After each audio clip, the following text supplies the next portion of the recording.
even check to see if my my stream went live. So I got 2 circled with these stupid kills. Oh, yeah.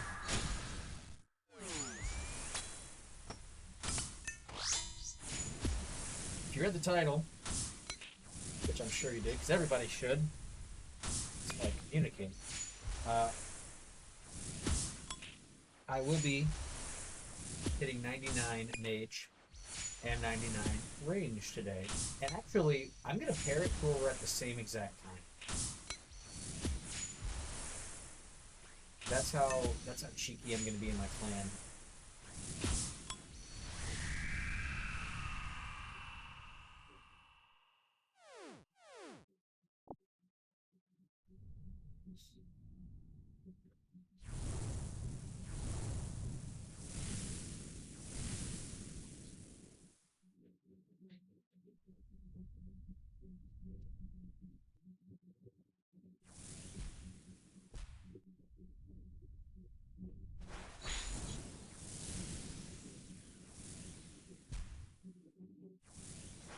Oh shit, my bad.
That your loyalty is to that country over and above the one that you're a citizen of.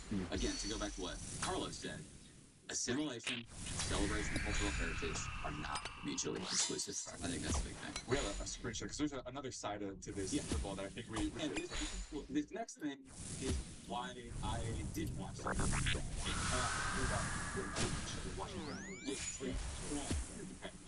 So this is what it says, the Washington Post said, and in general, I love it. This is like monthly people, bro. I love it. In general, Bad Bunny's Super Bowl halftime show had the kind of wholesome, traditional family values that would fit right in with some of the more sentimental commercials that appeared during the game. I beg your finest pardon. Speaking of white culture, I beg your finest pardon.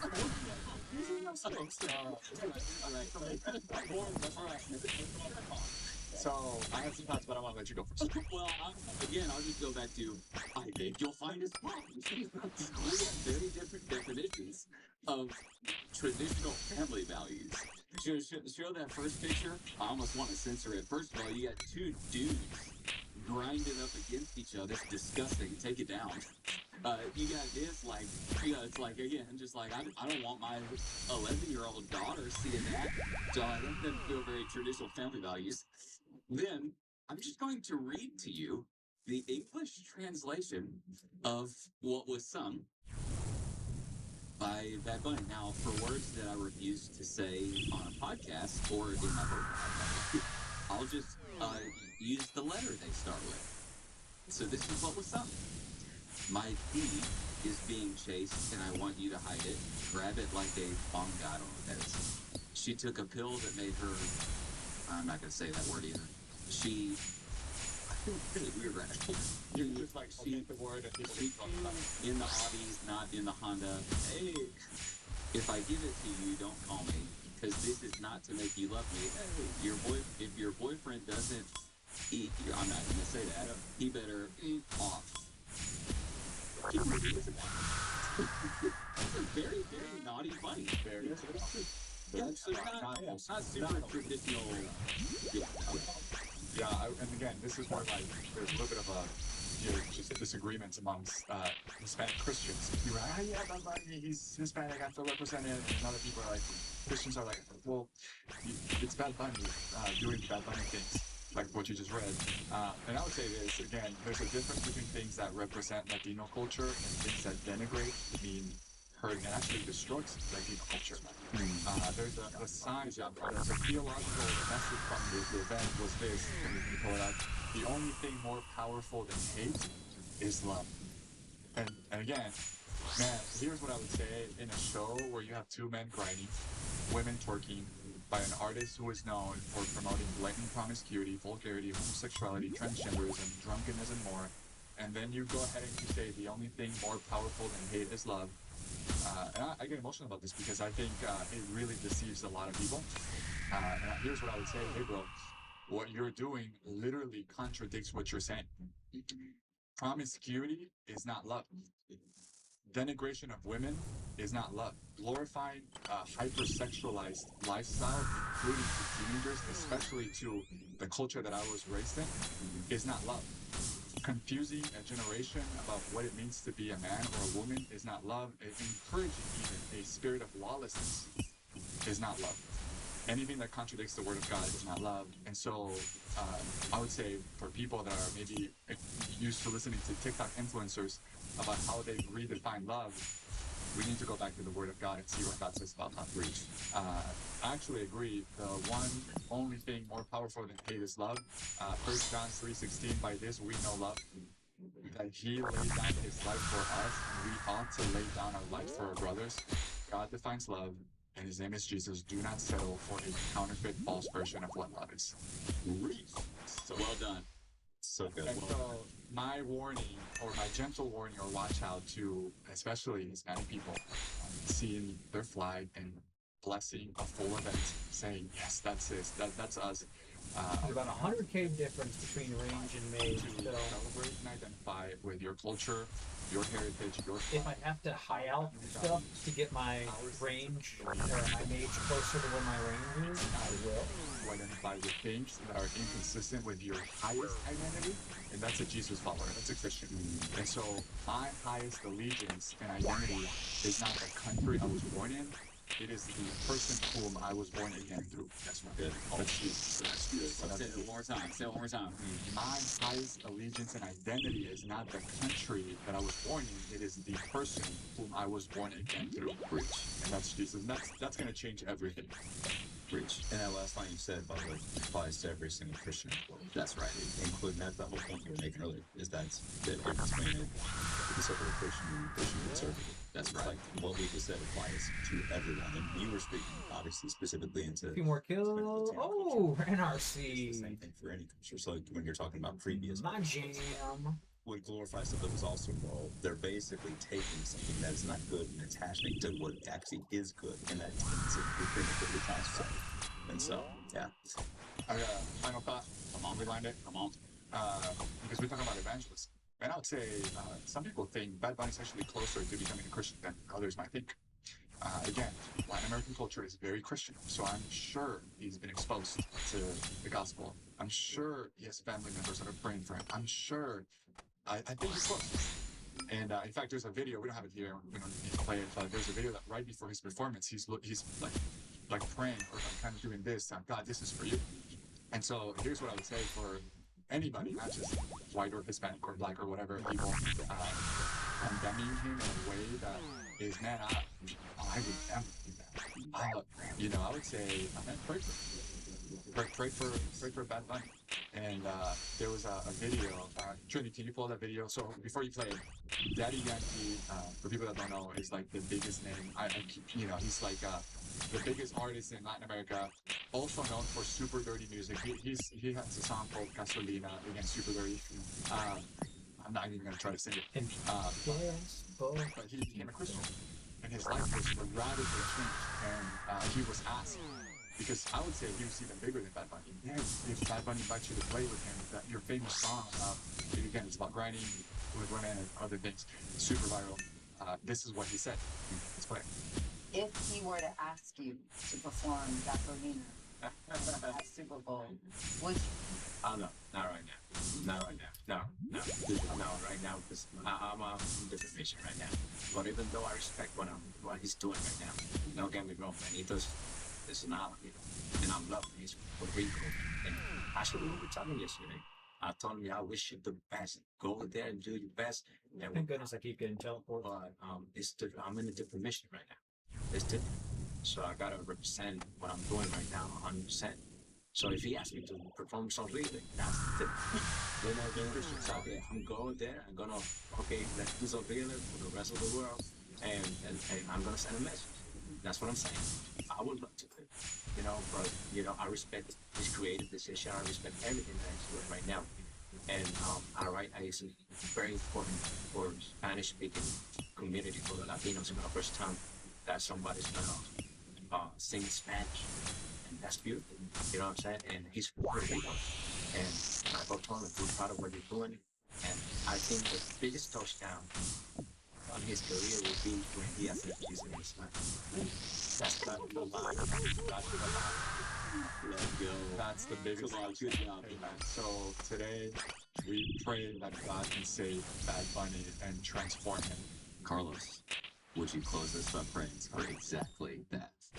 Heavenly Father, we thank you so much because you remind us today that our identities above everything else, about where we come from, where we were born, any flag. Ultimately, we serve the King of Kings, and that's Jesus. Ultimately, we are sons and daughters of Christ. God. And so, Lord, we thank you because you're here. Lord, we pray right now for Bad Bunny, and we pray that you may, that you, the Hound of Heaven, can save his soul, can change his life, and offer him something infinitely more beautiful. That's a relationship with you. Lord, I pray for that we may continue to learn from each other as we have some of these conversations on what does it mean to be Jesus followers, and then also love our nation, love our neighbor. Father, give us wisdom to be a reflection of who you are, that we may do so with humility, with conviction, with boldness as well. I pray for people listening as well. May we be emboldened in the grace to share the gospel, to be bold in faith as the world is bold in their sin. Thank you, Father, for your word. Love you. Praise your name, Jesus Christ. Amen.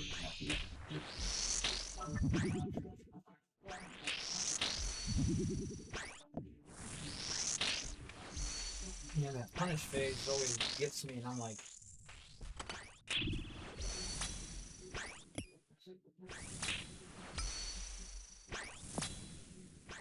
we just gotta muscle through it until we get the good weapons, I guess.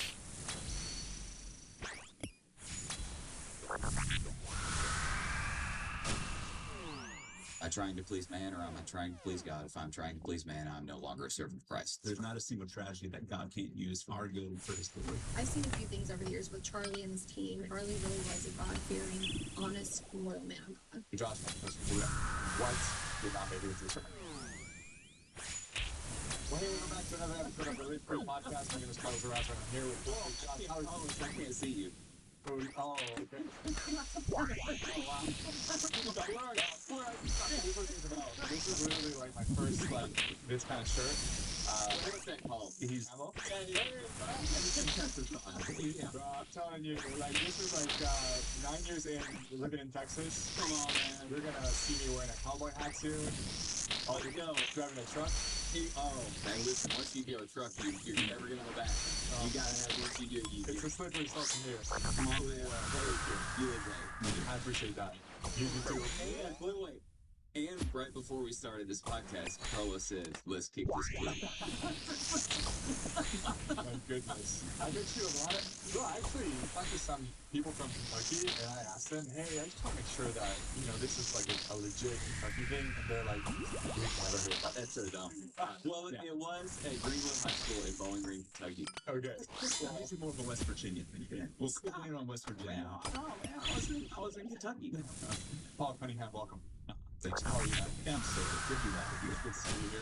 Yeah. I love that you got your notes. I need a highlighted nickname. things. Do we have a nickname for Paul yet? Ooh. Well, you sometimes call me the theologian, which No, every time you do makes me red and makes me embarrassed. So yeah, if you want to do it differently than that, I would. Well, I'll look I'll think of something. Let's keep going. Dude, when you tell me anything about Paul, I don't know if you're talking about Paul the theologian or Paul the Apostle. Yeah, I know. it's hard to It's tell. very confusing. Hey man, we're gonna have a great episode today. We are going to be talking about Acts chapter 20, talking about church governance. Pastor Josh, I want to ask you at some point today also, you had a little bit of a preaching strategy. I always look up the drops just to make sure, Because there's lots of how far am I off drop rate? and what's actually the I will give an update. he saw that I have 3 burning claws now. who he was, and later on we'll have Yes, I do. a friend, Sabrina Cosma is joining the show. She's right here, right behind you. And so we're excited for that. We're gonna So I did get kind of lucky with that. we are live. Yeah, dude, this is gonna be it's gonna be awesome. 1 burning claw I was able to get this morning. 2 I got within 5 kills yesterday. There you go. I'm just you can hear it off. If you can hear it off. I am literally 1 drop away from having new content to do, And Progress U for a long time has been like one of my favorite cultural and it kind of kills me spots. And so Sabrina, that I can do the content, great like one members. but I want to save resources, For that, some of the and I'm going to do it much more efficiently with the scorching bow, This podcast, man. rather than burn through resources like I normally do. Like doing this, We literally said that. Yeah, we should build a Progress U. burning resources non-stop. Right. So anyways, it'll be So we're fun. going to try to... By the way, Progress U has a lot of Christians. And so we'll be addressing, what It's going to make things more efficient, so we don't have to spend all of our fun time farming. that empathy was not a thing. Was he opposed to the Civil Rights Act, et cetera, et cetera? Was he Like I said, we're hitting 99 range and 99 mage back to back. I am doing whatever means necessary to ensure it's a back to back. So our next task, we are skipping until we get greater demons. Like Americans are better off under Jim Crow. I will not do another crafting task until I get my synapse. People will be Or absolutely 99. shocked. Not probably the synapse. Like, this is the accusation. Because then that opens the door for This is actually abyssal demons. spiritual discipleship thing that I need people to understand. We will do sire. Ah, you Go. Wait. Should we do this first? We're gonna be done a lot. But go ahead, I know. I'm gonna do it right now. I'll just do it right now. You go. Oh, you go. Hey man, this show is unedited. It's gonna be great. Man, first of all, thank you for liking, subscribing, all the things. By the way, our YouTube channel just surpassed 300,000. Oh, Jesus. I didn't go. I'm not kidding. I think that thing grew like 100,000 subscribers in like a month. That's stupid. And so, man, thank you. That's you. Like people joining right now. So thank you so much. And by the way, most people that actually watch it on YouTube, they're not subscribed yet. So if that's you, man, there's a little bit of subscribe. You're gonna be seeing it right now. And then, man, recently there's some things we want to celebrate. Dude. Left over church. Well, number one, I'll just say, last weekend and this weekend, like I think I used some of the assassination of Charlie Kirk to shake some people. So number one, go ahead and toss that picture of last week's services. Now, this was last week, so like a lot of the services were like this. It's like full up. What you're seeing right there is a bunch of college students sitting on the stairs just because they were just like, dude, I gotta hear what, when stuff happens like that, people walk in and going, is there a word from the Lord? And it was like that. I think we were between 26 and 27,000 people in person. Level up, last week. completed. And then I think we just got a Slayer level and another teleport. absolutely enormous baptism week. We are 1 level away from Dark Like, Beasts. enormous. Probably not gonna do Dark Beasts. Heading into this weekend, I don't we know already if had that's more a people Slayer task I want to commit to. to be baptized than we baptized total with all the But last I do want to get the Dark Bow because I've never gotten the Dark Bow drop. And I remember when the Dark Bow drop came into existence and I thought it was the coolest thing. in the Gospel of John. And I sure bought one. Jesus says, I think at the time it came out was 500 a day, which was a lot of money in 2008, maybe 9, 8 or 7. Actually, might have come out 6 or 7. When somebody lays down their life, it's like a seed that dies in the ground, and unless the seed dies or deteriorates in the ground, it can never spring up to produce a plant that produces fruit. And Jesus said, when anybody spills their blood for me, it's like that seed, and it produces so much fruit. So that's what we're seeing. I'm gonna show you one other thing because this Now we're gonna Trinity. You guys will blur out any personal information, but I got this today, and if, by the way, if she sees this, I just want this person to know how much this meant to me. So this is almost 10 years ago. I walked into a Gap store, and I ended up still exists. well, they did 10 years ago. And I ended up just sharing the gospel with the worker. I could tell, like, she was kind of asking some questions, and I was just like, you know what? Do you want to go hang out in the food court? And I just want to answer some of your questions. And, you know, she didn't trust Christ that day, but I answered her questions and prayed for her. 10 years later, have not heard from her for 10 years. And just this weekend, she's responding to a post I did about Charlie's death. And she just said, Josh, my friend, you're doing a great job. Still back here in blank. Following your messages, forever grateful for that chat we had in and it's the name of the mall. I'll just say Cool Springs Gallery or Food Court. It was the beginning of my seeing the light on so many things and made the right turn for me. I'm grateful to God for sending you and Janet into my little Gap shoebox that you needed something to wear. For that 10-year anniversary trip to Italy. We were a year's typical, this 10-year anniversary thing. God bless you, I'm missing you guys. But it's like, dude, what I feel like's happening right now is like for decades, if I get emotional with you right here, for decades, there's all these little gospel seeds people are planting, and then it's like they're fulfilled. Right, four more. Can I get in the Gospel of John, the drop one in of my 4 servants kills? lost his life. Of course I can. Beliefs they had because of me. It's like, and he's going, I promise, I'm gonna make sure that was with it. And I think it's just appropriate, and like we as a church to stop and celebrate. Yeah. Because unfortunately, when a lot of stuff's been happening, even over the last few weeks, is we've seen some things shifting. Is that it's just shocking me that in a lot of the Christian circles that I see, they meet with skepticism. It's like, yo, this is the thing we've all been praying for and longing for. I've since I was a kid, I've heard, oh, we long for revival. And when it finally comes, someone's like, it's not the real thing. And I'm like, you know, it's almost like, you know, the people who were praying for Peter's released, and then he was released, and then they don't open the door for him. You know, and so I just think it is so important that we celebrate. But thank you, God, for what you're doing, including through tragedy. There's not a single tragedy that God can use for our good and for His glory. By the way, we had a special episode drop also last week where you addressed that more in depth about just what's happening in the American church, what we see in the Bible.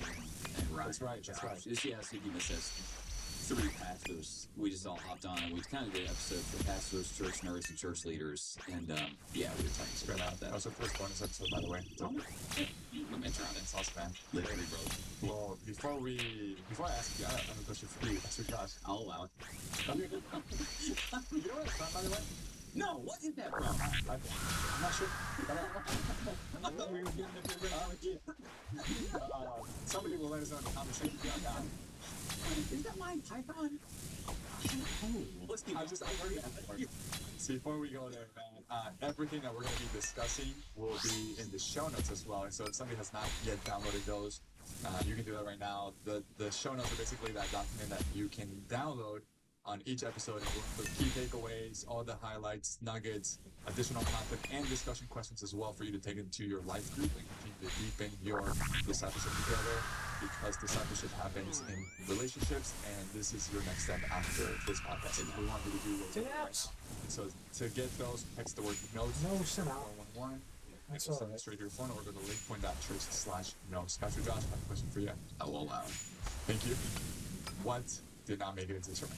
All right, real quick, before I do that, we're going to talk about, I want to respond to the most common objection to last week's sermon. Okay? Yeah.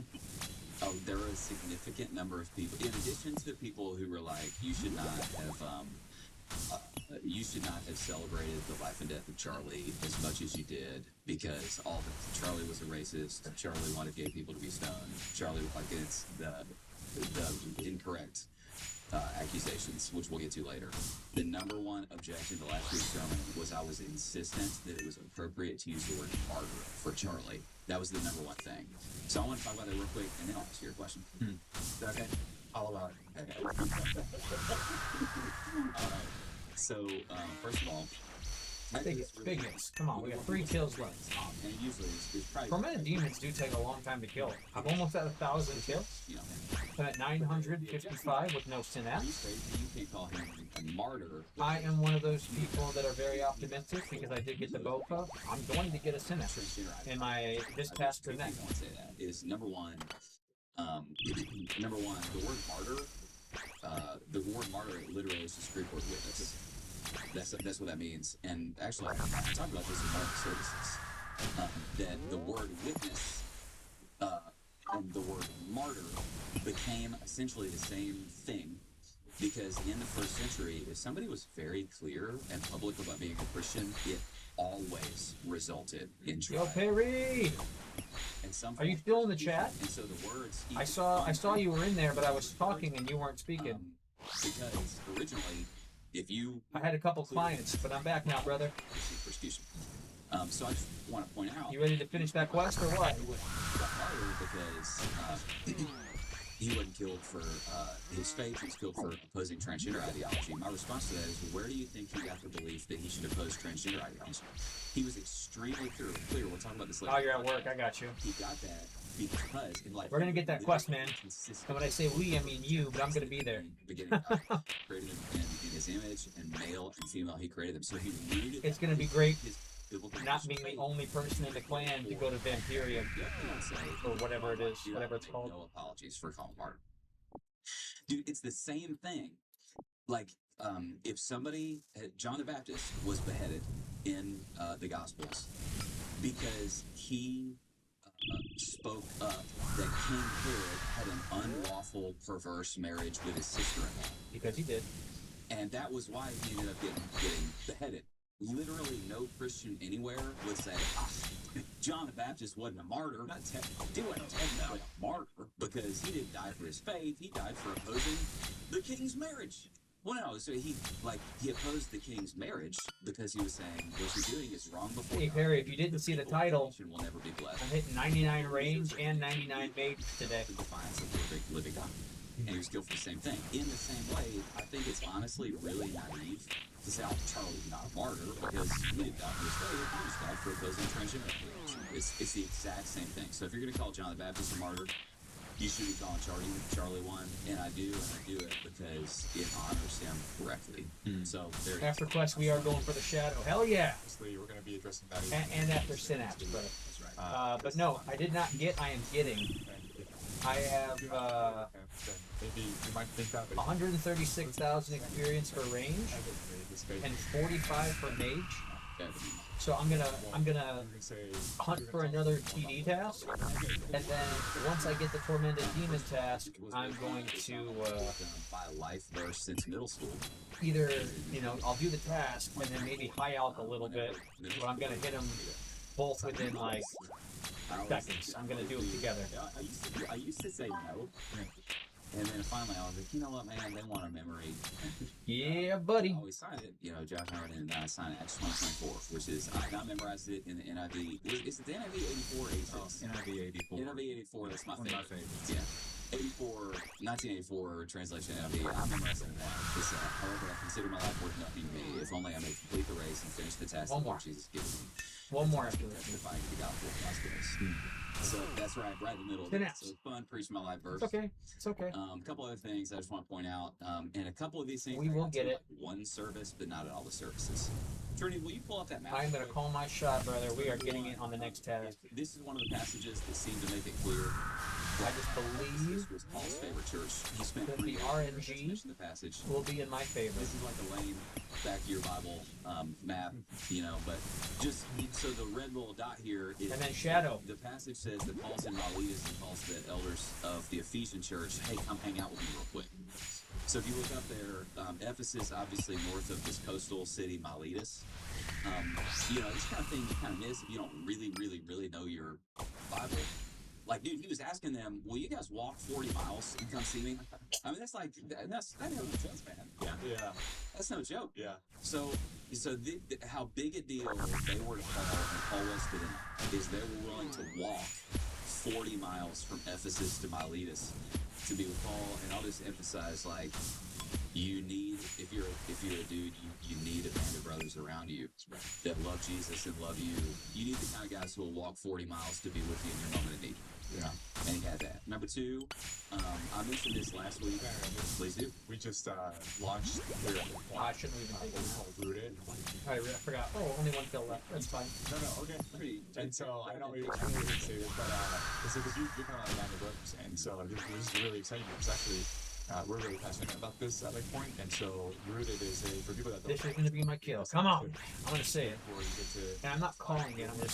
I'm manifesting it. basically go through the different rhythms of a real everyday discipleship prayer and community generosity.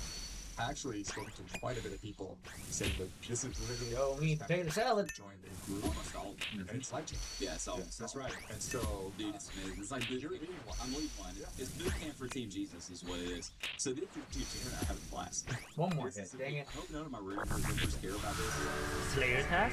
Complete This this? is a picture of our rooting group at our house. Oh, this is Renar. 2 nights I'll ago. take it. That's a prayer pot. And we feel like we're doing youth ministry again. Ours is all young. All right. Like some of them are dating. It's fun. Not a big deal. Dating advice after, and it's just that's our little group.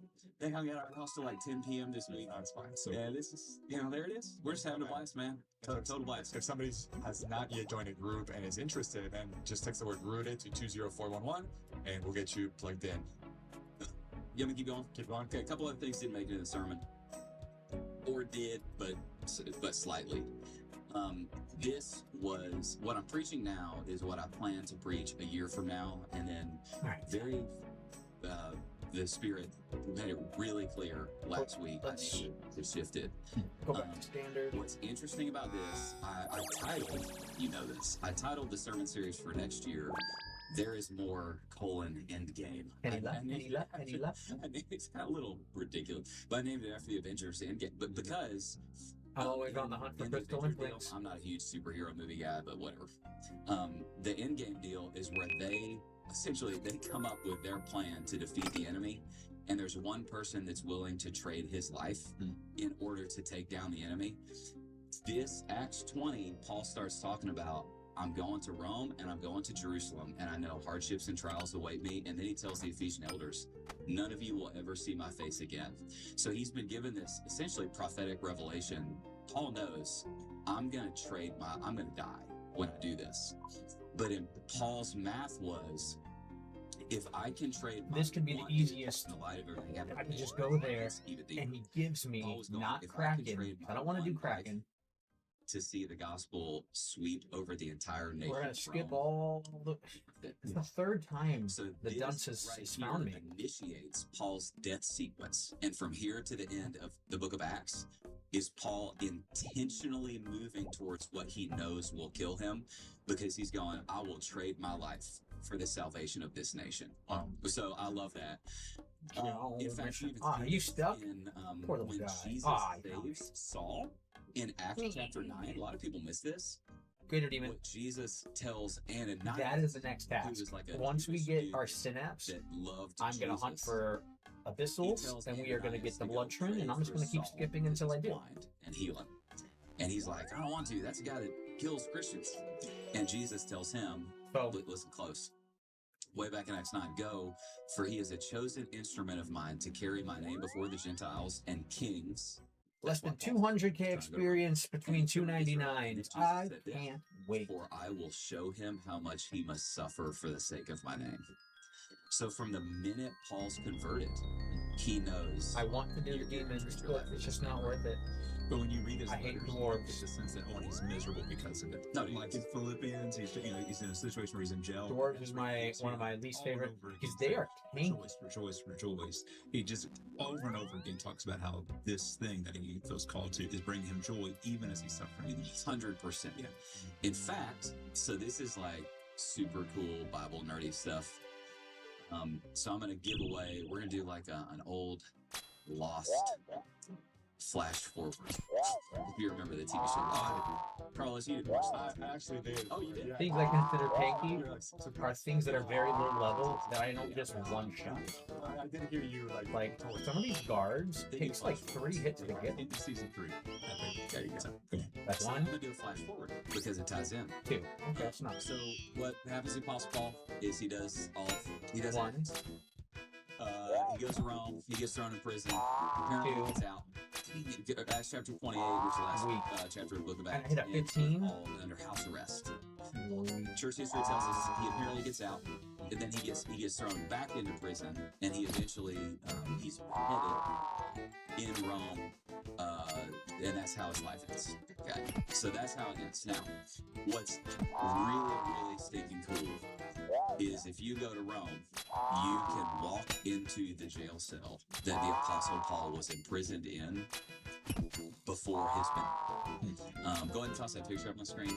This we were debating before this thing. Is it Mamertine or Mamertine prison? But this is it. Now here's this is amazing.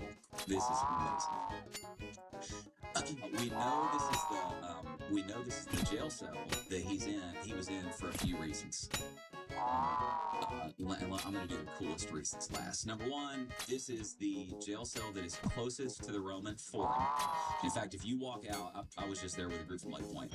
Slayer task completed. Prison and you look to the right, you're looking at the road that ends up running right through the Roman Forum, which church historians are, they say that's almost certainly the road the Apostle Paul walked down to go to the place where he was beheaded. 89 Slayer, though. We're two Slayers away from Cerberus. Number two, so it's close. After we finish the Abyssal Sire Bludgeon, we'll go back and we'll start hunting another Synapse. As well as who were under Krill of public execution, and Doom will start sending. So it's the only prison around. But I really want close to the Roman. I really want to get another Synapse before we do Doom.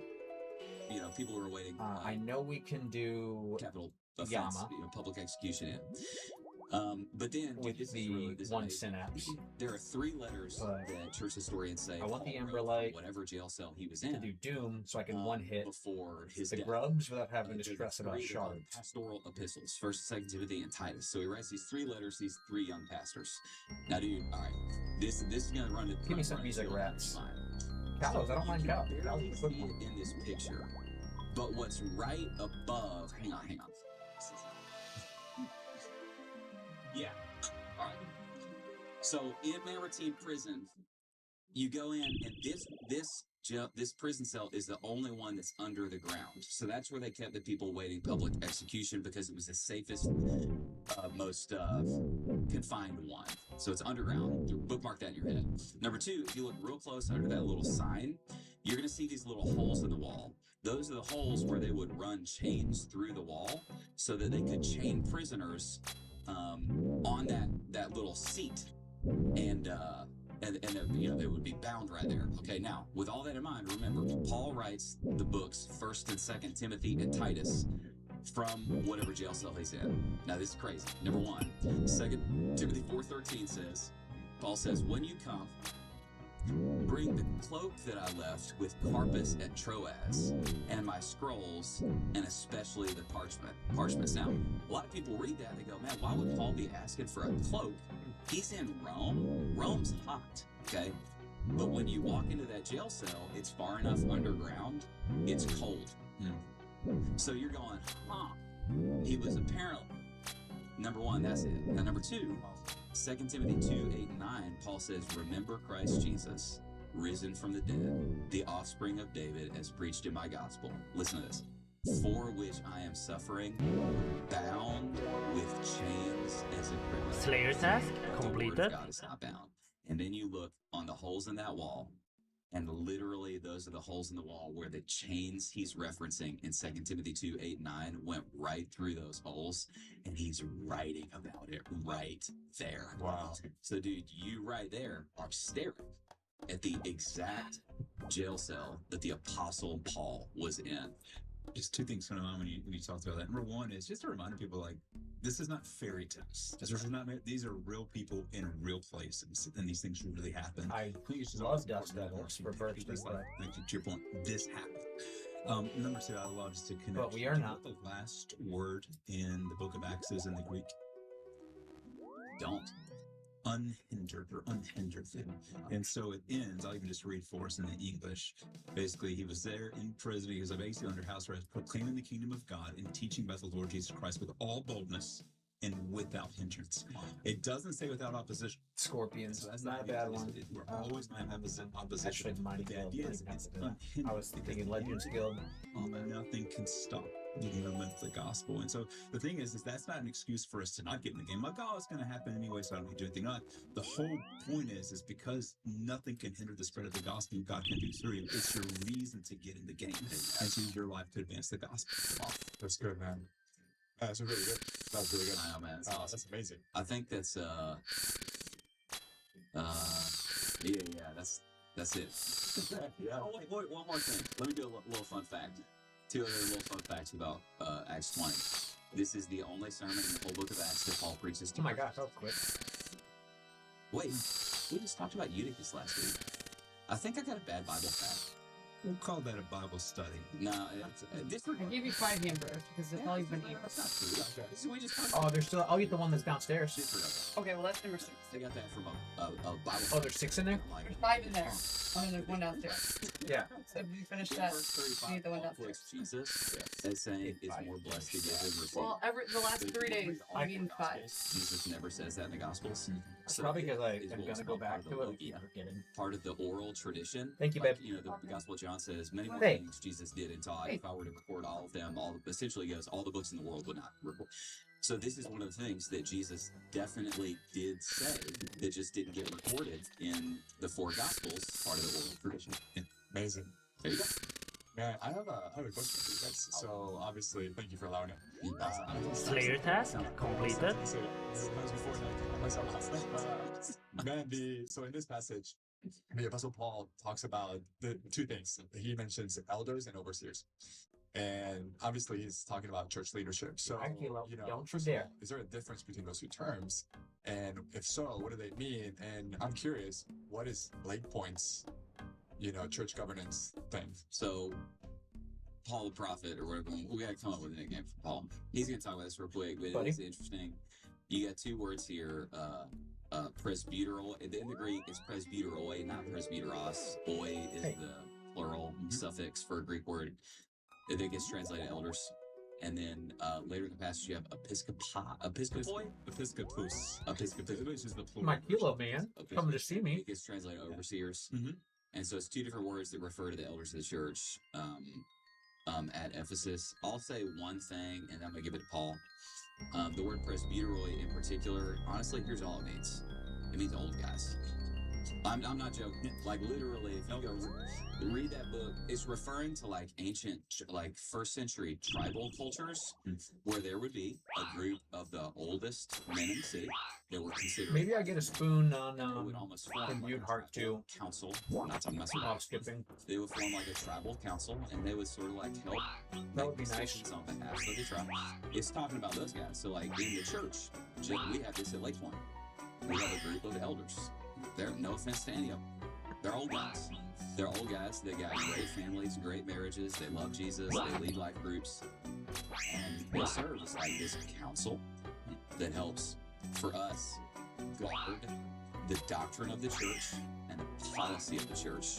And they walk alongside of me for encouragement, accountability, that kind of thing. Now, Paul, you want to talk about, like, we're going to, real quick for Bible nerds, we're going to do a short crash course on church governance structures. Honestly, a lot of people probably don't know that's a thing. It's a thing. Wait, It's a thing. the church governance. Okay. I know. Everybody gets really excited. Oh my gosh, I don't know why I did that. I swear. Basically how Christ I was like, I heard the Slayer task complete. And so that's actually probably the best starting point, is to actually say Jesus Christ is the leader of the church, that he is the chief shepherd of the church. But what we also see in the Bible is that he leads to biblically qualified leaders here on earth through his extension. So basically, sometimes people use the words I often use popularly, but basically that elders are under shepherds and the lead pastor is the under shepherd under Jesus Christ. But then That's not straight from the New Testament. It says Jesus the chief shepherd. yeah, the chief shepherd. And so then the question is, okay, like how is that leadership arranged? To whom did they report? How do they come about? Historically, you have three different overarching models of how that comes about. We're just going to walk through. I think we actually have some stuff for the screen. It comes from our guy, John Wayne Grudem. It's Is not his like, name Wayne? Well, I was actually joking. I was going to say his name is not John Wayne. I've never heard that before. Now that I've said it, it should be. But no, Wayne Graham, great theologian of the church, and so you have Episcopalian. Really, the idea of Slayer task Episcopalian completed. is, you actually said Episcopus is the word that is used for overseer. Yeah. And so Episcopalian form, this is not just, by the way, the denomination, this would also be the form that the Catholic Church follows, Anglican Church. You have archbishops who oversee bishops, who oversee rectors, who would kind of be like the lead pastor of a local congregation. Very hierarchical, very top-down. So authority comes from the top down. The archbishop appoints the bishops, who appoints the rectors, and so on and so forth. So much more of a top-down structure and very centralized. So at the end of the day, bishops and archbishops are going to decide what is the official doctrine of that church, and everybody must fall in line. So if you're the rector, lead pastor of that church, and you don't like it, Vader Demon. well, that's fine. Twice I got gargoyle calling me. You fall in line or you get out kind of thing. So more of a hierarchical structure. If you go to the next one, you see more of what's called a Presbyterian form of government. The idea here is that you see a dotted line from the congregation up, is that in a Presbyterian form of government, you kind of have authority both Actually, top down and I would take an eternal gem congregations for choose the their imbued own heart. elders. But if I get the imbued heart, I'm going to have to go to Throughout the New Musca. Testament, the elders are the people who are leading and then protecting the church. So they will pick their own elders, but then those elders have shared leadership. So the lead pastor, lead elder, usually is called the first among equals. So the lead pastor is on the elder ball. Let me ask you a question. Okay. Can I interrupt? Oh goodness, where are we going? Is there a biblical precedent for the concept of a senior pastor? I would say yes. Definitely. Yes. So you have the church at Jerusalem, but you have Yes. James. Yes. You have the church at Ephesus, but you have Timothy. Exactly. Now those guys are one of the elders of the church, Mhm. but there is kind of that first among equals. First among equals. And those, and I even says those who lead by teaching. I really say that. I run into guys, especially like a lot of reform guys and house church guys. Shocker. Yeah. Hey, I think I could fit down here. I need something to help me get all the way down. I don't want to bring a rope Who are like, there shouldn't even be a senior pastor. It should just be a bunch of equal, that kind of thing. That's kind of the thing of, a body without a head's a corpse, a body with multiple heads is a freak. Yeah. Well, go ahead. Part of the biblical argument, then, usually when I'm talking to people like, then why wasn't that done from the history of the church if that's the obvious thing? No one else came to that conclusion for a long, long time. Anyway, so moving on, but here's the key thing, because you'll see in actually the next one, don't put it up there yet, more of what's called congregational style, which is the third model, can have elders. Here's the key distinction, is that you'll see that elders, that's called a session, as the elders of each church, they also report up to what's called a presbytery, which is the idea of elders from multiple churches get together, and they have authority over the elder boards of those churches. So let's say you had a local church, their elder board goes off the rails, starts teaching things that are not in the Bible. It's like, okay, well, what do we do? The congregation can't necessarily do anything. They have to dismiss their elders.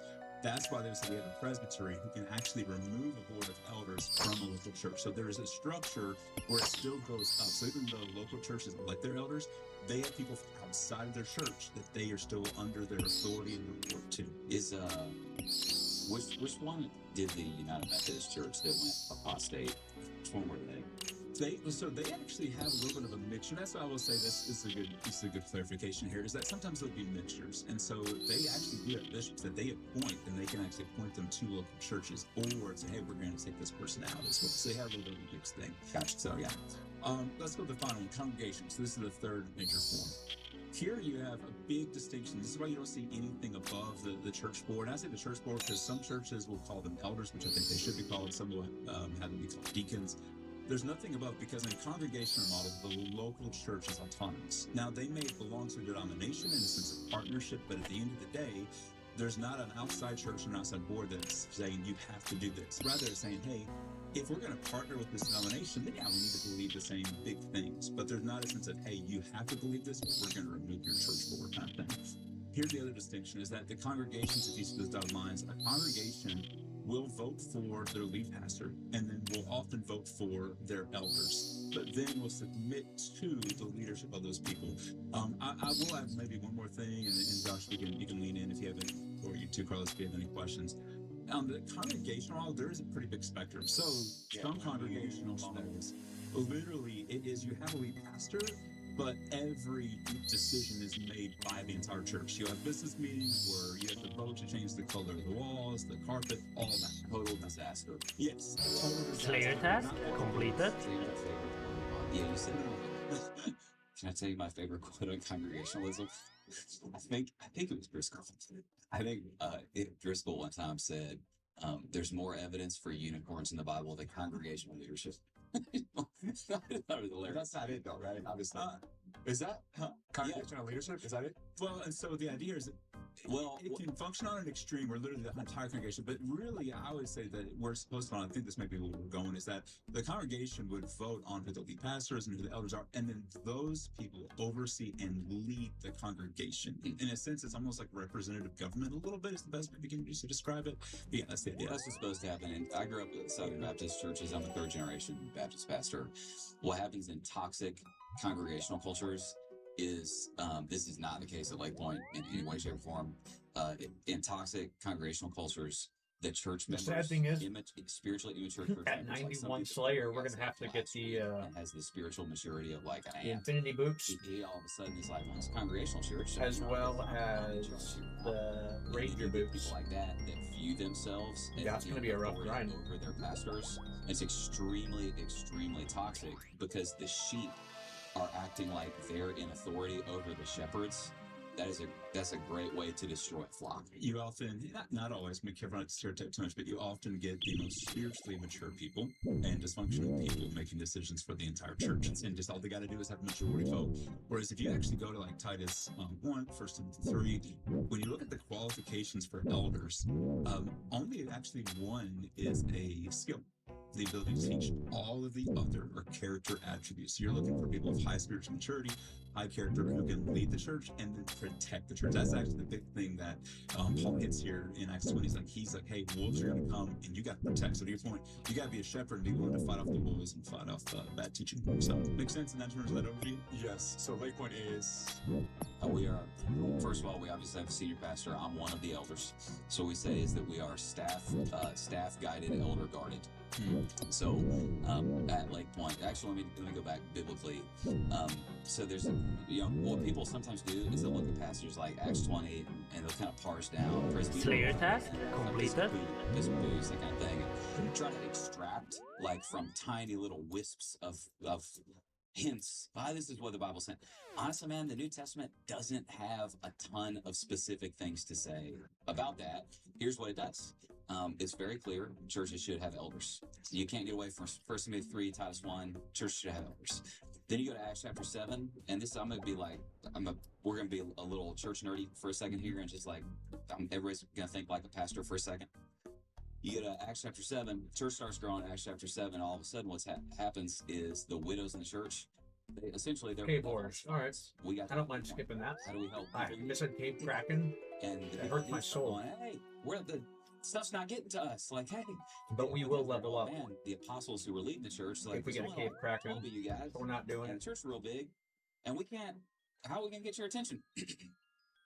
So what they do is they go, oh, you know what we should do? We should add a layer of leadership. And they add, it's that it's called, I think it's called Seven Chosen Serve is how it's the passage is titled.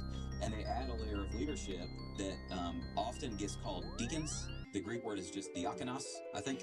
And it literally, a lot of times churches will turn that into like an official office. Diakonos just means servant. Yeah. When Jesus says, I did not come to serve, but I did not come to be served, but to serve, he literally says, I did not come to be deacons, but to deacon. But to deacon, yeah. So honestly, man, it's like, in one sense, all it's talking about is we added volunteer ministry team members. So basically what happens is they restructure the organizational structure of the church in Acts chapter 7. They're reverse engineering the organizational structure of the church from what would best accomplish the mission. So really, man, it's like at Lake Point, just like the Bible, we have elders. We have elders just like the Bible. We have a senior pastor just like the Bible. And then we are led by guided by the staff, guarded by the elders. The elders guard the doctrine and policy of church. They walk alongside of me for help, encouragement, accountability. And the elders are a bunch of they're old guys that love Jesus. And our men of character got great families. And that's how we roll. And just so people know, two things in terms of, like you said, sometimes people like really parse out the words, and that's where you can go back to the Episcopalian model. Like, oh, there was an episcopos, there was a bishop. But we have to realize in Acts 20, this being used for Slayer task completed. And then it's also like the same group of people. Alright, Just that you one. serve as Just give me greater demons. So We are gotta like be an careful hour not and to a half get too fond of away from things before the $2.99. stuff's there. The other thing, just so people know like why this matters practically, is that if you show me a dysfunctional, hope. weak church, I will show you Might be a church little that longer. is dysfunctional, weak leadership. Every single time. Every single time. So with that being said, I would just encourage in terms of what does it mean for me practically? Number one, be praying for your leaders, be praying for your pastors, for your elders.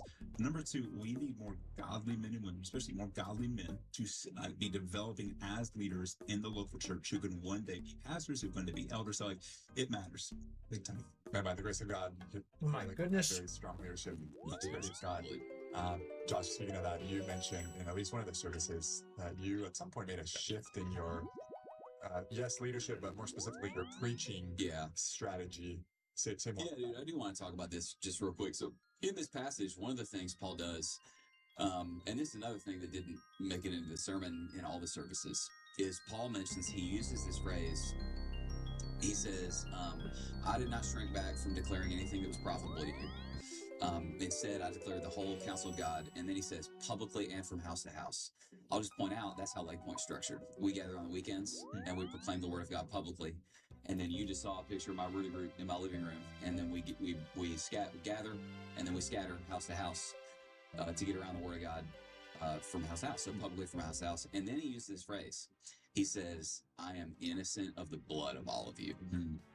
And what he's doing is he's actually, bro, he's pointing back to Ezekiel, I think it's Ezekiel 33, if I remember right, where Ezekiel, God gives him this vision of, hey man, I'm appointing you as a watchman on the wall, the military thing. I'm appointing you as a watchman on the wall. Ezekiel 3. Ezekiel 3. I knew there's 3 in there somewhere. I'm appointing you as a watchman on the wall. And then God tells Ezekiel the prophet, he goes, hey man,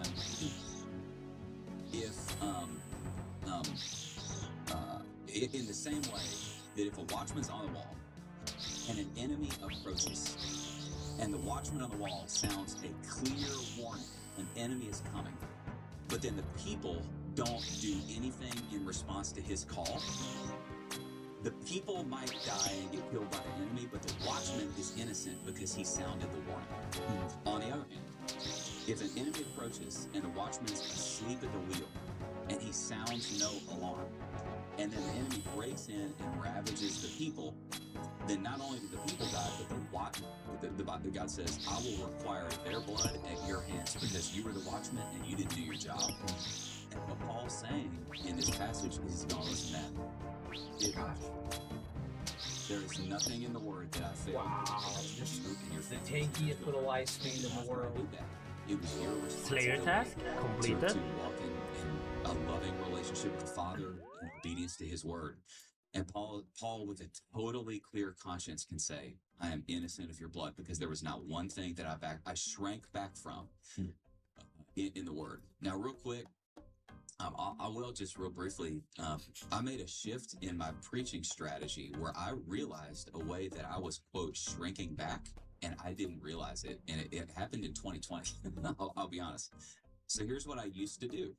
I'd sit down and I wanted to be a good evangelistic pastor. And I would sit down and start writing my sermon, and I would like have this imaginary lost person in my head. And it was usually like, like aggressively, secular progressive, hates the Bible, hates Don't make me go through like an hour of skipping, all please. the things. And I would write my whole sermon with that reverse engineering with Can't that do person it. in mind. Like, how can I get them to like this sermon? This is what I like to And do. I like to then, look at and what that would do, 450 there would be roughly a passage in the Bible that I would almost take like a soft approach on. fermented I would demons. almost sometimes come across apologetic, like, man, this is really tough, dude. I wish the word didn't say this, but it does. I would take that approach, and then I would teach it real gentle and soft. Now look out, and if that type of person didn't like it, then I would feel like I did something wrong, and I would say it even softer. And then I'll be really honest, I started watching around in 2020, 2021, and I started noticing, like, man, there's these, like, actually really ungodly ideologies, and I'm watching large segments of my people actually getting persuaded by these things. And I started realizing, like, well, hey, man, you're the watchman. And so I noticed that, I noticed a few things. One, the Christians and the families in my churches weren't getting like clear teaching that they needed to grow in their faith, have confidence and boldness when they walked out the door. This is a big one, dude.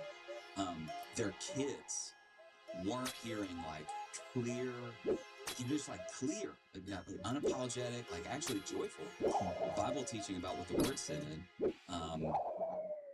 And the world was being more bold and courageous with its preaching than I was with mine at the points of conflict. So here's the decision I made, and some people in our church have even said this. Man, I kind of noticed, like, somewhere around 2021, it just felt like something was different in you. And it's because I was repentant. And so once upon a time, you know, there was a bit of a seeker time where I would sit down and write my sermon with what would a lost person think of this? And then, if I'm being really honest, there was a little like, almost like a social justice era where I would sit down and I would have an imagined aggrieved group in my mind, and I would like, okay, what would that aggrieved group think about my sermon, and reverse engineer from that. And I read a passage like this about how I did not shrink back from declaring anything to you. I realized I was accidentally doing that. And the shift I made was, you know, now I'm not going to think about will a lost person like it. And I'm not going to think about will an aggrieved group like it. The only question I'm going to ask is, will God like it? Is God going to like this? And when I made that shift, what I realized I had been doing is I'd been starving the sheep to try to attract some goats. And I just made that decision, like, man, okay, here's what I'm going to do now. I mean, here's how I write my sermons now. Is Galatians 1:10. For am I trying to please man, or am I trying to please God? If I'm trying to please man, I'm no longer a servant of Christ. So what I do now is I try to write my sermons. I kind of go, man, what I want to do is build up the wise people, the Christians in church that love Jesus, committed to His word. I want to build them up in their faith, their confidence, their courage, their boldness, all those things. I want to correct foolish people. People who are like, man, you know, I'm in on the word, but I just struggle with these things. That's a person that's foolish, but they're going to get there because the Spirit's inside of them, and they just need some help. And then this is the part that can be a little like sticky with some people when they hear it, is the Bible says there are evil people. This passage, in fact, says, it says, when I leave, fierce wolves, and it says, will arise from among you. So he says there's going to be divisive church members in your church that they're going to walk out of the sermon, and then they're going to walk into their life group and be like, I don't know, man. I didn't like how he said that kind of thing. And there are evil people. And so what I just decided is I want to build up the wise, correct the foolish, and then I intentionally want to drive out the evil people from my church. Slayer task completed. And they'll do division, and they'll do reverse discipleship among the people. Yeah. And by the way, you do that because you love the sheep. Because I love the, that's it. Not because you're trying to be, oh, that's so mean. You're not trying to be mean. You love the sheep. And it's in this passage, even as you were speaking about Ezekiel, episkopos literally means to watch over, or to be, in a sense, a watchman. I did not know and that. So even like that's the episkopos is just to watch over, to look out, to guard. And so that's the idea. I mean, that is part of the role of leaders in the church, is to watch out, because not everybody is. There are people that are wolves that are. They're making me work for it. Getting in to see people intentionally. It's part of our role. My last thing before we start talking about Charlie Kirk and some of the lifestyle. No, I got one thing. Oh, you got one more thing? Yeah. Oh, you want to do yours first? No. Well, I was going to ask you something. Okay, let me take this on. Yeah. So here's what's really interesting. Is I thought when I made that shift, like, oh dang, we're not gonna reach as many lost people. And like, dude, the exact opposite. I just did, and here's my math on this thing. What I found is that the clearer I preach, it's like the clearer I preach, the bigger we get. It's like the more lost. We will baptize more than 2,500 people this year in a year. And here's my math on this thing. Is that the Spirit of God authored the Word of God. And so the Spirit of God is always going to anoint the teaching of the Word of God. So now I'm like, dude, I don't got to always just focus on, quote unquote, attracting people. Yes, we are good missiologists. Yes, I became all things to all men in order that I might save some. All the things, blah, blah, blah. But at the end of the day, the foundation is, man, I want to preach in such a way that the preaching attracts the presence of God. And if you attract the presence of God will attract the people. So honestly, it's been the opposite. We're reaching more people than ever before. And somebody's listening right now, and they're probably thinking, man, that's awesome. Josh, you're a pastor. Obviously, you know, when it comes to that verse in Acts 20, my only aim is to finish the task. You seem to have a very clear task. Hey, fireworks. What about me? Somebody maybe might be asking, what? I have a quote-unquote non-church related job. But people know, man, this is my task. This is what I need to be focusing on, and how do I complete it? The biggest thing that somebody needs to do is they need to walk out of this week and go, what's the task the Lord Jesus is asking me to do? And I'm going to do that this week. So not everything from heaven has your name on it, but something does. So honestly, here's a prayer that I found God never doesn't answer for me. Father, what do you want me to do this week to be Slayer task completed. Jesus? Or what do you want me to do this week to advance the purposes of God? And man, there's a verse in the Gospel of John. It's at the wedding at Cana, where somebody just said, If you guys are interested in the Lake Point podcast, Mom Mary. I always listen to. It's great. The wedding was It allows me to help stay grounded. and she says, do whatever he tells you to do. You know? And I would just say for any person, like, man, pause, ask the Holy Spirit, what do you want me to do this week to be more conformed into your image or to advance your purposes? That would be a and then Cerberus task. whatever. We're almost he there. tells you 2 to more do. levels. It may have this week been, I need to be publicly baptized. There may be somebody that's like, I need to share my faith with that person. I need to start reading the word for the first, whatever it is, man. But just ask. He's going to answer that prayer. I think with that, one thing that I used to do when I worked with young adults mainly, but I think works for all of us in case you're even learning how to take my career and do that, is you just draw 3 circles. I took this from someone else's. Basically, it's like, hey, what is the intersection of my passions, my talents, my experiences, and really what's at most the intersection? Because I might have some passions, but I might not be good at it. Those are the people in American Idol who stink. What sound they stink. So you're looking for the intersection of all those things, and experiences. One thing I'd also say is like, hey, what does misery have been? Give me a crushing hand. To our greatest misery, into our greatest ministry. And so just saying, okay, well, where do those overlap? And then asking, hey, what has God called all of us to do? Tinky little fingers. Those things as I'm doing the specific thing He's What called the? One shot it. These are pathetic. We're almost 99 range with We've all been called to crystal armor.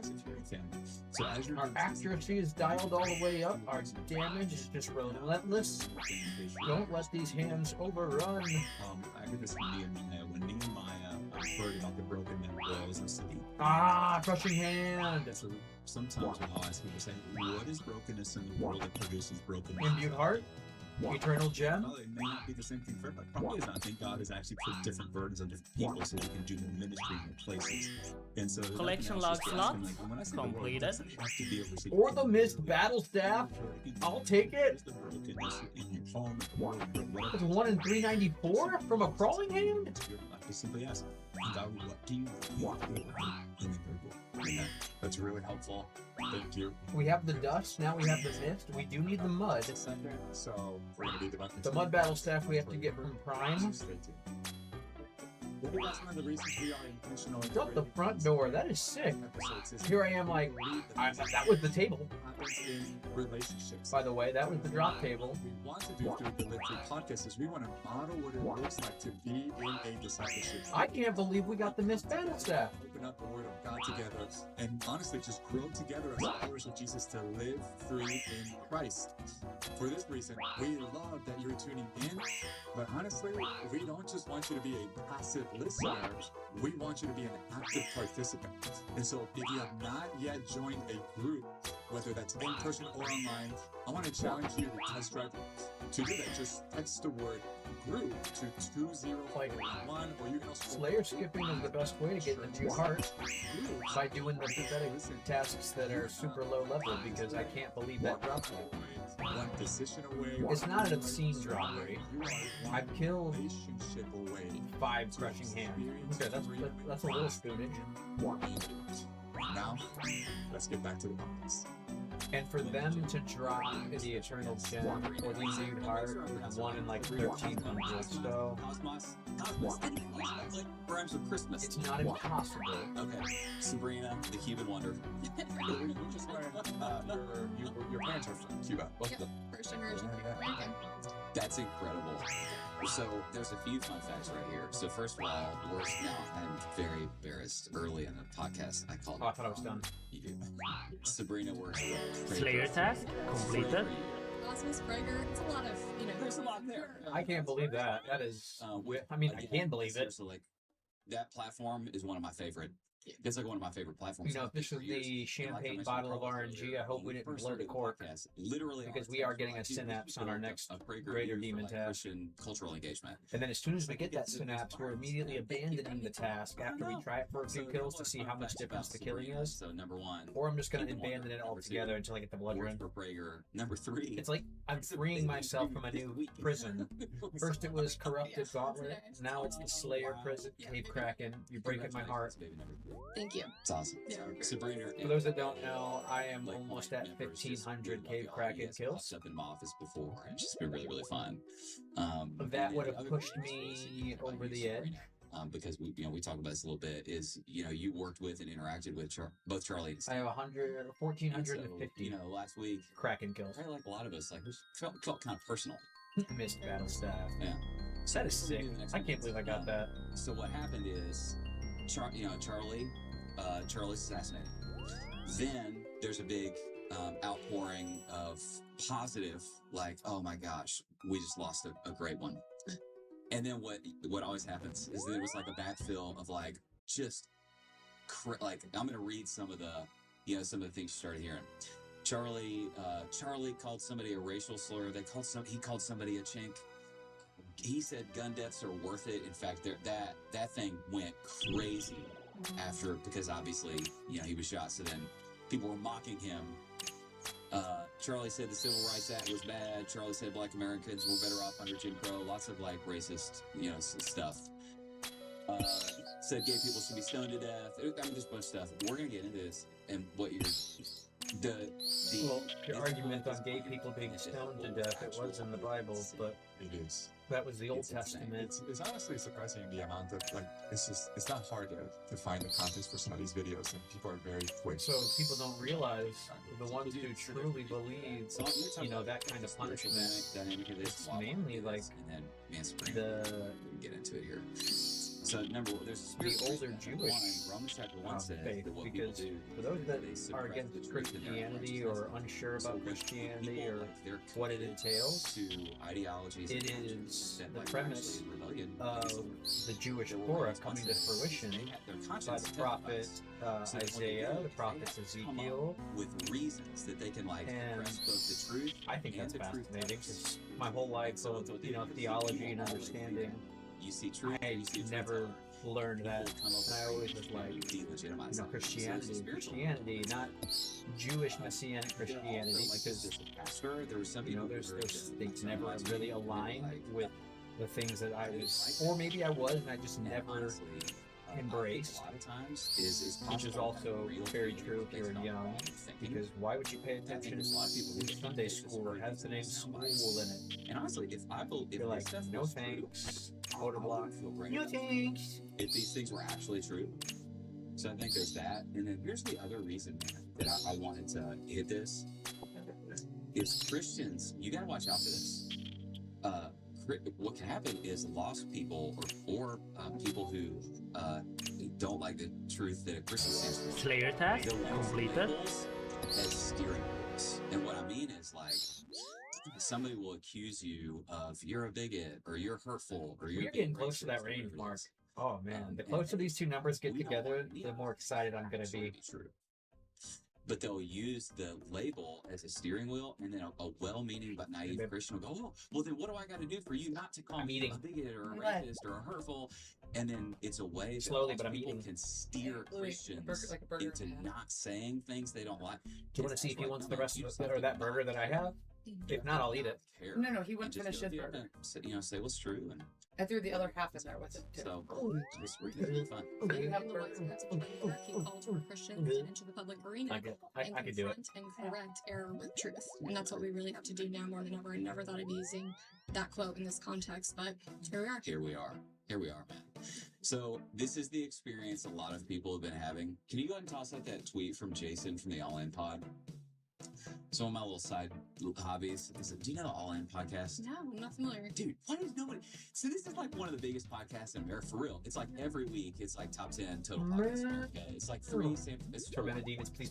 San Francisco tech Give me billionaires. the Tormented Like, Demon. they all used to be like I'm not gonna stop hunting. secular progressive left. And then in the last I hunted over an hour and a half for my first Kraken task. I will hunt. This doesn't for seem TDs. to be working, and they've all like really shifted. So Jason is one of those guys. He's like one of the largest podcasts in America. He's the most progressive of the four. So this week he tweets this. I think it was like 2 days ago. Okay, I've watched 40 Charlie Kirk videos at this point. None of them were outrageous. His opinions were the exact same as the Catholics I grew up with, and was one. He used to be Catholic. I think he walked away from it. I disagree with many of those traditional beliefs, but none of them are shocking. In fact, they're extremely predictable for a Catholic. And I've started seeing this. You've probably seen the same thing too, Sabrina. It's like there's all these people who they've just heard these like accusations, and then they're like, dang, did he really say that the Civil Rights Act was bad? But then they go find the clip, and they're like, that's not at all what he said. And tons of people are having this, so we want to help more people have this experience. So do you want to pick the first one, or do you want me, Sabrina? Absolutely. I'll let you pick. I think we would probably pick the same one. I think we're on the light now. Slayer task completed. Yes. So here's what we'll do. I'll say the claim, and then you introduce the clip. And then we'll just talk about it and just commentary and then move on. We need the mud, and then we have the trio. And I don't know how else to say it just by saying it. Number one is it went like. Wait, do we have the Steam Battle stuff? Actually, Emmanuel I don't have the dust. Is a Christian former NFL player. I don't think we have the Steam Battle stuff. I have to check. It's accusations. Yeah. Oh, there you go. Because we got the one from the dust battles. Accusations, and it went like viral. Yeah. Here's claim number one.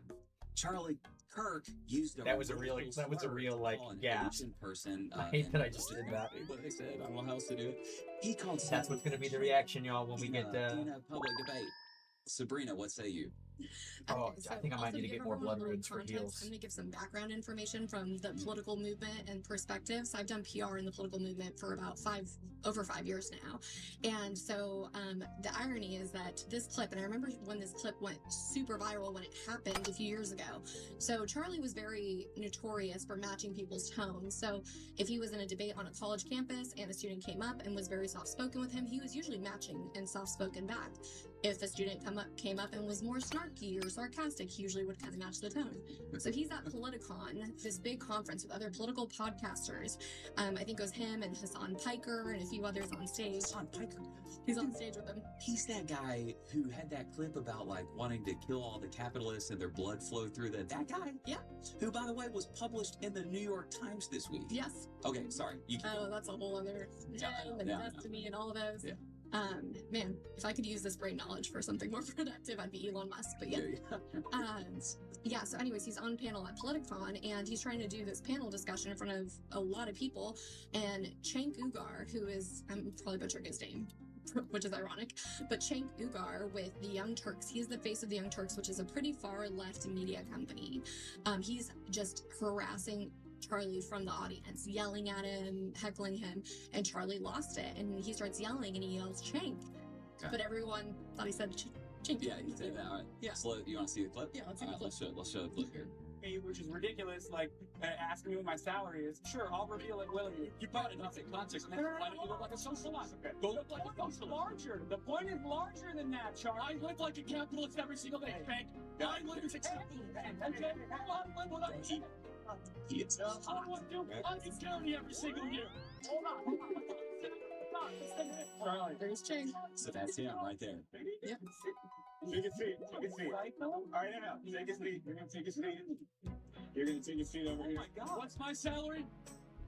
All right. Oh, he does it one more time. All right, behave, everyone. Okay. I practice what I ask. Charlie. You know, you can clip it. So there it is. And the irony is that Cenk is a very wealthy socialist who was giving him a hard time for being a capitalist, how much money he makes, and a lot of people don't know this, but Charlie is very generous, not just to the church, to other nonprofits. He's been very generous over the years with PragerU and other organizations. So he was defending his charity essentially, and it was ironic. Okay, so so that's number one. You just, if you're on the internet and you just read like he called somebody a chink, you know, whatever. I don't know how to handle this. And you don't know who Chink is. You don't know who that is. He's literally using a Muslim man's first name that is Chink. By the way, it's rare for me to see, I can't remember when that went viral, like, you know, a couple years ago. It's rare for me to see a video where Charlie's so, like, caught up in the moment. He's such a, usually most of the videos, if not every single video out there, he's like extremely composed. That's the only video I've ever seen of him, like, losing his cool. Yeah, same. So I do just want to point out something Sabrina said that I think is important. And Sabrina, obviously, I hope you don't mind. Like, Sabrina, obviously, family origin, Cuba. People in general, people who come from Cuba, they are out on anything that smells like socialism for some very obvious reasons. Do you want? What's the 2-second explanation of that for people who may not be aware? Yeah, so essentially, socialism is the fundamental value behind communism, which, you know, has enabled dictators in Cuba and other countries, which is the reason my family, as well as many others, fled as political refugees. My family fled in the mid-60s. But yeah, so it's just anything that seems like, you know, the more power that you give the government, whether that's financially, politically, it's a very scary thing. And that's why a lot of Cubans tend to be very conservative, tend to be very loud and proud of their support for Republican candidates. They tend to be very politically engaged. I mean, I think just a natural nature growing up, you know, we didn't talk about hardcore politics until we were a little older growing up, but I think that there were certain values that were instilled in us. If you're listening, government, you do not need to control everything. And then as soon as the people give you the power to, we are in trouble. Someday we should do this. Like socialism and biblical It makes it seem like a lazy endeavor. Number one, in the Old Testament, the basis of the Old Testament law is private property ownership. So I just want to, there's a ton of Old Testament laws that revolve around private property ownership, incompatible with, at least consistent socialism. Number two, socialism, it removes all of the incentives for hard work and entrepreneurialism, which is why, actually, I've seen clips of Charlie doing this. He'll point out, like he did with Chink right there. He'll point out that everybody who publicly advocates for socialism looks like cabinets. Yeah. Like that dude Chink is like a multi-millionaire. They are not generous with their own finances. So what people who lean socialists or kind of redistribution wealth always do is what Christians do. When we talk about charity and generosity, we're talking about our own decision to use our resources for the good of others and the will of God. When we talk to people who are more like secular, progressive, and socialist, what they're talking about is lending a vote so that to use other people's money to help, and data shows they're extremely ungenerous. So, and then last thing I'll say, socialism is incompatible with economics. If you just it's First Thessalonians. Paul just says, man, here's how church needs to operate. If somebody won't work, they can't eat. Just like, just right in it. We want incentives built into society to move people towards work and entrepreneurialism. Coming to the next podcast. Oh, yeah, we'll do it at some point. Sabrina, do you want to pick the next one? You want me? Oh, let's do it.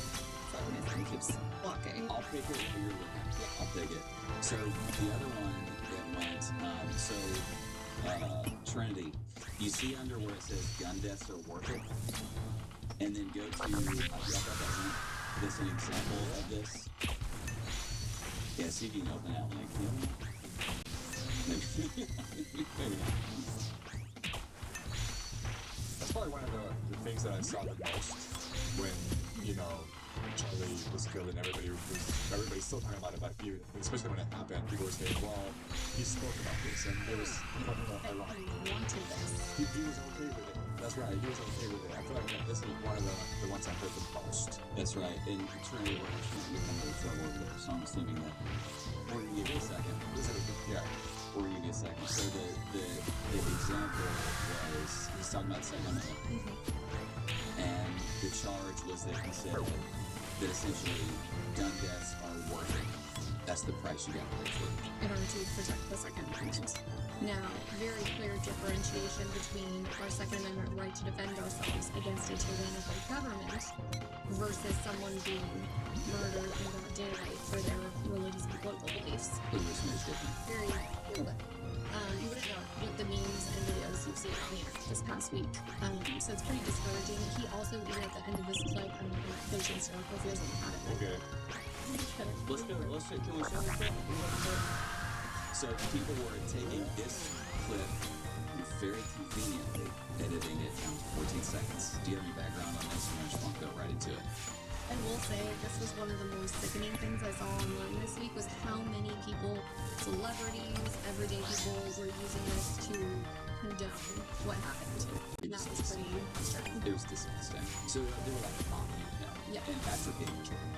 Yeah, essentially saying that he would have won this. He approved of what happened. Well, you said gun deaths were worth it. There you got what you wanted, buddy. That's not what they're doing. It's disgusting. So this was the clip they were talking about. I think it's worth it. I think it's worth the have cost of, unfortunately, some gun deaths every single year, so that we can have the Second Amendment to protect our other God-given rights. That is a prudent deal. Okay, so they were very conveniently. But that 14 seconds. Now, Sabrina, you take it from here. What was the actual thing that's happening here? Yeah, I think we could actually pull it up and listen from here for a little bit, and I'll kind of reiterate what he's saying. It would be wiser than wherever you're living, because C.S. Lewis is really smart. So I don't know what alternative universe you're living in. You just don't want to face reality that governments tend to get tyrannical, and that if people need an ability to protect themselves and their communities and their families. Now we must also be real. We must be honest with the population. Having an armed citizenry comes with a price. And that is part of liberty. Driving comes with a price. 50,000 people die on the road every year. That's a price. You get rid of driving, you have 50,000 less auto fatalities. But we have decided that the benefit of driving, speed, accessibility, mobility, having products, services, is worth the cost of 50,000 people dying on the road. So we need to be very clear that you're not going to get gun deaths to zero. It will not happen. You can significantly reduce them through having more fathers in the home, by having more armed guards in front of schools. Bingo.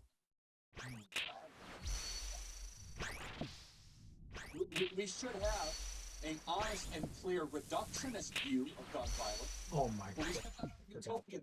You will never live in a society with armed citizenry and you won't have a single gun death. That's nonsense. It's drivel. Yeah, I think you cut it off. Yeah. Trinity, you can cut it right there. This is literally when the 14-second clip started, right there. But Yeah, That's absolutely. So yeah, I mean, he advocated for our Second Amendment rights to, defer a tyrannical government. Yes.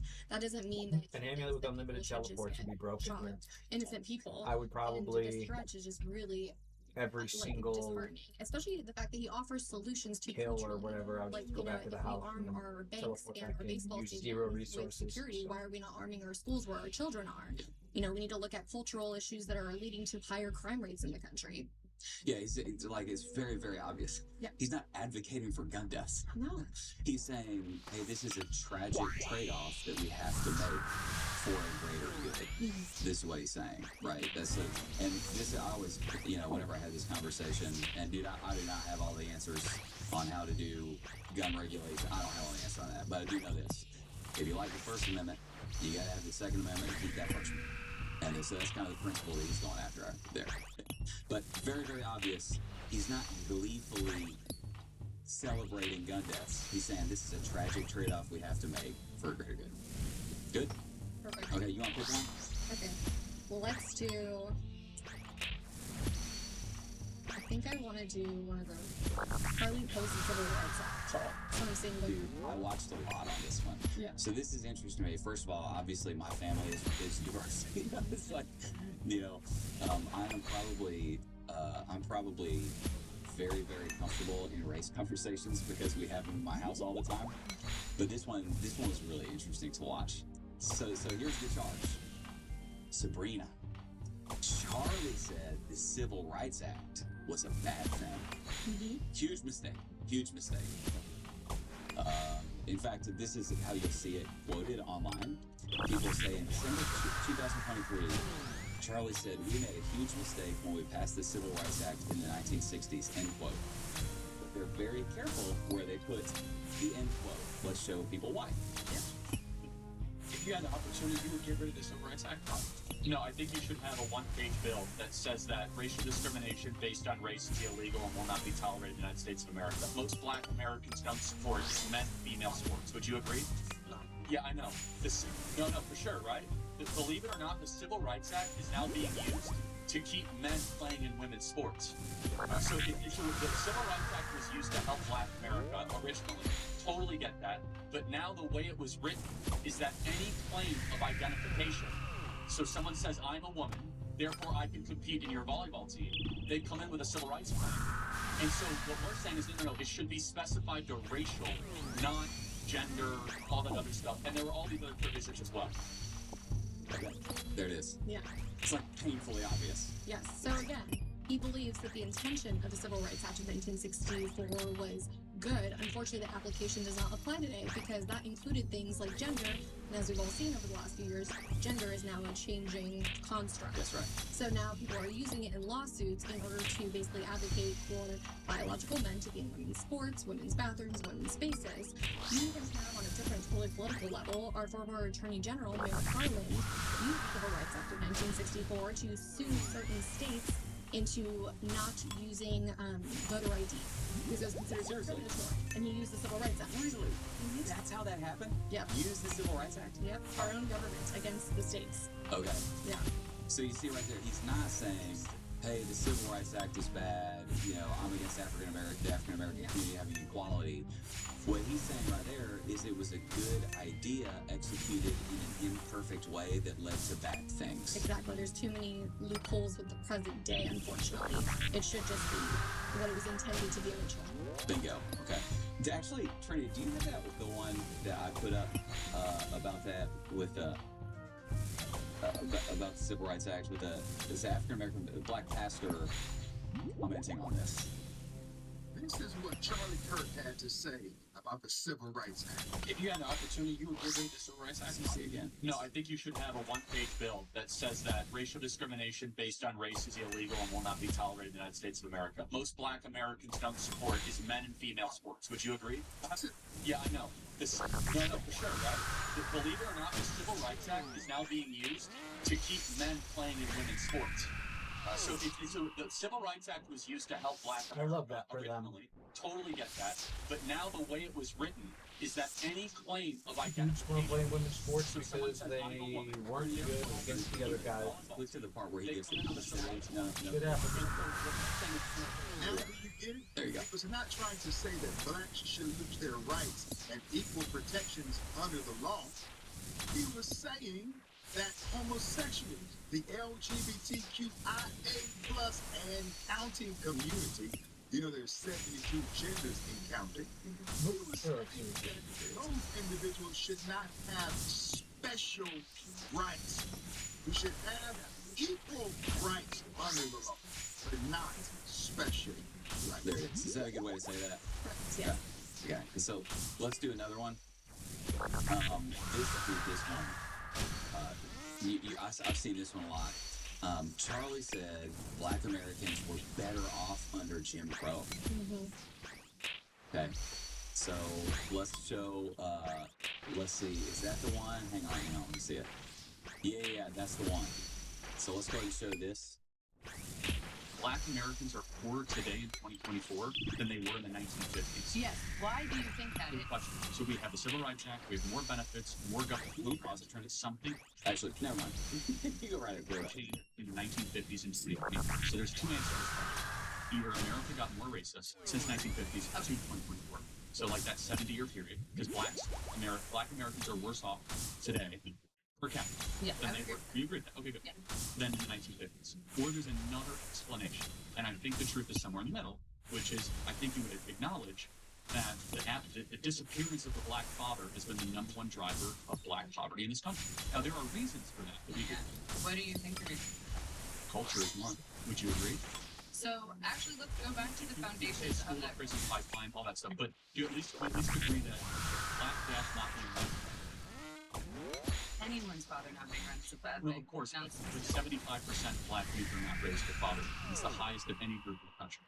whether you like what he has to say or not, you don't get to just misquote him. And I understand because when I was on the left, I thought that I could trust my party, so I could just trust the headline or trust the 10-second clip because they wouldn't just character assassinate or physically assassinate anybody that disagreed with them politically, right? Actually, what I realized is that they call anybody a racist that has a different opinion in order to shut the conversation down because why would you listen to a racist have? Yeah, I love that. They wouldn't assassinate their own people. Yeah. Well, any comment here?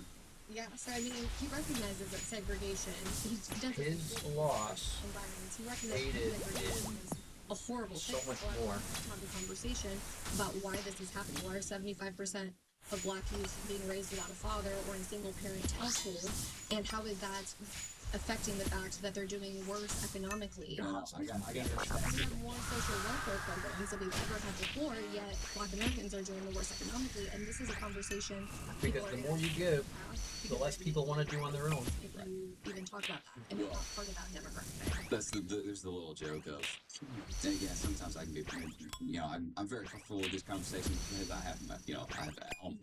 But there's a little joke of, a racist is anybody that's winning an argument with a progressive. That's kind of generally what can tend to happen.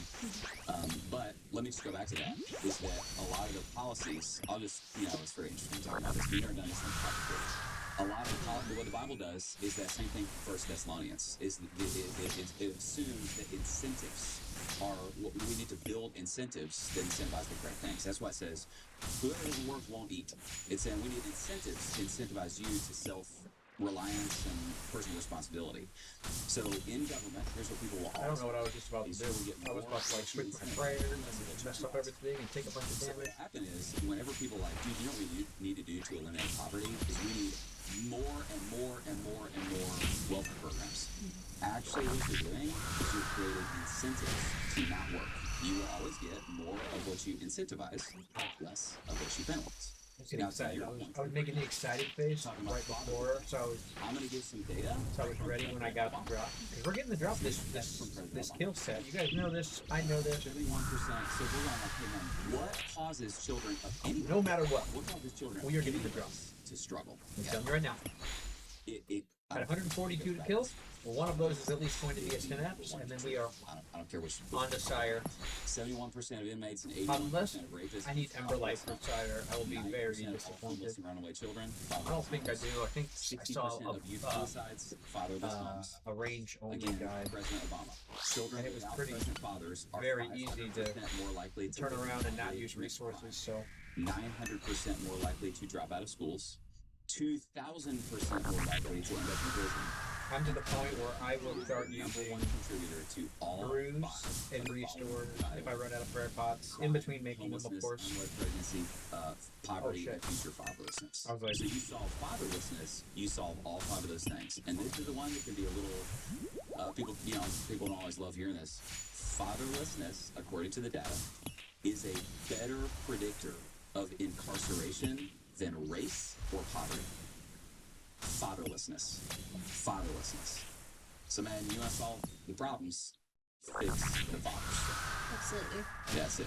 So he, again, bunch of shit dudes just freaking he's not saying not staying with their Americans are better off under Jim Crow. wherever they He's lay actually their cap. pointing to the data that actually, in some measurable ways, man, that community actually was doing better than, and he's trying to figure. He's asking the question, what caused? You see that's what he's doing with it. Yeah. Put this over here. A little quick insider knowledge too. They try to paint him as a racist, and quite frankly, he's the worst racist there ever was. So a lot of people don't know, but Turning Point USA, his organization, they also acquired a group called Brexit, which was previously run by Candace Owens and Brandon Tatum, both of who are Black political commentators whose careers Charlie helped launch. I know Brandon and his wife pretty well.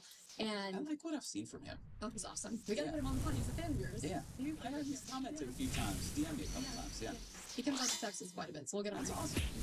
But anyways, so they have an organization that does a lot of community service outreach, a lot of political education events in lower income Black communities. And it's like, why would Charlie take over an organization like that and invest more money and energy and resources and staff into that if he's such a racist?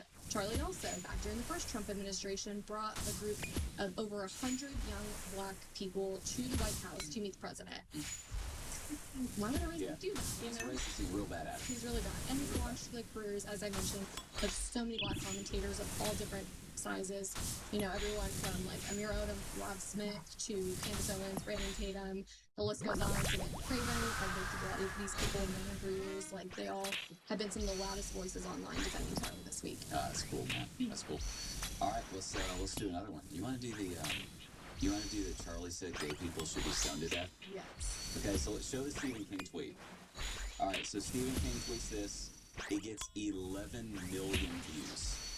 So he does a little quote tweet, and Stephen King says, he, speaking of Charlie, advocated stoning gays to death. Just saying. That gets 11 million views. Charles Spurgeon said that a lie is halfway around the world before the truth can get his pants on. That's a great example of that. That gets 11 million views. But then, Stephen King eventually has to pull down his tweet and apologize, because that's not what Charlie said. No, and I will say, I've never seen him apologize ever, let alone so fast. He apologized very fast as soon as he tweeted that. Yeah. And I think someone was very scared of the lawsuit. Yeah. He, quite frankly, deserves for this. So do we want to show, there's two clips we want to show right here, because I've seen this accusation a lot. Let's, click on that one right there. Turn it this way. Which part of Deuteronomy 6:3? Oh, do you pause it? All right, so here's the deal. Because I actually looked up the background of this. Charlie's responding to... Miss Rachel. Oh, yeah, you can do the background. You know, that's what I don't know too much about this stuff, but yeah, so Miss Rachel, who's a very popular, very, very liberal, I would say, like pretty left-wing, you know, children's entertainer. She's got a very popular YouTube channel. She had Dude, she's not the one that asked about me coming on her podcast last week, is she? Not her. Oh, okay. I would be shocked. To debate? I can't remember who it was. We don't have to say right now. There was some like really big, extremely progressive, kind of like female, like feminist podcast asked me to come on. Not Miss Rachel. Yeah, all right, you keep going. So she does like kids like edutainment, I would say. So anyways, she had for Pride Month, I believe it was either this past year or the year before, for Pride Month, was quoting, what was it? I wrote it down. Leviticus 19, love thy neighbor as yourself, not Pride Month. So Charlie came back and is referencing Leviticus 18, which we'll see here in a second. Okay. Part of Leviticus 19. So you love God. So you must love His law. How do you love someone? Here we go. You love them by telling them the truth, not by confirming or affirming their sin. And it says, by the way, Miss Rachel, you might want to crack open that Bible of yours. In a lesser reference part of the same part of Scripture is in Leviticus 18, is that thou shalt lay with another man shall be stoned to death. Just saying. So, Miss Rachel, you quote Leviticus 19, let your neighbor as yourself.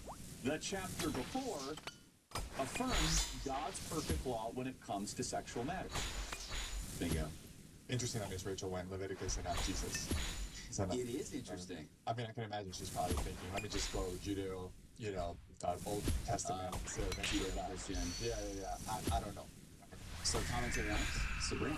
So this is fascinating because, again, Charlie was probably the worst homophobic person ever, because Charlie, was always very welcoming in the conservative movement. He actually got a lot of heat from a lot of people over the years in the conservative movement for allowing so many gay and lesbian and other commentators to be a part of it, to speak at his conferences, to be guests on his show, everyone from Dave Rubin to Rob Smith. Well, that's because you do love that neighbor. That's thyself. And he welcomed all these people, but he did not affirm their sin. And he had very important legal conversations. He was very good at that. I'm going to show a clip here in a second on that. You keep going. Yeah, so it's ironic that, he's literally just basically defending the Bible against how Miss Rachel grossly misquotes the Bible, which is ironically after he's being very grossly misquoted. Yeah, he's not, because very obvious, again, all you gotta do is cross foot. Yeah. He's not advocating for the Old Testament law, like 94. For the Old Testament law to be... We're 50,000 away from equal and parallel. He's literally just reading... Equal and parallel, it's not in that. Now, and I've seen other clips where Charlie understood a New Testament theological application. Sometimes I click and I'm like, how did I misclick? No. The Old Testament laws, some of it was abrogated. But not the other. So that's a whole different discussion. But all he's doing right there, he's just reading the Bible verse. It is, by the way, an actual Bible verse. Now, this next clip is a great example of how Charlie, as a Christian, Ooh, like that 39.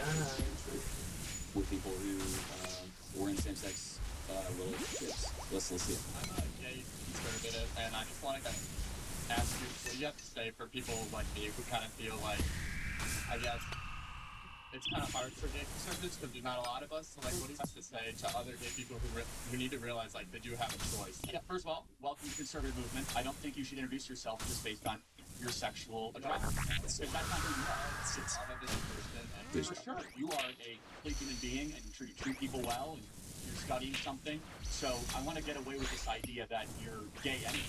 I just think that we have gone along in a negative direction in this country where we act as if the most important part of your identity is what you do in the bedroom.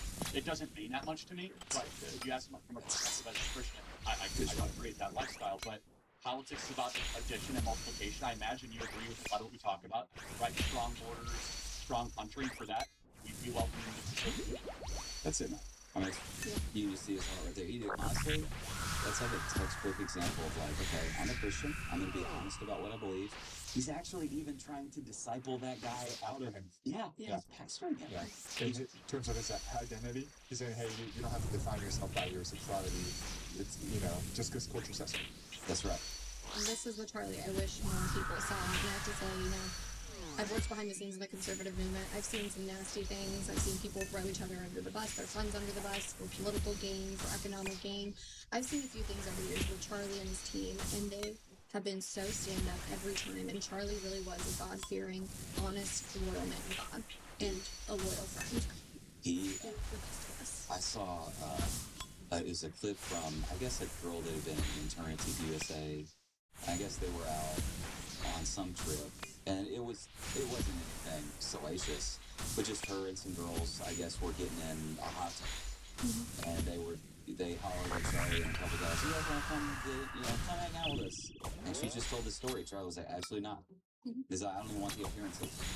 It's just like, dude, that's a man of integrity. Yeah, it's fantastic. All right, where are we going next, Sabrina? All right, I think we should do, Charlie was, let's see, transphobic. Oh, interesting. A little different than that. All right, here we go. So, Charlie was transphobic, all right. Let's see,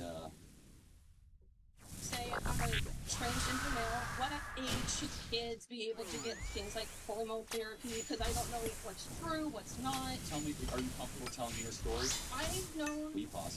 Since like What he just did right there is like Jedi pastoral move. Somebody's asking you a question, and his first thing is essentially, tell me your story. Let me figure out why this is important to you. So he's discerning what's in this person's heart. Are they coming to me for help, or are they coming for an argument? Like, that's really nice. It's compassion. Compassion. Compassion. All right, let's get on. since like third grade, and I'm currently 19, almost 20. I've known basically since then. I didn't start going by like a different name until 7th and 8th grade. I just don't know like the whole medical stuff, like what's true, what's not, what's helpful, because I've heard so many different opinions. First of all, thank you so much for that. And so I'm going to have an opinion that very few people will ever tell you, which is I want you to be very focused putting drugs into your system in the pursuit of changing your body. I instead encourage you to work on what's going on in your brain for positive. Okay, here's what I love. Dude, he's doing theology here. So Romans 12, be transformed by the renewing of your mind.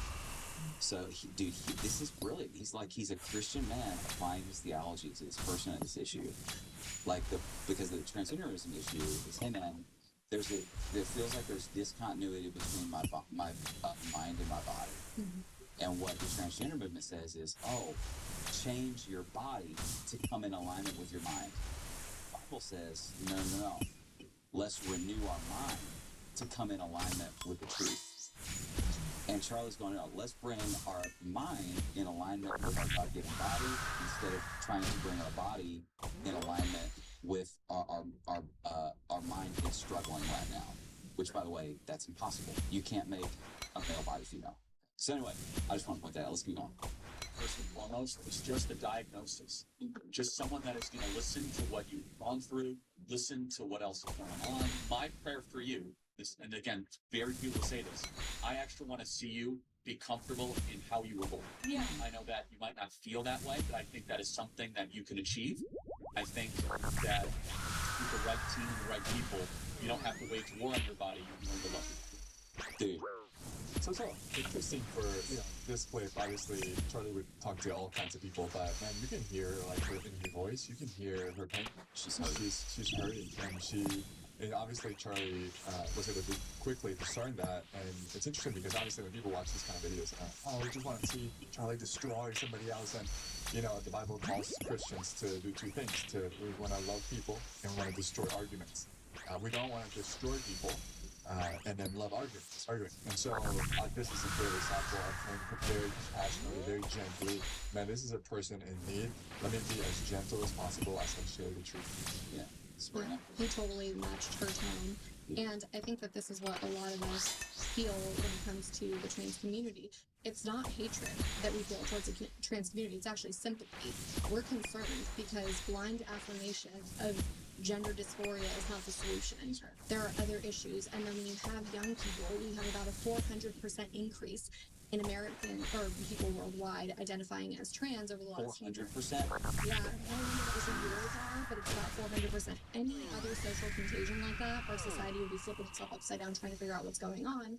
Now, instead, our solution has been to blindly affirm and now put a lot of, especially young people, on cross-sex hormones, SSRIs, and it's just not the solution. I have a lot of sympathy for these people, yes, because they're lost. So they're lost and they need compassion and love, but they also need actual scientific help and psychological help that they're not getting by just being affirmed.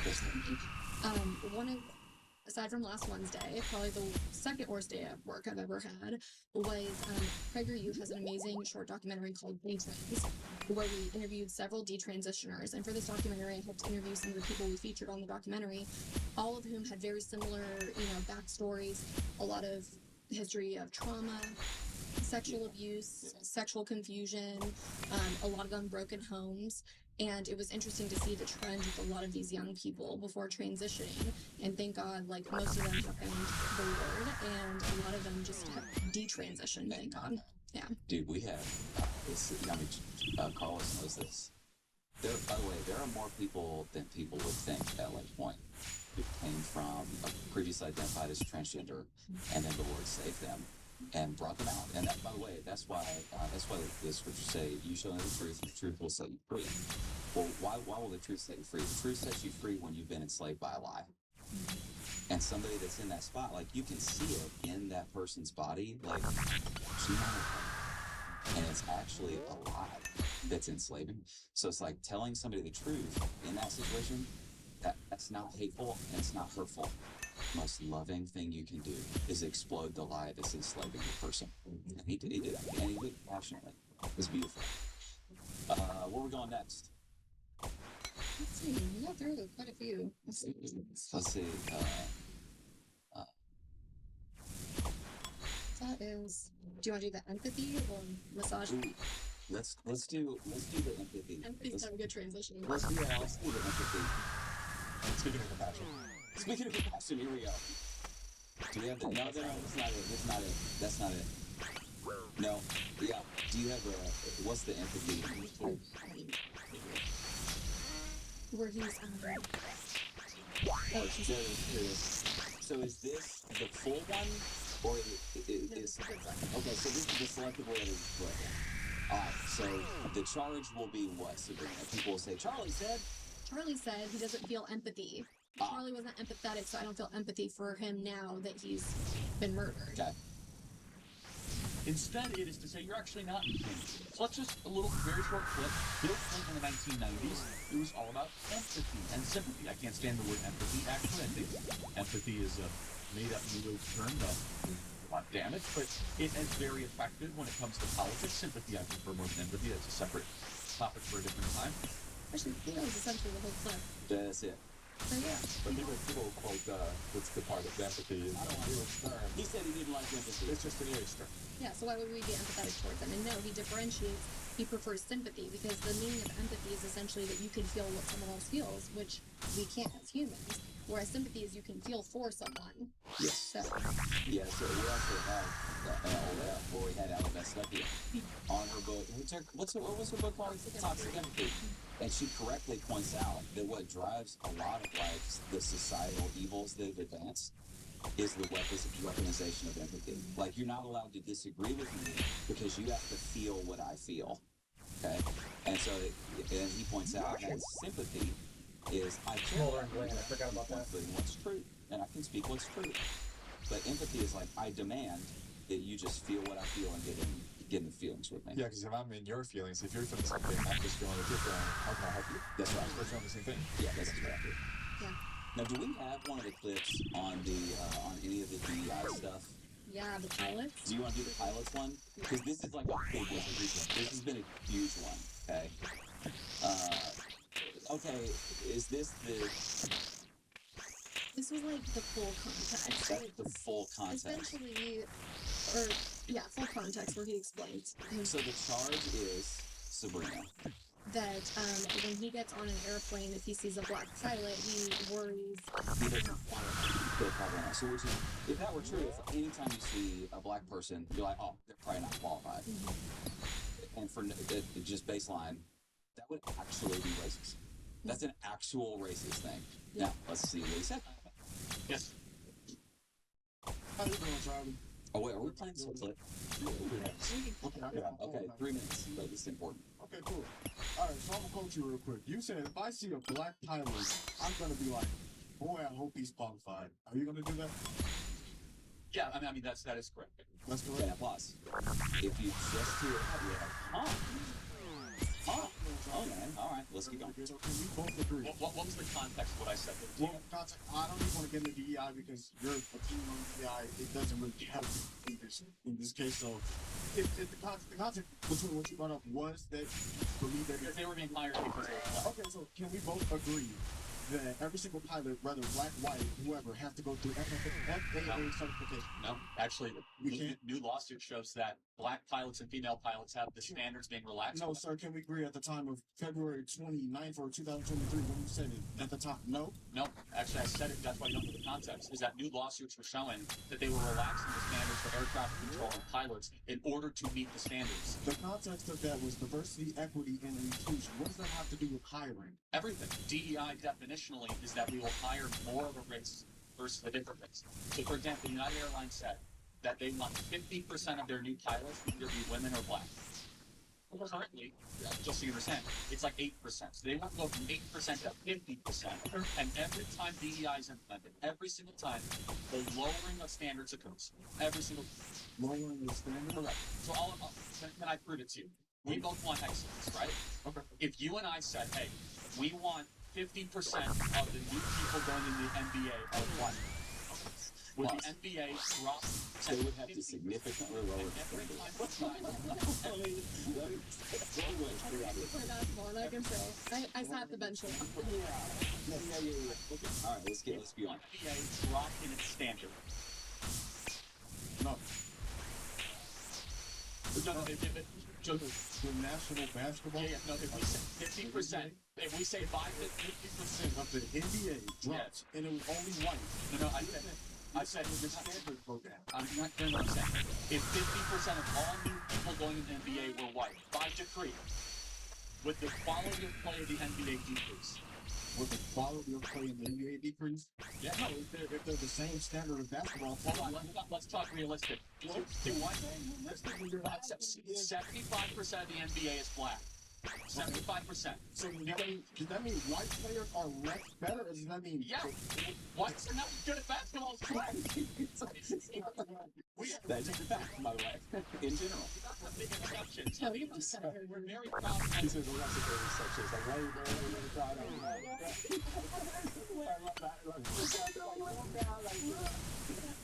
exception, not norm. Okay, is that the whole clip? That's basically it. Okay, can I say a few things about this? Because this is one I think a lot of Christians don't know how to think about. There's actually a theology under what Charlie just said, and let me just say, Charlie is correct. Okay? So here's the point. There are two different views. When somebody says justice, this is really, really important. When somebody says justice, you need to ask the question, what do you mean by that? Because even the Bible says, it says to execute true justice. The implication of the Bible is there is such a thing as false justice, okay? So here's the question. Is justice equal standards for individuals, or is it equal outcomes for groups? That's the question. And by the way, that is one of the primary differentiations between how Christians view justice and how secular progressive people view justice. That's a Marxist view of justice. Equal outcomes for groups is a secular progressive Marxist view of justice.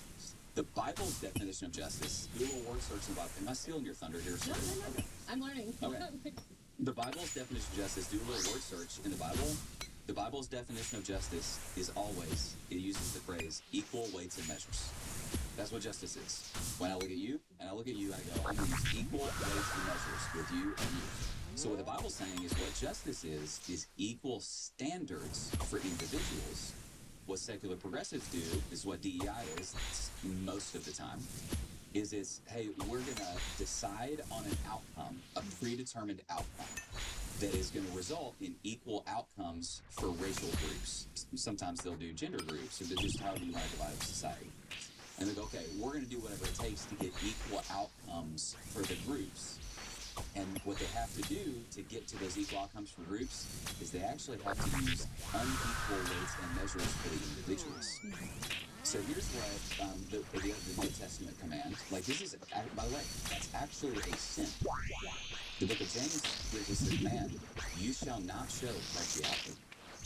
It's partiality. When I look at you and I apply different standards based on your skin color and your skin color, if an Asian student applies to Harvard and they have to score 40% better on anything to get in than somebody from a different race, I'm using unequal weights and measures and I'm showing favoritism to somebody, partiality against them based on their skin color. That's a sin.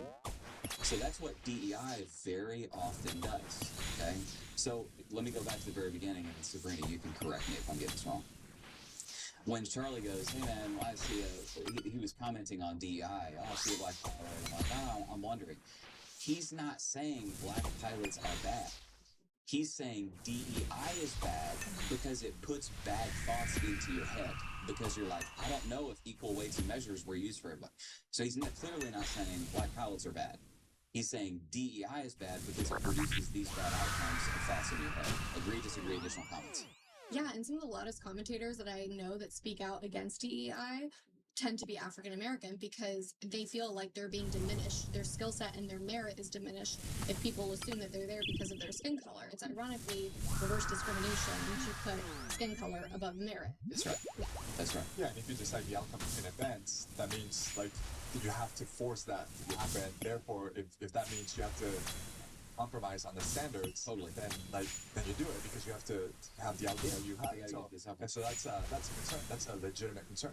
Yeah. That's exactly. That's what Pete Hegseth just did with the military, where they were literally using two different standards of entry for female applicants to the military and male applicants. And he didn't go, oh, we're not letting women in the military. All he did is go, no, we're going to go equal weights and measures. If you want them to these certain aspects of the military, you got to pass the same physical standards as the dudes. That's equal weights and measures.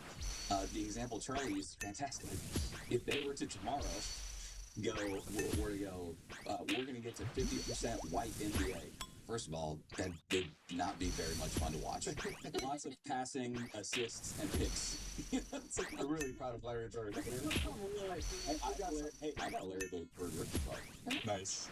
Just I mean, he was a goat. Bro, he's a legend. Yes. But equal weights and measures. Like, if they were trying to force a 50% white NBA, they would have to go, well, for you guys with the paler skin, the high jump is going to have to be a little lower so that you can get in. And, seriously, that's just fact. And on just like a softer side of Charlie is he's a big sports fan, especially big basketball fan. I didn't know that. He played basketball in high school. His wife actually played basketball in college, Erica.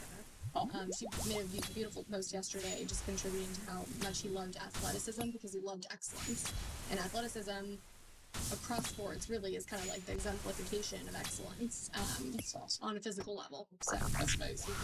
I love that. I love it so much. Well, do we want to do one more? Or do we feel like we got the main ones? Let's start doing massaging one, unless we're taking too much time. Yeah, let's do it. One more hit. Why not? So the charge is Charlie per 2 more hits. A misogynist. Yeah, it's gonna be 2 more hits. And the definition of misogynist is like has a derogatory view of women. Yeah. My wife does things with my child that I can't even dream of doing, such as having an intuition, compassion, empathy. She can operate on 30 minutes of sleep. I need 8 hours. Women have a different giftedness, I believe, given by God. Women's intuition is far better than my intuition. I trust my wife's gut when it comes to people, when it comes to relationships, and she leans on me for investments. For we are cruising this. We are given different gifting. There is a general rule. There is general that women are far more gifted. There is caretaking, a really high volume of combat XP on these tasks. I wonder if it's just like certain bosses where it's slightly elevated. Yeah, I mean, there's so many clips of Charlie. I really don't care to look, but all I know is I get a lot of XP when I do this. Political influencer careers in the movement than anyone else, including a lot of women. He has employed them, he has launched them, he has put them in positions. He has helped the president put women in positions of power with the cabinet. So it's so funny to see this claim because it's so false, especially when you look at just the relationship with his wife. The fact that he has the way that he treats his daughter. It's just heartbreaking that people think that of him, especially as a woman in the movement who has been, positively impacted by him, his organization. His organization puts on, actually, sorry, I'm going to plug this. They put on an annual women's conference here in Dallas, literally. It was in June. I gotta go. And it's a great conference. They feature, at least 30 to 40 female speakers, everyone from stay-at-home moms to female entrepreneurs for some of the biggest companies in the world. And it's just very empowering. We had Bethany Hamilton, who spoke at the last one on her faith. It's very Bethany Hamilton is the surfer who lost her arm. They made that movie about it. Great event to send your daughters to because they will find Soul Surfer, I think it was people called. that share same spiritual. Bethany Hamilton is a freaking G. But it's very, I don't know, a lot of misogynists that would put on a women's conference that empowers women. It seems a little weird. If you're a misogynist, you're really bad at it. Yeah. Dude, the other thing I'd say on that, when I watched Erica give her speech after Charlie's martyrdom, that she was a lioness. And honestly, my first thought was, my theology tells me Charlie would never have become who he was without Erica. But then my theology also tells me Erica never would have become who she was without Charlie. And I'm just telling you, like, a dude that has a downgraded view of women and, you don't got it in ya. Erica does not become that, lioness unless she had a strong, godly husband that loved her very well. Loved her like the church. That's exactly right. Ephesians 5. The other thing, I'll just say this, like every Christian, you just need to know this, man. If you're a Christian, this is going to happen to you. I don't care who you are. The Bible just clearly teaches that men and women are equals, but they are not equivalents. They're equal in value, but they are different in function. And that God has designed men and women differently, and they have unique roles in the home and the local church. And what our world does, it just flattens everything into sameness. It's just like sameness. And if you don't toe the line on sameness, then you are going to get accused as a Christian of being a misogynist. I get that all the time. And dude, it's just not true. Like you're just a Bible guy or Bible girl. That's all you are. All right, man. Can I close this? I'm gonna close this with 2 clips. We're gonna do these real quick because the primary charges against first we're gonna show the one of how Charlie responded to an actual racist, like a real one. And then I want to close because a lot of the things were about the accusation Charlie was racist, and I want to show one final clip. So this is how Charlie responded to an actual racist. I want to ask a question of you. What does it mean to be an American? Is it an idea or a history, a shared history, or is it a skin color? Well, I mean, you could go back to the original founding fathers, the Immigration Act of, I believe it was... What does it mean to be an American? Is it a skin color or something else? So there's the current idea of what it means according to the heart. Watch what this dude says here in a second, and you're going to see why Charlie does this. But if you go back to the original founding fathers, they intended this to be a European nation for white men of good stock. So that's an actual racist. Let me answer the question. Yeah, that's an actual racist. Now, watch how Charlie responds. It wasn't in the Constitution. It wasn't in the Constitution because they didn't believe it. You, sir, they did not put it in the United States Constitution. Let me answer another question. Let me ask you another question since you support. Allow him to have the mic. Let me ask you another question, sir. What does the phrase, sir, Constitution, and they made it explicitly clear. what does the phrase e pluribus unum mean? What does the phrase e pluribus unum mean? Why is that relevant? Because it was on every founding document and presidential seal from our founding. Out of one, you, sir, and your ideology is not conservative. It is right-wing, identitarian, and has no place in the conservative movement, my friend. Get on the law. Get on the law.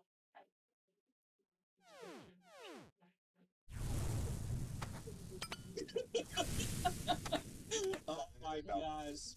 That's right. That's an ending. That's an ending. What a lion. What a lion. Just, again, now he's a racist. He's a really bad one. He's really bad at it. Let's finish with this last clip because I've been seeing stuff like this just go all over the place. Yeah, this is so heartwarming. Obviously, like, this affects even, like, my personal family, that kind of thing. But I like, if you hear some of the clips of Charlie, man, why did you really want, okay, let's say you're a Christian, you're like, okay, I don't agree with the DEI thing, but why did Charlie have to go after it so much? It's just uncomfortable. Why do you have to do that? You can really hear his heart for his why in this work. You will never be the best version of yourself if you allow other people to convince you that you can't be better because of your skin color, because of your sexual identity, because of the community you came from. You must resist those narratives at all costs if you truly want to be successful in America. Amen. Amen. Amen. Pastor Josh. Father, we just continue. We thank you for your servant, Charlie, our brother in Christ. And Lord, I pray that just like we saw in the pod, I pray that because the grain of wheat has fallen into the ground and died, that you would use it to bear much fruit, because what we care more about, more than any king in any kingdom, what we care more about than the United States of America or anything, we care about the kingdom of God, the lordship of Jesus Christ, and people coming to know Jesus. So, Father, would you please do that? Exalt him, save a whole bunch of people, God. And we pray it in Christ's name. Amen. Amen. Amen.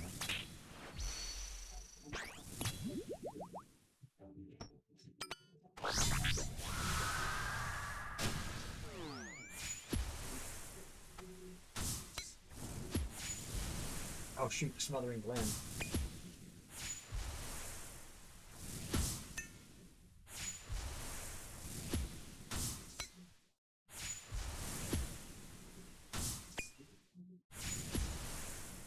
A mega theme of the scriptures is God versus government. When we practice sin, when we disobey, we're giving some of that dominion back to Satan. A disciple has to develop a wolf detector because you got thousands of them in your pocket. This is a new age, but the same spirit working where people are finding their identity in a number, not in an identity that Jesus gives you.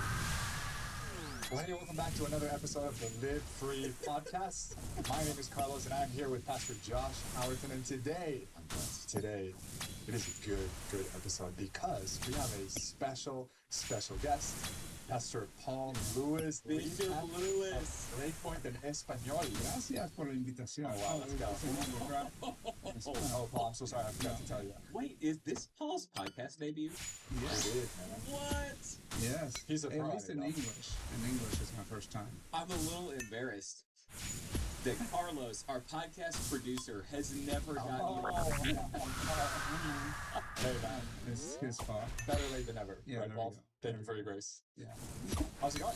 Yeah, good. Paul, thanks for joining us. Funny story is that me and you have done podcasts before, but We have. That's right. And so, It's invited on. yeah, we didn't say Paul. Hey, We didn't invite you. He invited me, so it's not my podcast. Okay. I would have said Gracias and Gloria a Dios. Amen. A couple of good foods like tacos or sweaty tacos. Oh, yeah. Bloody Oh, yeah. tacos. Yeah, Paul, for people that don't know, you are a Mexican pastor. You're from Mexico. Yeah, I look like a gringo, but I was born and raised in Mexico. That's right, man. Missionary's kid. That's right. So, and for pod listeners who don't know this, I want to honor Paul. So when Pastor Paul got here, I think Lake Point Espanol was like, it was basically a life group. There was like 40 people-ish, right? Yeah, 48. 40, yeah. I don't remember the That's a pastor. That's a pastor. No, not 40. 48. Yeah, That's a pastor. 48 people in a life group. He knows his sheep. That's right. He knows his sheep. Everyone counts. Now, thousands of people across 3 campuses. Yeah. Rockwall, North Dallas, and our Mexico campus. And Mexico campus. Yeah. Unbelievable. Oh, you were like probably like the second person I connected before coming to Lake Point. Paul invited me to just chat and hear my story, and honestly, like I would not be here if it wasn't for Paul. Well, somebody told me that you wanted to help in youth group, and I'm like, yeah, let's meet with him. And I'll do what I need. And I remember taking you and Brooke for a little tour of the church and trying to convince you. And I even told you that time, it was funny. I said, I know y'all don't have kids, but imagine your kid one day being here, the children's ministry, and all that. I mean, I was selling Lake Point and the vision for him coming. And so to see what God has done is great. I think you probably remember this. Jan and I attended a Lake Point and Espanol service before we ever attended a Lake Point English service. Yeah. So we came, and for some reason, like our schedule that morning, the way the service time started, I can't remember why it was, but we came and slipped in the back of the Lake Point Espanol service, and the worship of the Lake Point and Espanol room, it just opened our heart. We left there going like, this is home. Yeah. Well, I remember that Sunday, and because all our ushers and everybody said, hey, because it's not usual when an English-speaking person shows up. And so everybody kind of knew that you were here and you were visiting, and for us to kind of worship together, that was cool, and be part of that story too. We're good friends. That's amazing. Well, man, thank you for being here. And man, we're in the middle of a series that I'm really enjoying. Letters to the American Church. The 7 letters to the churches in Revelation. And this week, we got Pergamum. We sure did. Yes, we did. Let's talk about it. Revelation chapter 2, verse 17. So we'll talk Pergamum. So we'll tease some things. That's right. But before, actually, sorry, go ahead. Hey, thanks for watching, subscribing, liking, commenting, all the things. That's right. By the way, I try my best not to get disappointed. I don't put the synapse yet. Yeah, people, honestly, like, we're getting really good feedback overall. So the 99. Honestly, this helps a lot. People don't know this, but when people actually share and like and comment me up a little bit. participate, this helps us with knowing that I'm about to get 99 and staying here, knowing that I really want to do other content. Pergamum. It's unfortunate. Antichrists. Let's go. We are at 980. 1,000. Come on, 4,000. Bro, I was thinking about that. Nikolai, I was thinking about the I do know. I was like, did you think about that? No, I didn't. I was like, Nikolai, that's it, man. This will be 3 paths in a row before I actually get Antichrist. We're going to talk false. A drop. How to recognize false. I am due. And then IVF. I'm a little nervous, but I'm getting so many questions about it that I want to talk about it. So we'll finish. I do want to talk about IVF. Okay. And we'll answer that emotionally complex question. All right. Well, I'm ready. So let's start with gold nuggets. What did it make to the sermon? Wait, can we start with a video? The Pergamum. Okay. So for anybody, if you were here, if you already saw the message, this is an awesome recap. But so during the series, obviously, we were able to travel to the 7 churches in Turkey and film on location, like 90-second snapshots that give a background. This will really help some of the stuff that we're going to cover here that I didn't get into the sermon. This video will help lay the foundation. So, tranquilo. Sorry, our live-free Jamie. She's ready.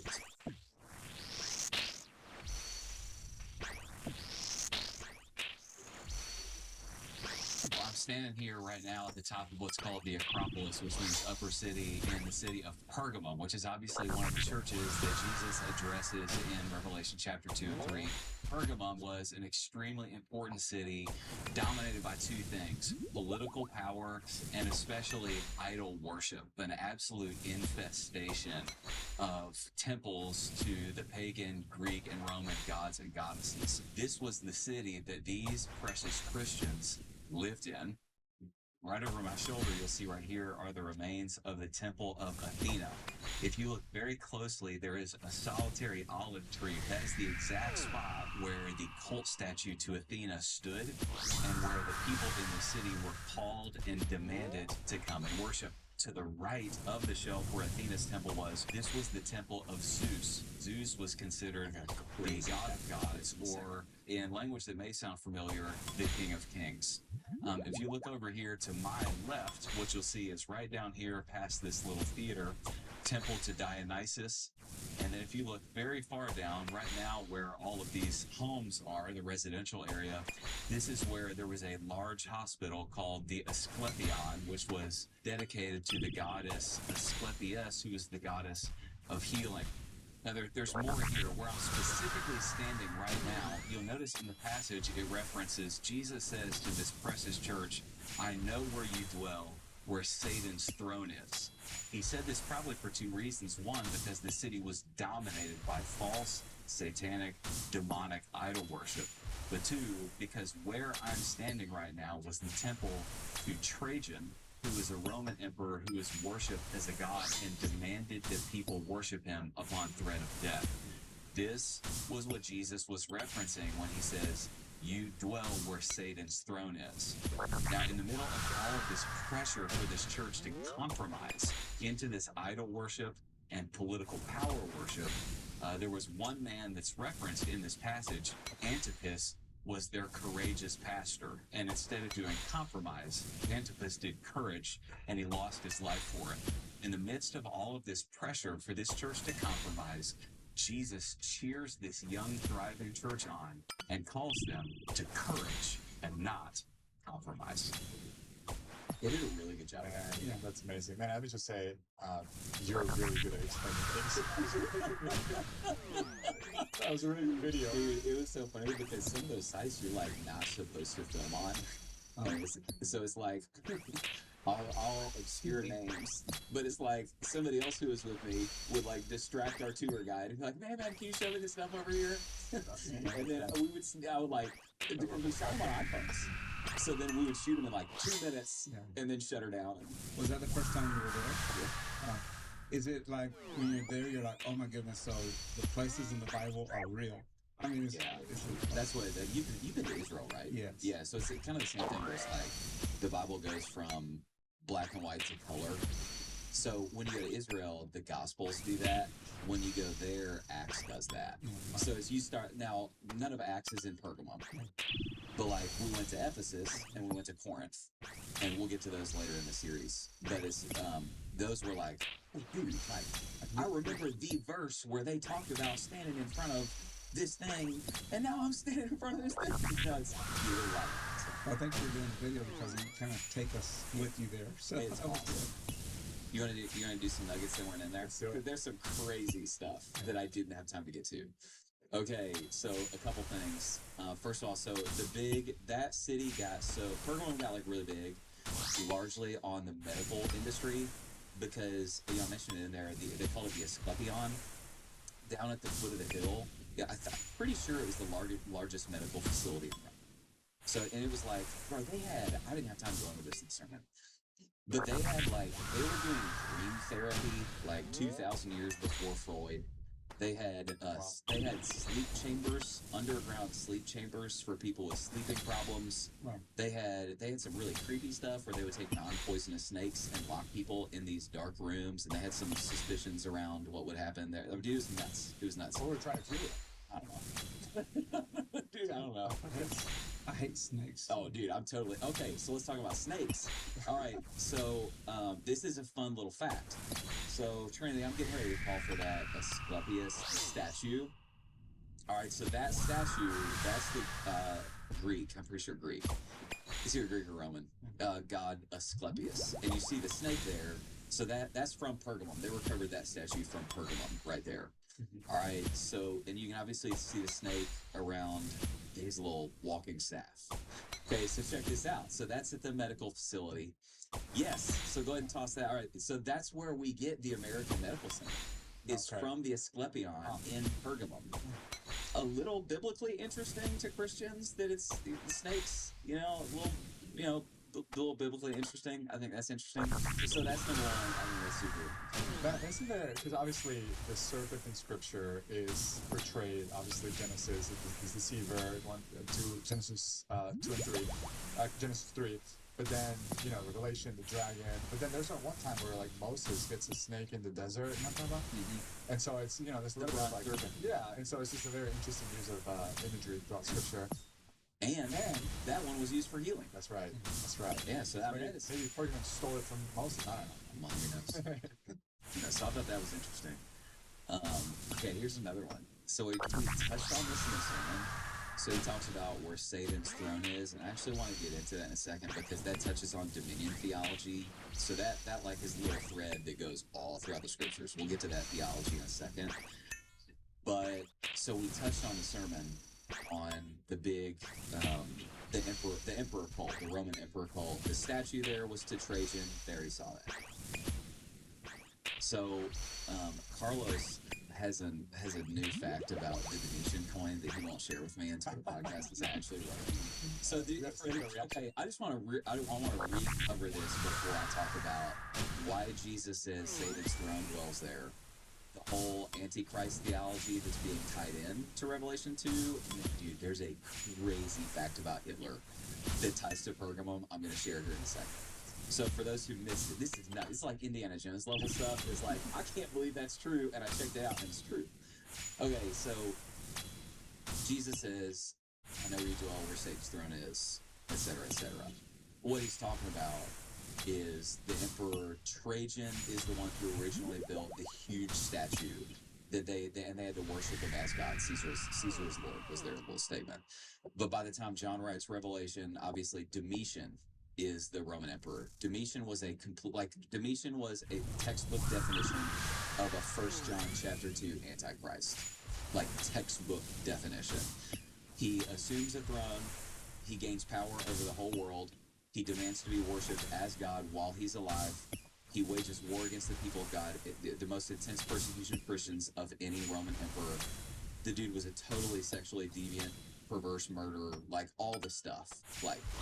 But then, I just want to point this out. All right, so go ahead and toss that. So this is the coin, and I mentioned this real quick in the sermon. That's the coin that Domitian mints during his reign. So for people who either missed it or can't remember, dude, this is nuts. So theologically, we know Jesus is the Son of God. He has his throne. He reigns over the whole world. The Bible says he's made the nations his footstool. And then Revelation 1 and 2 says he holds the 7 stars in his hands. So, bro, what does an Antichrist do? They're against and they try to replace the Christ. So, bro, look at this coin. Domitian mints this coin. That's an image of Domitian's son. So think about this. Domitian says, I'm God. He mints a coin with the quote-unquote son of God, who is sitting atop the globe on a throne, and count those stars. 1, 2, 3, 4, 5, 6, 7. It's Jesus. He's trying to, that's Jesus' thing. Yeah.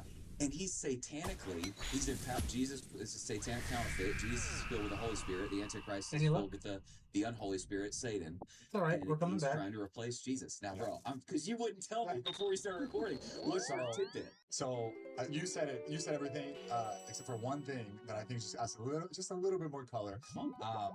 It's interesting because if you remember the context, here's John. He's writing this letter. Jesus is speaking through John. And John has suffered the consequences of being under the reign of Domitian. And what I did not hear you mention is Domitian, obviously he had a son. His son actually died when he was an infant. So he has a son who died, and then here's the mission. He says, I am God. And he has a son who dies, and he makes it on a coin who's on top of the world and the 7 stars. But then here's John writing this letter, and Jesus shows up and he says, hey, tell him who's writing. The one who actually holds the 7 stars in his hand. And so this is Jesus telling John, man, persecution does not have the last word. The emperor does not have all the authority. The one who's in front of you has all the authority. I have the last word, and so it's amazing. So yes, to everything you said, plus, man, that's an antichrist right there. That's it. Yeah. So then so this is what I kind of didn't have time to go into, and this is quick. So, like marks of antichrist. So for people that don't know this, I think most people that are they haven't read the New Testament, they're like, oh, I've heard about the Antichrist. The Christians think there's gonna be an Antichrist at the end of the world, and I'll get to that more in a second. But actually, 1 John, it's either 2 or 3. And 3 actually. It says many Antichrists have come. So what he's pointing out is that the pattern throughout human history will be satanically empowered world leaders that are against and try to replace Jesus. So what most people do is they'll look at people like Nero, Muhammad. Some people go to Saddam Hussein. There's some really interesting stuff. We've actually talked about this on a podcast before about Saddam Hussein, Hitler, and they'll go, okay, interesting. Those guys seem satanically empowered to do very uniquely powerful things.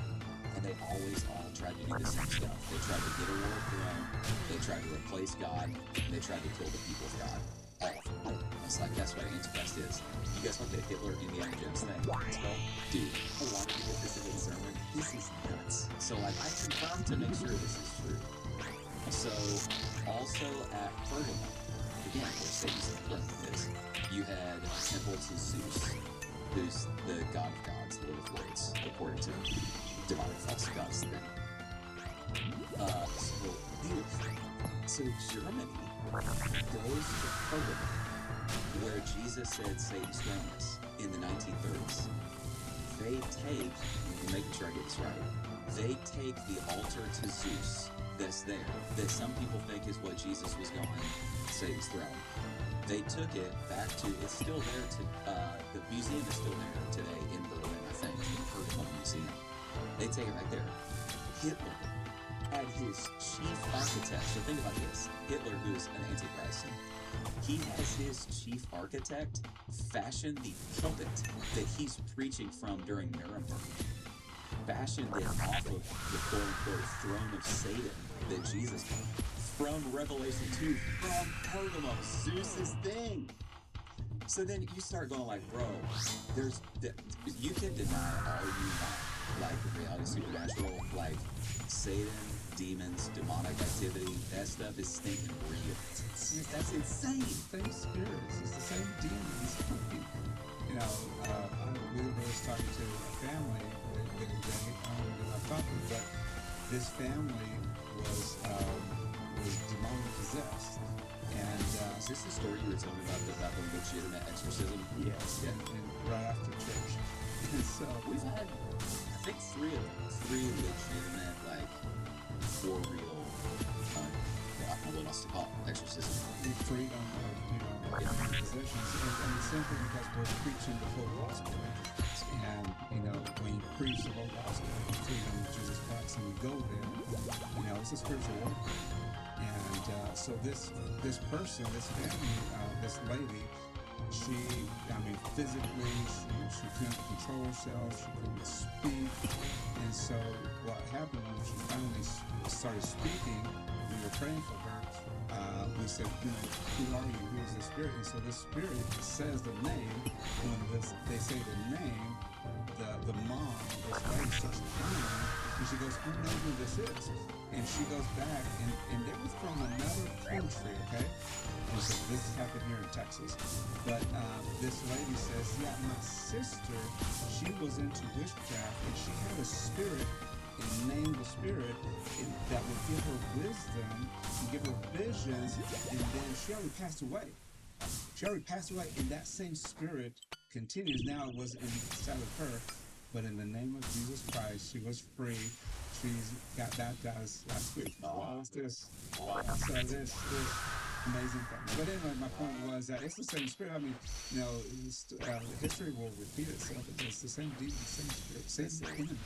One of the same spirit. That's good. You got it. One of the same things keep happening. The same spirits are still working. That's Yeah, right. First off, for like I'll give one more. Here's one more little nugget that I didn't get to in the sermon. So he talks about in the passage to the one who conquers, I'll give a white stone and a new name, known only to the one who gets it, for the one who receives it. And I talked about Bible scholars are really split on what's the deal with the white stone. No, everybody's like, we don't know. It's like the Bible.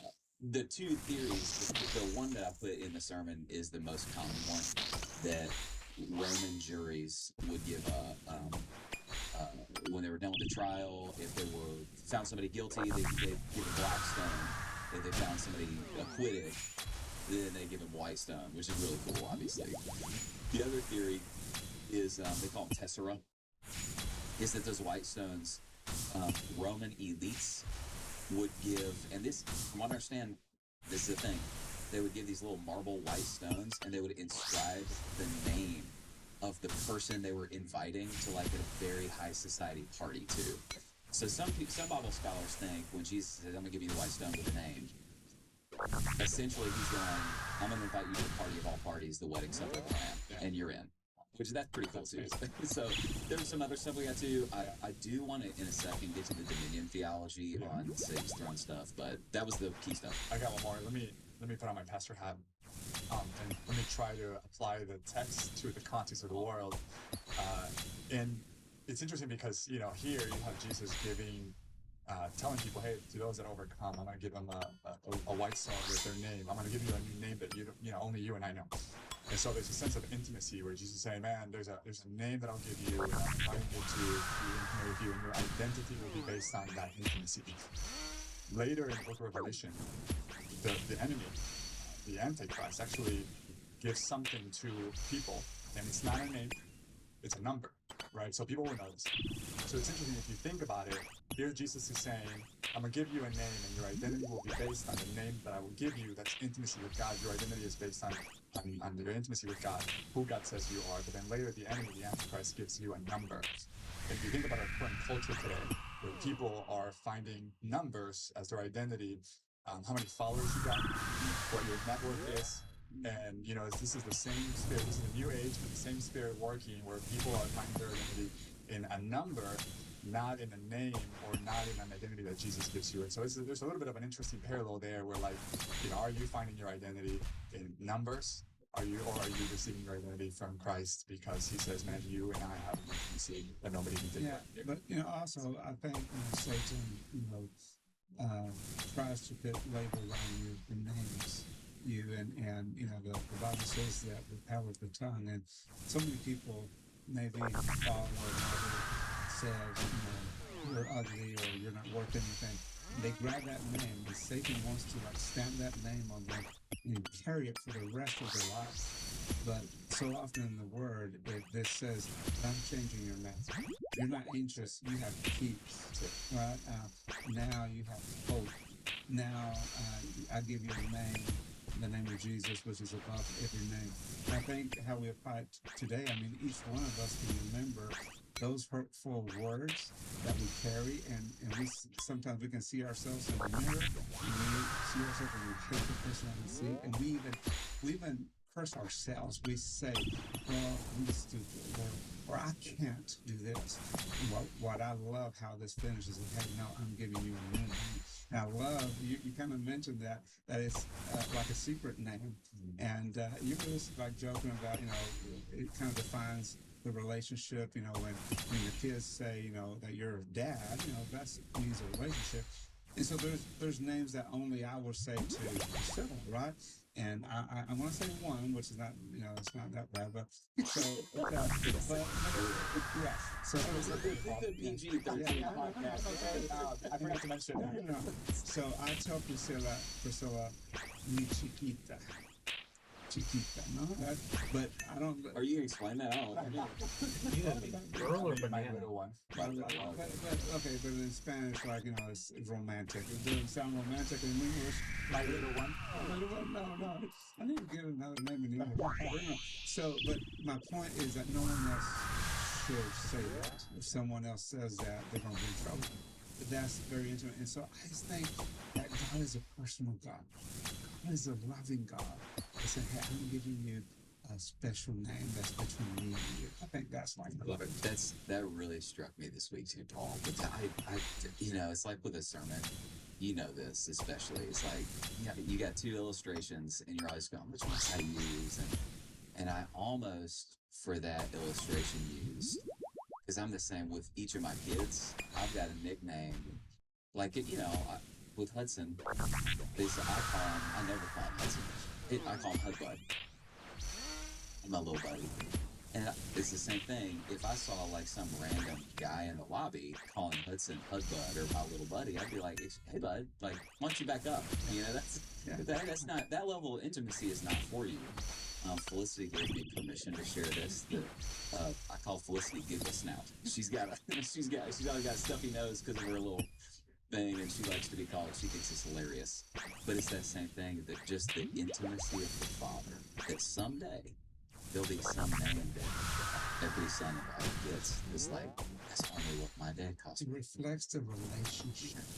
And I think that for God to say that and finish those verses saying that is so precious. Yeah, that's good, man.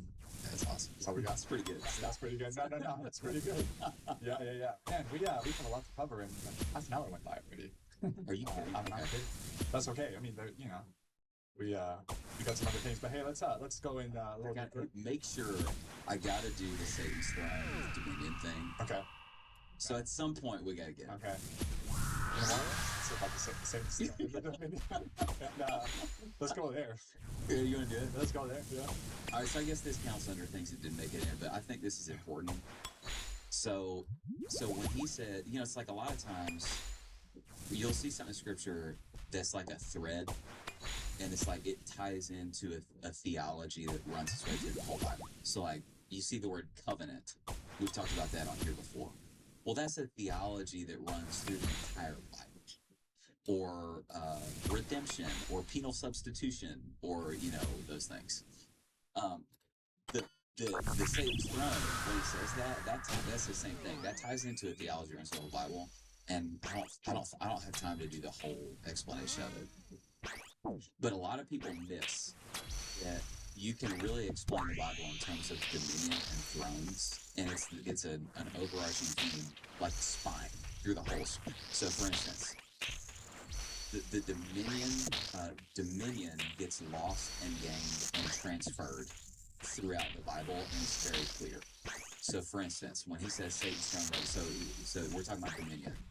So, biblically, theologically, when everything is created, obviously it is created under the dominion of God. In the beginning, God created dominion.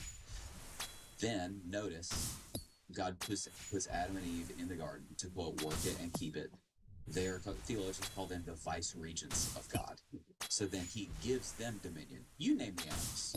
So in other words, he confers dominion to Adam and Eve. Then, this is what a lot of people miss, is that part of the effects of the fall are when they sin, they lose dominion to the serpent, and their dominion over creation is transferred to Satan in some way. So, and a lot of people miss this. That's why, and so this has explanatory power for things that the New Testament and the Old Testament say. That's why you get to the New Testament and it says things like the whole world lies under the power of the evil one. It calls Satan the god of this world. Here's one a lot of people miss. Matthew 4, when Satan tempts Jesus, Satan says to Jesus in the third temptation, he shows him all the kingdoms. And if you notice, he says to Jesus, all the kingdoms of this world have been given to me, and Jesus does not correct him. So in other words, Jesus didn't go, no, they're not. Jesus, like, he tacitly acknowledges, yep, actually you do have to be. So then, this is where it kind of gets cool. So then part of what Jesus is doing at the cross, and you see this played out in Revelation 5. We're not getting to Revelation 5 in this series, but I wish we were. You see this played out in Revelation 5. Like, this is cool right here. This is really cool. So if podcasters want some homework, go home and read Jeremiah 32 about the thing on Hananiah and the scrolls. So I'll try to do this really fast because this is really cool. So in ancient Israel, when dominion of a property was being transferred in the real estate market, they would give 2 scrolls that were 2 deeds. There was a sealed deed, and you can read about this, Jeremiah 32. A sealed deed and an open deed. The sealed deed always stayed with the original owner. So if I sold a property to Carlos and Carlos dies, I've still got the sealed deed, and if he doesn't have a living relative, ownership transfers back to me because I have the sealed deed.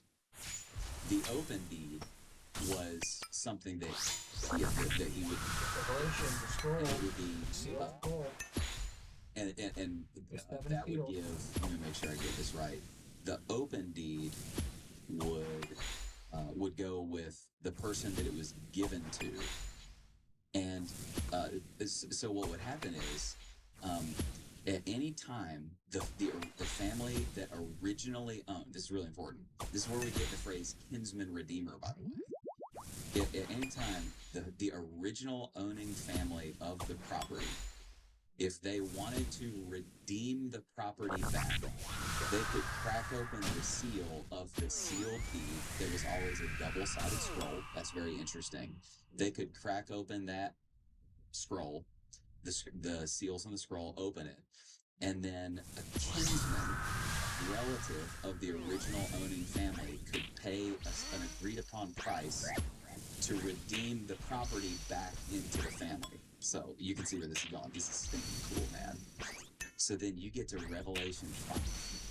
Here we go. The whole world lies under the power of the evil one. We've lost dominion to Satan. It says a scroll that was sealed. That's the sealed deed. Dominion of all creation. And then all of heaven cries out, who is worthy to take the scroll and break the seal? And they're going, we need a kinsman redeemer. Jesus steps forward and is like, I'll do it. Breaks open the scroll. And then remember what they cried out to him in Revelation 5. You have redeemed us back to God. So when Jesus is going to the cross, part of dominion theology, part of what Jesus is doing is he's going, I'm the kinsman redeemer. My family, my father still has the sealed deed to the dominion of all creation. I'm going to pay the kinsman redeemer price. I'm going to get this thing back. Revelation 5 is showing what was going on behind the scenes in the spiritual realm. That's what it's doing. Jesus is taking dominion back, and then it actually gets a level cool. The Bible says that Christians will reign with him. It says that we'll be kings and queens of the future kingdom. We'll reign with the angels. That's a restoration of Genesis 2. So we're the new vice regents. Yeah. We're the new vice regents. So it ends with Jesus redeeming it back, and that's part of why he tells Peter, I'm going to give you the keys to the kingdom. Whatever you bind on earth will be bound in heaven. Whatever you loose on earth will be loosed in heaven. Is he's acknowledging, I'm going to share dominion with you now and give it back to the redeemed sons and daughters. Isn't that cool? That's amazing. Wow. That's very cool. I mean, talking about connecting Genesis to Revelation, the whole arc of the Bible, man, that's amazing. So that's why Satan's throne. You're pulling on that dominion theology thread in Revelation 2. We were talking about that. Something that was hit me hard is that, when we practice sin, we disobey. It's like we're giving some of that dominion back to Satan. And some families, maybe their own households, they don't understand why the oppression, why the person generation is kind of because we're actually, there's a power there, there's a dominion. And when we disobey God and something really cool is going to happen here in a little bit. And I say a little bit, I mean before this kills. and we cannot forgive that Something person. that's not happened on this account for the entirety of my account life cycle. There's a dominion. I think, that dominion is not going to go away until we release it. Which is really cool. I'm actually stoked about the blood of Jesus this thing. And I think a lot of people that are listening to us right now are under the dominion of these spirits or these demons because they have committed that in their heart or in their minds. I mean, what is your thoughts on that? Yeah. I agree. No, I mean, I don't know. Yeah, man, let me ask you this, just following up from what you said. If somebody's asking right now, man, how do I know if in my case I have allowed the enemy to have dominion over myself, my family? How do I know? What do I do? I would say like total surrender. I think some of us, the temptation is only to give, part of our lives to the Lord, not submit, and like in practical ways. We'll be sitting on Sunday and listening to a sermon, and we're like, oh yeah, that's good, and then like, yeah, I don't know about that. And you start justifying, and usually the Holy Spirit or the Word of God will show you, what is God's commands and what is sin. And I think deep down we know, but we still want to release it. We don't want the total surrender. And I would say that God is a God of authority. And what has your pastor told you to do? What has your authority told you to do? What has your life group leader told you? And you go, well, I'm not in a life group, but I'll start there. You should be under authority because you're in a group for people to come out those blind spots in those areas that you're not surrendering. It's only by 0.01%. It's total surrender. Okay. It's literally, you personally. This is the first time. And me and my house will serve the Lord. 39,378. Serve the Lord and 39,560. It's the first time is in my account's history it's our life, my range experience has been higher than my mage experience.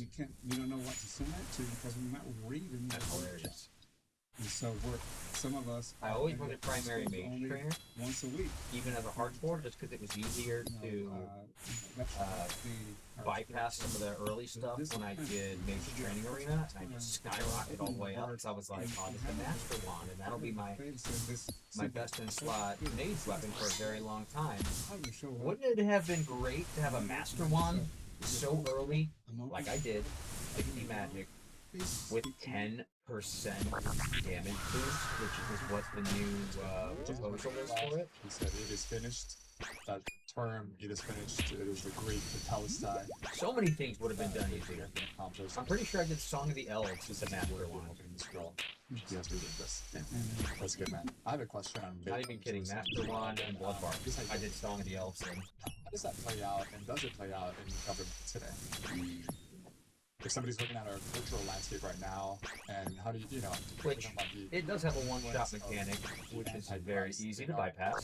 You don't have to worry about it. You are just fine if you have not done Song of the Elves. Well, you do see, so I'll say a few things right here. Unfortunately, so, let me, I want to pull something up so I can speak intelligently real quick. There it is.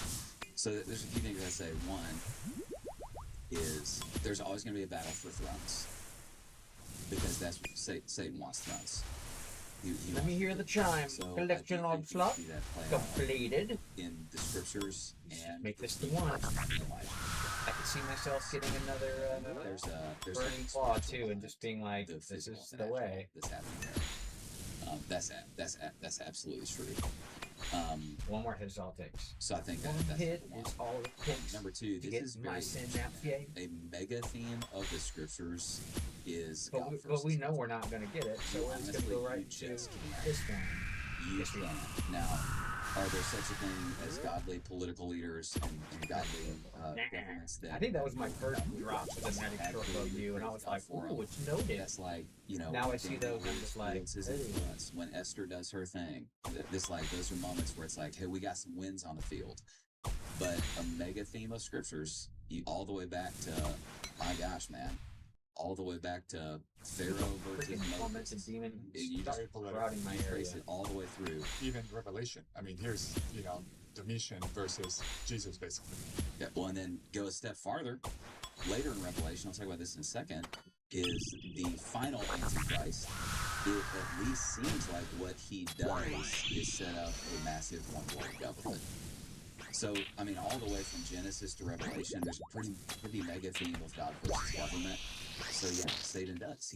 He seeks to get in there, establish thrones, and then do reverse dominion via the thrones. I will say this is interesting. So while we're talking about governments and thrones, you hear a lot of talk right now about globalism and nationalism. And you'll even hear, you kind of hear that phrase, people toss that around as huge in the last election cycle, Christian nationalism. Christian nationalism. And nationalism is bad. Well, when people say that, and this ties into what we're talking about. When people say that, they're not talking about, people say nationalism's idolatry. It's kind of you'll hear that on CNN. When most Christians are saying that, they're not talking about order of allegiances. Oh, nationalism. I love my country more than Jesus. That's not what Christians are saying. They're talking about span of governments. And this does tie into this theological theme. So basically, with span of governments, you have three choices. You have tribalism, globalism, or nationalism. Those are the three choices. In tribalism, there's no established nation. It's just a bunch of little chaotic anarchist tribes warring against each other. Nationalism is set national boundaries, obviously. Globalism is just essentially one world government. You have a span of governments. In the Bible, what you got, and this gets hotly contested, but it's just a thing. In the Bible, Collection God log does slot globalism and Satan does completed. nationalism. Oh, sorry, let me do this the other way. In the Bible, Satan does globalism and God does nationalism. Oh my So gosh. in the Bible, what you see is God is the one that establishes nations in the very beginning of Genesis, post Tower of Babel. You get into the New Testament and you've got some very clear things that he's the one. You got statements like he's the one that established times and boundaries, et cetera, et cetera. So God does nationalism. I'll talk about why here in a second. The only person who does globalism, one world government stuff, that's Satan. You have it 2 times in the Bible. There's only 2 times. Tower of Babel, I think Genesis 12, where all the nations unite in rebellion against God, and he scatters the languages and establishes nations. And then at the end of Revelation, it appears as if the final Antichrist will do the same thing. Globalism, one world government. There's a reason for that. Oh my gosh. Are we gonna go do tired now? Behind it is because Or do I actually maybe I kill a couple is wicked and sinful with the new bow just to see theology. So what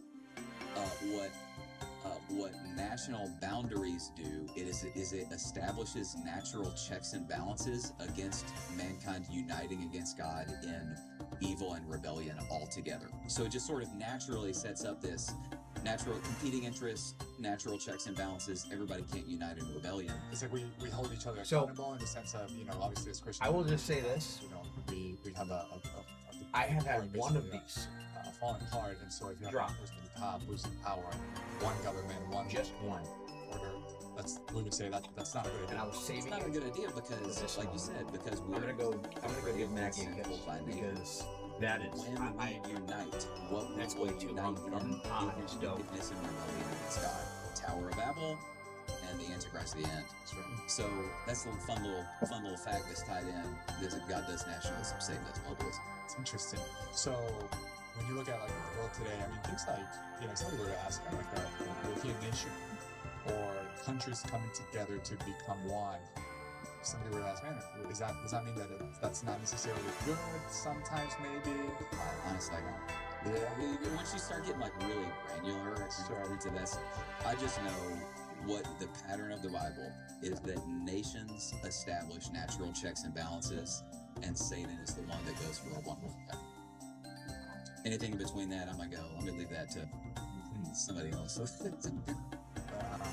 one of the things from this verse in particular, and this church in particular, is this idea of compromise versus courage and conviction. It seems like this church in Pergamum, they're commended for being faithful in some areas, but then there's a little bit of some of the doctrines where they did compromise. Obviously, Romans chapter 12 says, "Do not conform to the pattern of this world." It seems like we kind of live in a culture that is already compromised, and the culture pressures the church to conform to the world. What would you guys I say are some ways where like the church or we as Christians are tempted to compromise? What are some of those like practical, this is how it plays out in our time?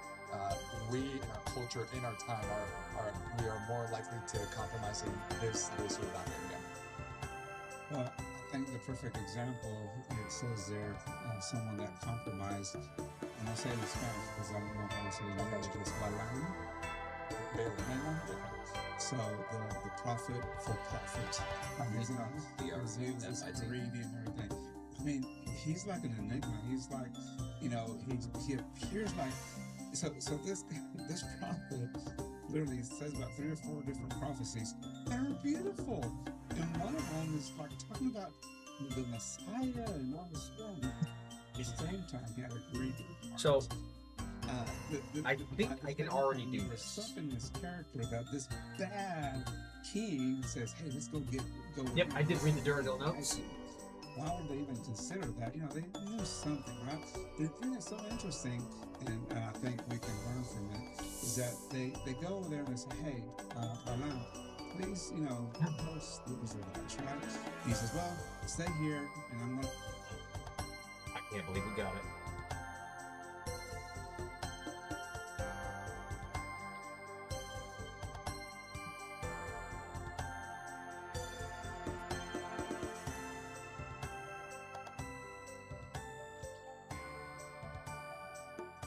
What's up, guys? Your boy Blaze here, coming at you with this Messiah range guide. I'm gonna super simplify it. It's stupid easy now with the changing and the scorching board just destroyed. First things first, let's get these tile markers going. So what I want you guys to do is create a trap tile right here. It's right next to that green dot. And we're gonna utilize that as soon as Q2 ends and he teleports you, or she, whatever she is. You're gonna run down to this pull tile, line all the minions along this little wall, and then click the trap tile. What that's going to do is it's going to get them trapped on that tentacle up there, and you can barrage or blood barrage to heal up, and it helps you prolong your troops. Alright, let's get started with the kill. We're going to start by shadow barraging the boss. If you have barrage, you have 100% accuracy, so go ahead and barrage. As soon as you hear the audio cue, go ahead and start attacking the vents. With the new update, Demon Bane weapons will always one-shot the vents, so it's pretty nice. Kills are a lot quicker now with the changes. Spam Click Sire. In that little part, she kind of nullifies some of your damage. I guess there's like a little cap, but you can still get a little bit of damage off. Do not forget to use your specs though. I know a lot of people say it's kind of useless to use the bow here, but I like it because it gives you 30% accuracy boost, plus you get some burning damage on there. You're just gonna watch for these miasma pools. If she puts her hands together, then she's gonna spawn under you. Right here, we're getting dragged. We're still in P2. What if I told you Abyssal Sire is actually easier than safe spotting a goblin in Lumbridge? This is the brand new ranged only Sire method, and once you learn it, you will wonder why you even bothered with the old ways. Here's what you need. A Scorching Bow. Yes, that's literally everything. You can kill it naked and without any supplies using this method. You could use any ranged weapon, but Scorching Bow makes this a lot easier because you one-shot the vents and you have increased accuracy on the Sire itself. So I would really recommend using a Scorching Bow for this. And here's what your inventory should look like. Bring 1 to 6 ranging potions, 1 stamina potion, 1 antidote, and then fill the rest of your inventory with prayer or super restores, and some food if you're still learning. Sire drops lots of food and super restores anyway, so you will be good on that front. Additionally, you want to bring a 2-way mage switch to autocast Ancients with, and a rune pouch with runes to cast Smoke and Blood Barrage. Lastly, bring your preferred teleport method. I use House Tabs and a Drayman Staff. So, let's get into the fight. Sire technically has 3 phases, but with this method, we almost skip the last one entirely. To start phase 1, hit him once with your bow. Immediately follow up with a Shadow Barrage to stun him. While he's frozen, run and kill all 4 vents. Now, phase 2 starts. This is where the fun of this method begins. Mark 2 tiles before you start. Stand on the north tile and then shoot Sire. When he walks toward you, pray melee. As soon as he hits you, step back to the south tile and repeat. It's literally a 3-step dance. Get teleport as soon as 2 starts. This is where the fun of this method begins. Mark 2 tiles before you start. Immediately follow up with a Shadow Barrage to stun him. While he's frozen, run and kill all 4 vents. Now, phase 2 starts. This is where the fun of this method begins. Mark 2 tiles before you start. Stand on the north tile and then shoot Saya. When he walks toward you, pray melee. As soon as he hits you, step back to the south tile. And repeat. It's literally a 3-step dance. Get teleported, step back, shoot. Do this, and Saya can't use any normal or special attacks. He's basically a training dummy now. Here's one additional tip to save prayer during this phase. After the first hit, you can turn off Protect from melee entirely. Saya won't be able to hit you for the rest of the fight.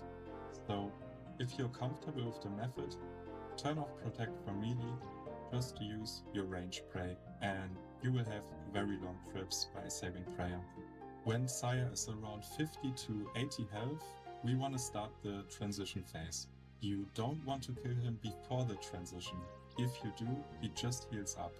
Instead, bring him low, and then hit him once while standing in front of him. Immediately step under him. This avoids any damage. He'll move to the middle. Turn off Protect from range for his minions. The first hit on him, when he's in the center, is always a 0. Then you will get teleported across the room. From here, it's just cleanup duty. Shoot him down while sidestepping 2 tiles to avoid the miasma pools. If you are missing hit points here, you can Blood Barrage the spawns. It's really easy to sustain yourself without any food by doing this. Okay. Doesn't seem too bad. But first, actually, oh my gosh, we only have 32 prayer potions left. We got that. We got it. Scorching bow. I'm just gonna kill a couple.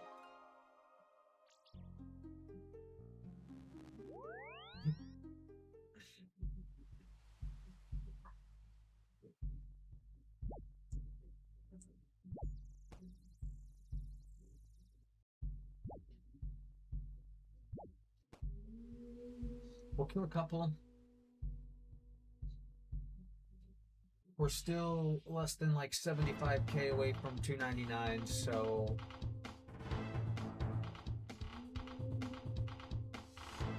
yeah, I'll kill a couple and then we're gonna go do Abyssal Sire.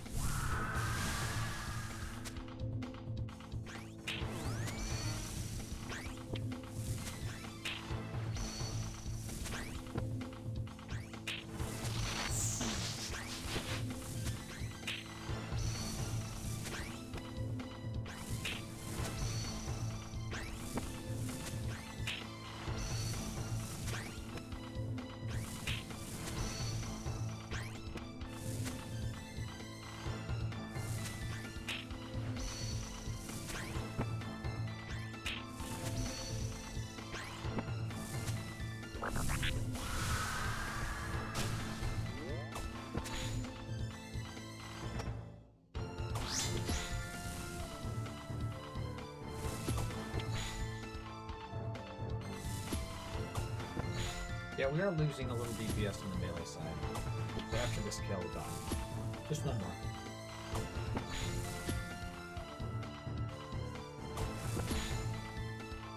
That makes 53 mil profit from killing less than 1,000 fermented demons. If we get the Devil Spoon right here, hell yeah.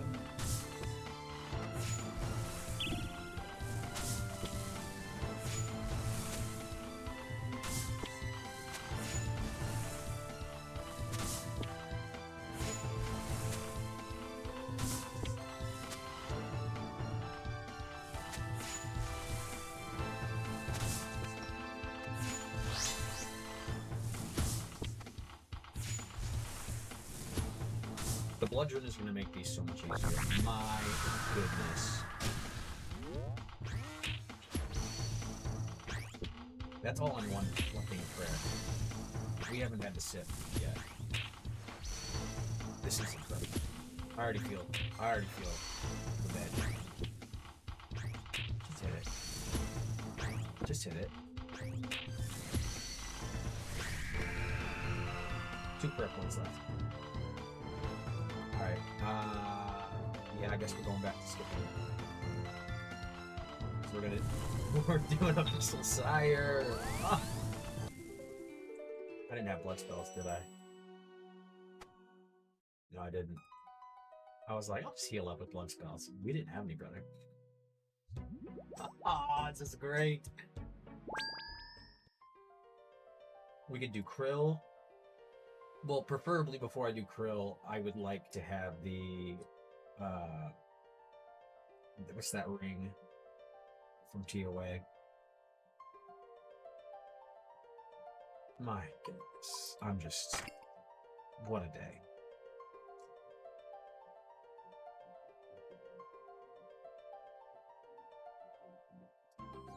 We still need to skip.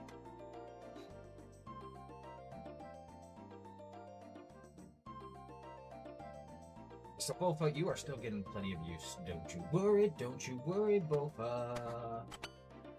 Scorching Bow ain't replacing you. Don't you worry, Bofa. Yeah.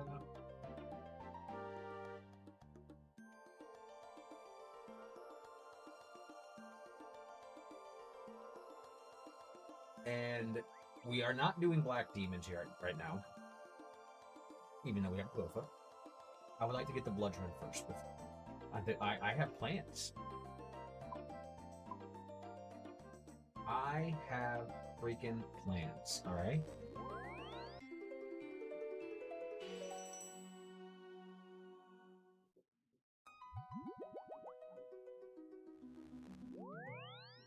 People are like, when 99?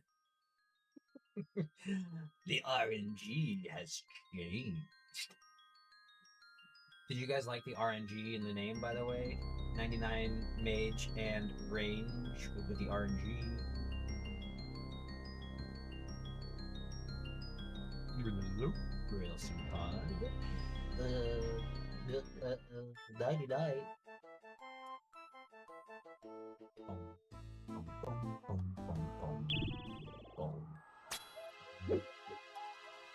Dude, I'm stoked. We are technically done with well, we greenlogged tormented demons, actually. Right?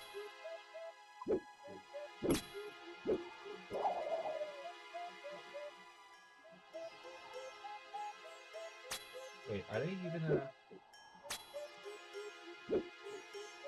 or is it just under Slayer?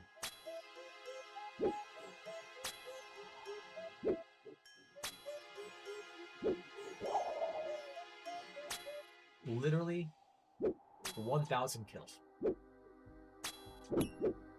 We have killed 1,000 of them.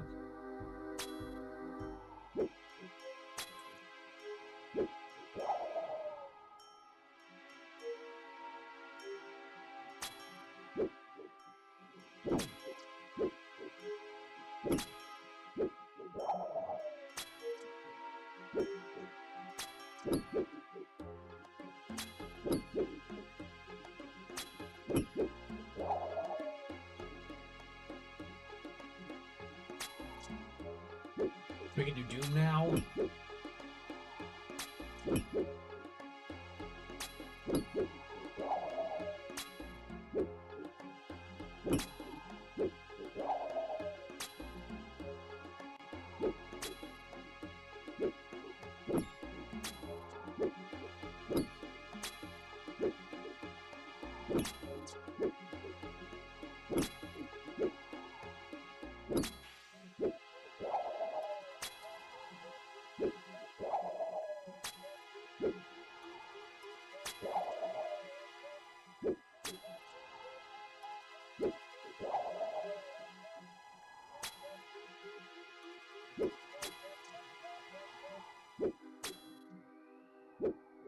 He's like, well, I can't run away. I better charge you now that I have no health.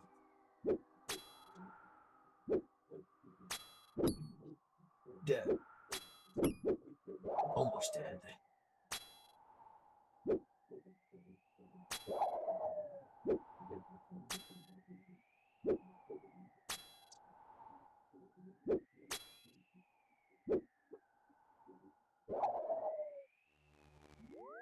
Slayer task completed.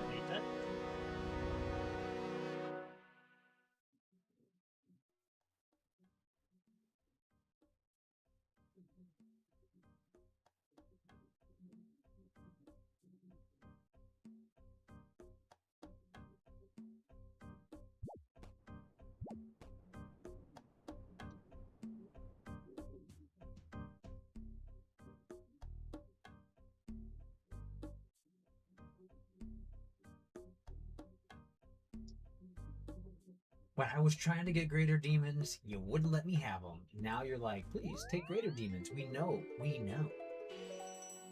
We know. That's too bad. We're going to try our luck at Abyssal Sire, and we're going to,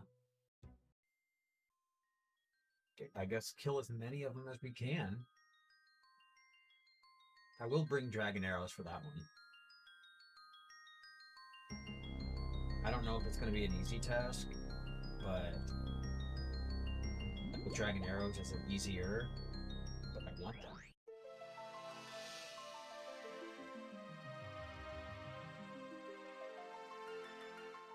Going for boss kills, I might as well use the arrows we got, because you can always make more.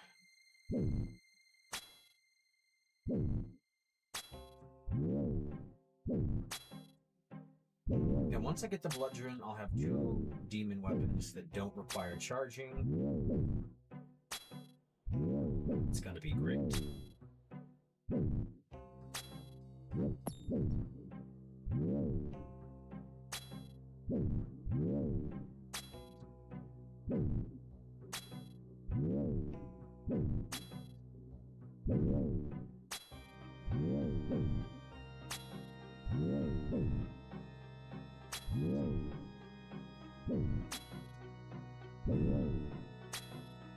Slayer task completed. We're getting closer and closer. I'm praying that I don't have a 29,000 experience gain just on the skipping. But we have Abyssal Demons. Give us the Abyssal Demons.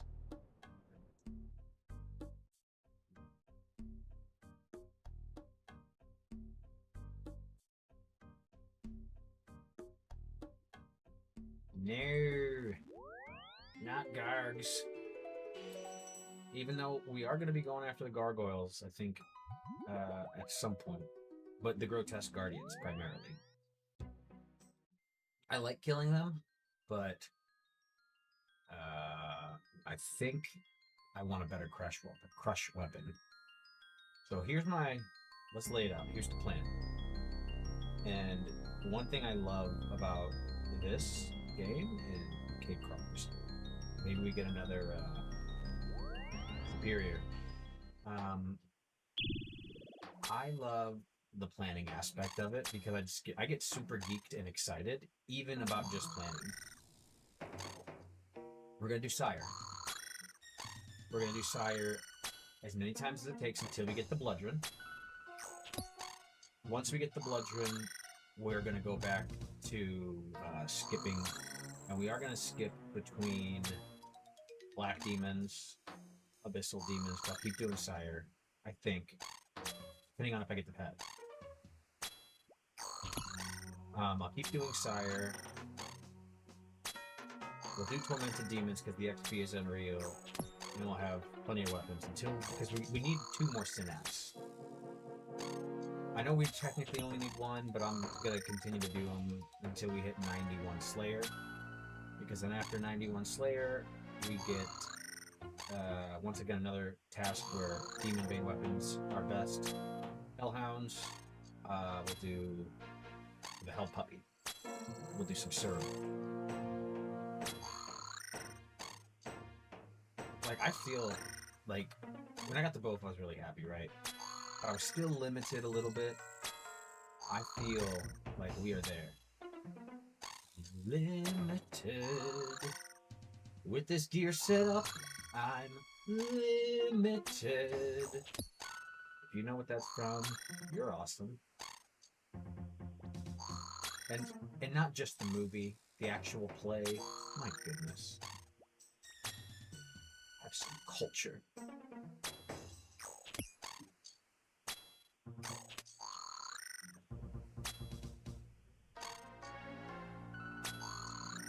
What are we at? 97.77%.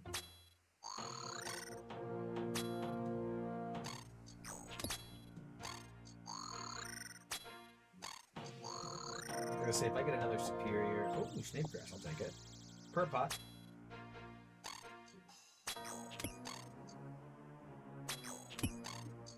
Slayer task completed. I always say I'm going to do more farming for prayer pots. I never do.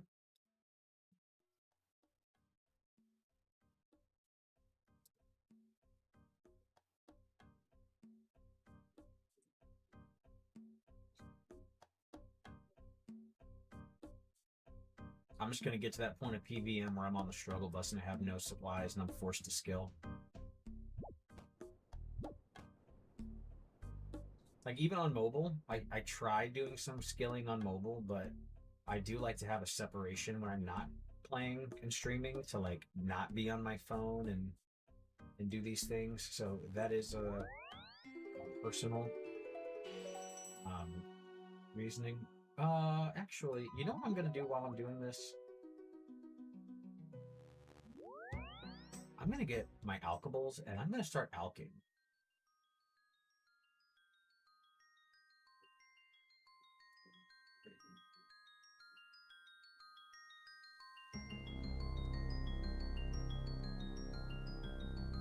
I know that's like very kind of sweaty-ish.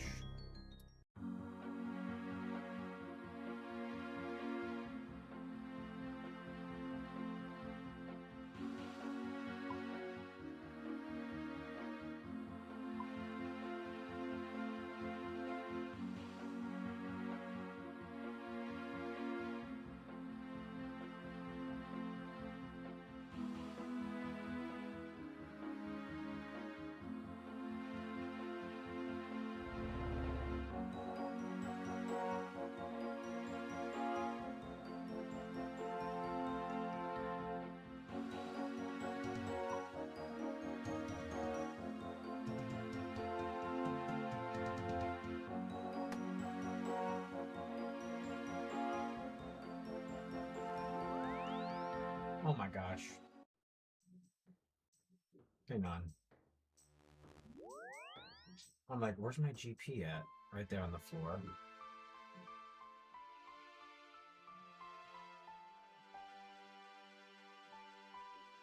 What do I have really few of? I guess the ridge semis.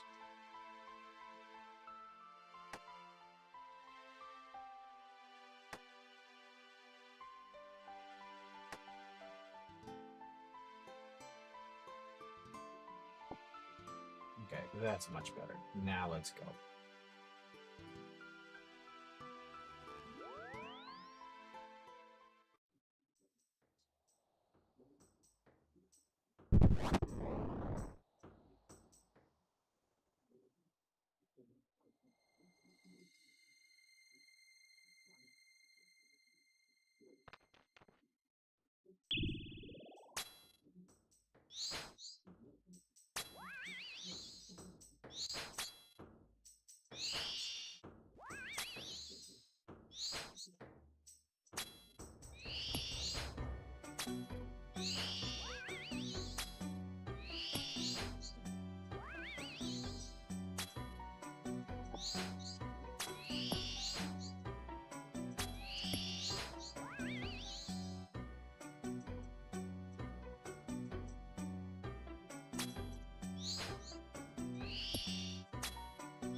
have a mill.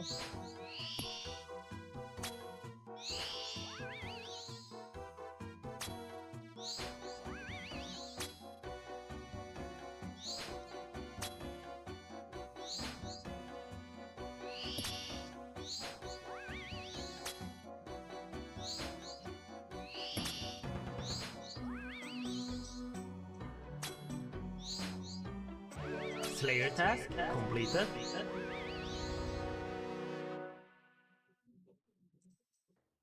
1.3 mil. I mean, this is why you pick up your drops when you can, brothers and sisters. This is why you pick up your drops.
You must know what I'm doing.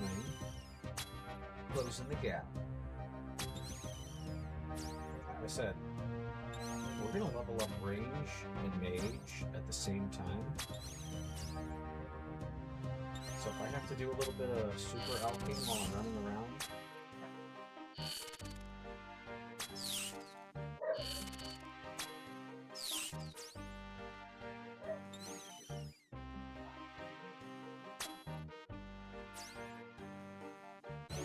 Slayer task completed.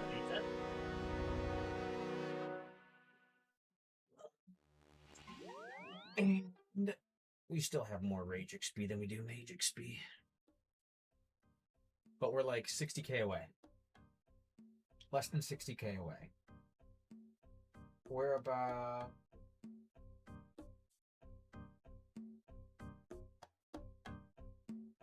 $58k from having 299, two more 99s on the account. I don't know why I wasn't alking, because we're slacking. Cave Kraken. I'm sorry, we can't do Cave Kraken.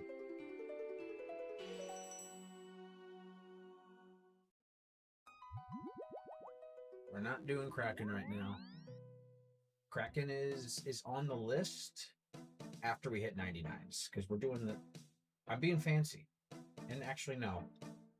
I need to do Sire. So if we get another Kraken, even after 99...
This actually kind of makes me sad, killing the ones over here, because it's like the mom was protecting them and I just like one-shot her.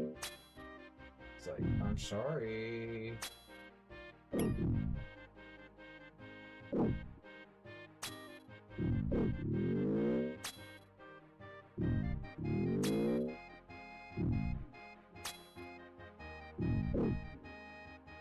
Or like the wanted. I'm sorry.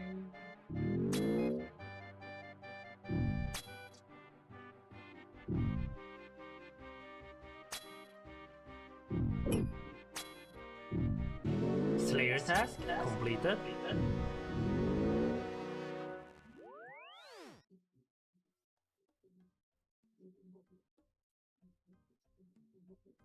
The heck is that dude doing?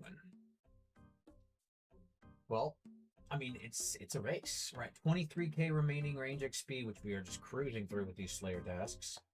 Then 31k Mage XP. Who would have thought Mage XP would be like the one I didn't have down? Because on if I had a Kraken, it could be over. One more task is all it takes. Lizard men. We don't need lizard men. But not just the lizard men, but the lizard women. And the lizard children, too. And I slaughtered them like animals.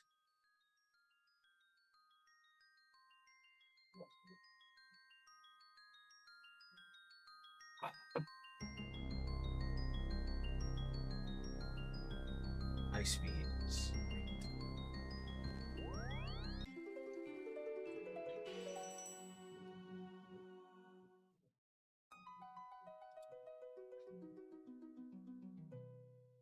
It's like, you know where to go. You're just crushing so many Slayer tasks, but have no Slayer streaks.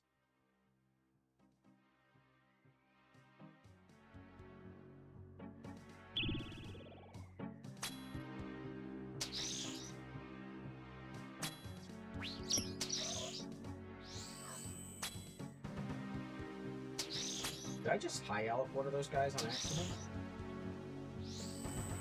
No, that's just the sound they make. I thought I high out and I clicked on one of them and I was like, that crazy.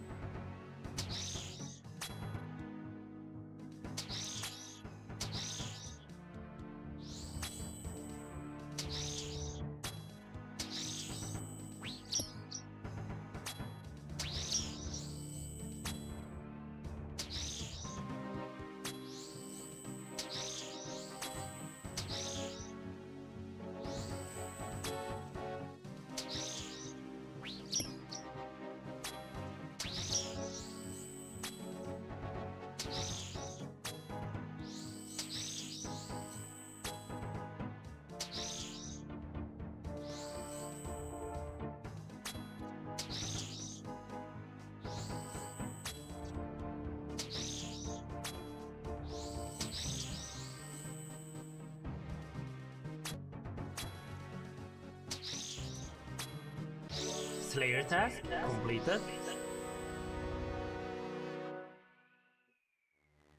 Alright, we're at 28k left in Magic.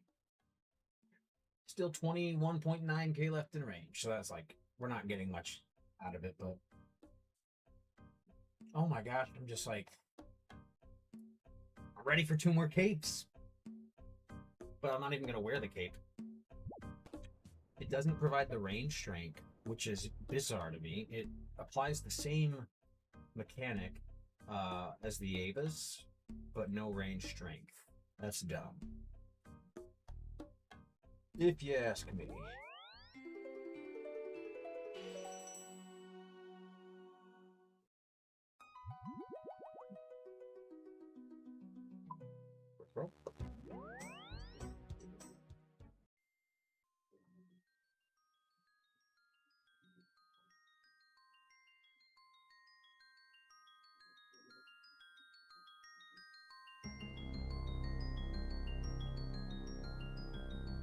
I don't even know what the weight is for these tasks.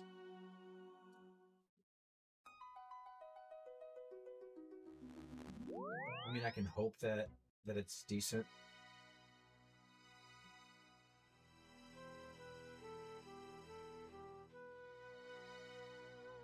Probably not going to be.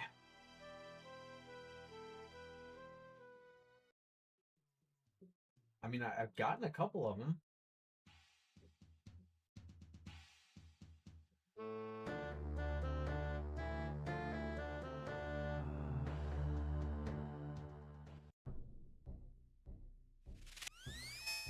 Yeah, I'm hoping that I have enough to ALK to get me at least into the teens.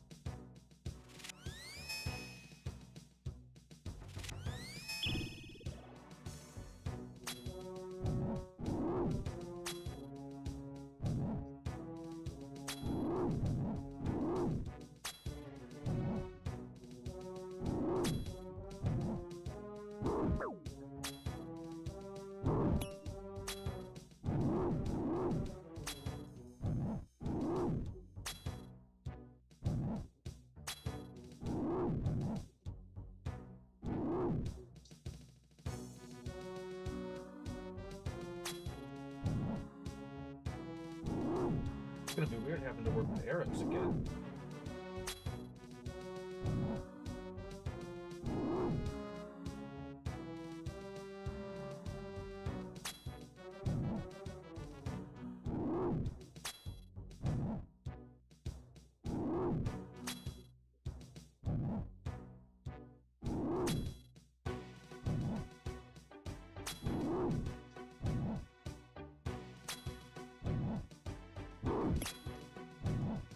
Slayer task completed. Another right half a scroll. Always will take those. Always. We haven't rebuilt it since it shattered, but it's not that big a deal.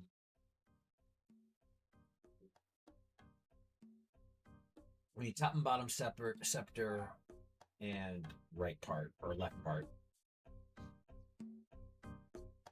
Oh, I keep forgetting. At least get like a couple alks in.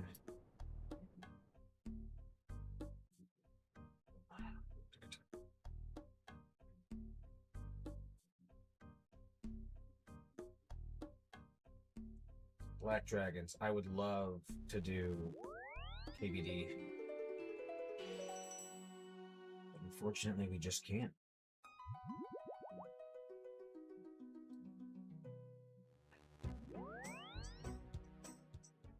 We've all over 5 mil. All from Slayer Profit, just passively collecting in the bank, if you didn't know.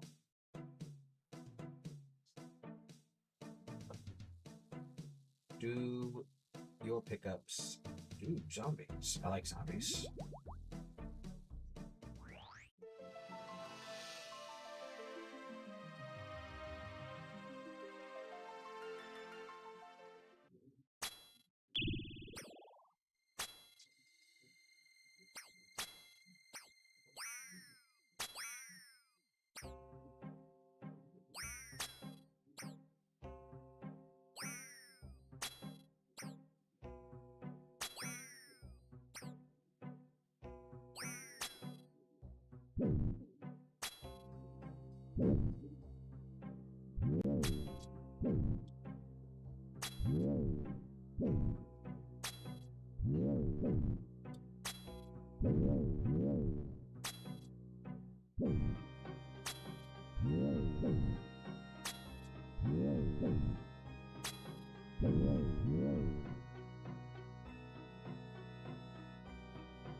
Slayer task completed. Thanks, engineer. Give me the luck of the Abyssal Demon. And I'm assuming with this task, you know, there's a 1 in 100 chance that we get an unsired. So at least if we get 1 unsired per task, we need about 6 tasks, probably, to get them all. I mean, it's just going to be another chip away, but it's literally what we have. Necreel, no thank you.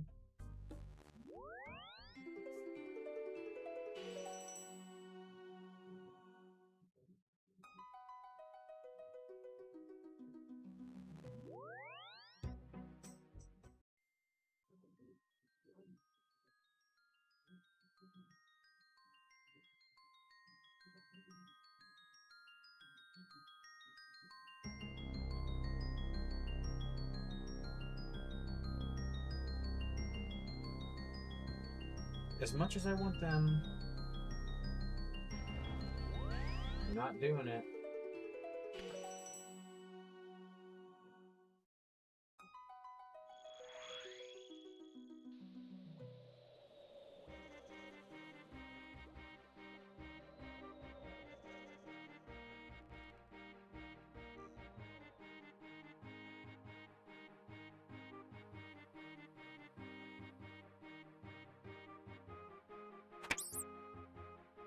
Son of a gun. I wonder if goading potions work on rats. Like, wouldn't that be something?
Slayer task completed.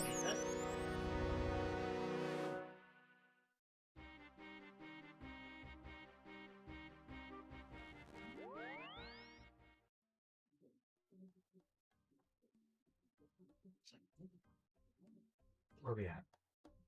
22 to 20,000. Technically 22.4 to 20.4. Ooh. We are getting somewhere.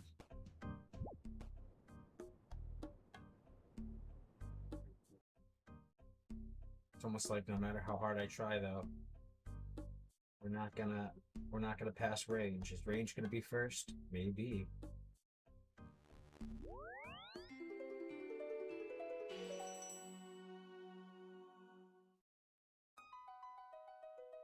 Well, to be fair, after this we're doing Addy.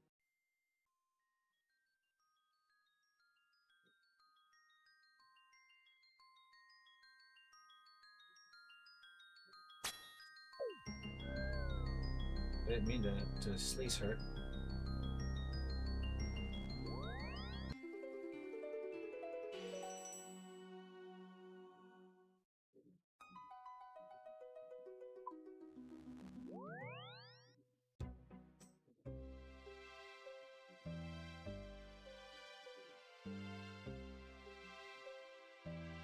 You just train magic wherever?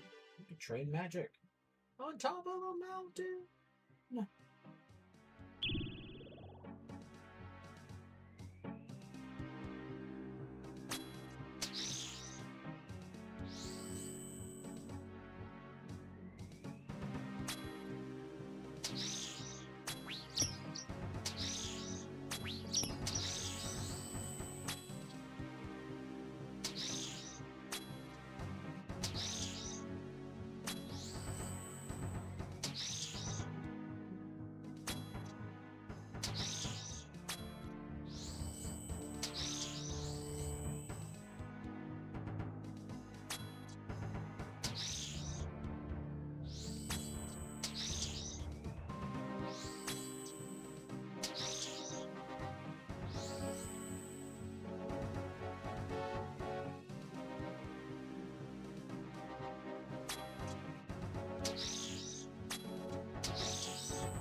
I swear I thought I just had somebody chat.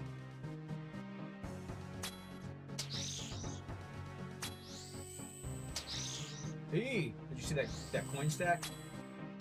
6,666,000. Oh no.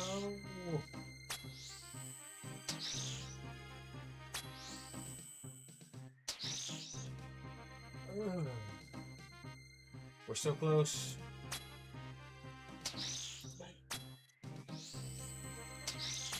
Slayer task completed. Yoink, I'm out of here. Wait, what the hell? Did I do the wrong... Did I just die? It's like, why am I in Lumbridge?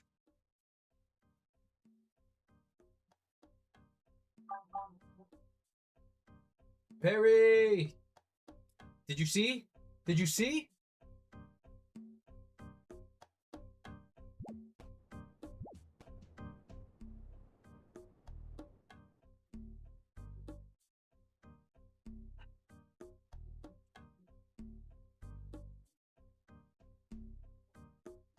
You didn't see. Oh, brother, I'm going to show you.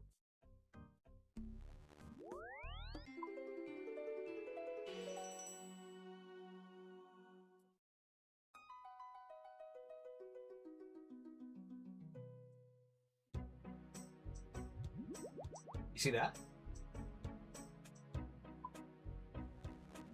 Just joined again. Oh, are you in the voice chat? Barry? Maybe you're not.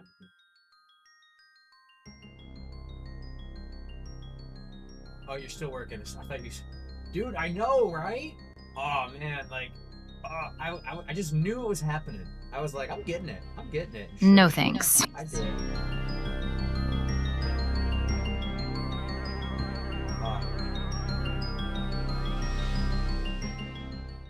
Yes, sir. We are the proud owner of a scorching bow. So I'm now hunting for abyssal demon tasks. If I get a good, if I get an abyssal demon task, we're gonna do some sire. Hopefully get the abyssal bloodrun soon.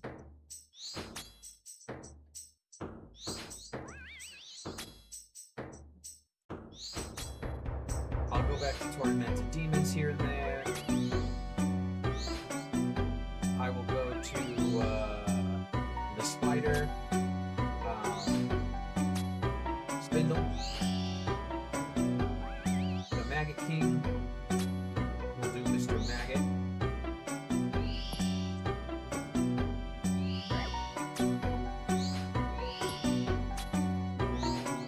I had 7 million coins in rune items just chilling in the bank, so I figured I would help them.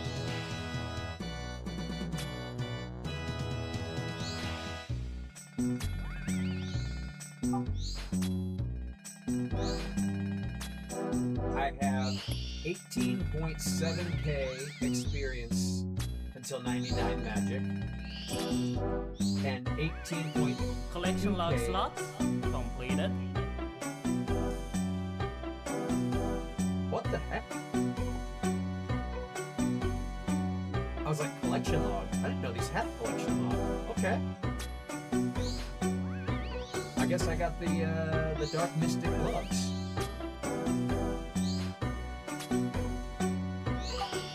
Go off, I guess, right?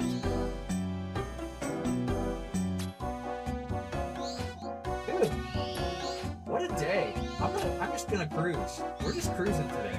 I'm about to pop some gummies, man, and just hang out. Oh.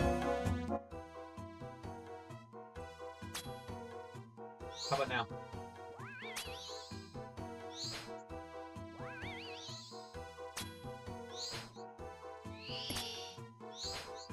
Is that better or no? My voice is soft. I'm talking pretty loud, I think. Hang on. Let me see something.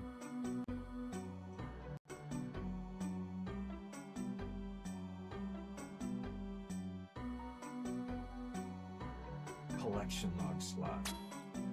Completed. How about now?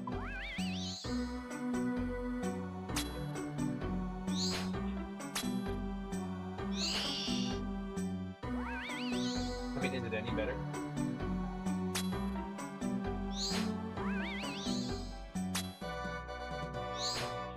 Okay. Oh, we got a superior.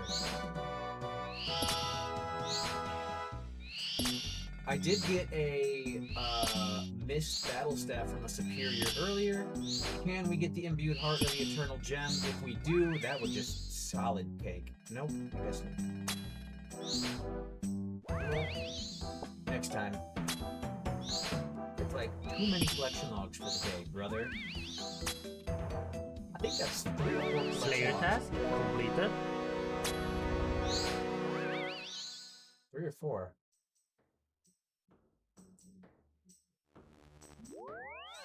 I am like edging on my seat just to get this 99. I think I said that wrong. I'm like on the edge of my seat to get this 99. Can't wait, bro.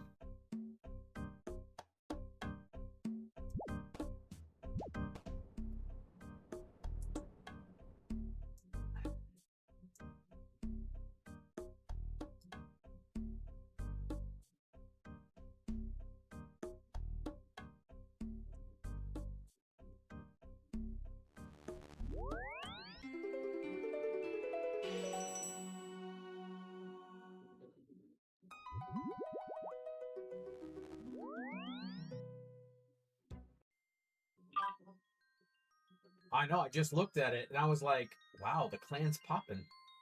Ah, Liam's on. My guy.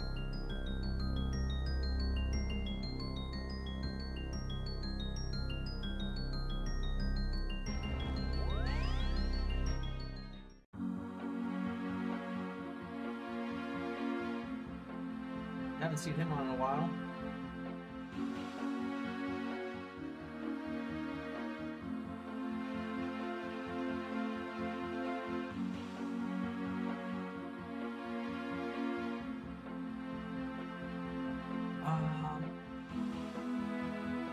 I'm gonna elk some Hattie now.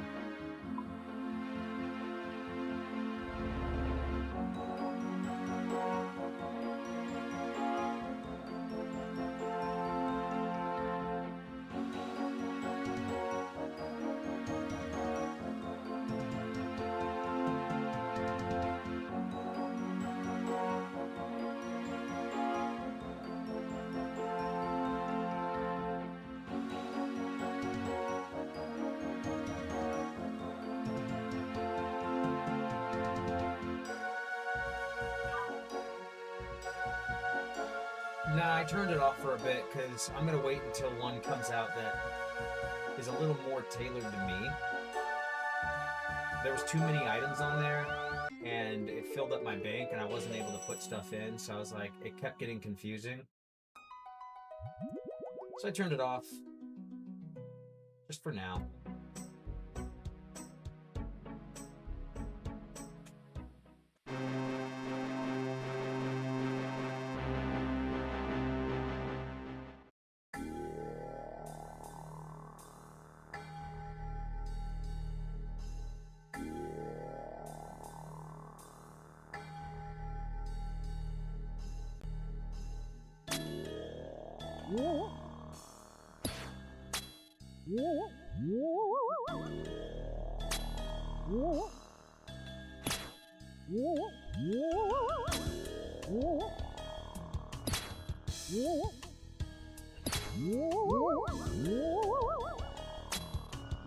You're good, buddy. You're good.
Slayer task completed.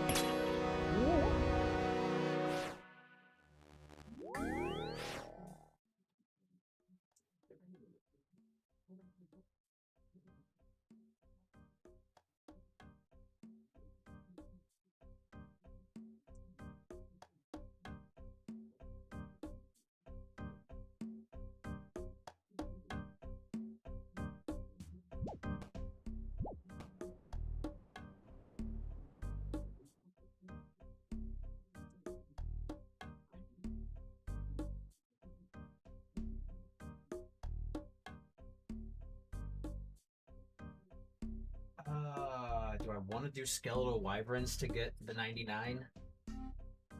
Possibly. Yeah, I'm gonna do skeletal wyverns. Just because that's a hard task for me to pass up.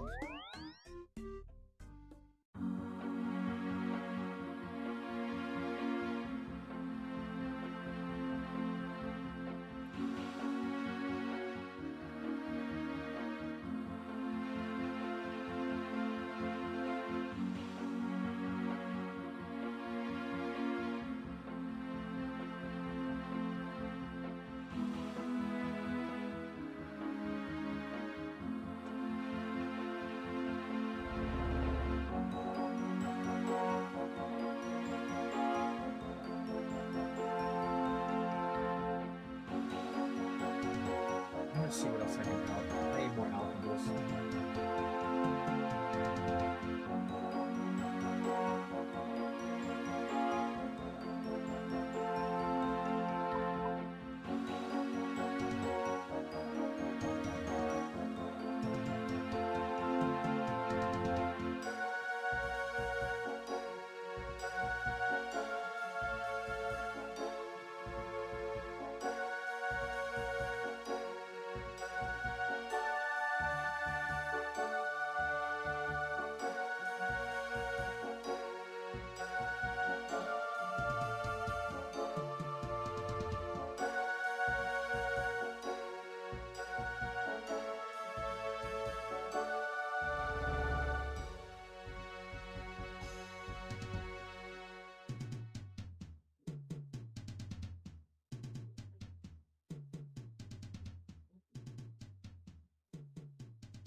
I need to charge my...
This would be the ultimate spoon, man, if I was to get a Visage after getting the luck that I've already received today.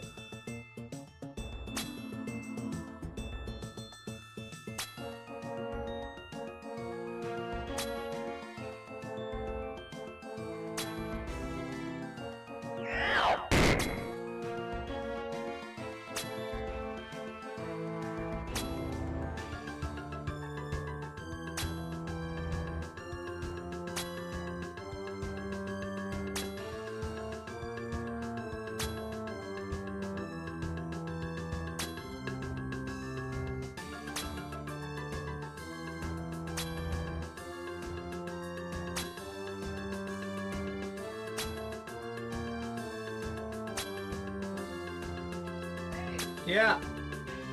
What? Hang on, wait.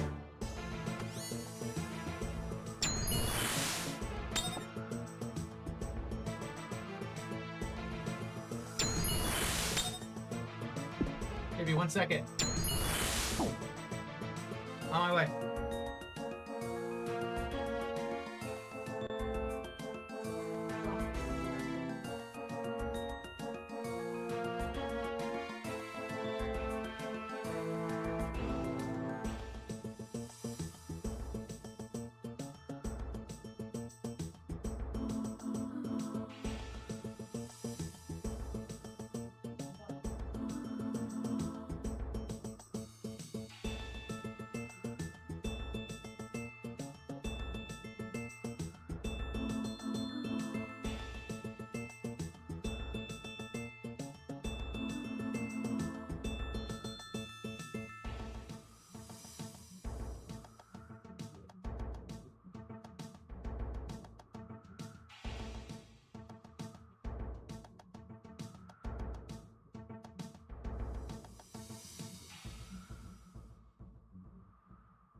Huh, well, that's funny.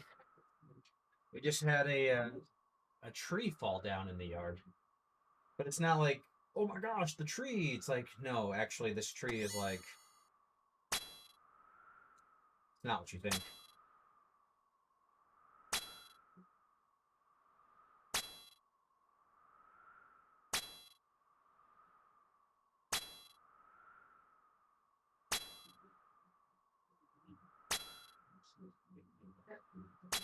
It was like hollow and dying, and it was time that it fell.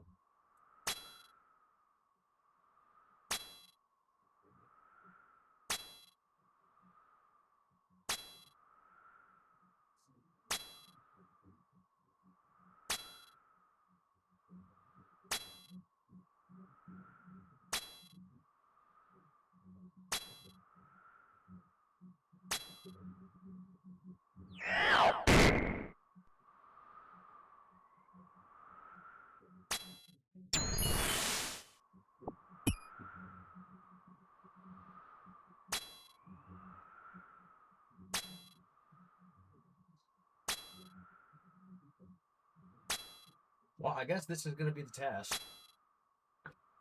Honestly, it's better this task than the Sire, because I don't know if I'd be able to plan it with the Sire. Yeah, we have 31 more to kill. Oof.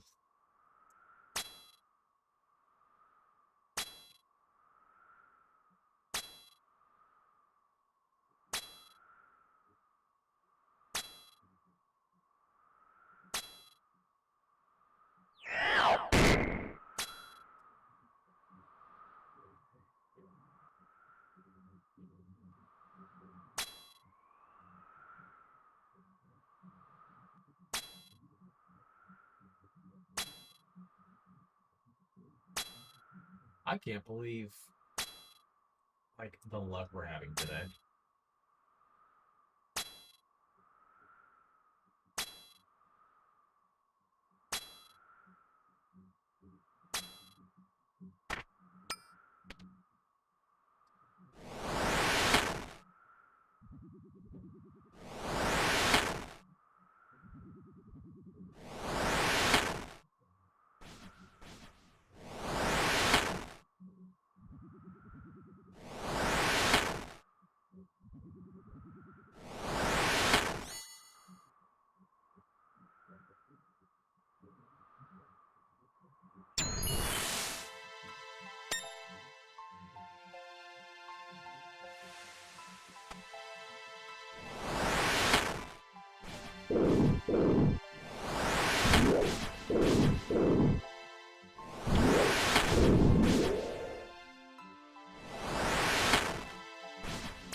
Pro box medium.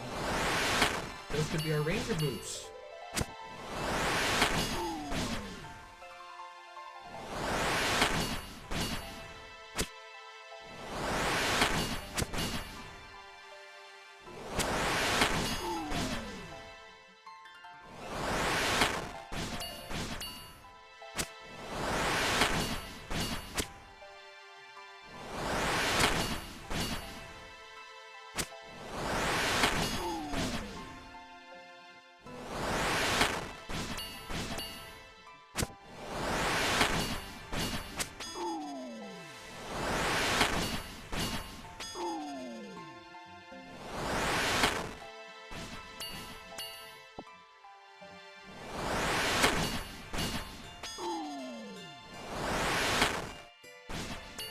Yeah, we're gonna butter up our mage. We have what, like 200. Because what's our XP? We're getting 69. Nice. 70, not as nice.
Full.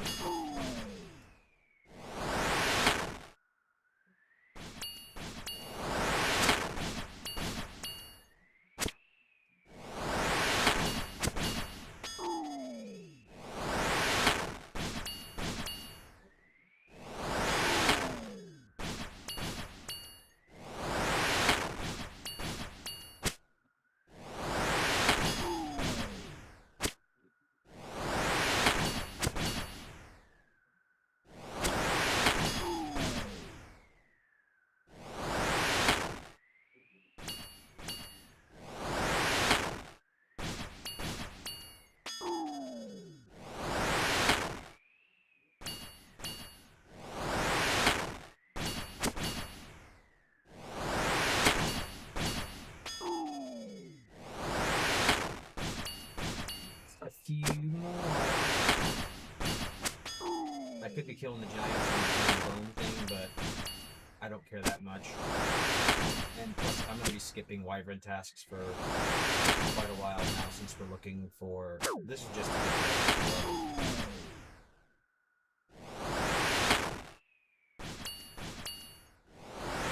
Prosthetic hit. We don't have a Slayer task. Accuracy might be a little...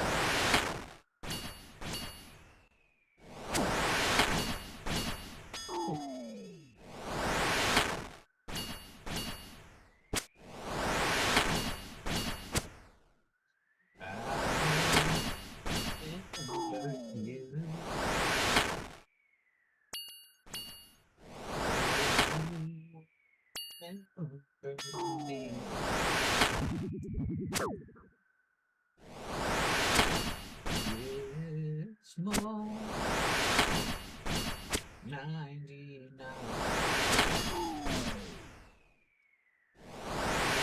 Yeah.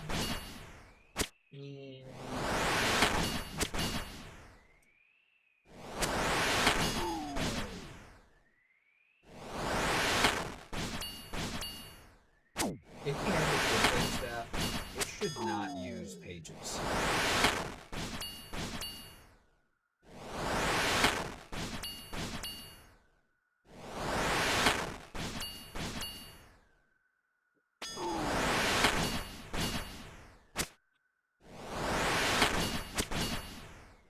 it's cool how I'm like.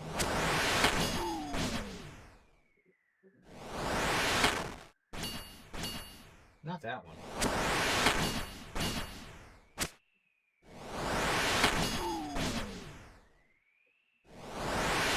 Come on, which one am I gonna want? 2-hit. Me hitting you and you hitting me.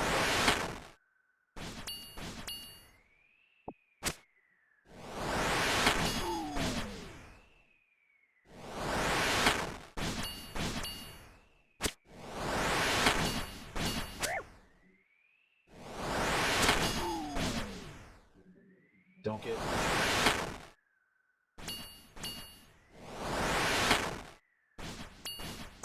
I'm keeping that.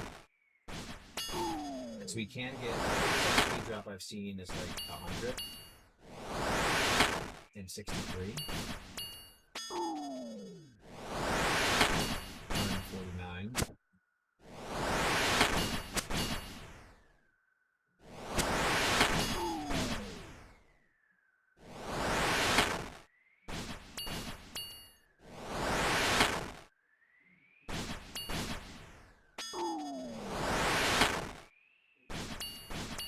Oh, come on. Just get one on the way to 99. Don't just be a chump about it.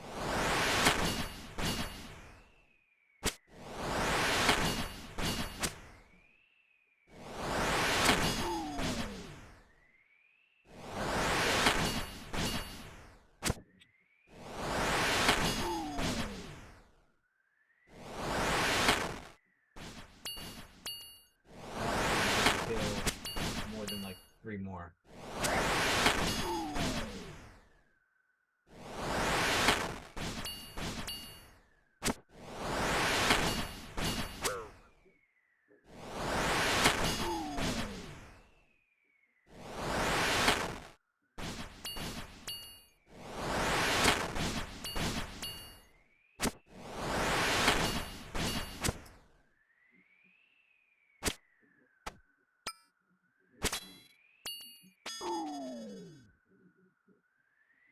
I do need you, Beekeeper, but this is more important.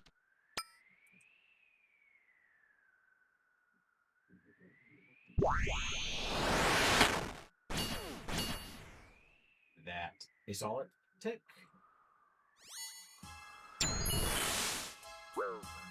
Oh shit. How do you lose health like that?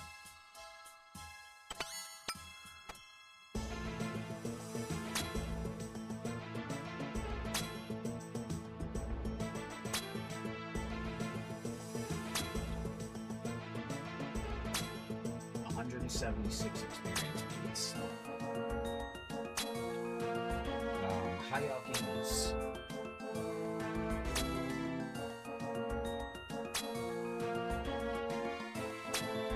$65?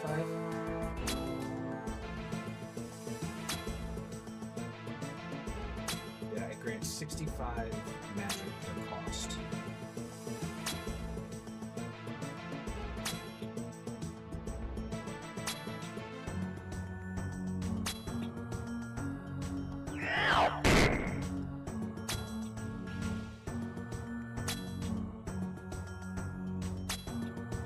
Twice. On the third one,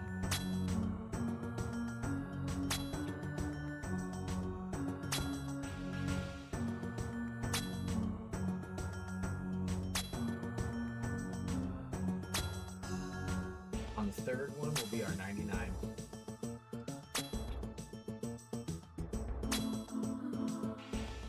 Alright, let's gum these dudes up. Not take any more hits because they can one-shot you if you get too close. And that would be fantastic because getting back to don't.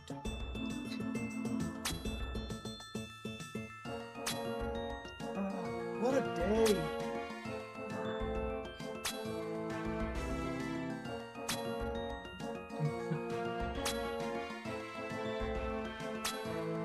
$2.99 for the price of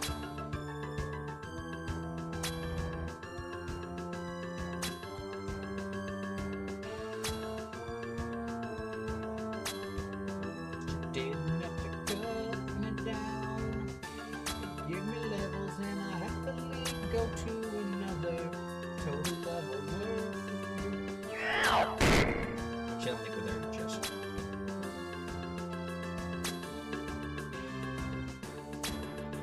You know how hard it is not to help something?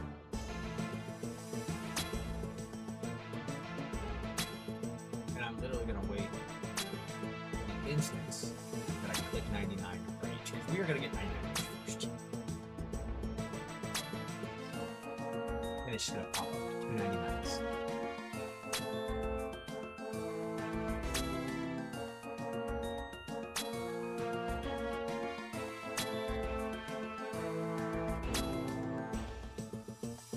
Video low quality.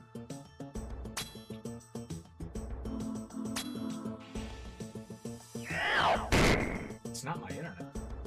Granite legs. Son of a gun. I gotta get that. Actually, wait. We can just telegraph it, can't we?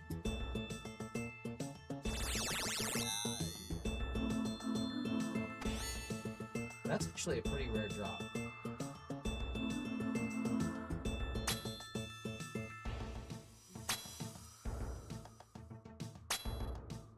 The Visage. If we got the Visage, so sick.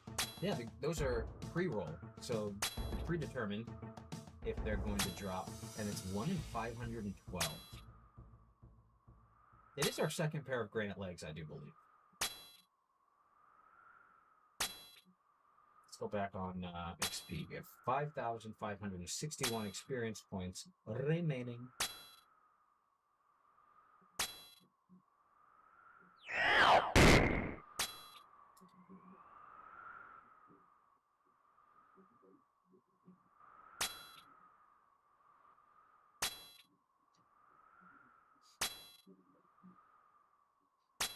And then we do Sire. Well, we have to find Sire.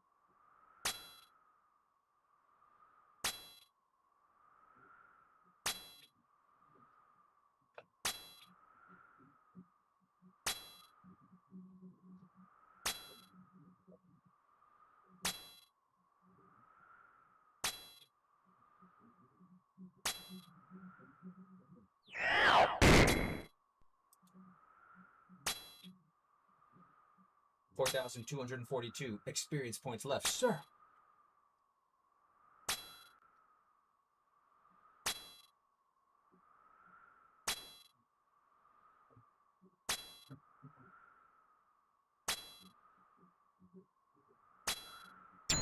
Oh, that was a chance. That was a freaking chance.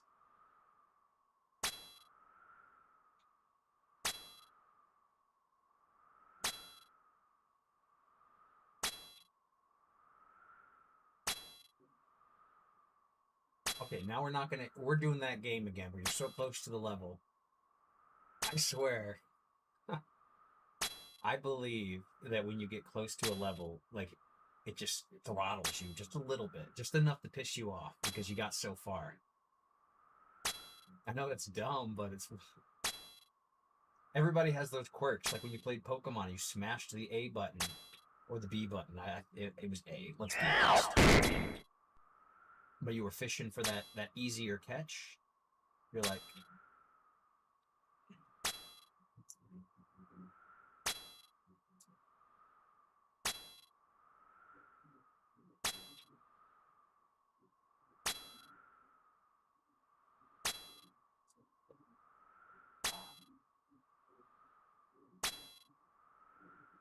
Literally, it's like slow motion now.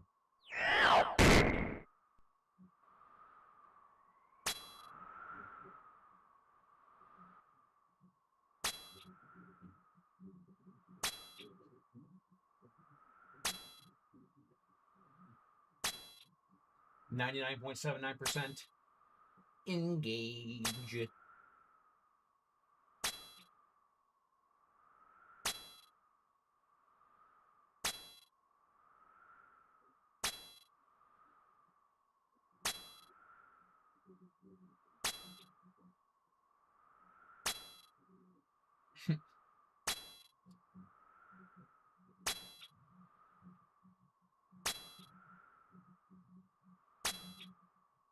$1974.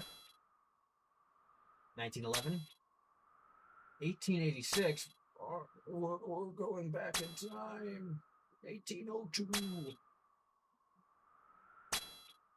1727. How close are we? How close are we?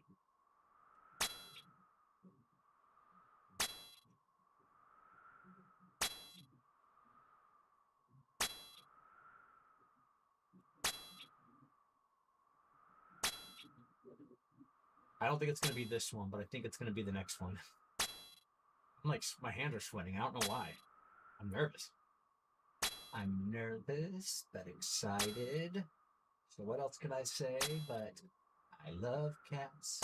I love every type of cat. I just want to hug them all, but I can't hold every cat. Do do do do do do. Can't hold every cat. Do do do do do do do. So anyway, I am a cat lover. I'm sorry, I'm thinking about cats again and again and again and again. I really don't like the I don't know words. It's so old. 723.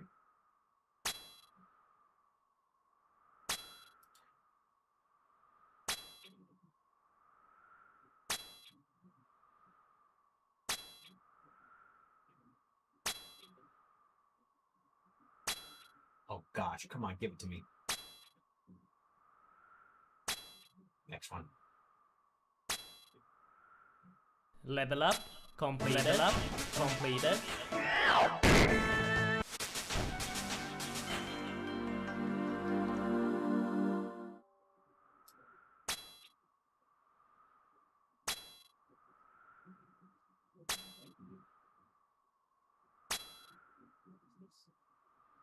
I totally planned that.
Oh, I was like, what? I forgot I'm posting it. Yeah, that's right. I'm sharing a clip to YouTube on stream. Mainly because it's just me.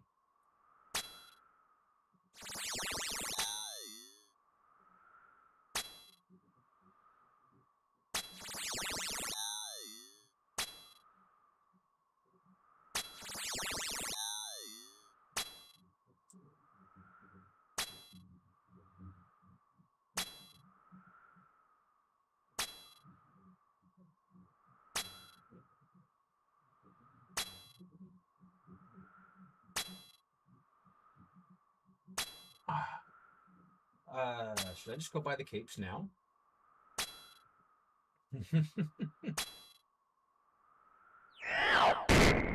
I do have 16 more kills left.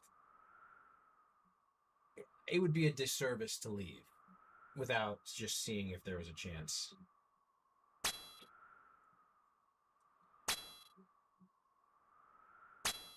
$99 range, 99 mage, 99 defense, 99 HP, 99 thieving, soon to be 99 hunter. I think that's...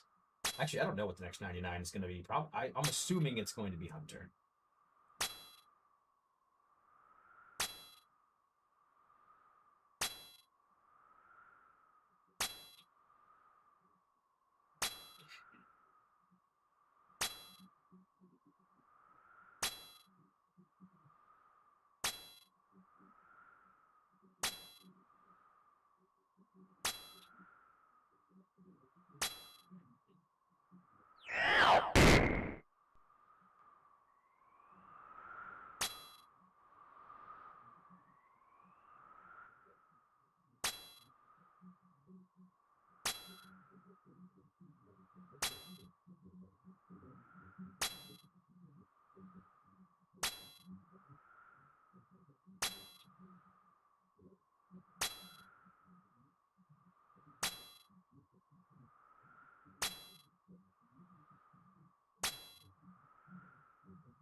$99. We got it.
Oh my gosh. Is that another chance? No, my health is at 59 now.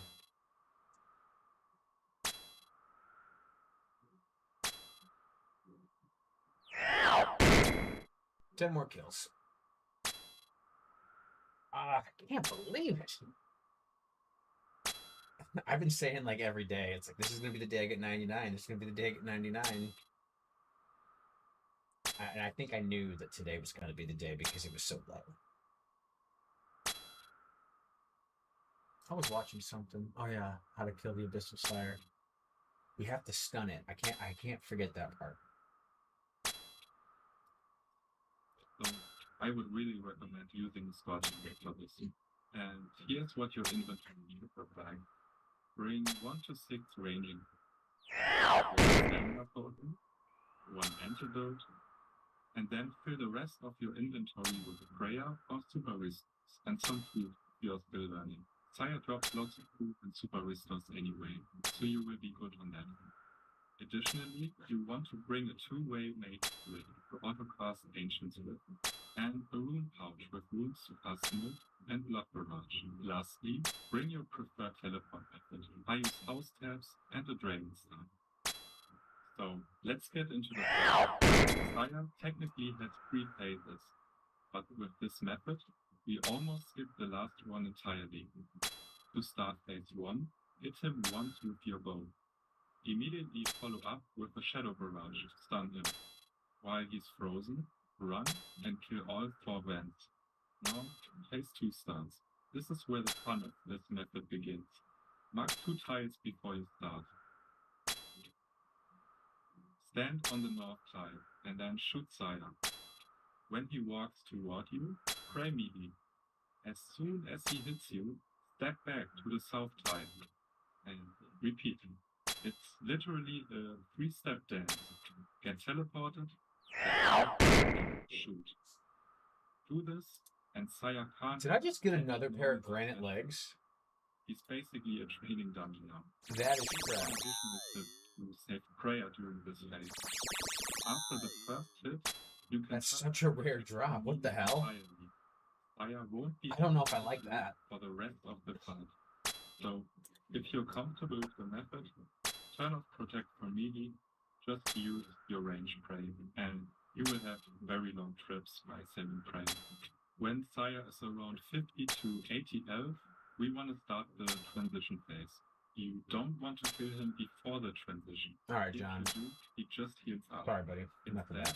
Bring him low, and then hit him while standing in front of him. Immediately step under him. This avoids any damage. He'll move to the middle. Turn off Protect from range. The first hit on him, when he's in the center, is always a 0. Then you will get teleported across the room. From here, it's just cleanup duty. Shoot him down while sidestepping 2 tiles to avoid the miasma rules. If you are missing hit points here, you can blood barrage the spawns. It's really easy to sustain yourself without any food by doing this. And that's how you save spot Sire and stay almost infinitely. My Iron is still mid-game and does 50 kill trips without any problems. If you have any questions, feel free to drop them in the comments and make sure to subscribe if you enjoyed the video and hopefully learn something new. Peace.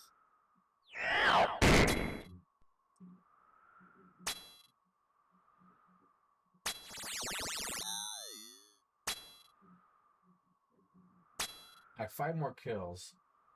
No more inventory space, but I will absolutely drop the pure essence. Told by real people just like you. And now here's your stand correct. Welcome to another episode of Yuga. I'm Danny RaNGe, and I have to say, doing this show is the best part of my day. Maybe it's the only part I get paid for. What? No. But maybe, I don't know. I'm being silly. Hank, am I too silly to host the show today? Well, I think you're the perfect amount. Thanks for Hank.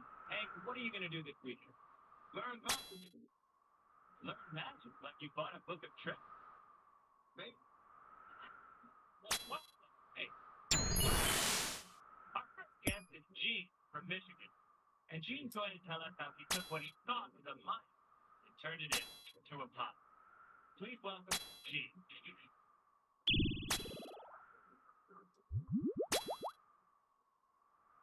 Gene, welcome. Have a safe chalice store. I've had big ears all my life, these guys. And I just couldn't really connect with people because I always thought everyone was staring at them and judging. Sure. And I thought about surgery, but I couldn't really afford it. It was expensive. But then my mom said to me, son, what's the time you noticed in ears? And I was like, oh my God, never. And I realized if I'm not looking at other people's ears, they're probably not looking at mine. What? Yeah. Never thought about my ears again. That's amazing, right, everybody? Now let me ask you a question. Shoot. Do you think that you notice other people's ears less because their ears are normal?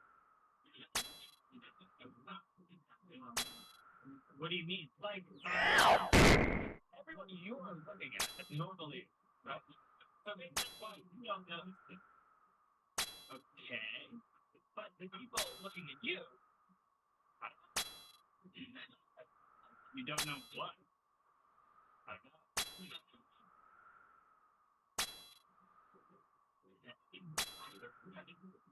Thanks for flying out. What you do, brother?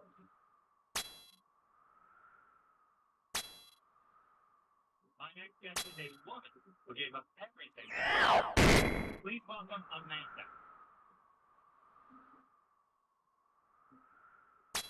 Amanda, please share with us your amazing story. Well, I was a portfolio manager for an investment company I was in, and I was just supremely unhappy. I knew I had to make a change. Good for you. I need to make an investment in me. Task completed. Business venture to get Toby and do practice.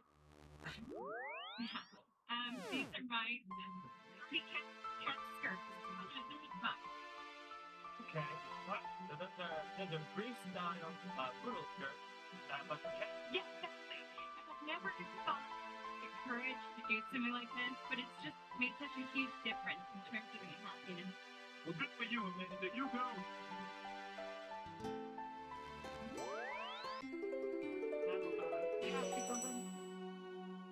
When did this happen? When did I think of the idea? Jeez. Sure. The other thing I want to ask you, could you go back to your old job if you needed to? What do you mean? Just like, did you leave on good terms? So that, like, you can call them and say, hey, I made a bad mistake. I couldn't do that. Even if the Good day to you.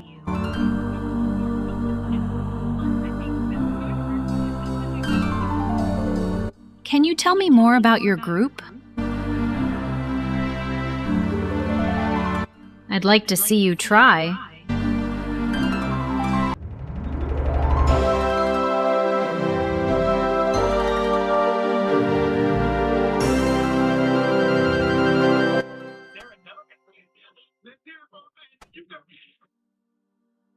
Ooh, that looks sick. All right. This show is about positivity and personal trust. Okay. Well, this is okay, this is bad.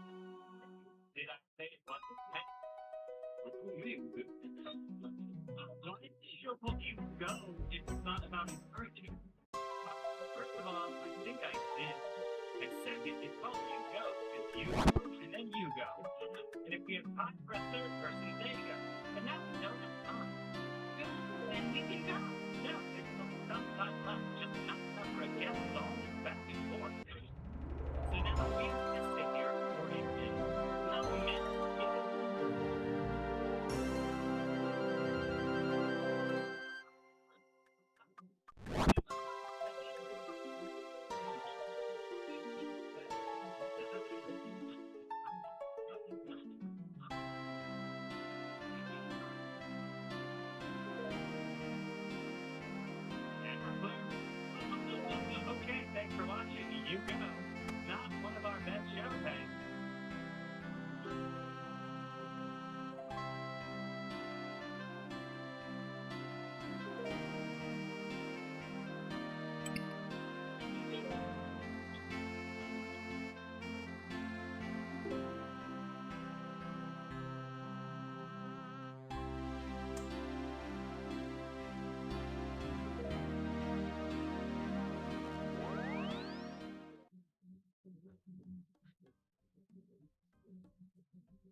of the roles of the church is word. Declare the word of God. Be the conscience, the moral conscience of society. This should be a reminder that none of what you see today catches God by surprise. We want Christ to come back, because when he does, we get to go back. That's right. I'm going to share what is the most mind-blowing little Bible fact I may have ever learned in my entire life. Well, hey, welcome back to another episode of the Live Free Podcast. My name is Carlos Rutherford. I'm here with Pastor Josh Howerton and the Epistle Mitchell. And Trinity. Trinity is your first name on the Bible. Making it Trinity. She was trying so hard. Yeah. She was like, go gadget, arm sleeve extend, and get this. I don't know how to get in. You know how it's going to sound. That's right. Everybody's been asking. What's going on, man? Joe Rogan, the Trinity equivalent. Jamie. Hey, Jamie. Trinity, you're better. We have a better. That's right. She's humble. Well, hey, how's it going? Really good. Look at this special hat we got over here. We got this one right here and this one right here. Man, you look so good. Wait, have you a shout out? Please. There's a guy. Wait. Hang on. Sorry. Okay. Hang on. Hey, let's until I get this right. Well, last episode, you both were wearing a cap. Yeah. And so I felt like I needed to, kind of even the opposite here. And today I feel pretty American. You look very American. I feel like not just American, but that's right. Okay, wait. Here's my shout out. This guy, I hope I'm allowed to do this. I'll ask him after I say it. I'm going to decide. There's the guy on my room. His name's Elliot. He's got, let me try to get this right. I'm going to give a shout out. So his mom and stepdad, they are religious Live Free watchers. Yes. And I was like, bro, I'm going to give them a shout out. So that's a big shout out. Classic Chef and Christy. Thank you guys, that's amazing. And I'll give them a shout out. I will not name it. But the CEO of a clothing company that's like super popular for dudes, they always put you on Instagram. It's one of those. It's a shirt company. I really like his shirt. That guy. We got free plastic tees. They're all Live Free. So then he reaches out, he's wearing one of his shirts that I ordered off Instagram. So he reaches out, sends me a box of a bunch of those shirts, which was great. By the way, thank you. Slayer task completed. He's got like a little group of CEOs around LA, and they're all like, they pass Live Free episodes to each other and process all the things. So shout out to all the CEOs in LA. Come on, give me an Abby Demi task, please. I want to at least kill a couple today. Yeah, like, man. That put me on preaching sneakers. Preaching shorts, preaching shoes. By the way, for the public record, I do not own any. That's a joke, by the way. Yeah, that's right. Yeah. Hey, you went to, the last time I asked you what you were going to do that Thursday night, and you said you had a dinner with Bro. Yes. How did it go? Yeah, blowing this by Kanye. It was Harask, we're not doing those. I do need the bladed battle axe. I think that's what they dropped eventually. Not today. Bro, it's the best collection of like American history you snake had ever seen. And so he took us through like his little private museum that he's got. So it's like, dude, we're literally, and he lets you hold this stuff. So like we got to hold George Washington's compass, like the actual one. We got to hold. It's called the Aiken Bible. It was the Bible of the United States Congress commissioned to be printed and distributed when the early colonies ran out of English printed Bibles. By England is what I mean there. Dude, he's got. He has George Washington's glasses. Yeah. Dude, we held the actual keys to Adolf Hitler's Eagle's Nest. Well, this is giving Nicolas Cage national pressure.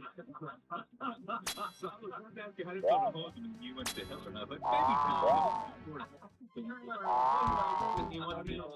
Wow, that's great. He had the actual documents from the original Roe v. Wade case. Like he purchased the actual document. I mean, I could go on. I've never seen anything like this. We got dinner with them. I would say this, even before moving to the US, I've always been I watched this thing. I'm curious why. I don't, I took AP US history. I'm not sure why, but I did in high school, and I loved just everything about it, especially like the presidents. And I was definitely, I was going to lower that, and I was loved it, and now I'm actually look on history. That's right. That's right. The part so far is amazing. Comment later. So, I'm enjoying it. I'll let you know what I think. Hey man, we got a great episode today. Dude, let's talk the return of Christ. Signs of the second coming. We're going to talk socialism. Slayer task completed. Totally cheesy teaser. I'm going to share what is the most mind-blowing little Bible fact I may have ever learned in my entire life. Wow. I'm not joking. I've been waiting. Let's see, I learned this 6 years ago. I've been waiting 6 years to get this out. I intentionally didn't tell you what it was, and I'm gonna blow your mind. Okay. Well, it's funny that you keep saying that because I felt the same way, even just prepping for, this conversation today. It's funny. I don't think I've ever done an abyssal demon task. I'm studying. I was like, No, of course, we get that greater demon task, but no. He knows to be like, We are not doing greater demons. Unfortunately, we're doing the abyssal demon. Always, Revelation. A lot of people are so weirded out by. I was just wondering, is an abyssal whip considered a demon bane weapon? More references to the Old Testament than. But it's a slash weapon, so it's not that great. Amazing symbol. But I wonder if I should have used it. Nah, we'll just use the blood druid. Even just Revelation 21 and 22 alone. So no. I have to pee again. I'm drinking so much water. I'm Peter, and I was like, oh man, I can't believe what I just found. Oh yeah, I don't. Anytime. I would not do that. I was like, this is really easy. I need to redeem myself. I was like, oh yeah. Oh yeah. So we jump in then. I expect I'll get to redeem myself. I brought some snacks for you guys. Tomorrow is Reformation Day, or as we call it, Halloween. And it's the pagan. I'm gonna send you an episode of the first talk about Halloween. And I'm trying to redeem it, like Pastor Josh told me that I could try to redeem it. So to redeem the last few minutes where I felt like I was I've got these for you. Well, so for you, I've got Nerd Clusters because I'm like, if you're the CEO of Nerd Clusters, if you can also send boxes of those, like the will not be mad. But yeah, sorry, cut you off. For you, I feel like although this is almost more cursing you than blessing you, guys, I'm already here to be blessed. The man last week had never maybe heard of or definitely tasted or seen candy corn. So I brought you some candy corn, or maybe as you said, some corn candy. Thank you. There you go. Dry. We gotta keep going here. It's my job to make it. I want to return them right. As I do these, These are good. They're so good. we have a giveaway for every episode. So right now, comment your favorite candy in the comment section. If you're on YouTube, we'd love to hear from you.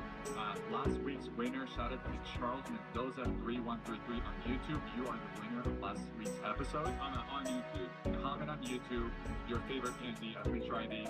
Guys, thanks for, by the way, now it's available now. Live free online merch shop. It's live.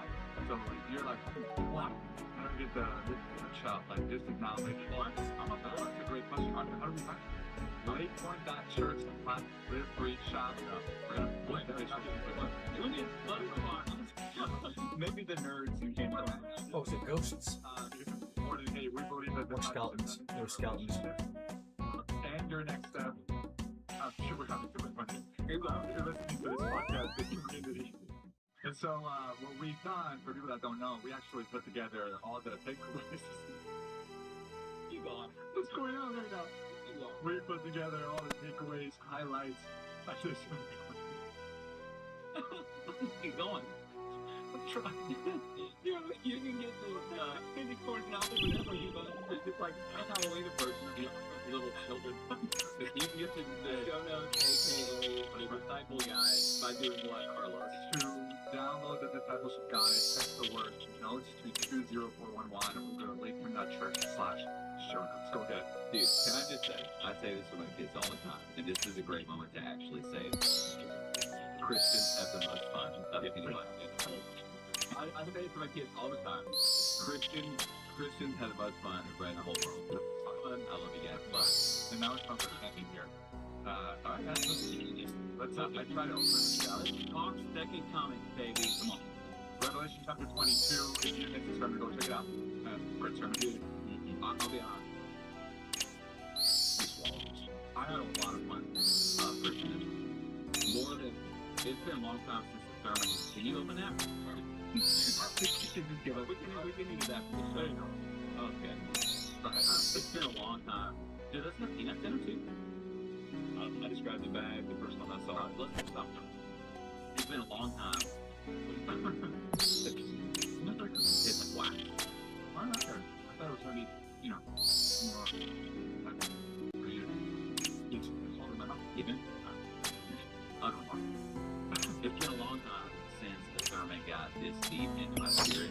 It was like 2 days in round. It's just really hot in my heart. Honestly, I'll be honest, dude. I had never before this week just actually sat down and studied 2 specific things. What specifically does the Bible say the reward that Jesus gives? Slayer task completed. And I covered that a lot of the sermon, so much here. And then how specifically does he say you get them? Honestly, dude, I had not studied that as much. And then obviously, we're going to talk about this right here. I spent 4 times studying this week. What are the specific signs that the Bible says? Like these things, when you see these things. Actually, I think I can see what the weighting is on the. You know, I'm not that guy. Like, I'm not a. Honestly, probably to a fault. I honestly have not thought about the imminent return of Jesus as much as I realized this week I should. And when I started studying this stuff, you know, y'all can disagree with me when we start doing this. I honestly was like, holy Moses. There are a lot of these things happening right now. And they're not things that like, oh Josh, at any point in history, somebody could have said, like, I'm talking about things that like have never been true until the last 100 years, some things, and then in some of these cases, like last few years. So I want to talk about that here in a second, but dude, this thing got real hot in my heart. Any other thoughts? Let's go ahead. I wish I could just skip the stupid little ones too. I don't want to do those. I don't want to do these little ones anymore. It's 9 times. I just want my abyssal demons. Bible study correct this week. And I do believe there is a superior version, but I don't think that counts for the sire, and that's fine. Or something like that. If you expand it out to something like any language that refers to like the imminence of the return of Christ, I think it's like 12 to 15 times in the Testament. Now, obviously, what you can do is somebody can go, well, they've been saying it for 2,000 years. So we don't know, we all know this. We're specifically told, I covered this in the sermon, that nobody knows the day or the hour. Actually, if you're a new Christian, haven't read your New Testament yet, the Bible actually says that even Jesus does not know the day or the hour. So, I'm kind of think like, there was that dude, there was some African pastor like 2 weeks ago, that was like making very specific predictions about what day. I honestly think every time somebody does that, God's like, well, if that was going to be it, I'll change it. Because that's nobody's front running me, you know. But Jesus did say, is like, you know, just like when you look up in the leaves of the tree and you see the leaves up and they start withering and they start falling, you know when it's time. And Jesus said that there are signs. So you won't know the day, but you will know the season. So do you want me to run through these real quick? I'll do this. Number 1, I want to answer a very common, like, especially for dudes that just start reading Bible. Common question is, man, why are a lot of the prophecies about the return of Christ, they're kind of vague. So, like, they're vague in what order? So, like, you know, let's put on a tinfoil hat for a second. We actually know the answer to this question. So I'm going to read this. This is 1 Corinthians 2, 7 and 8. Paul says, "But we speak with the wisdom of God in a mystery, the hidden wisdom which God ordained before the ages for our glory." Now check this out. Which none of the rulers of this age. There he's talking about the demonic principalities and powers in high places. He's going, none of the demons of this age knew like this. For if they had known, they wouldn't have crucified the Lord. So what Paul's doing is, a lot of times we don't think about the reality of like demons exist, they're really smart. Like honestly, like we should internalize that. And what he's saying is, hey bro, if God had written the prophecies about the first coming of Christ in a really clear, obvious way, then the demons Slayer task completed. That needed to happen for the atonement for sins. So here's the principle, is that the prophecies about the first coming were intentionally vague so that demons wouldn't avoid doing what God wanted them to do. Well, guess what? Prophecies about the second coming of Christ, I think, are probably the exact same way. They're intentionally vague so that demonic principalities and powers, like, they don't know. And there are things that when you read in the Bible, it's like, oh, they're going to do that. And they're all like, look, God's little puppets, and they don't know it. So that's number one. I'm trying to figure out. Makes sense. Yeah. Oh no, then I think with that, even I think it's also for us to be ready at any moment. This is an imperfect analogy, but it's like, hey, if I'm trying to get in shape because I never go on the beach in the summer, it's like, all right, I can put it on, and if I know the exact date we're going, I guess when we're about 90 days out, I can kind of get an overall. But if I know at some point, and I get this imperfect analogy, it's like, hey, we're gonna surprise you at the beach vacation sometime in the next year. It's like, all right, I need to be in shape then at any moment because we can leave at any moment, kind of thing. So I think that's the idea too, is that, man, if we don't know right at any moment, then therefore we need to be ready at any moment. That's right. Yeah. So that's I kind of hit this real quick in the sermon that the vagueness, it promotes readiness, not idleness. See, it's kind of that rappers and ballers. They got a little thing. If you stay ready, you don't gotta get ready. It's kind of, I mean, honestly, that's like the principle. Stay ready, so you don't gotta get ready. All right, let me run through these real quick. And dude, I'm gonna run through 10 as fast as I can. I'm going to run through 10 specific things the Bible says will happen that will signal the soon return of Jesus. Now, some of these are up to interpretive, hey, what eschatological position do you have, that kind of thing. These are just things I'm saying in general. Bible scholars for centuries have said, man, at least a good number of Bible scholars think these 10 things, okay? And dude, honestly, this is the stuff that made me go like, whoa, I really need to be thinking about this more. All right, so let me run through this real fast. Number one, by the way, the 10th one is the one that's going to blow your mind. The second one is 9. All right, number 1, Daniel chapter 12. Daniel is an eschatological book talking about the end times, especially the back half of Daniel. And it says this, "But you, Daniel, shut up the words and seal the book." In other words, what that means is the rest of the book is written in such a way that you won't be able to understand the fulfillment of these prophecies until they happen. That's what Bible scholars sometimes think that means. So shut up the word, seal the book, until the time of the end. Now we're talking about the end, we're talking about Christ. And it says 2 things. Many shall run to and grow, and knowledge shall increase. So 2 things you got. You have the increase in travel. Number 1, I'll just point this out. For all of human history until about 1960, the farthest that somebody could travel in a day, at least before the invention of trains and automobiles. So actually before the 60s, so before the 1950s. Slayer task completed. Obviously, railroads changed that, automobiles changed that. What really changed in the 1960s, commercial airlines.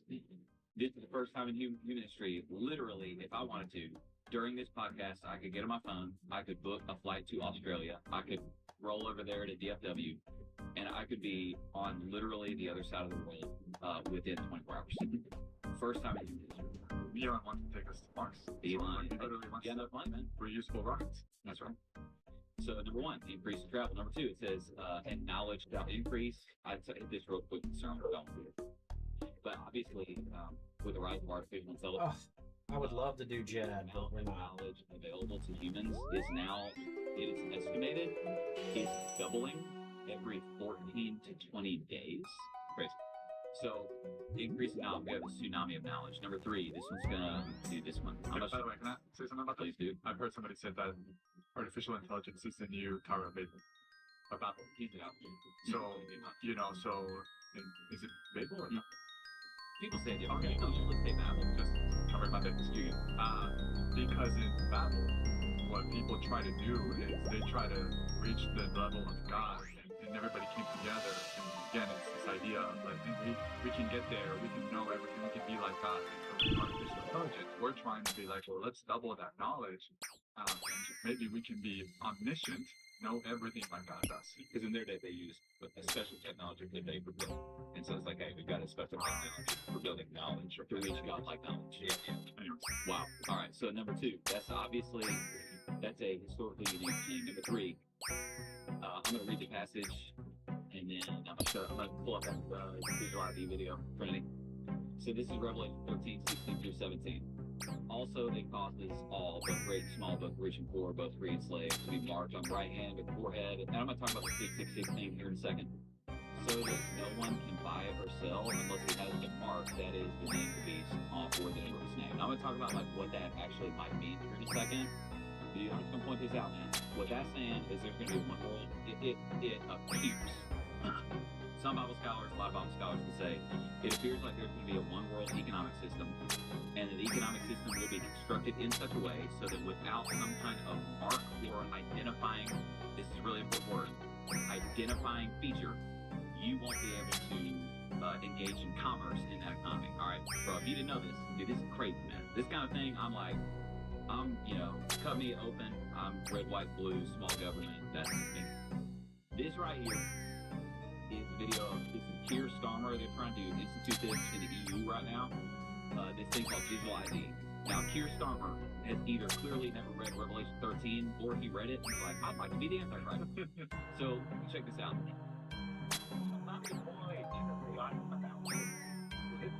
Will make a new free of charge digital ID. Slayer task completed. You will not be able to work in the United Kingdom if you do not have digital ID. It's a simple as that. Wow. Bro. Because decent, pragmatic, fair-minded people, they want us to tackle the issues that they see around them. And of course, the truth is... All right, you can cut. Bro. How many Revelations? It's like someone read Revelation 13, 16, 17 and was like, let me show you how to. So you got it right there, man. So by the way, it's you have one world. Come on, somebody, give me some luck with the demon test. Like the World Health Organization, WEF, World Economic Forum, and that's why we've talked about this before on pod. So I won't go into this.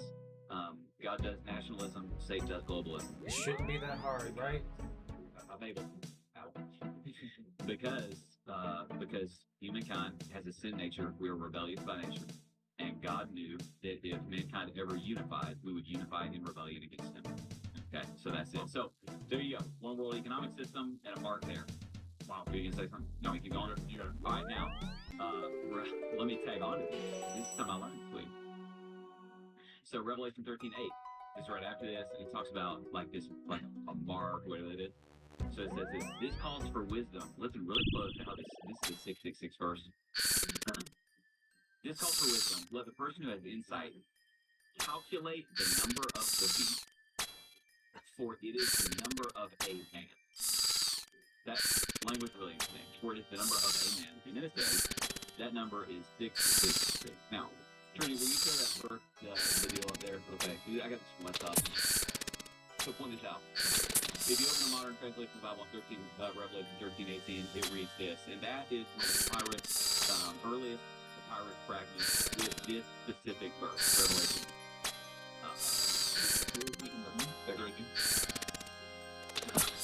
Okay, now, here's what's really interesting. Go to the next one that I sent to me right there. So what it says, that number is the number of a man. So there it is. That's right there. It's the number of a man. Now, what a lot of people point out is that in both Greek and Hebrew, is that what they would do is that they were very numerically oriented people. So in Greek and Hebrew, all the numbers, they have corresponding alphanumeric figures. So that's the Greek. Slayer task completed. So that they'll have that. Now here's what's interesting. If you write out the name 0 Caesar, in Hebrew, its corresponding alphanumeric figures come out to exactly 666. So, yeah. So here's the deal, and this is the whole thing about preterism and partial preterism. Which parts of Revelation are describing things that happened in the past? Which parts of Revelation are describing things that will happen in the future? Or which parts of Revelation are describing things that had what's called a near fulfillment in the past, but were typologically pointing forward to an ultimate fulfillment? I want to do it. I would venture a guess that That's the worst part. This passage, it has a near fulfillment in the person of Nero, but it will have an ultimate fulfillment in whoever is an end-of-time Antichrist. But I don't want to waste 30 minutes trying to get a pet when I really would rather try to get the Bludgeon, especially because I've been waiting for this. Well, first I was waiting for the drop that I got, obviously. Now that I'm waiting, I got the levels.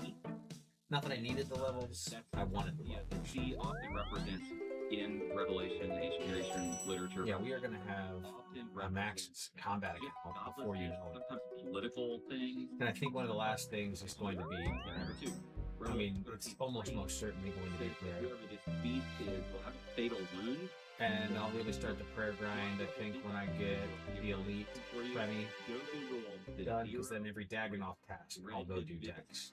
Nero Redivimus Smith. So Nero killed himself. He went crazy and killed himself. And then a bunch of reporters in Rome went full candidates, and they were like, actually, there was a conspiracy around it. and there was just like this spirit just spread all, went all around Rome. It was actually and he killed himself. He's actually still alive. And he's actually, you just think that he had a fatal wound, and he's coming back. So when Revelation 13:3 says that he had a fatal wound and was healed, it seems like it could be referring to this Nero Redivimus Smith. Number 3 is that in Revelation 13:6 that Nero, the beast with black feet on Nero obviously demanded more than Nero worship himself flesh God. And in Revelation 13:5 it talks about this guy has 42 months. He has 42 months of authority to persecute government. Nero's persecution of Christians lasted maybe 3.5 years, which corresponds to 42 months. And then again, you've got the deal of a mark or stamp on right hand forehead, and apparently there's some of the one. So anyway, we got this here. And for people that don't know, Nero was, he was the emperor of Rome. And so he was this was written to the churches of Pokemon. So churches, and so they would have people from Rome come to Slayer task completed. And even like the idea of often it's in the book of Revelation, you got this reference to Babylon, which was a very much an indication, reference to Roman Empire. Yeah, and so and even just feel like wait a second, we fulfilled once and then again. Yeah, this is actually more common than people realize in the Bible. Very common. Even think about Psalm 22. My God, why have you forsaken me? When David wrote that, yeah, but Psalm 23 about himself. But what he did not know is that through him, the Holy Spirit was actually pointing ultimately to Christ on the cross. So the very actually common thing, the idea of having multiple fulfillments of something in Scripture. That's good. I think it's sometimes called prophetic. No. It's prophetic. It's where multiple events that will happen in succession appear as one in a prophecy. Okay, let me do these other. Number 4, the rebirth of the nation of Israel. Again, this is one that a lot of people, obviously depending on your eschatological position, but there are multiple reasons to think this is a thing. So this is Isaiah 66:7-9. It says, before she goes into labor, she gives birth. Interesting. When Jesus talks about his return, he uses birth language. Romans chapter 8 talks about how creation groans with eager expectation, and it talks about labor pains. So the closer we get to the return of Christ, all this stuff. Come on, give me 200 Abyssal Demons. Just like contractions get closer, and then it's like, well, it's about time. So it says, before she goes into labor, she gives birth. Before the pains come upon her, she delivers a son. Who has never heard of such a thing? Who has never seen such things? Now listen. Can a country be born in a day, or a nation be brought forth in a moment? Wow. Yet no sooner is Zion in labor than she gives birth to her children. I will not leave you childless at yours. March on. Return Christ. Can a nation be born in a day? That's exactly what happened to the modern nation state of Israel on May 1948. The British mandate over Palestine ended on that day, April 1948. On that day, I can't remember the name, Israel declared its independence as a nation. By the way, Israel is the only nation state that's ever been reconstituted twice in history. That the nation was dissolved and then was reconstituted. The only nation in world history that's happened twice. So they declared it independence. Then United States President Harry Truman recognized Israel as a nation on that same day. A bunch of other nations, right in the wake of the finalization of World War II, a bunch of other nations followed the United States leadership, and immediately Israel became nation again. Slayer task completed. 5, the rise of false Christ and false prophets. This is Matthew 24. Jesus answered, "Watch out that nobody deceives you. For many will come to my name, claiming I am the Messiah. Wolves and sheep. Many false prophets will appear and deceive many people." We just point out, we talked about Islam significantly last week. There are a lot of world religions rising right now that are full of stories, myths, legends, demonically empowered things that essentially they're false Christs and false prophets. Number 6, let's keep going. We talked about this last week. Revelation 20 verse 4, it's talking about the end of time, and it talks about the soul of the beheaded. Come on, man. Last week. Islam. You're killing me. Just give me the task. How hard is it? That it, meets out the persecution. They call it infidels. So that could be a fulfillment there. Number 7, John 16:2. Jesus says, "Indeed, the hour is coming when whoever kills you will think he is offering service to God." Again, we talked about this last week. That is a potentially referencing, religious persecution, which is naturally on the rise. Number 8, this is really interesting. The whole earth needs to be able to see the same thing at the same time. Now, this is really track with me. Yeah. So Revelation 11, again, we're broadening out to multiple eschatological positions, so just go with me if you're a theology nerd here. Revelation 11 talks about 2 witnesses, okay, that will come. Now, we don't know the identity of 2 witnesses. Some people think it's Moses and Elijah, the law and the prophets. Some people think, it's Enoch and Elijah. Oh, yeah. Because those are the 2 people in the Bible that never experienced death. And obviously the book of Hebrews says it is appointed unto man to die. So a lot of people think the 2 witnesses, like God was like, I'm going to take you. You don't experience death yet because your name's coming. You're going to be the 2 witnesses at the end. You'll experience death now. So listen, so these 2 witnesses come, and it's like they got a sword coming out of their mouth. The entire world's looking at them and hating them. This is really close to Revelation 11 7.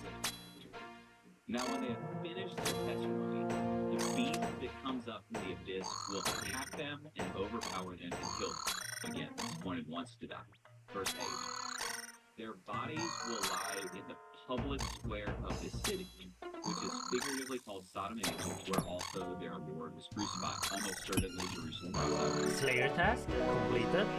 For 3.5 days, some from every people, tribe, language, and nation will gaze on their bodies and refuse the burial. Now, for centuries, Bible scholars have been like, well, how can everybody in the whole world gaze on their body?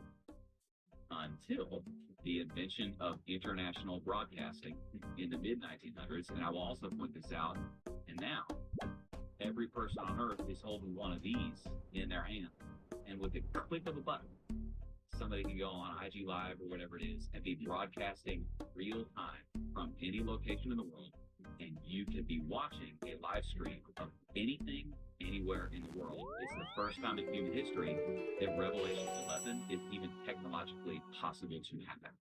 Wow. Okay? Wow. It's going to get wilder. I got 2. wait, there's more on that passage in Revelation 11. It's interesting because after it says what you just said, that they will gaze at the dead body, it says that the people there will also rejoice over them and make merry and exchange presents. And so not only will everybody see it, they will be happy and celebrate, which is interesting because, you know, we basically just saw that happen with the death of Charlie Kirk. And so, you know, right. People in this passage are rejoicing and celebrating over the death of two prophetic witnesses raised by God. This just happened a month or two ago with Charlie Kirk, where people are literally going to social media and rejoicing and celebrating. This is Isaiah chapter 5, verse 20. Woe to those who call good and good evil. And it's not to say that the people confused like that. Let's do it. No, it's to say, or people try to make clear is that because people hear like, oh, that would never happen. People never rejoice or be definition of like it has happened throughout the last 2,000 years. No, it's always continues to happen. So no, I think that was the point. That's right, man. No, it ultimately was speaking on behalf of God, and it's confronting sin when that person died. Very sound like it. Alright, number 9. This one has not been fulfilled yet, but could be very soon. The gospel has to be preached to the world. Matthew 24:14. And this gospel of the kingdom will be preached in the whole world, a testimony to all nations. It says the end will come. I'm not going to give anything away. We are actively right now working on a way for Lake Point to be part of the solution of that specific verse. Verse 10, or number 10. There has to be a mass apostasy. 2 Thessalonians says the dead, talking about the return of Christ, will not come unless it says the falling away. That's the first. Dude, I will just point this out, and I wish I had a graph. I should have had it. Particularly in the West, if you look at what Slayer test completed. Historically, has been the last 1,000 years. We are in the middle of the largest mass apostasy in church history. More people have at one time said, I'm on Team Jesus, and now they walked away and said, I'm not on Team Jesus in the last generation than maybe ever before in human history. It's like a bunch of my friends from high school. And it specifically says, yeah, there's going to be a mass falling away right before the return of Christ. Now, you know, I do the mind blowing. Bro, this legit is maybe the most mind-blowing Bible fact I've ever learned in my life. I've been waiting 6 years to get this out. Never fits in a sermon, okay? You ready? I'm ready. I'm going to blow your mind. All right. Okay. So check this out, dude. It's that good. All right. I need to get this in the right order. All right, so it starts right here. Jesus ascended into heaven when he was standing on, in Acts chapter 1, the Mount of Olives. And he specifically said, in Acts chapter 1, he said, I'm going to come in the exact same. Now, unfortunately, I don't know where Sire is.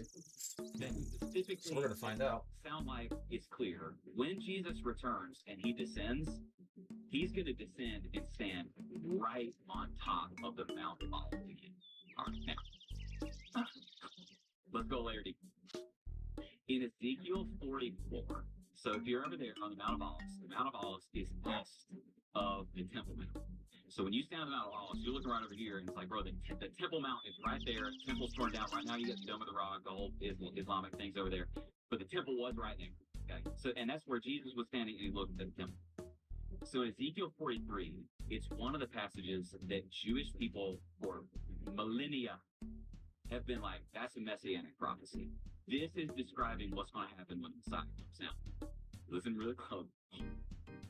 This is insane. Listen really close. So here's what it says. Then the man brought me back to the outer gate of the sanctuary, the one facing the east, and it was shut. Turn it here in a second. I'm going to ask you that picture of the east gate. The Lord said to me, this gate is to remain shut. It must not be open. No one may enter through it. Wonder why? It is to remain shut because the Lord, the God of Israel, has entered through it. And when it says has entered through it, this is prophetic foreshortening talking about a future event as if it were in the past. So it's saying when the Messiah comes, he's going to walk right through that gate, that east gate. Then it says, verse 3, the prince himself, Messiah, is the only one who may sit inside the gateway to eat in the presence of the Lord. He is to enter by way of the portico of the gateway of Olives. Like, so this is saying, when the Messiah comes, he's going to walk right through that gate. Now, Trinity, let's toss that up there. This right here is the east gate, as seen from when you're standing on the Mount of Olives. That's literally what you're looking at right there, east gate right there. Now, you look at it, you're like, where's the gate, bro? It's all bricked up. Let me point out two things. So, when the Muslims conquered Jerusalem, they did two things because, in part, they had fear of the messianic prophecies that the Messiah would come. So they did two things. Number one, if you look at the bottom of that gate, notice there's like thousands of tombs there. So in part, they put a cemetery out there because they were like, they knew the Jewish Old Testament laws that holy people weren't supposed to be around dead bodies. So they literally put them there because they were like, this Messiah is supposed to be a Jewish dude that observes all the law. He's not going to want to be around a bunch of cadavers. And then, dude, the guy's name was Sultan Suleiman. He conquered Jerusalem in 1517, the Islamic guy. Had fear of the future Messiah coming and this specific prophecy. And he's the dude that bricked up the East Gate because he was going, I'm going to make sure that prophecy can never get fulfilled and the Messiah will never walk through that gate. Now, I want to say two things, bro. Number one, that reminds me of when the Romans put Jesus in his tomb and put a big rock in front of it. And the funniest verse in the whole Bible, they go, make it as secure as you can. I mean, Jesus, I'm about to freaking show you that rock ain't gonna do nothing. And it's exactly what that dude did. He screwed this thing up, right? I love that so much. Okay, now check this out. Zechariah 14, 3 and 5. Are you ready? I'm ready. Zechariah 14, 3 and 5.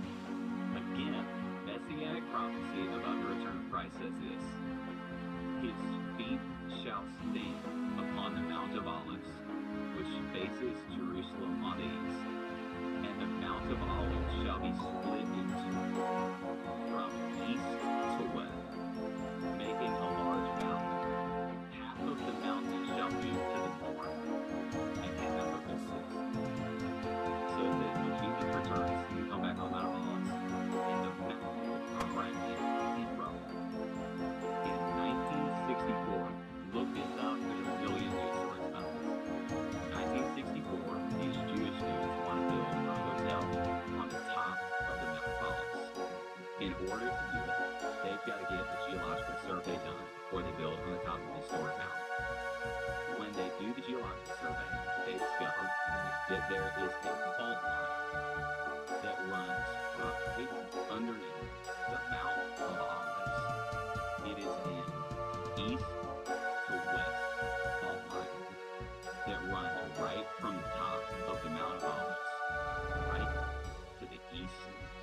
And that passage says, when Jesus returns, he'll descend on that mountain. And I think what's going to happen is the Bible talks about the earth and the heavens being shaken. I think he'll come down, trump's going to sound, and the whole earth will get shaken. That fault line will crack wide open. I think that in fulfillment of this prophecy, that whole valley will just do this. All those stones that dude put in front of that thing are going to fall right down. And every body, listen, bro, every single body they buried in front of that thing going, he's not going to want to walk through a place of dead bodies. They're all going to rise from the dead right in front of the Lord of glory. And he's going to walk right through that thing, stand on that Temple Mount, and be like, where are you at now? That right there. That's amazing. Yeah, I thought I love that line. Make it as secure as you can. This where you're going is that, because I can just imagine you saying, oh, it's cute.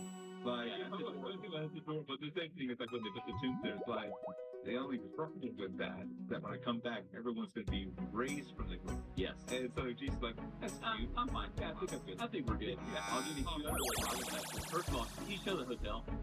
So, I mean, you can, this is like, you look this up. This is the Seven Arches Hotel. That's the hotel they were trying to build on the top of Mount of Olives. They literally had to move. If you go, you can go there today. They literally had to move the spot where they constructed the hotel because they wouldn't let them build on top of the fault line. So like you can read all the news stories. It's right there. It's like not not hidden. That's the hotel right there. Wow. And this is a fun little Bible fact. A lot of people don't know this. If you go to any cemetery in the United States and you pull out your little compass, I love doing this.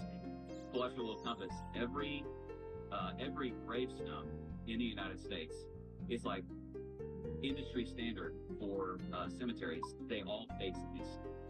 The headstones, every single one. I know people have never heard this. Like, there's no way that's true. Yes, it is. Drive to the closest cemetery, pull up your compass, and you will see every single headstone in the entire cemetery faces east. Because Christian people that founded our nation were like, we're going to bury all of the dead facing the Mount of Olives because we want them to be ready to come out of their grave and see Jesus and be cracked in the guy. Wow. That's amazing. So anyway, dude, if you go back to Jesus going, hey man, it's all like contractions, and the closer we get to my return, it's going to be like,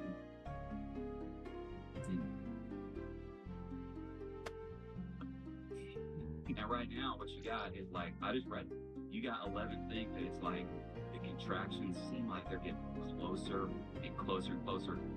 So man, we ought to be people who are like, I'm going to get ready. I'm going to stay ready, so I got to get ready. Yeah. So much in there. I think, do you mind if I share this? Go for it. I would like to clear that for a second. No. This part, I love the Bible. And I love the theologies out there, Bible. And I hope it just said people like, these aren't just nerd facts. Like, the Bible is true, and it's telling a true story. And speaking of stories, that's the one thing coming out of Revelation 21 and 22. Every story has an end. Yeah. And even if people listen to this, it's like, as we've been nerding out with that, it's like, man, why do we want Christ to return? Because in a sense, that story, at least in human history, that God's going to write comes to an end, and then a new story begins. And I just want to connect it, like, why do we long to this? Why is this so important? And that's because in the book of Revelation, last chapter, where the story comes to the end, it actually goes back to the beginning. And what I mean by that is that there are insane parallels between Genesis 1 through 3 and Revelation 21 through 22. I actually have a couple of slides I was going to show some pictures of just showing you some of them. So, for example, in Genesis 1 through 3, you have the heavens and the earth. In the beginning, God created the heaven and the earth. Revelation 21 through 22, God saw a new heaven and a new earth. Genesis 1 through 3, God dwelt with Adam and Eve. But then 21 to 22, behold, the dwelling place of God is man. There's a tree of life there. There's a river there. We go to the next picture, we have some more things. In Genesis 1 through 3, light exists before sun, moon, and stars. Oh, that's a good catch. Yeah, this is the thing that people miss. In Revelation, the city has no need of sun or moon for the glory of God gives us. Like Genesis 1 through 3, you can dominion. Dominion is given Adam and Eve. But in Revelation 21 to 22, they, us, will reign forever and ever. Sin brings a curse in Genesis 1 through 3. Then Revelation 21 to 22, that's done away with. No longer anything cursed. Genesis 1 through 3, Eve is created for right. Revelation 21 through 22. I don't know where. Oh, there's 4 sides. Yeah, you get to go to the beginning. Like, so I guess just take whatever path that you want to map. Let's go back. So which one's the quickest one? South. Do you want to go? That's right. We get to go back to the presence of God. And I'm not the first time born in we get to go back home. Okay, the first thing I have to do, and it's actually better than it was the first time. It's better than the first time. Okay. This is why we want this. It's because when Jesus comes back at the end, we get to go back to the beginning, and we actually get to go into a new story that will go on.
doesn't matter.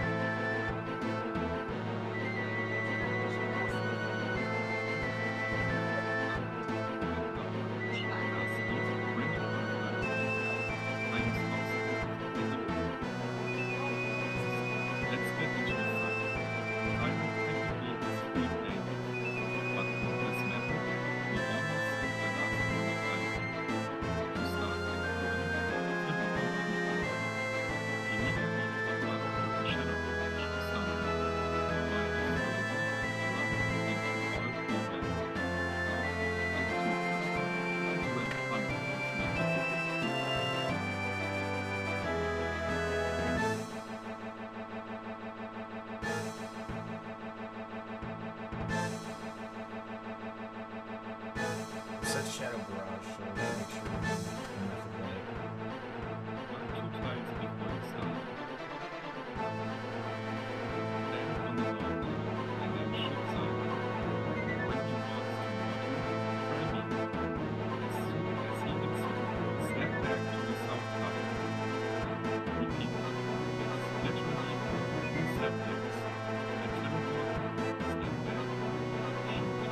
That's good.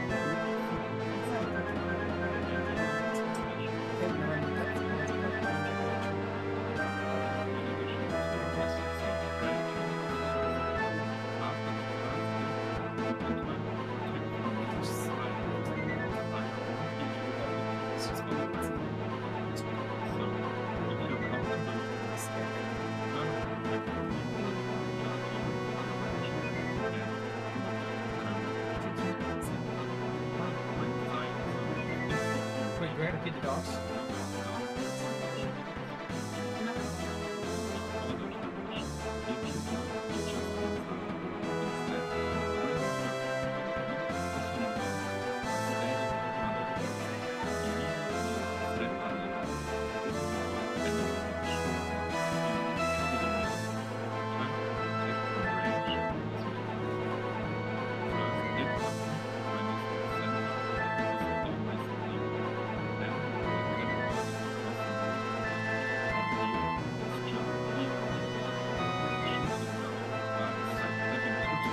Alright, we can search that.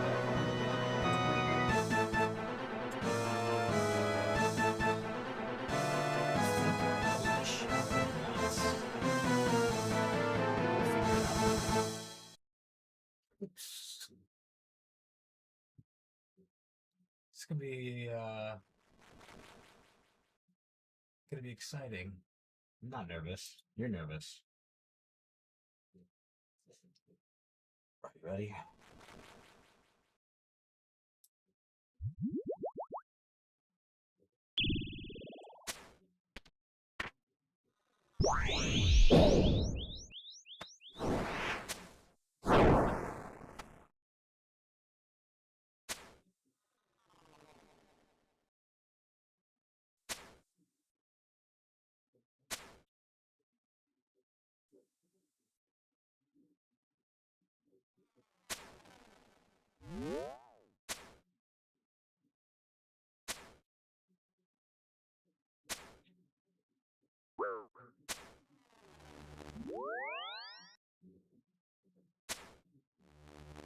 This makes me think of what's that one fight?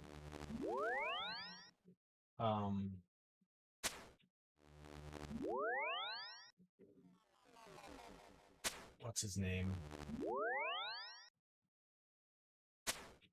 God, Glow. Why am I not hitting high?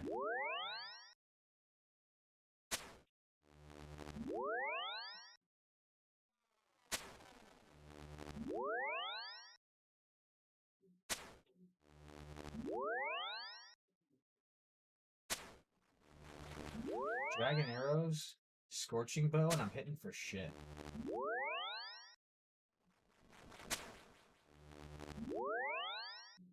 I like that 36.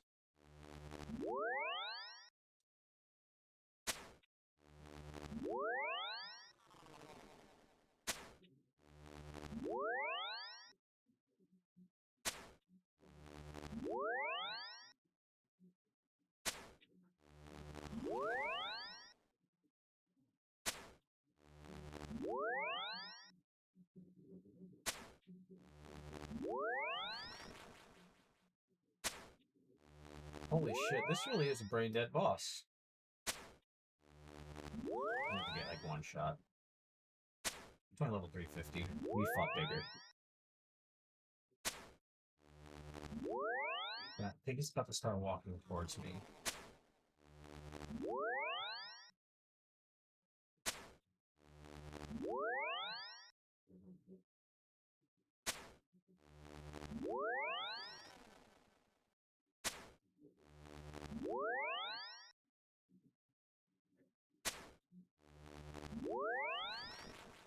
Ah, he heals. So I think right before we kill him, we gotta go up there and do that hit thing.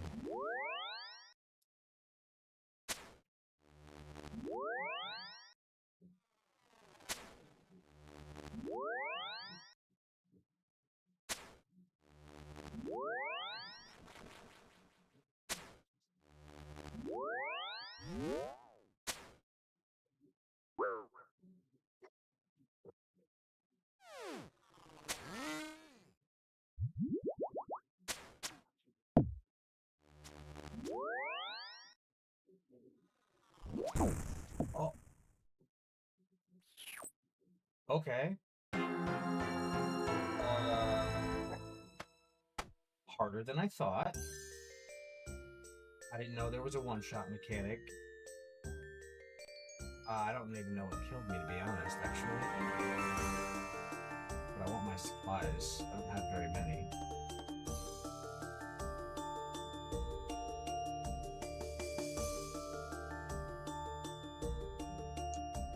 Drop instead.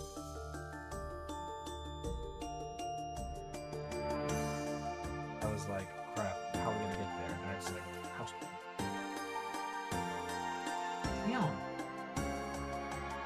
No, I was gonna get one shot in.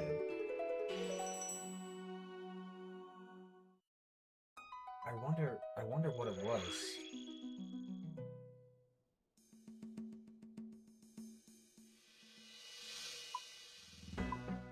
Which one did I go to? Oh, my gravestones. Okay, we can do it. If you are missing hit points here, you can blood barrage the spawns. It's really easy to sustain yourself without any food. Okay, so I think I know what killed me. It was that bullet thing. My iron is still mid-game, but 50 kill trips without any problems. If you have any questions, feel free to drop them in the comments, and make sure to subscribe if you enjoyed the video, and hopefully learn something new. Okay, other than a prayer potion, I don't think I really used much.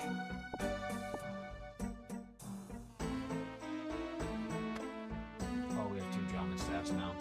Conviction from the Holy Spirit is making you maybe uncomfortable, or a present sin that you need to bring to the cross. Forgiveness is not always reconciliation. It takes one person to repent, it takes one person to forgive, it takes 2 people to reconcile. People will not things in the past.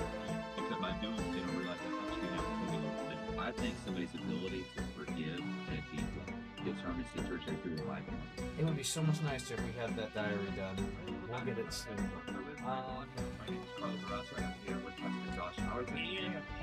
I think that was what it was. I'm not entirely sure, but we didn't. I got Paul. The real theologian when he comes in with like a big book, buttoned up shirt. I have a look at this actually must be from sometimes this, but it makes me have you guys Hebrew words, Oxford Bible, and the fact that it's in Oxford, even these guys hey, Paul's first episode on Israel and times revival. I'm looking at it right now. That's like one of our most viewed episodes. He was literally like skyrocketing. Oh. Reason was there wrong with my testimony? Literally, just bring pull back. It's a demon bane weapon. I think it was just I don't think that we want more of those because they were kind of hot after a while. But yeah, they're not. Speaking of that, so this is a true story about this guy.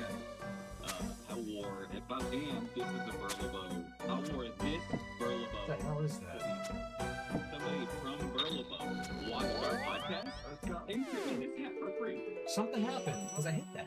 Would you let him know that there are With a demon vein weapon. Why the freak did it? Constant 3. Yeah. I got a free hat. Shout out Burlebo. It's should be a great thing to send.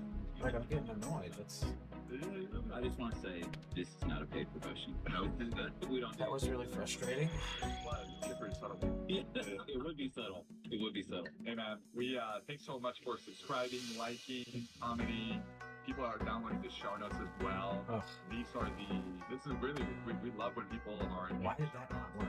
Bible verses. Dragon arrows, scorching The quality of those show notes have gone up significantly, and they also have discussion questions for use for their slumbers. Right? And so, to download the show notes, go to lakepoint.church/show notes as well. We gotta make you want to celebrate as well. Big time, man.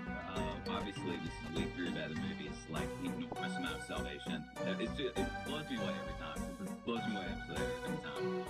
Packed in 30,000. I think that's plus. It's gotta be glitched. It's been awesome. But what we really want to celebrate for the very first drum roll, please.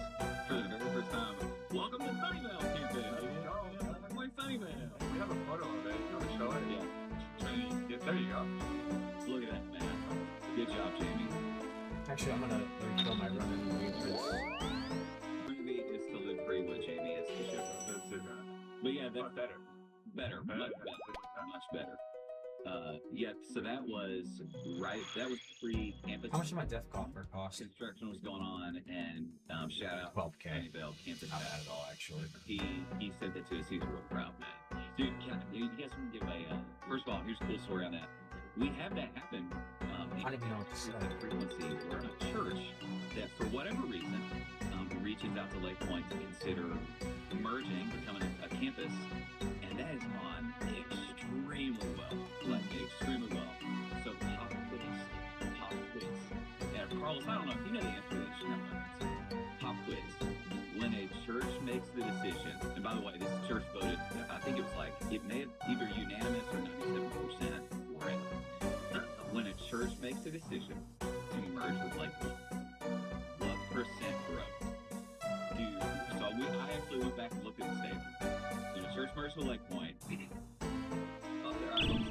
of the churches that have merged with Lake Point to become campuses, what percentage growth on it?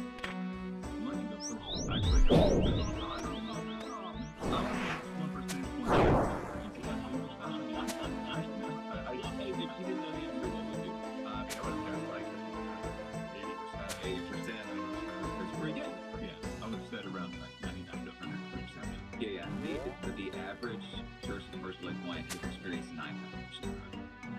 That's average. That's average. So, dude, it's one of those things like better together. I'll tell one quick story and then we'll move on. So, we got cool things to talk about today. We're debriefing the Bible teaching that by the way, we do not preach movies during the movies. We use movies to illustrate biblical truth. So, we're going to talk about some biblical truths around some of the themes that we're teaching. So, we're going to talk about things like therapy and what should Christians think about therapy culture. We're going to talk about forgiveness. We're going to talk about flawed parents. We're going to talk about we're going to react to Andrew Schultz that you were talking about Constantine and we're going to spend a lot of time talking about how did Christians get the New Testament that we have, and that's why we have the theologian residence for this. Wait, what was it? Oh, the story. Yeah. Right. So it's our driving campus. Shout out Antoine. He's special. Just as group of seniors nights. We're there to vote for, and then there's still like the backbone of the Lord campus. With the sweet, gracious lady up there. That we were at the meeting, me and Pastor people up there. We always go up and spend a few hours answering any questions they got, praying with people, that kind of thing. And one of the ladies, there's some emotional. One of the ladies stood up and turned back to us and faced the group that was there. They had been in church for me. And she pointed back to one of the baptisms and she said, I want to see those waters. And that was like the moment that there was like a spirit-led, we're in. Fantastic.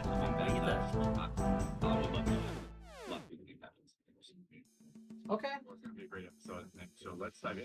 And we just do it, man. Okay. Maybe Mr. Banks. Week 3. So we really don't need food. So even as I was watching this movie right now, I thought, I'm trying to figure out what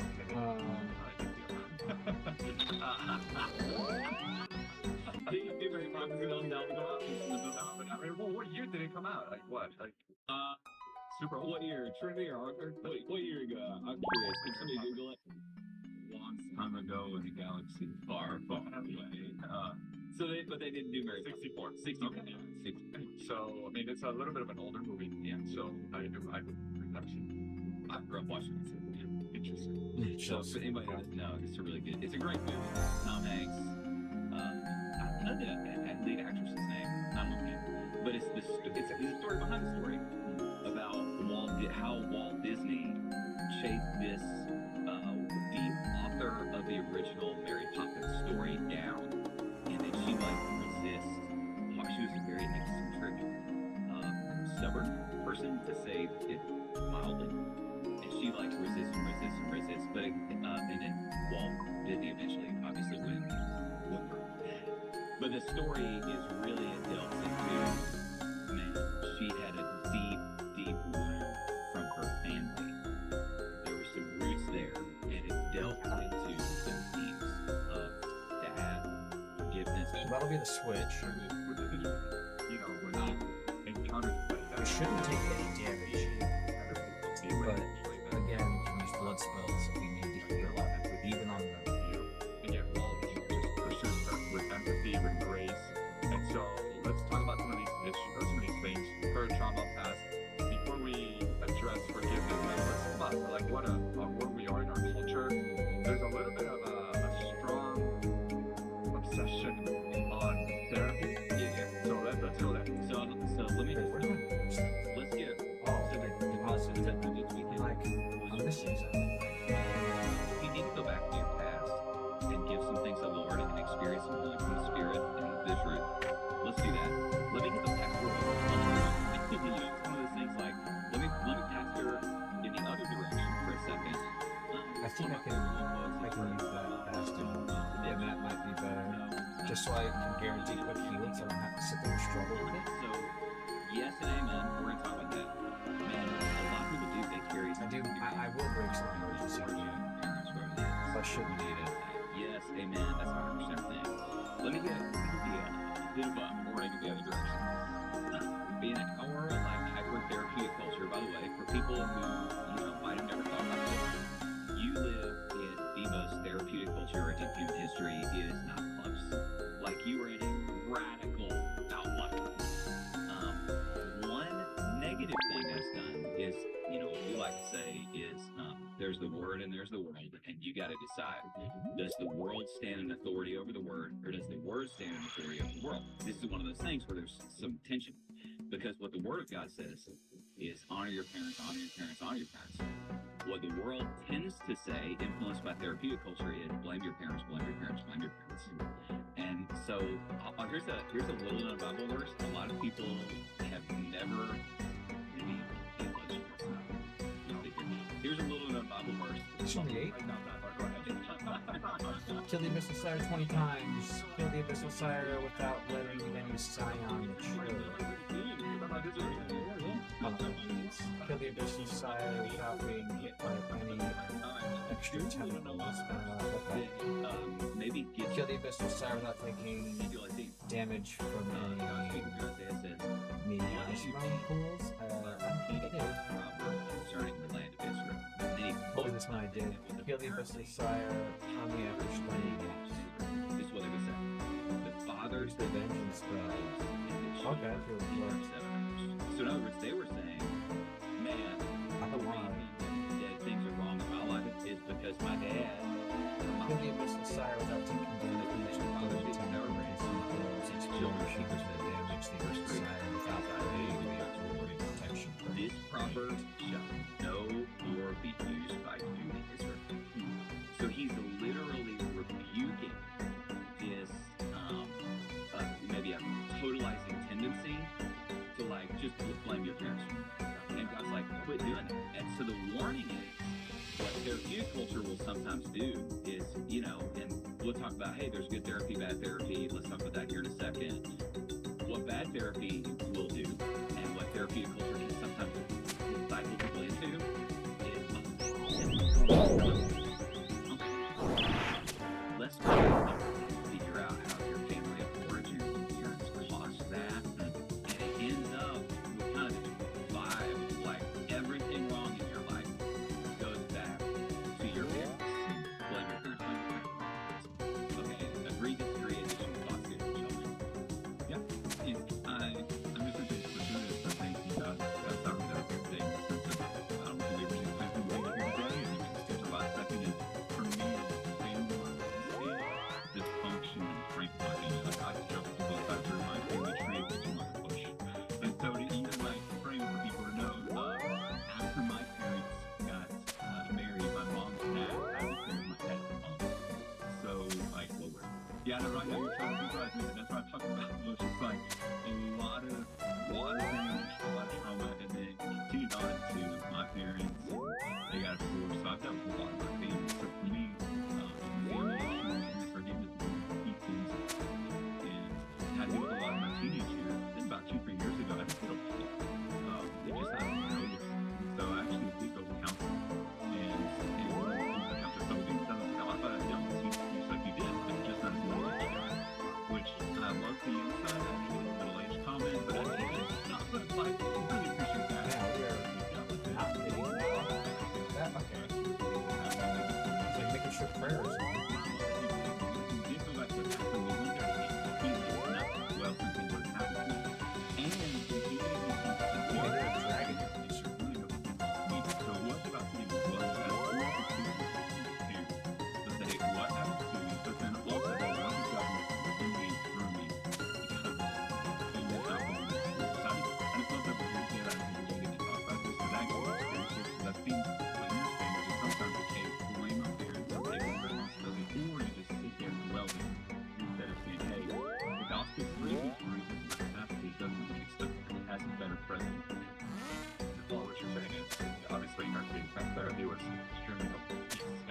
Josh, what you are not saying is all therapy is bad. Exactly. Yes. So it's like when somebody, sometimes people in the body, they'll ask this question. They'll be like, "Hey, is therapy good or bad?" And my response, I say this, I have a little feel, I say it every time. I say that's like asking, are pills good or bad?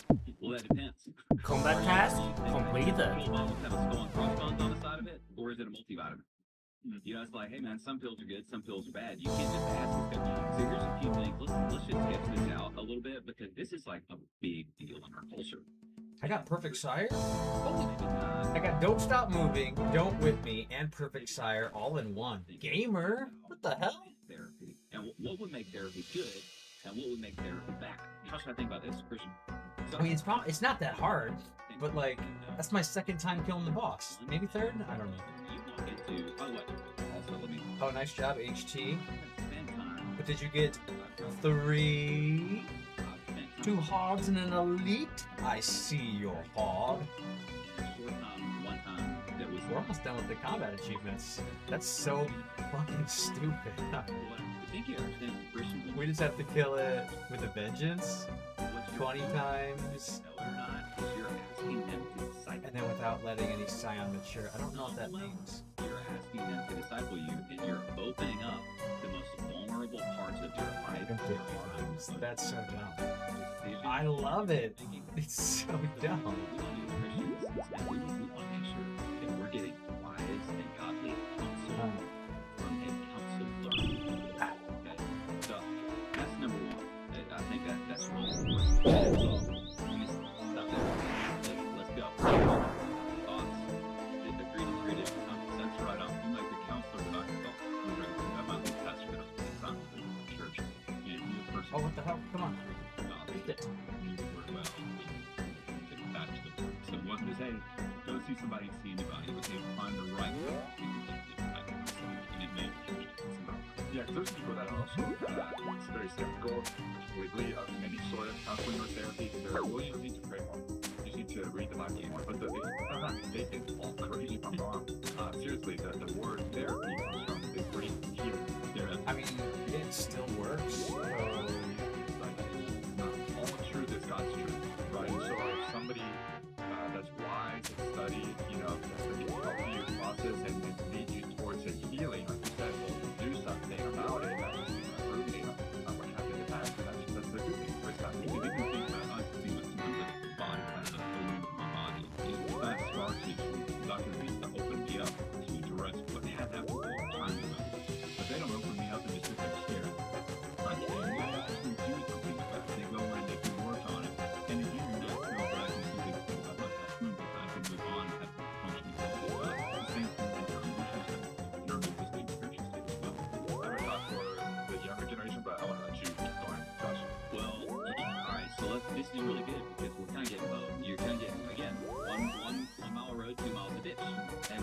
good and there's bad. Let's get some gentle reviews maybe, and then talk about it. So first of all, you guys toss up that tweet. Yeah, this is really interesting. So like, and by the way, I don't know anything about this guy. It's like, so don't go visit Texas Beyond. It used to be horrible. I don't know. I just saw this in my viral. He's an old book guy. I don't know if my prayer was super draining, but this is the legitimate. This is the real timeline. It said, he goes first, therapy is next, 120 attacks. Next, everyone is more anxious, neurotic, and depressed than ever. By the way, please say that's a fact. Yeah. So like people right now live in the most therapeutic culture that there is. Simultaneously, this is the most lonely, anxious, depressed, and suicidal. Now, please do. okay, so we got Cerebrus. Exactly what you just said. This is what you're looking at, by the way, because I had a good US along since 1986, nearly every decade, there has been a doubling of expenditure on mental health. Ironically, as treatments for anxiety and depression have become more sophisticated and more readily available for basically everyone, adolescent anxiety and depression, just talking about a younger generation, adolescent anxiety and depression had exploded. That's crazy. So more treatment, more emphasis, because like more anxiety, people are freaking out. In other words, more treatment does not result in But the only problem is I don't have any restores. I didn't realize this. Seemingly, What's the loot look like? I mean, damn, that was good. Some things. 1 in 100 we get unsired. So there's almost a guarantee we get 2 unsires. Almost. Here's my thing. Where is in a secular culture, the therapists replace the pastors. So it's like that's what you gotta watch out. Like I'll just say it one more time. In a secular culture, the therapists replace the pastor. So a lot of people look to therapists as secular priests. I've read that before. And I do just want to point out that at a net scale, as it nets out, it does not seem at a net scale like it's doing what we need to do. And there's a movement that they want the therapists not just replace it. Okay. So they do drop Brood, which is excellent. Even if I don't use these, I could bank them. And I would be just fine with that extra time. Here's essentially what she does.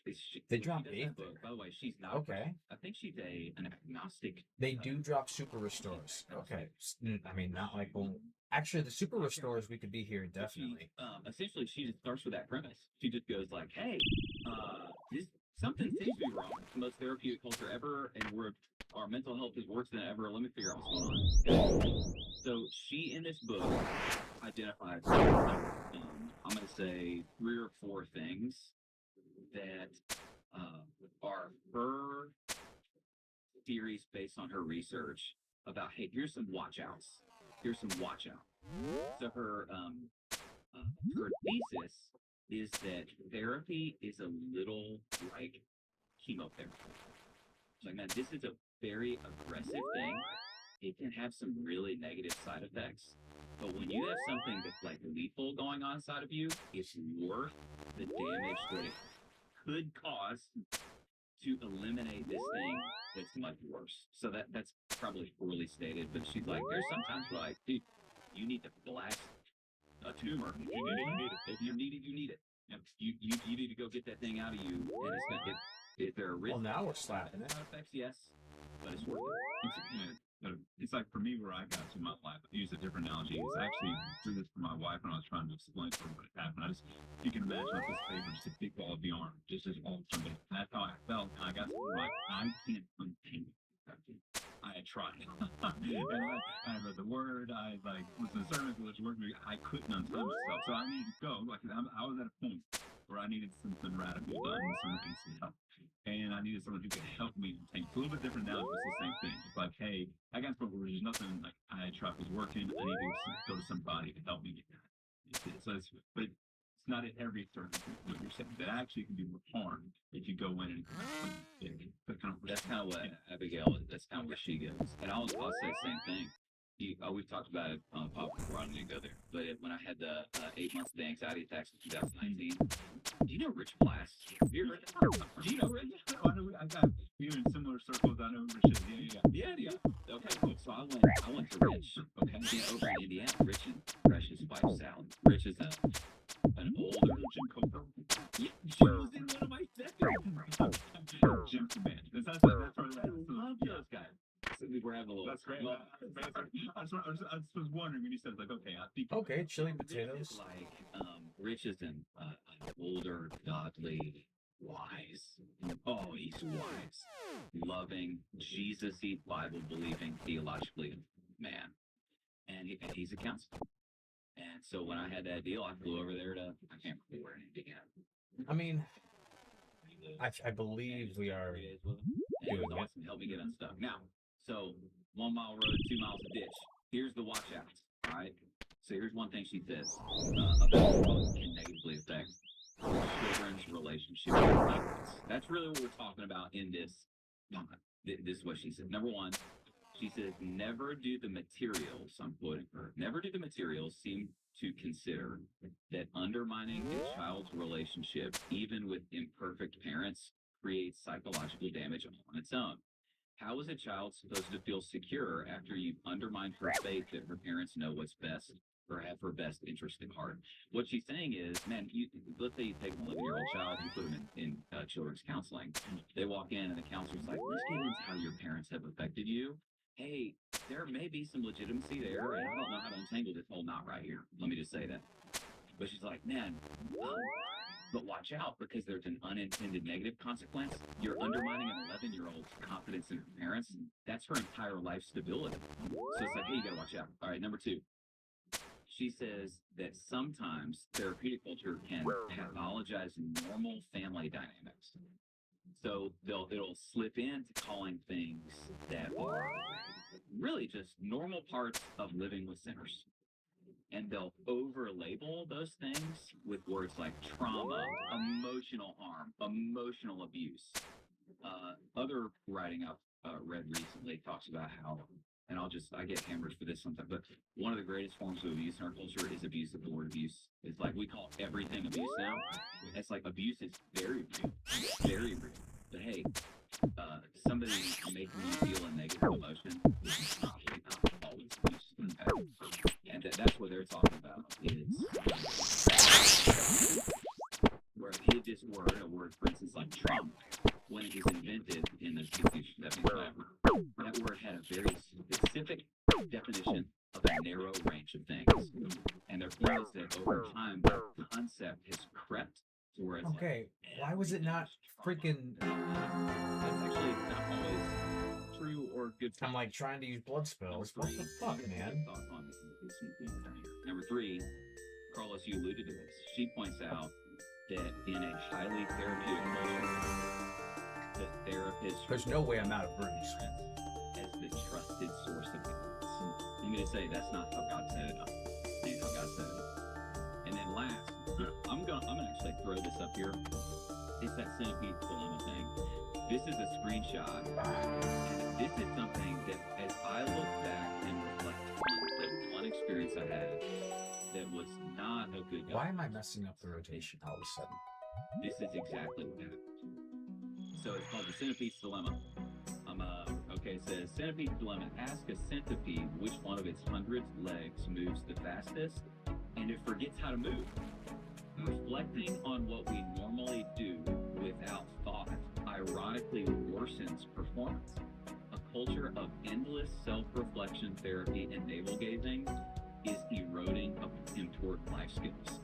And what her point is that, dude, if you start walking into every situation, you're in a classroom, you're on a sports team, and the only thing you're thinking is, how does this affect my emotions?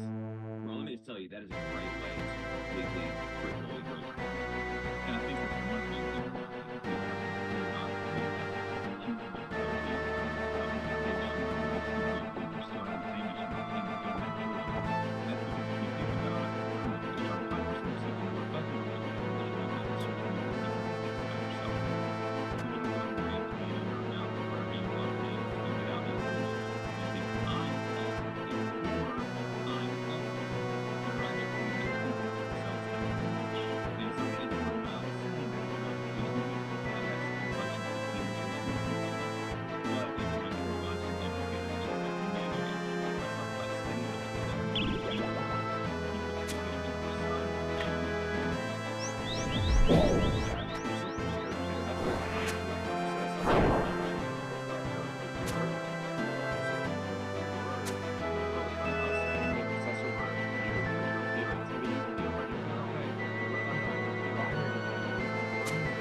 Forgiveness is one of those things.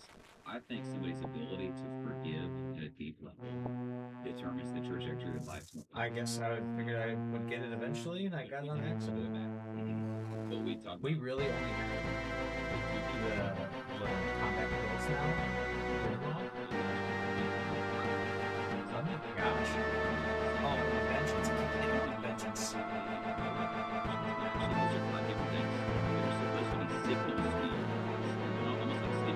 So I have to take it, and I have to take that hit on vengeance.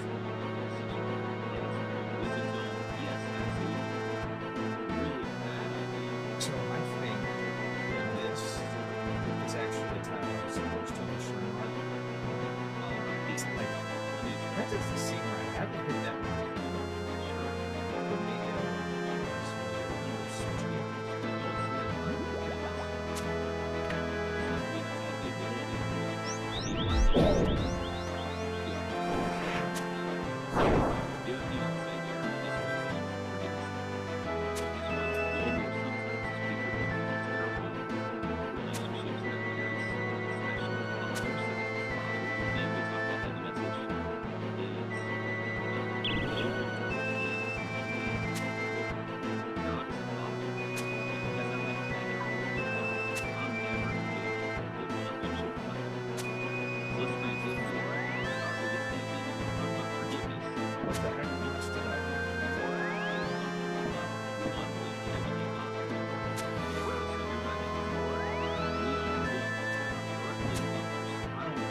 really hard. I thought that was the influence.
Oh, it drained my stats.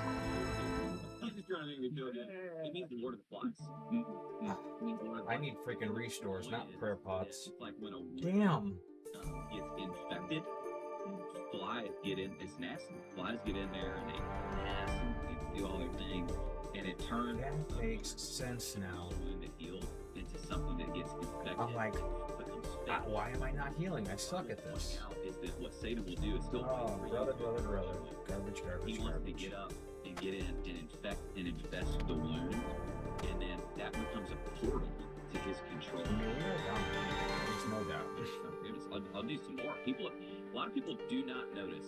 Oh, I was like, where the hell's the portal? That's demonic activity in their friends. So in 2 Corinthians, I think somebody chimed in on Twitch. So that we would not be outwitted by the devil's steeps. The book of James, it says that bitter people are earthly, unspiritual, demonic. What's that out? Book of Ephesians. A lot of people, I could keep going. Book of Ephesians. Do not let the sun go down on your anger, so that you give no opportunity to the devil. So here's the big point. I heard this from Pastor Mark. He said, hell is the place where nobody's forgiven, and heaven is the place where everybody's forgiven. So when we forgive, we pull heaven down into our lives. When we choose not to forgive, we pull hell into our lives. So it's a big deal. You know what I mean? Forgiveness is not. Yeah, comment. Yeah, it's just that, I mean, again, like forgiveness is not the gospel. I just said I appreciate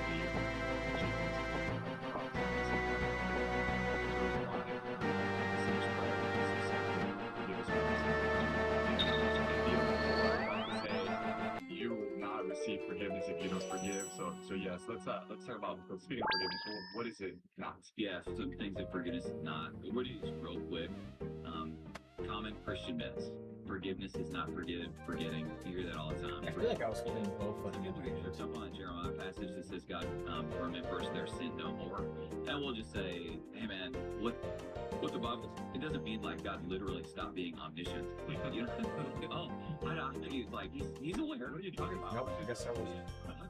He's aware. It just feels bad. Being omniscient. It means he chooses not to relate to us on the basis of our sins. So, forgiveness is not forgetting. All right, number 2, forgiveness is not waiting for an apology. I'll just say, watch out for this. Some people say, well, I'll forgive them when they say they're sorry.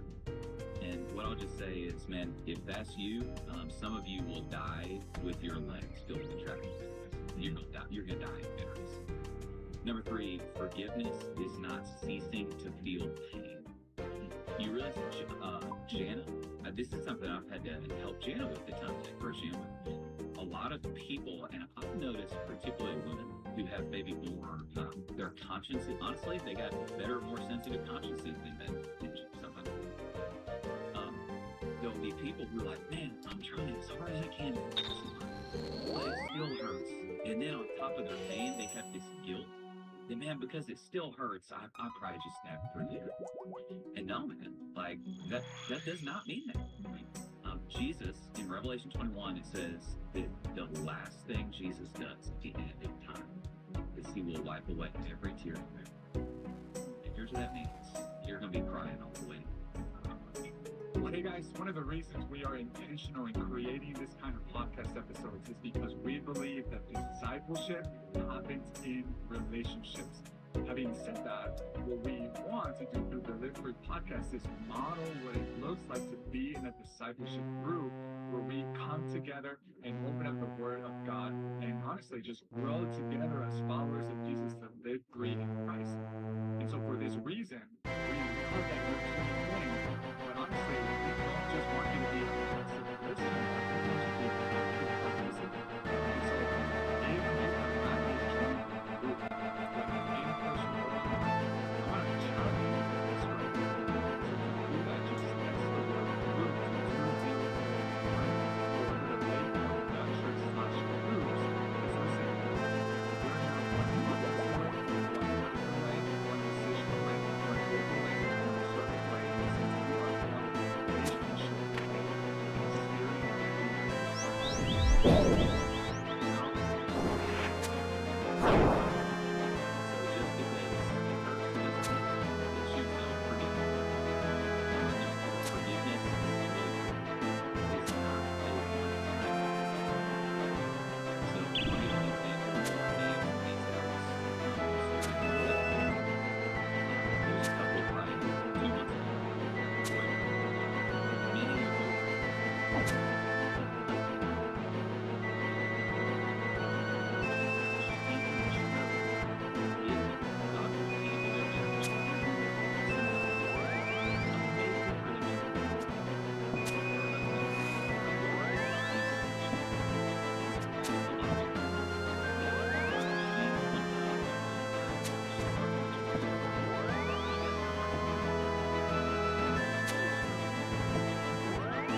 brilliant. I was doing so well.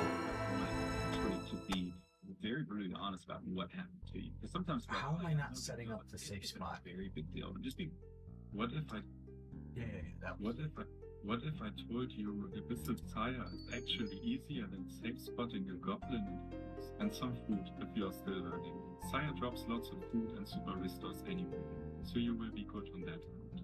Additionally, you want to bring a two-way mage switch to autocast Ancients with, and a rune pouch with runes plus smoke and blood barrage. Lastly, bring your preferred teleport method. I use house tabs and a dragon staff. So, let's get into the fight. Fire technically has 3 phases, but with this method, we almost skip the last one entirely. To start phase 1, hit him once with your bow. Immediately follow up with a shadow barrage to stun him. While he's frozen, run and kill all 4 vents. Now, phase 2 starts. This is Will.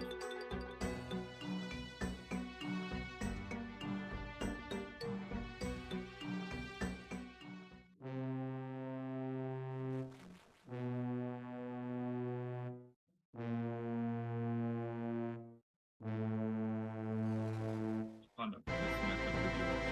Mark 2 tiles before you start. Then on the left side, and then shoot side. When he walks toward you, pray me. As soon as he hits you, step back to the south tile. Repeat. It's literally 3-step dance. And teleport, then back. Oh my gosh. The Sire can't use any normal special. It's basically This was where I first wanted to show say prayer. After the first hit, you can turn off protect from melee entirely. I was about to start the fight. Fire won't be able to hit you for the rest of the fight. So, if you're comfortable with the method, turn off protect from melee, just use your range play, and you will have very good trips. When Sire is around 50 to 80 health, we must stop the transition. You don't want to kill him even when you charge. If you do, he just kills him. Then, bring him low. Then, hit him once by standing in front of him. Immediately step under him. This avoid any damage. You move to the mid. Turn off protect from range. First hit on him, then go. Always here. Then teleport across the room. From here, just clean up the room.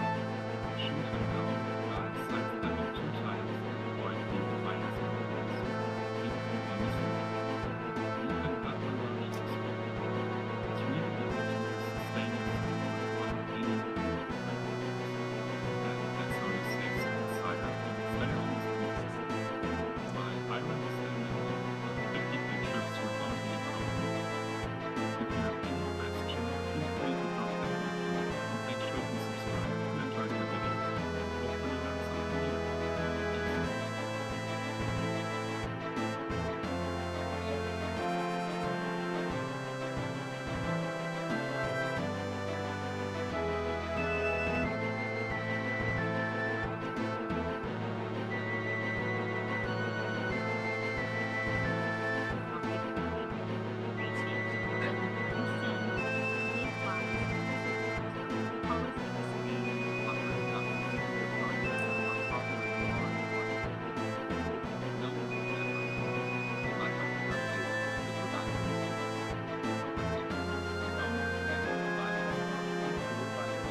good. Move on. Don't feel bad. Oh, I'm taking one too. I'm gonna break them up. So that I just put scribble and I break them up in pieces.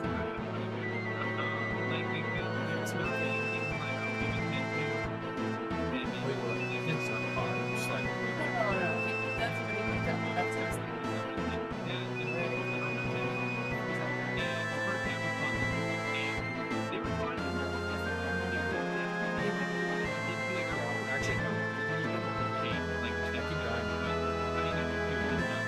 Sorry, I'm just very up and watching.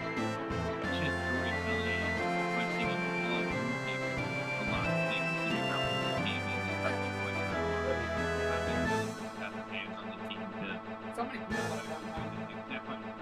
You should that yesterday. How long did it take you to There's so many. Yeah, I think it was fun. It was a good time. So, what do you I'm so glad you asked about templates. I would have said, here's the thing. I think it's about the greatest scale and it's the best they've gotten. If you're doing objectives and imperfection, nothing's perfect. This is, without a doubt, the best great scale quest in development. If you compare it to other sleep, which is that's a master level sort of modern quest. Like that's the only thing compared to this. They do so many more things that work so well in this quest. I like levels a little bit on stupid, but the wiki guide is not for me. But dude, the combat features of the quest, the mechanics that they gave us, the learning partners, and we talked about it multiple times, I think in total. They kind of made the mechanics. You didn't have to go back to things or anything because why would you let that right there? Dude, I don't remember something with that.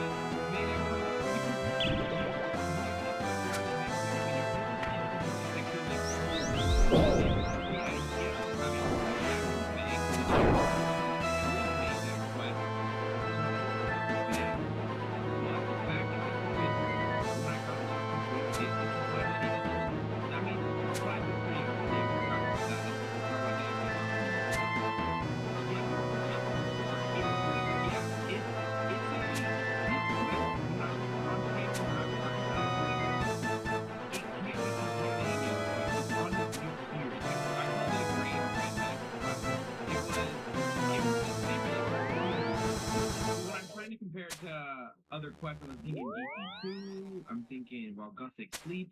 Those are good, but this is different. This had this like different layer to it that we just between the location. My favorite part was the location.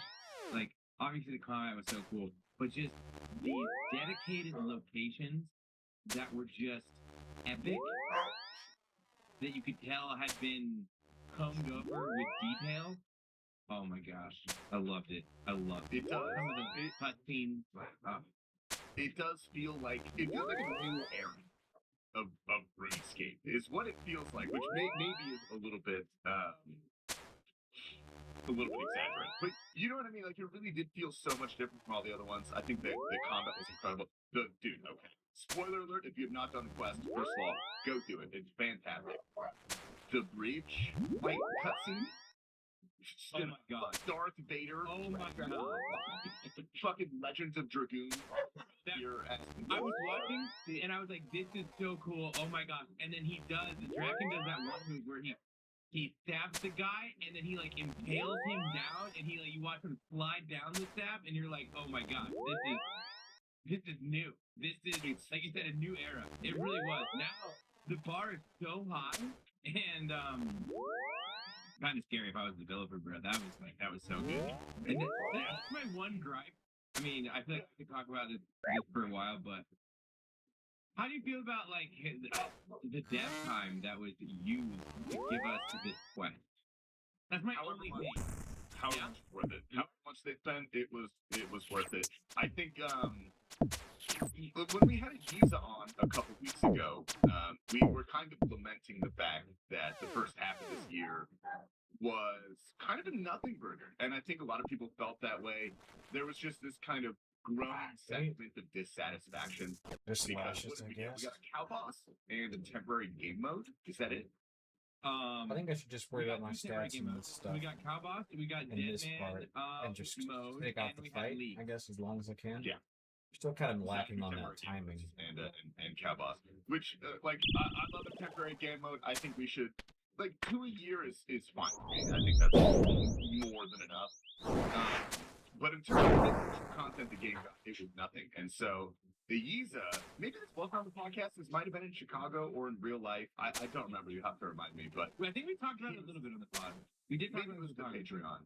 But he was like, the last half of this year, the content that you guys are going to get is going to blow you away. Like Jagex themselves were very, very excited about this. And they hype up content, obviously it's their job to hype it up, but I heard genuine glee and excitement in Yiza's voice. And the quest overall did not disappoint me in the slightest. I don't care how long it took.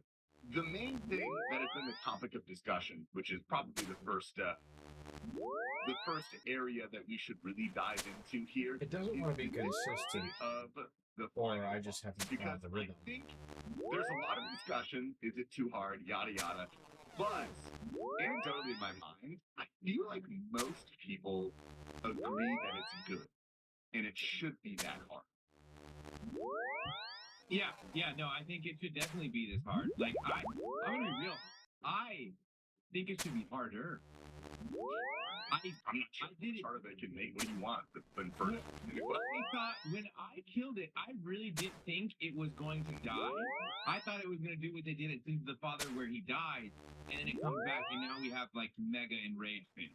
I thought he was going to die, come back with 200 more HP, and then we were going to go. I wouldn't pretty That's much why. people kept telling me this is the final fight. I couldn't tell if they were messing with me or not, because I really did think that there was more, and then I killed him, it was over.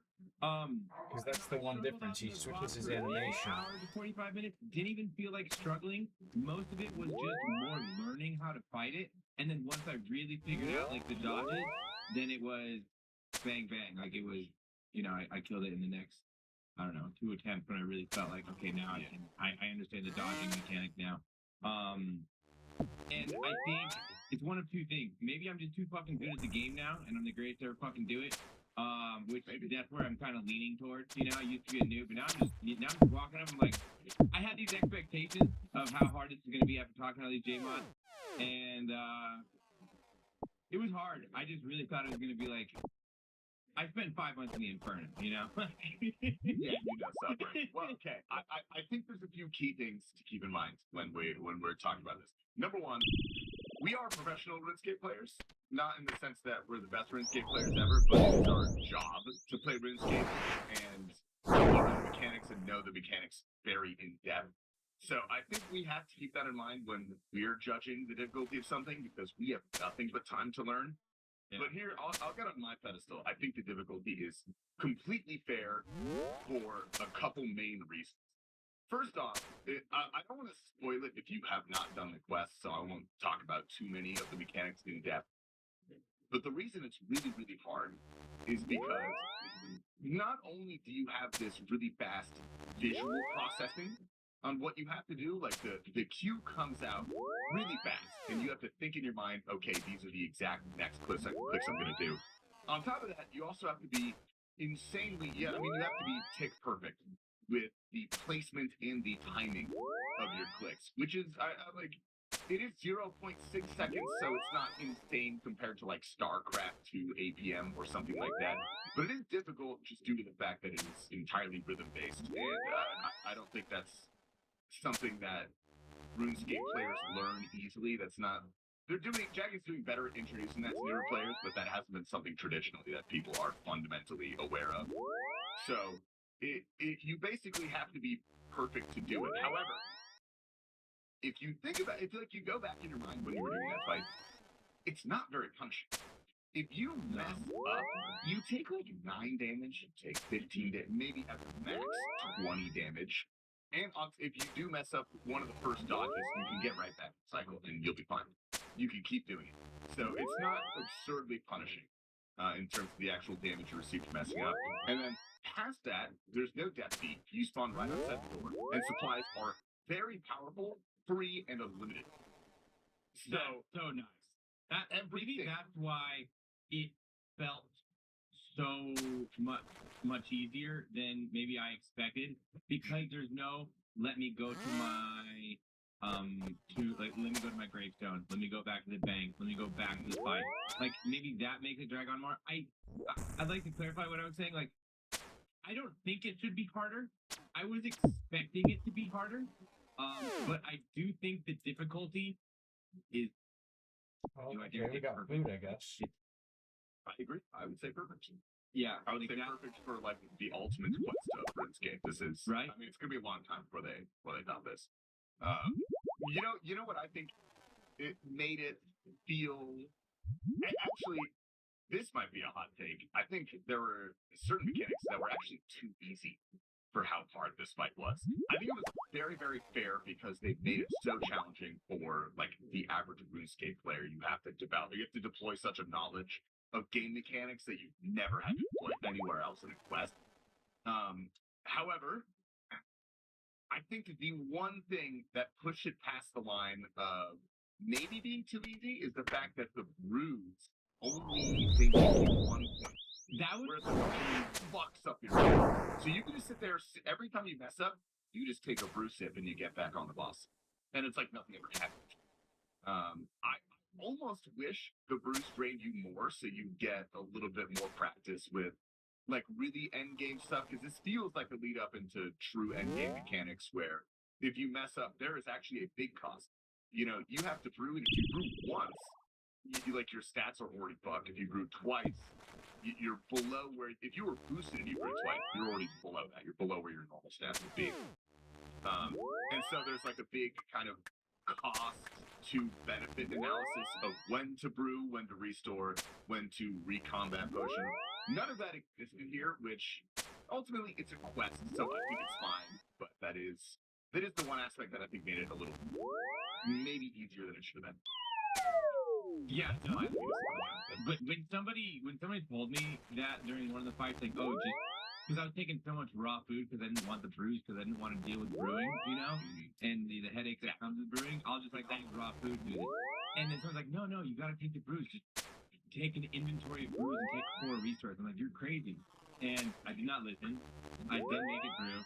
And then I was like, okay, I'll do the brew method. It is so much food, and it is so unpunishing. And then not only is it you're not going to lose as many levels, you're dealing with food that's not going to add delay to your attack too. So it's just like constant good DPS the whole time you're doing it, which I think is why they should never nerf it. Like I've been thinking, like everybody that's done this quest right now, and you know we're. Like I feel like the conversation around the quest is very positive, and that the difficulty is in a good spot. But you gotta like think about the type of gamer that is playing this quest on release. It came out on a work day. It's not even the weekend yet. These people that are, you know what I mean? These people that have done this quest right now are like so obsessed with RuneScape, whether they realize it or not. They might be like, oh, but I have a job and 2 kids. No, if you have the quest done as I'm figuring out, like you're obsessed with RuneScape. You're truly addicted to RuneScape. And so it's just like it's a lot of us that are like really, really addicted to the game, saying that it's good, and I really do think that it's in a good spot. Just you know, dropped 40K. I really just hope that when more matches, So we have 9 kills for looking at this in a month or 260K. two, and like the whole conversation is that now it's too difficult, because there is going to be a different wave of players that get to this boss that does think it's too difficult. Yeah, I mean, it's not just bad. Think about the night at the theater. So many people like feel like the night at the theater as a quest that prevents them from getting their quest cape is unfair. This is so much harder than night at the theater. That's a good point. Yeah, there's also night at the theater in the quest. Anyway, like, so if you were already upset about night at the theater being a quest and you feel like that locked you out of your Lumbia Elite, like, bro. There's gonna be people that are not happy with this the way it is, but seriously, it's just gonna make you better at the game. There's so many things there that make this truly less punishing, And I think if it's a challenge, but you do, you rise to the occasion, you're gonna feel so good when it's done. It's almost in a way like it's like an infernal cave, kind of. It's like a baby infernal cave. It's this rite of passage that you've made it to Vampyrian. You get to enjoy this area, and it was hard, and I'm excited for people to go and do it. That maybe it's going to be out of their comfort zone, but it's a quest, so they're going to have to. Yeah, no, it's required for the Lumbee Elite Diary as well. Yeah. So keep that in mind. No. I think you're pretty spot on with that. It feels like mechanically this boss is endgame. Like the things that you have to do this boss correctly do feel like an endgame encounter. Everything around that, like supply management, inventory management, you don't have to do any prayer swaps, really. You don't have to do any gear swaps. Everything else besides those core mechanics, training wheels. So that's why I think it's fair. Is that it's really like training wheels, but giving you hard mechanics to learn and be better at the game. So I mean, I'm just a massive fan. I could glaze this quest forever. I'm a massive fan of it. But that is a very good point. We're gonna have to wait a month until the unwashed masses start attempting this. And isn't that funny? We're talking right now on a Thursday. It came out Tuesday, right? Was Tuesday the day it was out? Yeah. So. I like. It feels like Vampyrian's already packed. Like when I'm in there, I can't wait to see what it looks like in 2 weekends. Like it's just gonna be a zoo. Yeah. It's this is a good segue, however, because the quest was incredible. Quest 10 out of 10. Favorite quest in this game. Best quest in this game. Quote me on that. And then you get to the Maggot King. And I have some very mixed thoughts on Maggot King. This is why I was really excited to have No Monkey on today, but we'll get him soon, so he can tell us our true opinions. But I've been compiling some notes on the boss. Full disclosure, when I first started doing it, I did not like it. I thought it. There are just some glaring issues to me, some of which I still hold, and I've compiled a list to tell everyone my gripes. That they just bugged me. However, I will say, after spending a good bit of time with it, and learning like the little intricacies and just familiarizing my brain with the patterns of the boss and trying new methods, notably the Darok's method, I am really starting to like it. My opinion on this boss changed big time. But I don't know. How many kills of the boss do you have? Have you really dived into that yet? I'm close to 60 now. Okay. I don't know if that's a lot or not.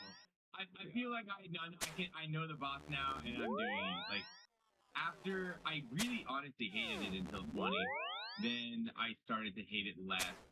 Like do you want to get into? I want to hear your specifics. Like yeah, I feel like everything Tasty just said, I am pretty much completely in line with. Yeah, there's just a lot to talk about this boss, so let's just I'm down to get specifics written down here too that there's some things that annoy me. Yeah, so and some things that I like, and some I want to give the main positive that I really like about this boss for tear it apart. And that is the fact that I feel like there is a lot of really cool emergent gameplay from this. The ranged and mage phase is fine. I don't care that much for it.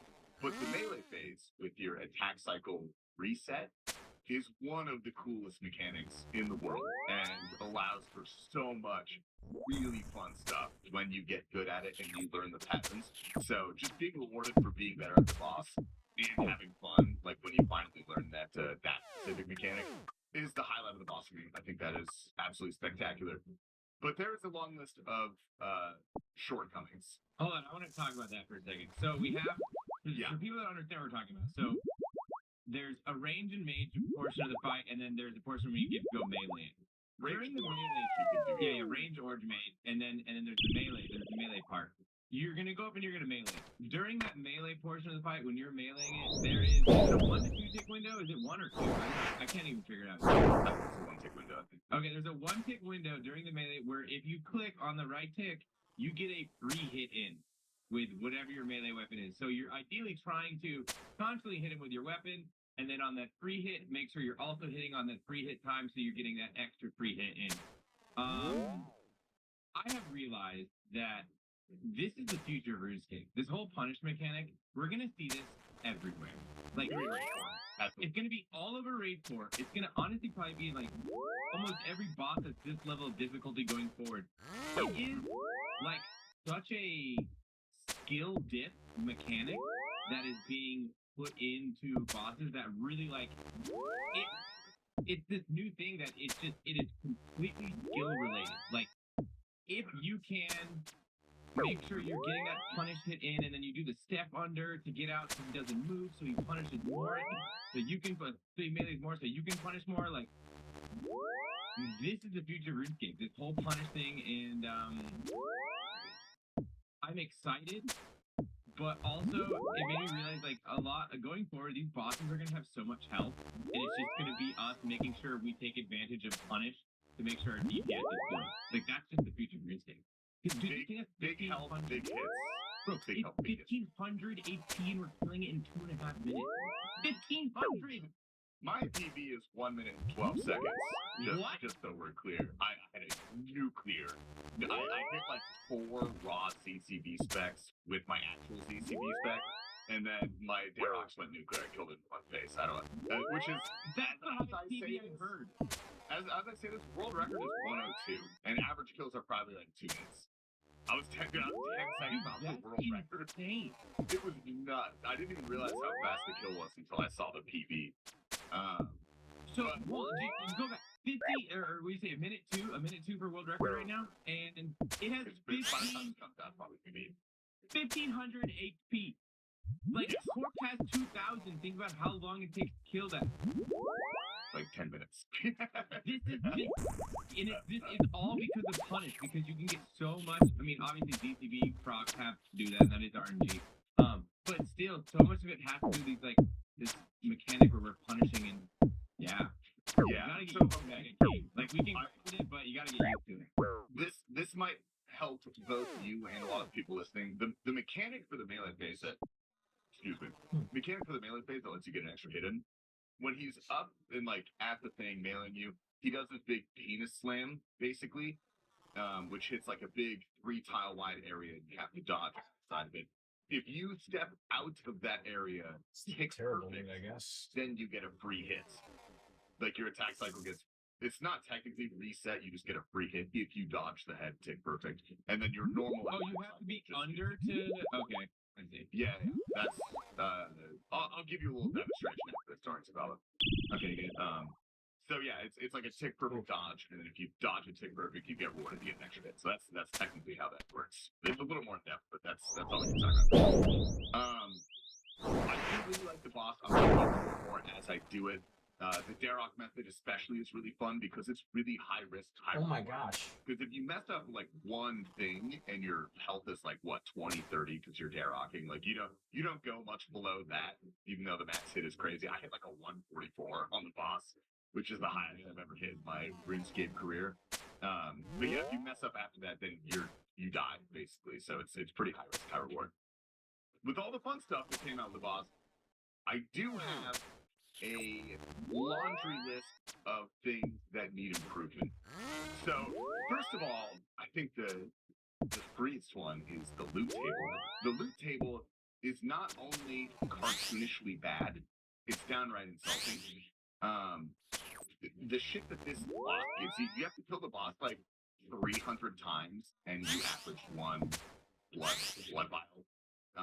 It's so stupid. You get tarnished jewelry, which is like, if you're lucky, you get 7K from like a diamond necklace or some shit like that. You just get a bunch of tarnished stuff, which is basically no money. You get no money with this boss unless you get uniques, and it drops out these weird, like, untradeable items that also don't really do anything. You get a lot of supply drops that only work in that boss specifically, and if you leave, they rot and you don't get to keep them. It's like, it is hilariously insulting. I actually find it funny at this point. I want to push back a little bit. Okay. I think people are shitting on it like crazy, and That's because in the loot tracker, a lot of it is coming up as like 0 HGP because of the tarnish. The tarnish stuff is done. The leech thing. I'm not even looking at my loot tracker. Okay. Okay. Then, like, I will just say, okay, overall, it's a bad loot table. If you want to say it's bad, I'm just a little devil's advocate, all right? There is something on the loot table I don't think you'll realize is that orichalcum gravel. I've got to do those, yeah. Okay. Oh, I've just been held a spoon. I'm looking now at the 1 in 40. So I've actually gotten that drop 5 times. It drops these stackable things that you get a 3 to 5 of. They out for 100k each. I got 20 yesterday. Yeah, that's not done good in the game yet. So I'm excited to see what those do. Yeah, I haven't out them yet, but I'm just saying, like, I killed it yesterday. I farmed it for a couple hours. I did 2 mil outs that I can out in 20 outs. That's kind of nuts. That's like, yeah. Nobody has that. Nothing else is good though, right? I don't know what these let vex are. I think I got a bunch of let vex. It's like a hunter item. It's hunter bait or something. Okay. But ultimately fairly useless. One more thing. One more thing. My other thing that I do like on the table is the dull ancient metal. This is supply drop yet. Okay, it's a supply drop.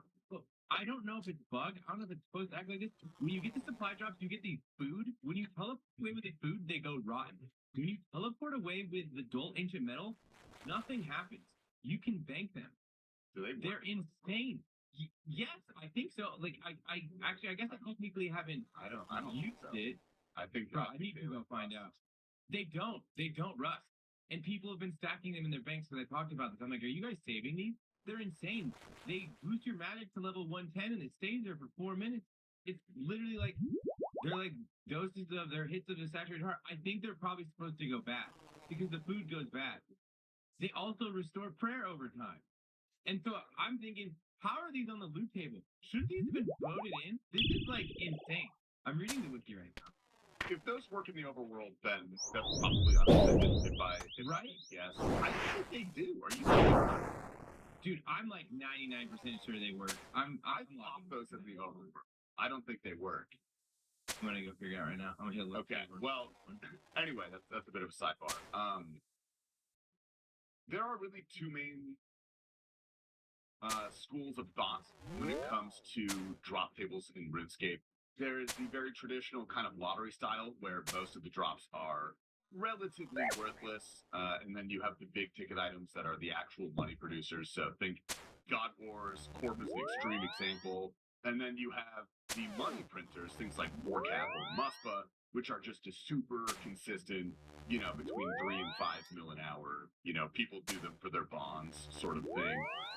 And I think both of those have a place in the game. Like, I'm not saying that this boss, the Mega King, should drop like 2 mil an hour guarantee, and then on top of that, give you those massive drops.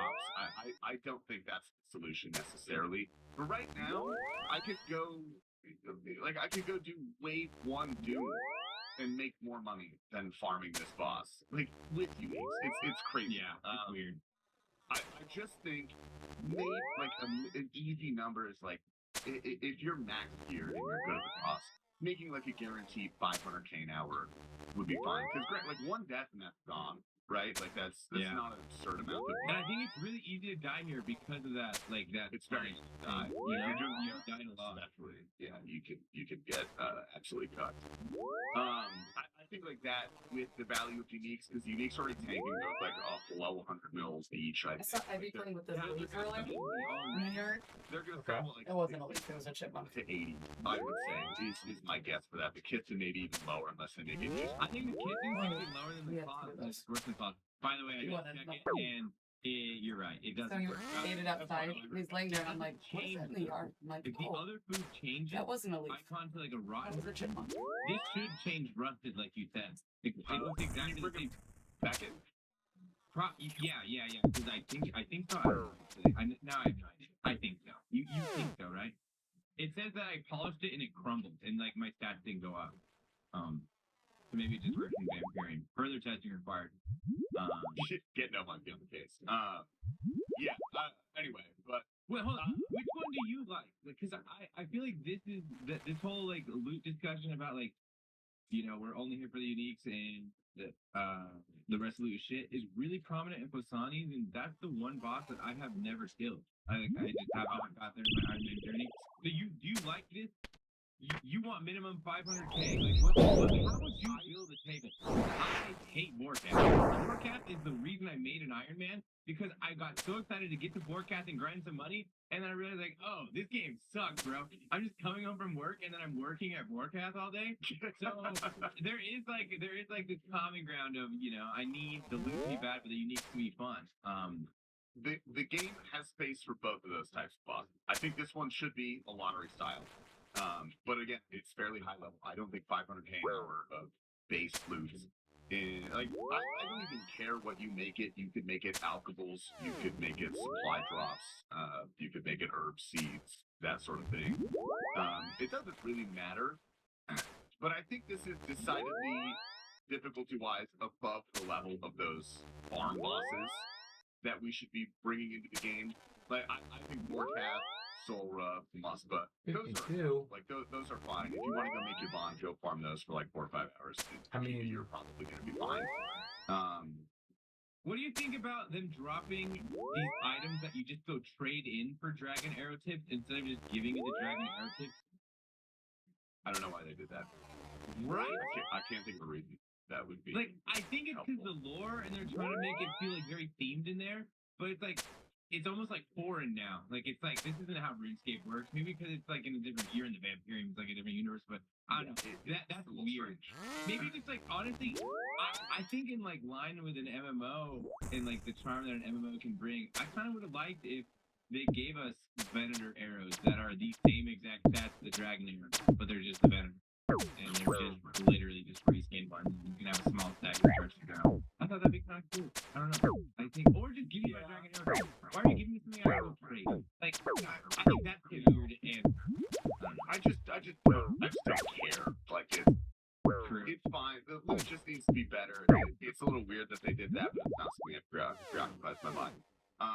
The last thing I'm going to gripe about with the loot from this boss is they once again gave us another fucking destroy loot for better chance at the pet mechanic. Dude, I despise these. I hate these so much. I understand. Actually, I fucking don't understand. I don't know why they keep putting these in the game. I don't know if it's a way to incentivize pet hunters to bloat the economy less. That's what the reasoning is. But there's not that many pet hunters. That doesn't like really change that much. And it also kind of like this is if you think the opposite of me, I think that's a valid opinion because this is literally just an opinion for how pets should work. I ultimately don't care. I just dislike loot mechanics or loot destruction mechanics because I don't know. Pets for me, like a reason that I really enjoy hunting pets is because they're so rare and because it's something that you have to really grind for, and this just kind of not only makes the grind shorter and less valuable to me. I don't care about devaluing things for like I'm not sure exactly how to say this. I'll put it like this. I don't care if you buy Inferno Cape. That doesn't value my achievement to me, so like that's not why I'm saying this.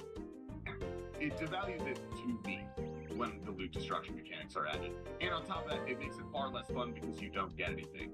But ironically, you don't get anything from this boss anyway. So, like, after doing that, like, you know, we'll destroy the loot. The pet hunters hate it. The pet hunters don't like it. So I think it's so weird that it's in the game. They're always tweeting. They're always mad that it's still a thing. It is, to my understanding, slightly different this time. You have a chance at getting an egg, and then you'll crack the egg, and different eggs have different chances at the pet. It's the same thing. It's just a more complicated version. You wanna know me fun, bro? Make that shit tradable, dude. Let's light everything on fire, bro. Make those things tradable. At this point, Let me go crack open the pet eggs. You know what those eggs really were? Those eggs were tradable, and they were just like a 1 in 20 pet chance. Open the egg, like oh my. Then it would be fun to fuck. Dude, then it would be fun. Like then you mean like oh my god, I got an egg. I'm going to cheese. I don't think that game has fucking. I play RuneScape to gamble. That sounds like gambling. It is gambling. Okay, my one gripe with the boss, I mean, back to, we had the loot, the whatever. The one thing that's really annoying me is that mechanic where you have to turn your prayer off is just like so anti what I've been trained my entire life.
feedback for aiming to address next week for the blockers that come out of it.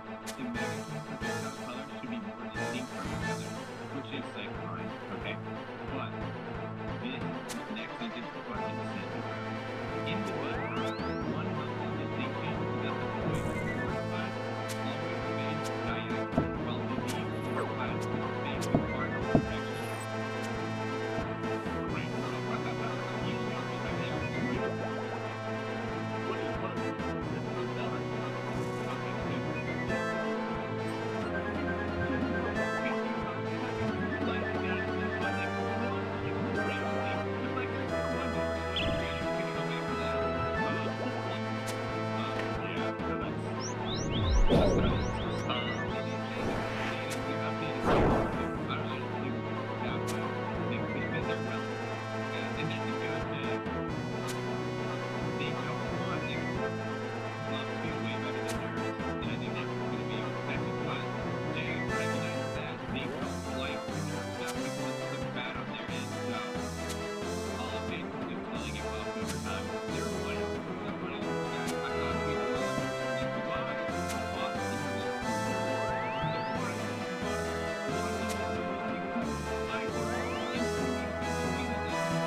control so much of the game. It's so weird. Like, just quantity-wise, there's so few of them.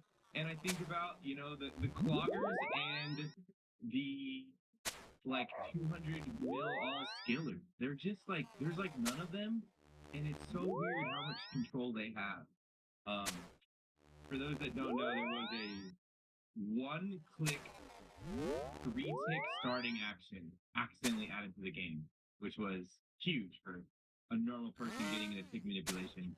And the skillers got very angry, and now Jagex is taking it out rightfully so. I mean, it wasn't cool, but like, just the amount they cry on Twitter really makes me upset.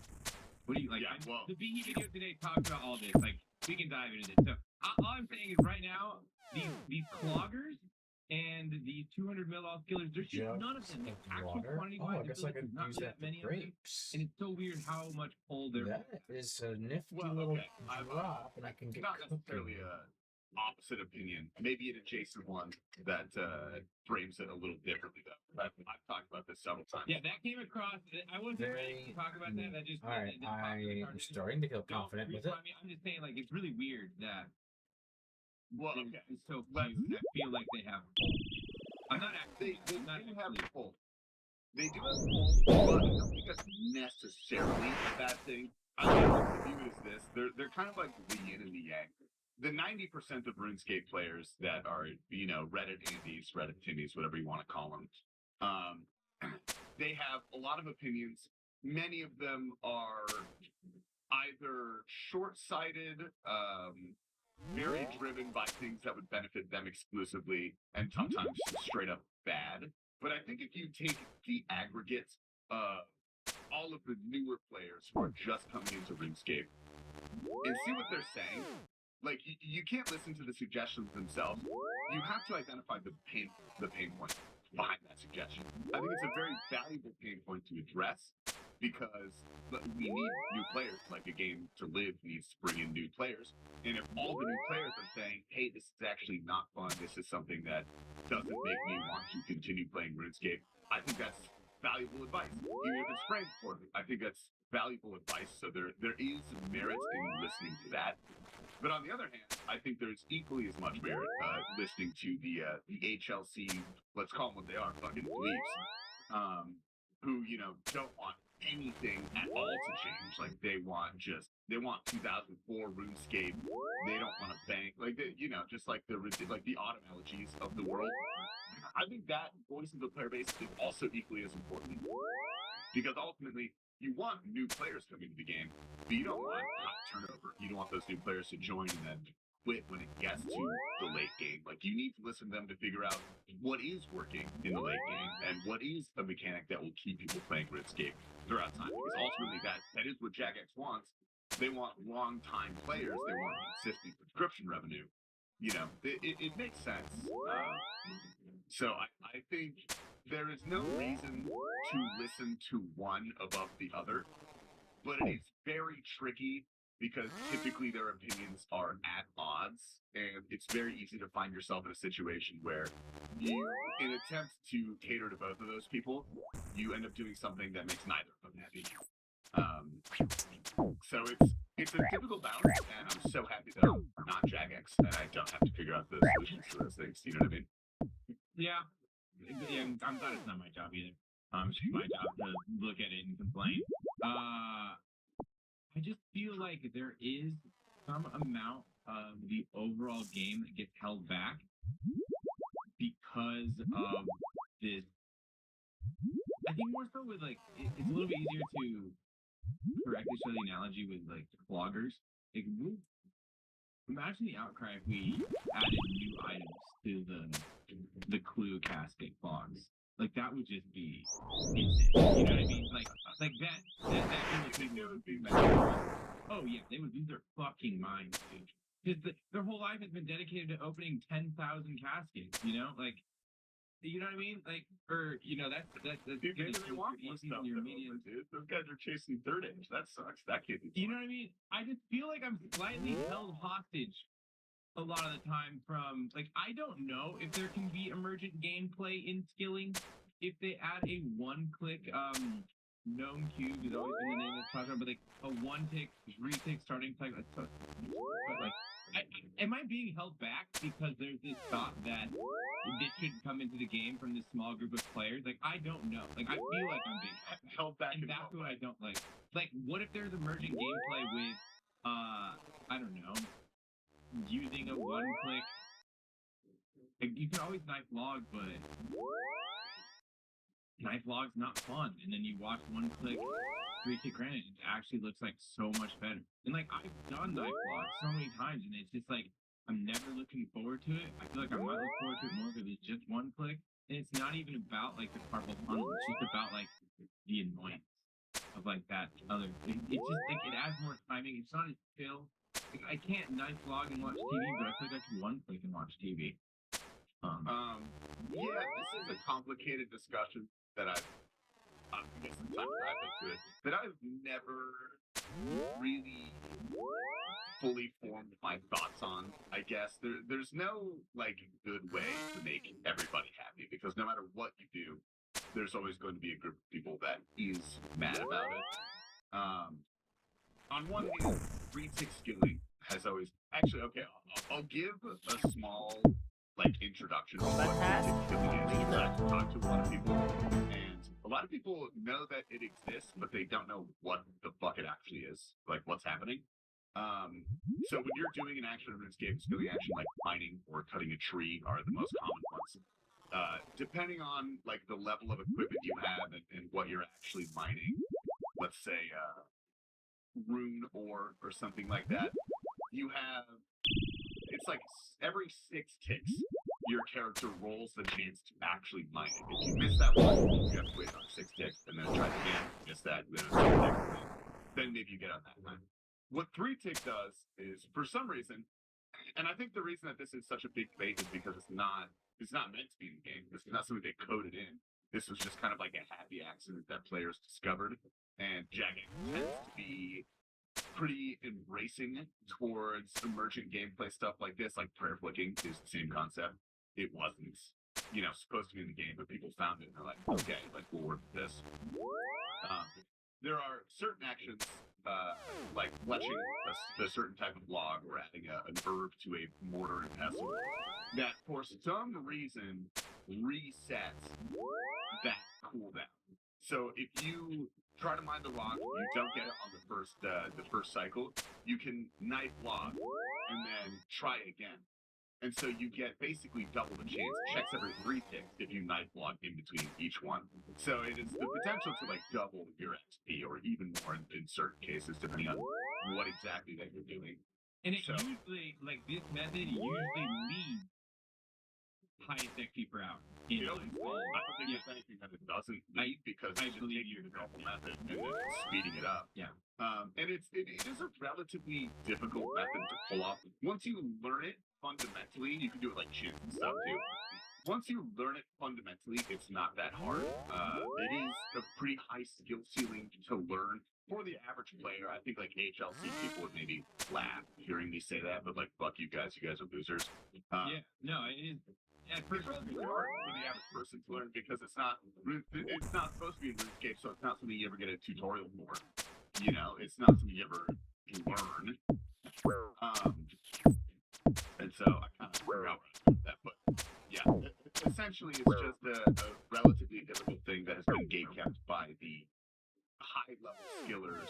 Or I say gatekept, I'm not even sure if that's the right word, because they like having it in the game. But the issue with that is that Jagex then feels the need to balance rates around this method that realistically less than 1% of the players are doing.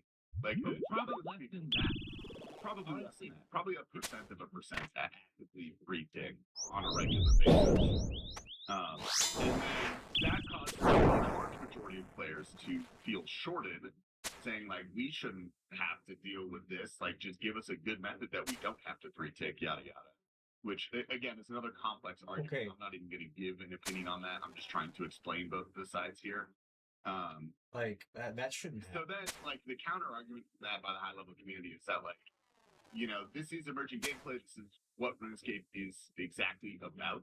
Like, this is something that should be kind of held in high regard as a really high APM skilling method that you have to learn. And if you do that, you are rewarded for it. And, like, there's and that's how that should work. And honestly, I genuinely don't know where I sit on that spectrum of opinion. If a 1-tick... Okay, let's put it like this. If a 1-click item came into the game that lets you do the skilling re-tick reset, like was recently released but is now going to be removed, that Sapphire log, instead of doing Night Log or Mortar Pestle 2 clicks, you just do it in 1 click, and so the whole cycle is much, much easier to learn. I would not think about it at all. That's not something that would ever like make me feel happy or mad or upset or anything like that. And if it does, by the way, if you're out there and the thought of a one-tick or one-click like free-tick item that comes to the game makes you upset, you should go outside for a little bit. It's really not that big of a deal. I think just Yeah. up a little bit of grass. That's what I think I'm annoyed is like they're like active, like the people, they're so actively rooting against it. You know, the ones that don't want it in the game, and it would benefit so many more people than it would make upset that it comes into the game. And they're so outnumbered. Whether they're right or wrong, I don't know. It doesn't seem like it would change it that much. And the fact that that max hit, like, 52. This item came from the hardest quest in the game, with the most requirements, with the most prerequisites. Like it's not like you're it's not like you're stumbling into Lumbridge and now I'm one-click free-ticking. I am towards the end of my account. You know, like I have done a lot. And if this is something I wanted to go do, sweet. I now have this unlocked. And up until I did Blood and Rises, I was knife logging. And I feel like that's like how most progression in RuneScape works. Like in the beginning, it's not as nice, and towards the end, it gets a little bit more nice. Yeah, I don't know. I do understand like it should not have come. It needs to be voted on. And I just really just like let's bring it to a freaking vote. Like it's gonna pass too. Like that's it. Oh, absolutely. It'll be like 88%. It'll be like one of the really high. It'll destroy. If this, that's the other thing. If this got pulled, all these people that don't want it in the game, you need to realize if this got pulled, it's coming in. Like by far. So yeah, I think. So, I mean, you can pull it, bro. I'm so ready. Like, let's just pull it, and I think they're gonna pull it. I think they were right for removing it this time. Yeah. It is a pretty change, like high-end metas in RuneScape, so valid for them to remove it. And honestly, I think if I had to place my opinion now, I feel like if a one-click free-tick item came into the game like this, and it incentivized and encouraged and made the general player base feel more comfortable in attempting those skilling methods, then I would be for it. Like, if it makes more people have fun, I would be for it. More reward for doing the hardest quest in the game, too. Yeah, but I also think it should be, like, thematic as well. This is a super weird place to put an item like this after a vampire grandmaster quest. Like, you can go 3-tick barbfish way easier now. Like, that feels weird to me. One of Tinfoil Hat, they wanted the one-tick 3 or one-click 3-tick item to come into the game. They put it there purposefully, knowing that they were going to take it out. They brought the idea, sorry, we're taking it away, but we're going to pull it. Like that's how they kind of got their foot in the door to get the conversation started. That's smart. I'm good. Like you see the bugs that came out with what, dude? You see the bug. And like the RaNGe guild makes you leave and then spawns a cabbage on the floor. What the fuck? By the way, my favorite spaghetti code now in existence of the game was how do you do that? You know, I would bet money that this was not. I wouldn't bet my life, but I would bet money that this was not intended. But yeah, I don't know. I think. Do you feel like you're held back by the cloggers and the skillers at all? Is it just me? I feel like I'm held back. I struggle. I would struggle to say in what sense I feel held back by them. I don't know how to say this. I don't care what they do.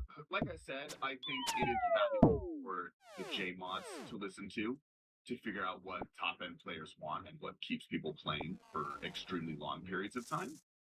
But for me personally, the way that I play RuneScape is I do the things that I enjoy, whether or not they are efficient. Like, I've been solely corp on a main because I think the solo corp method is kind of fun. And, like, it's just a little gamble as to whether or not I'll get the pet in 5 years. You know what I mean? And I get made fun of all the time. People coming to my chat and being like, why aren't you boosting? Why aren't you freaking ulting? Why aren't you doing this? And I have to look into the face. I'm like, because that's fucking gay, and I don't want to do that. Like, I want to do what I think is fun. You know what I mean? That's how I play RuneScape. And like the metaphor that I gave earlier, I do things that are like a sense of intrinsic achievement to me. If you go out there and buy your Infernal Cape, I don't care. I don't feel like that devalues my Infernal Cape. I got my Infernal Cape because I wanted to get my purple cape, and I wanted the challenge. I wanted to be better again. I wanted to learn the mechanics, etc., etc. Same reason I got Grandmaster, you know, and like, I'm not complaining that Grandmaster achievements throughout the year are just slowly being nerfed, you know, because better gear is coming out, better methods are coming out, better theory crafting. You know, like, things are just getting easier and easier to be a Grandmaster, and I don't care. Like, that doesn't bother me. You know what I mean? Yeah. That's a great way. That's a good outlook to have. Yeah, I just think, I guess the more way that I feel like sometimes I held back is just the collection log by the cloggers. I think it's such a small group of people, and I think there's some things that have to remain untouched. Like I feel like the cat hits. Like, I don't think I'll touch those. Those will always be the same. And I don't know. It might be fun to add the whatever this necklace we're getting, the new one. Like, it needs an ornament kit. Where are we gonna get that from? You know? Grandmaster clues. That's my favorite idea. I do love Grandmaster. There we go. Well, see, I guess that's actually a little bit of an answer to my problem. Is like I wouldn't mind the clues getting expanded upon. It sounds like fun, you know. And Grandmaster clues does sound like a blast. Holy shit! Yeah, it sounds cool, right? Like, go get a sub kill, or stuff. Just like very hard stuff like that for Grandmaster clues. I think that would be. I like that. I like that. Okay, one last thing I wanted to touch on. The Crimson Piston bug, where it was demolishing people in PvP. The thing was supposed to, like, top in max hit like a 70, right? I think is what No Monkey said when he did his count. It's supposed to be in line with, yeah, it's supposed to be right after Dragon Claws. And whatever, it was bugged. To my understanding, it was after United States. Strictly PvP was bugged. It was not doing this PvM, which is terrible, by the way. So, people were running around. The biggest hit I thought was Greg went and hit a 112 on somebody. That's so gross. He just goes in, he max hits a 112. Throwback. This has happened before with the Soul Reaper's axe. Okay, there was a bug with the Soul Reaper's axe. Don't remember what it was, but Eliop was running around and he hit a 427. Yeah, he's on people. I remember that. In value time. No, so what it was is it was supposed to be stacks that increase your damage by 24, like 4%, I think, I mean, or like 10% per second. Drops are okay, but instead of adding the percents together, I think they multiplied them together. And so you had like 400% extra damage or something, some stupid thing like that. I think it's just doing like a little bit of yeah, that's a good time. The Crimson Pistons. Go ahead. Yeah, so we had the Soul Reaper's axe that was just fucking dominating. But I remember the Soul Reaper's axe was maybe it's just because it was so expensive. I remember Eli, when he had that one night, he had the first one in the world. Remember, SRA took a while to get put together. Yeah. They weren't there day one. He had the first one. I think he paid max cash for it. I was live that night. He paid. He may have paid. He may have paid $4 billion. So I also have that number in my head too. He was streaming, going around. He hit 2,000 views. I remember I pulled up his stream. I was just watching him run around with it. That was so much fun. That's fun. But I remember he killed like 2 people. And he's like, "Okay, guys, we gotta stop. Like, we can't do this anymore. Like, I'm gonna get in trouble. Like, this clearly, like, can't." And then no one really went and did it. Now, that may have been because everyone was gate-capped by the actual GP to buy one, and they were so rare to find. Fast forward to this week, the PK's been having some fun with the Crimson Piston bug, bro. They're running around, they're killing people, and how many is too many, you know? Like, if you know it's bugged and you're going around and killing people, because we were putting a lot of clips in VHE of people killing with the Crimson Piston. Can Jagex get mad at them? Like, they can get mad, but like, I don't know. Be a ban from someone? Like, what is abuse at that point? How many kills do you have to have it be bug abuse? Because I watched every PK right now has gone and killed people with it. It seems like they're stopping at about 2 or 3, which I think is valid. Like, go have fun with it. Like, it is hysterical, right? But yeah, I think it's this gray area with a lot of nuance, and I'd like to have your opinion on what the hell. What would you do? You were a PKer. Let's just say you're a PKer. How are you going about this on stream today? On stream? Oh, fuck. I would definitely do it. Yeah, I'd do it on. I don't think, like, if you're doing it in some sort of, like, huge wrist fights, then, you know, that's maybe slightly morally more gray or black at that point. I don't think Jagged should roll around punishing people for this one. I think it would really be flat out abuse, only if Randy did it.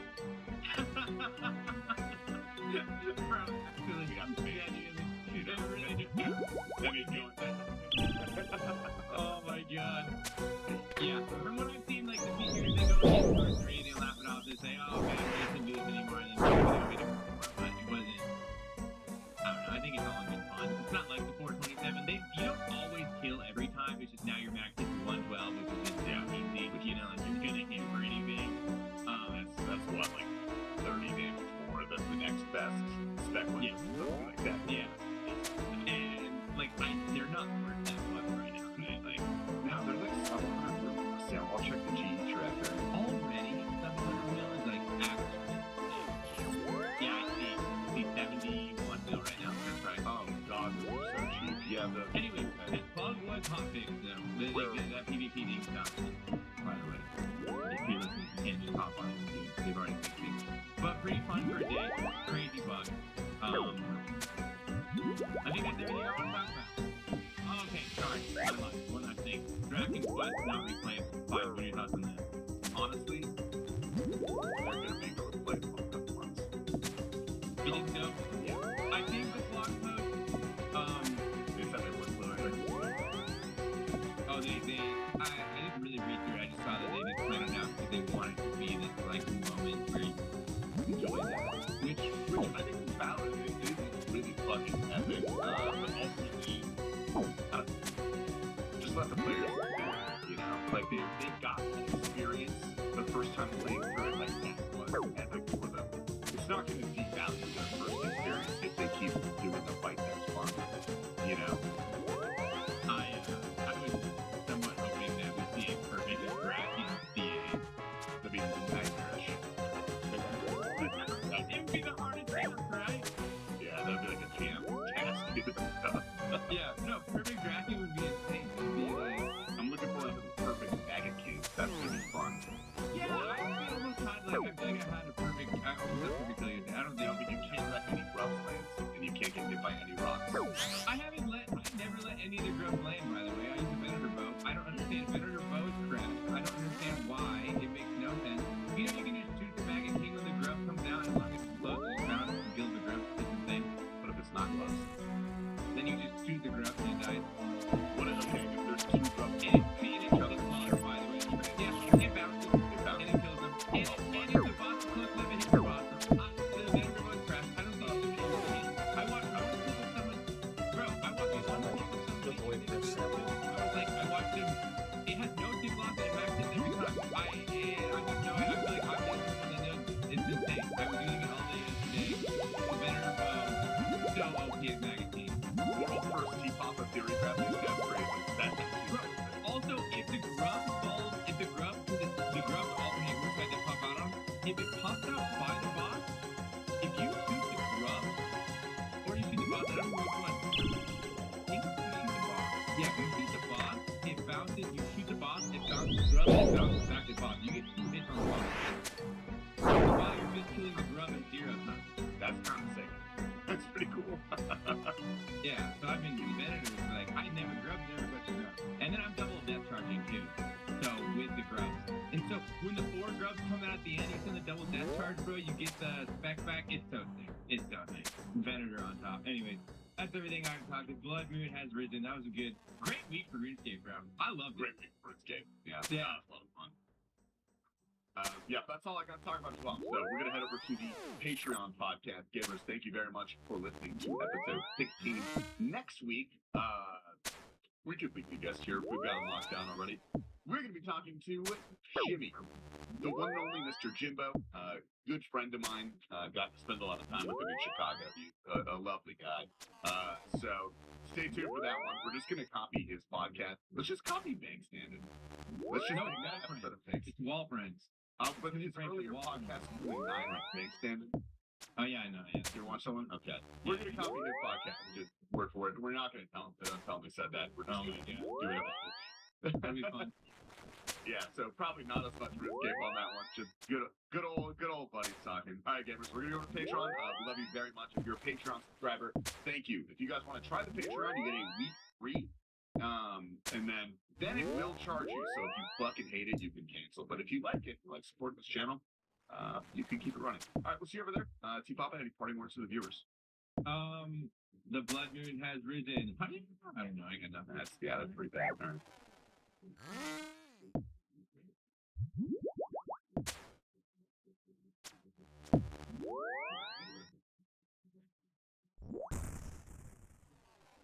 Okay, so we both have lethal from the truck. But I have Rachel that I'm terrified of too. But I could be dead. Could be. I could take it. This is all so dangerous. Welcome to multiplayer, baby. Are you looking for a way to get cool magic merch and support your favorite creators? Then check out Whatnot. Whatnot is a live shopping app where you can buy, sell, or auction pretty much anything. And that includes some of our Commander coverage that has never been available anywhere else. That's convenient. You can also find friends of the show like the Command Zone and Solarian Community College on there doing live shows at a regular basis. Like this one from Props where we were able to pick up some fun stuff. Our next Whatnot show will be on March 31st at 3 p.m. Pacific. We'll be hanging out and chatting with everyone in the audience, along with offering both our merch and some cool MagicCon exclusives we've picked up over the years. Use our link in the description or scan the QR code on the screen to get $15 off your first purchase anywhere on the app, which means you can get some of our merch virtually for free. Plus, if you follow us on Whatnot, you'll be entered to win $500 in Whatnot credit. Now, that can get you a lot of goodies. Don't miss out. Join Whatnot today. Hey everyone, we want to give a quick thanks to our sponsor, GameGenic, for helping make the show possible. They are the #1 producer of accessories and everything that we use in the show, whether to store our decks like the dungeon or lair over here, or travel with them like the Squire Plus. Yeah, absolutely. They're our favorite. Obviously, as Brian mentioned, they'll be your favorite once you try them out. And you can try them out with cool stuff, like their sleeves with our logo, because you like being here. And then you can, show it off. Absolutely. So thanks so much to GameGenic, and thanks for you for going to check out GameGenic products right when you're done watching this episode. Enjoy.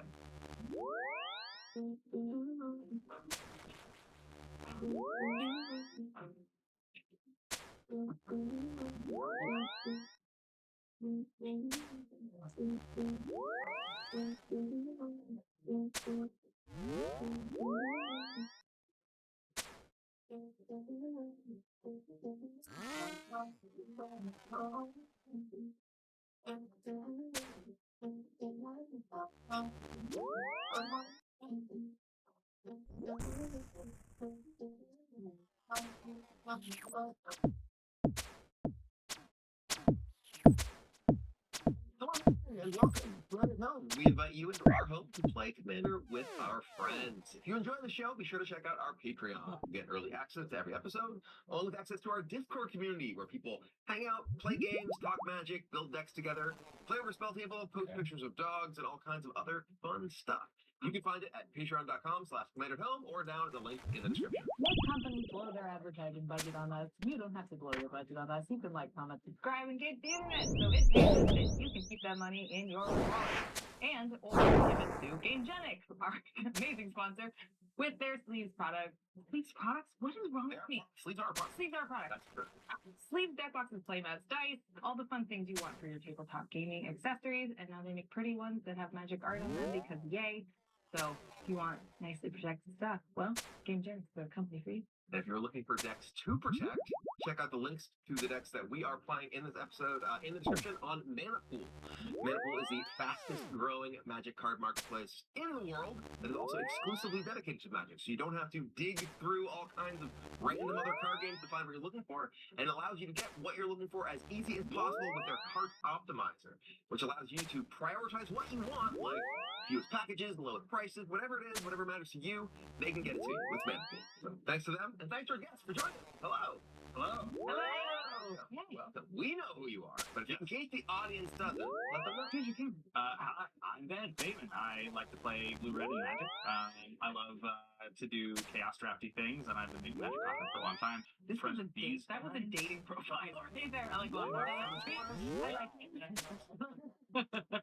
Yeah, and this is exciting to get to play this exact commander pod of these 4 people. Never happened in the existence of the world, so this is a fun thing that's getting to happen. And you do your own Magic YouTube show. I do, yes. I do a show called Pack It Up, where we chaos drive with every Magic pack back to Alpha. We haven't hit the Alpha pack yet at the time of this recording. Who knows, though? Some craziness could happen. And yes, I love playing Magic, and I love playing Commander. So what do you got for us today? Today I'm playing Elsha, Threefold Master. This is a Tarkir Dragonstorm Jeskai commander. Wants to make a bunch of prowess monks. When it connects, it makes that many monks. I'll be like begging you guys, let me just hit you to make some monks. Yes or no? I will say yes, and then I'm well noted for playing Gearson Starn, which is my favorite blue-red deck, which is playing a lot of the same cards, but I can't play that deck on shows because they're always like, we don't want the game to end on turn 3. So I repurposed it into this deck. Now, okay, yes, I love this Alpha deck, and it should be fun. So that's what I'm doing. All right. Hi, everybody. I'm Rachel Weeks. I'm the host of the Command Zone podcast. I'm also on Game Nights Live, various other Commander channels. I've been here before. Today, I am playing my Blex deck. Just kidding. We're looking for him. It's Search for Blex. This is a mono-black reanimator deck. My commander is a sorcery. I'm going to cast it and put it into the graveyard and hopefully cast it again. That's the plan. Heard. I'm playing a space gun. I got Dawn Fire. Yeah, I can station it. If it has 10 counters on it, it deals 100 damage up to 1 target creature or planeswalker, because why not? And if it gets 20 stationed, it's a flying 20/20. Boom. From orbit. You playing the Death Star over there. Yeah, right. I am playing Tough, Hard-Headed Teacher. This is basically an Earthbending deck. I'm looking to do stupid Earthbending tricks with my lands, like Earthbend on a fetch land to go fetch for more lands and take my fetch land back, turn my land into a creature, and then skull flip it, and, get more landfall triggers, things like that. So that's my goal. Okay. Let's do it. Let's roll. Okay. It is time. Ben will recognize these. I know this dice. 15. All right. 15, huh? Oh my god. Oh, no. Okay. Oh, I like that drop. We're close. We shuffle, we're good. Stupid new sleeves. The Eternal. 102? Tuck roll, sorry. That's a sick drop. My crafting level is going to be through the roof. 18. All right. Okay. Roll all of it. Look, you're really bad down here.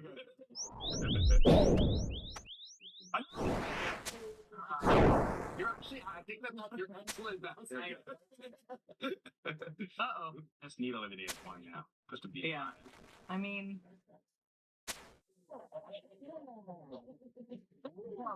For me, we could have gone 15, 18, 19, 20. Yeah, all right. Yep. Okay. All the love. It's fine. Wow. These guys. No one speaks to the sales manager. Me, waves, tap, ether vial, go. All right, I will draw place while pass the turn. Draw. I will play an Arid Mesa. At the same time, I will crack that Arid Mesa for a 3-color land. I will draw. I'm going to play a Mosswort Bridge.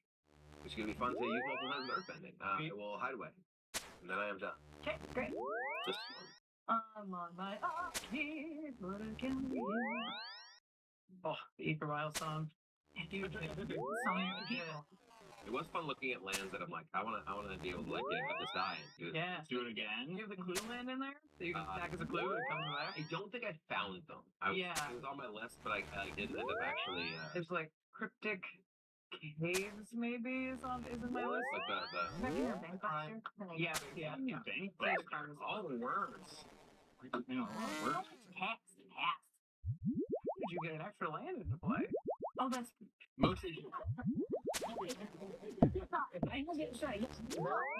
You just tap.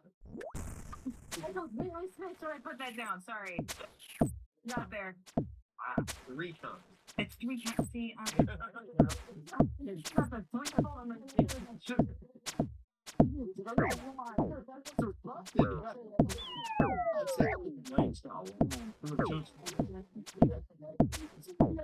a minute.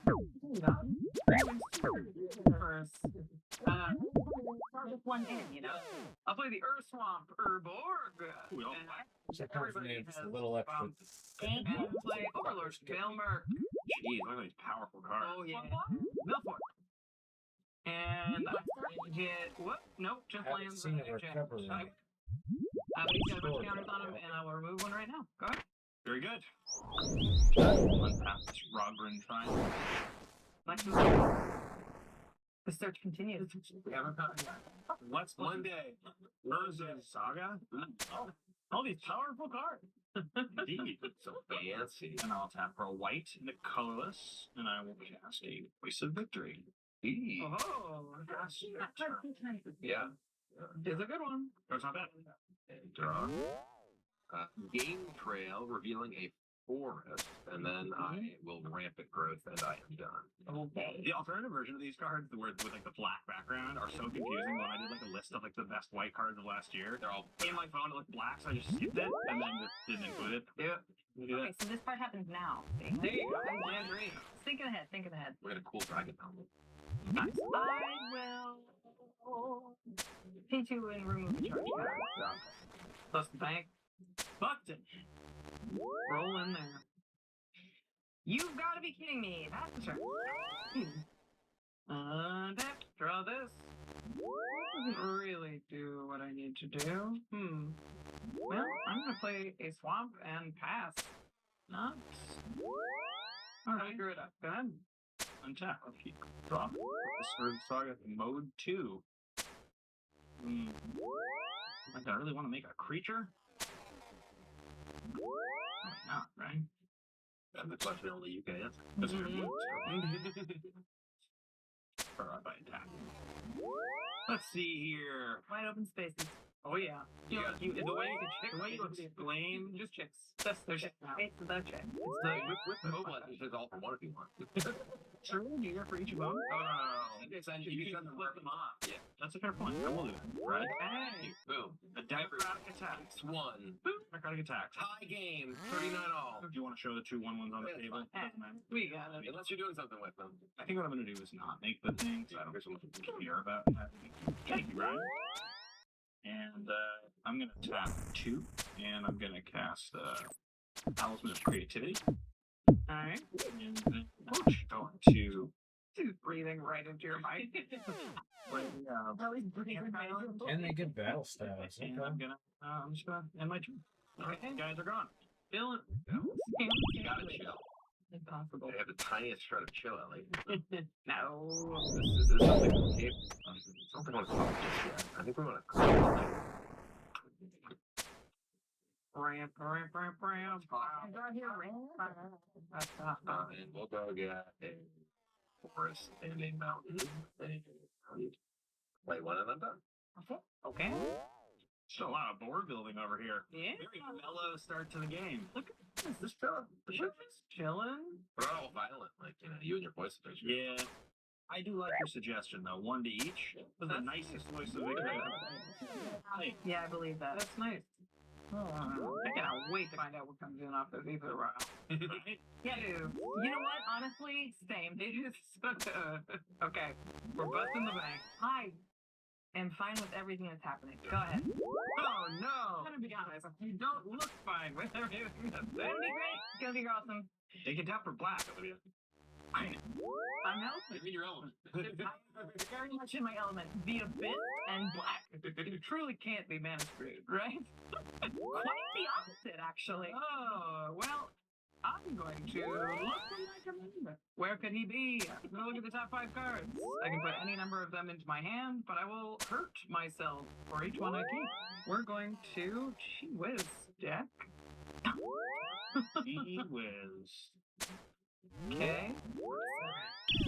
I was really hoping to hit some of the reanimation targets in this deck, but instead, let's keep this, and we're going to send Blex to the graveyard. So I've got Dread Return, Virtue Persistence, and a Swamp.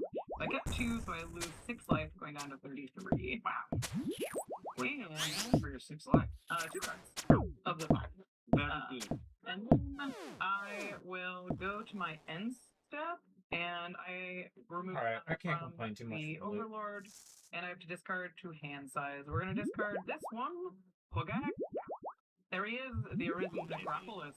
Oh, that's sweet baby. Dak. He's big. He's thick. I remember Hogak. He's made of many tiny men. Yes. I remember driving to GP Los Angeles when those announcements were coming out, and the car of people that I was in, all of us were just saying, "This isn't Modern Horizons. This is Commander Master." We were like, "This is a Commander set. All of this is a Commander set." Powerful. It's insane. Yeah. I'm not going to respond to my Urza Saga trigger. That's 2 constructs I didn't make. Just so you guys know, I'm not coming for you. Okay. Are you gonna float new mana? I'll float colors. Seems right. Thanks, Rachel. Do you want to float a black mana? You can do that too. Yeah. Yes, I will. Yes, I will. Yes, we can. I'm gonna. Yeah, I'm sorry. This is the attitude. I'm gonna put this skull point as well. That seems quite good with the voice of it. You might need to represent your notes now. Yes. Not for long. But I'm down a land. I'd like it to be noted, just so everybody's clear. Oh, no. Oh, man. You're right. Okay, I think probably what we should start off by doing is just go and do this attack thing. So I'm going to do the very same thing. We're going to split the damage. Okay. On each of you. These voice of victory tokens are going to come into play. Yep. Ow. Oops, wrong way. Look, it actually felt good. I don't want that pain. Yeah. I don't want that pain. Second main, I will tap 1, and I will equip one of these tokens with the skull clan. Yeah. It's going to go away, and I'm going to draw 2 cards. Oh, boy. Thank God they put the downside on Skull Clan. Yeah. I know. They're like, we think this is too good. Let's nerf it. Yes. We can set it for +0. It's +1 minus. Yeah. Yeah. We did both parts. We may as well get all parts of the buffalo draw while we can before I can interact with it. I'll draw 2 more cards. Yep. Oh, it's illegal for me to use my left arm, so here we go. Oh yeah, no, that's not yours anymore. Nope. That does not belong to you. I think now we're going to play Battlefield Forge. We're going to spend 2 for Insignia. Okay. And all the manas. No, you already lost the floating mana from Urza Saga, so might as well. Oh, you're right! I've done anything with it. I don't know. Drew this card. I drew this card. So long ago. I can say, really. My run is killing me here. It's the only black mana that I have. Even though I can't figure it can't generate black mana. What an enormous downside. Alright, I think what we're going to do then is just go and use this last mana here. Look up the voice of victory. Okay. And we are then going to go to discard because I have 1 too many cards. Okay. Shucks. Alright, I'll let that. Color up. I'm going to play Command Tower. Okay, discard the Thunder Cross. And then I will play my Commander, Top. Sick. There she goes. I am not going to... Do I want to use her ability? I don't think I want to use her ability. Get back our cultivate or rampant. Recultivate. A cultivate. I think I'm gonna, I am then going to cast Farseek. I hate that. Earthbend, my Mothra Bridge. Okay. So we're going to go get a land, and we'll get a Cinder Glaive as that. Actually, I'll get something background because, yeah, and then I'm done. So much mana over there. That's kind of the deal. The whole bit. Are you going to cast something large? Mana. There's no way you do that. I'm going That would be crazy. tap that. What? It's happening. Brotherhood Vertebrate. I have no idea what that is. Exactly. Two vehicles. Can't violence. It's not a creature. Oh, that's right. I feel so bad for Olivia with what's going on with her lands. I'd let her do it. Yeah, I would. It's fine. Don't worry about it. One-handed magic. Life of a dog parent. That's it. Right. Some things are more important. I aspire to be a dog parent, like magic with one hand. In my future at some point. I'm going to build those that Forge Master. Powerful.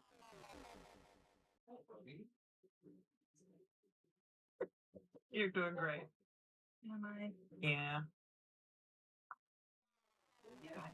Okay.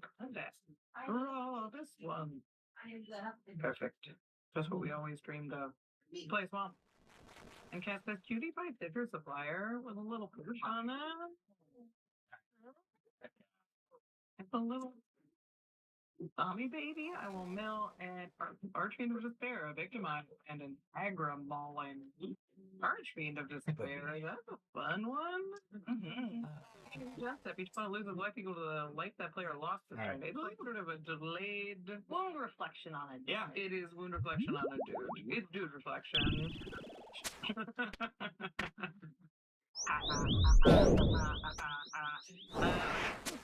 How great it was to receive a text. Hey, running late. I got lost. I couldn't. What was I got lost in the car? Yeah. It's fine. I researched it's fine. And how much joy it brought me to read that. It's like, you know what? Yeah, this is fun. I'm gonna pay 4, and I'm going to cast a Diabolic Servitude. Yeah. Okay. An oldie. When it comes into play, I choose target creature card in my graveyard. I'll choose the Archfiend of Despair, and then when the chosen creature dies, I exile it and I return the Diabolic Servitude to my hand. So there goes Archfiend of Despair. Dang. So, Fisher. is Scott Fisher's signature because he's got the fish signature? The very best. I'll move my end step and remove counter from the Overlord. He approaches. Yes. See, untapped. So here's the question: as the resident who knows Olivia's decks, what's the best thing in that deck that a Board Master could possibly get? I don't know. You honestly could not tell you. Here's the other part. I'm way too much of a chicken right now to sacrifice anything else for it. She doesn't have that many artifacts. Like right now, it would be her entire board. It would be the whole board. Yeah. I mean, including the fourth. It could be something. It could be something scary. Is it like a portal? Like an instant speed? No. That wouldn't be the deck. That's not her vibe. It would be like maybe like a mirror battlesphere or something. Sick. Ooh. I love a mirror battle. Yeah. If you wanted to trade that for a mirror battlesphere, I'd gladly accept. That's about as spicy as it's gonna get in here. Yeah. I don't think the portal's right here. No.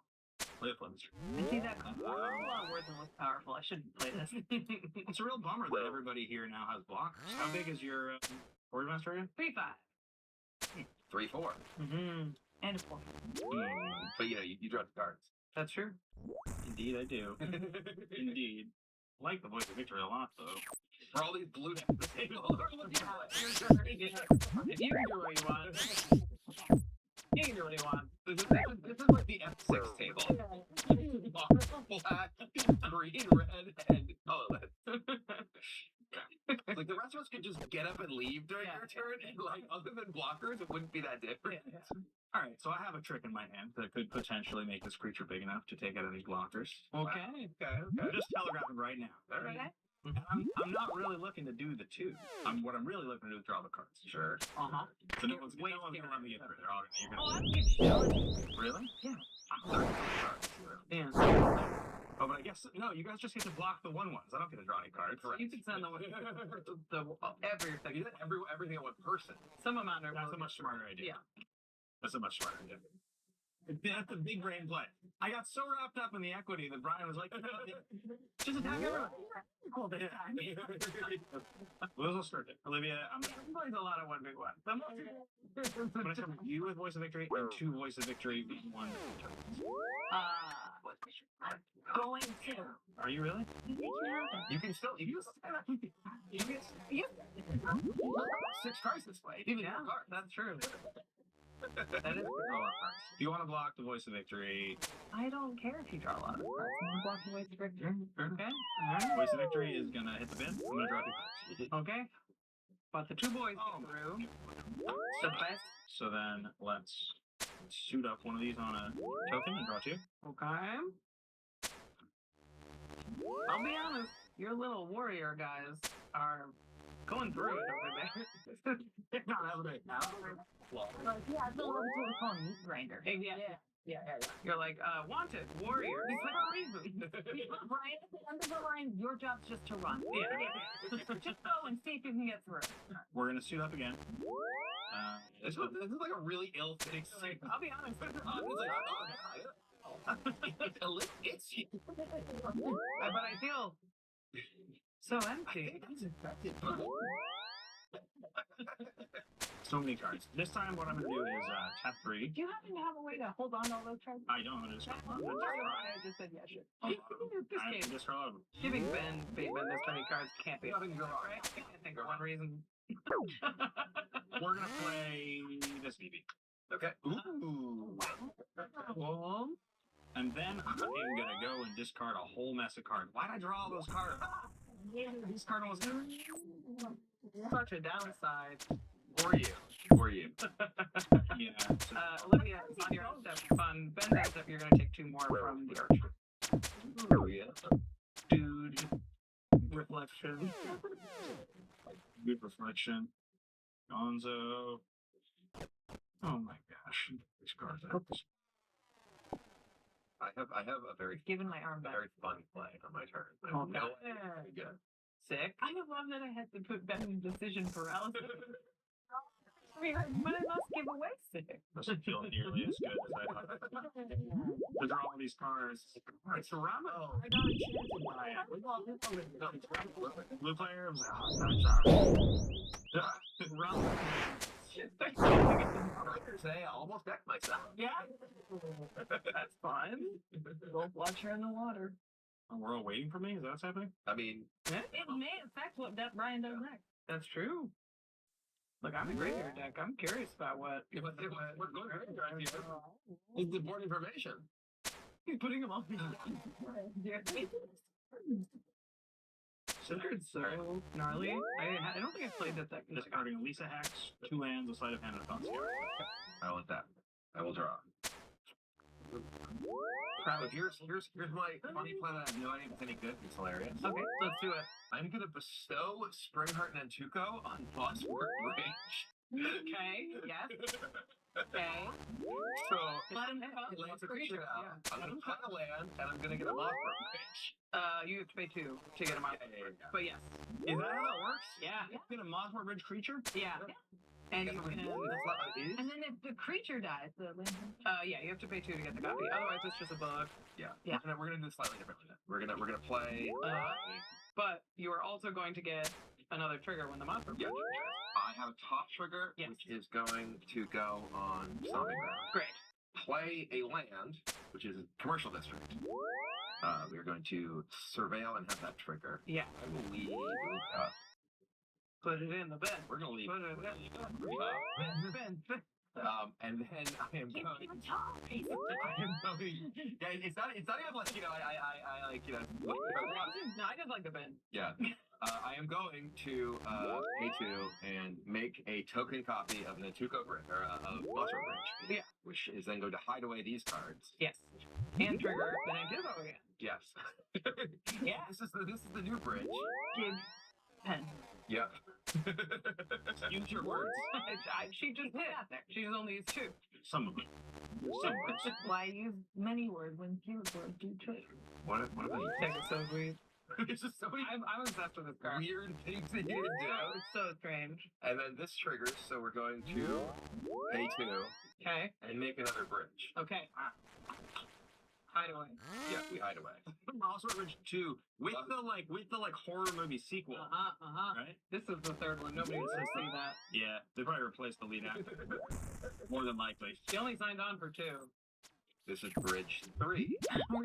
Is it bad enough that it's straight to video, or Making bridge D. So unfortunately, I can't get these back. That also triggers a Nantuko. So you either get a bug. I do not have mana left, so I will get a bug. Bug time.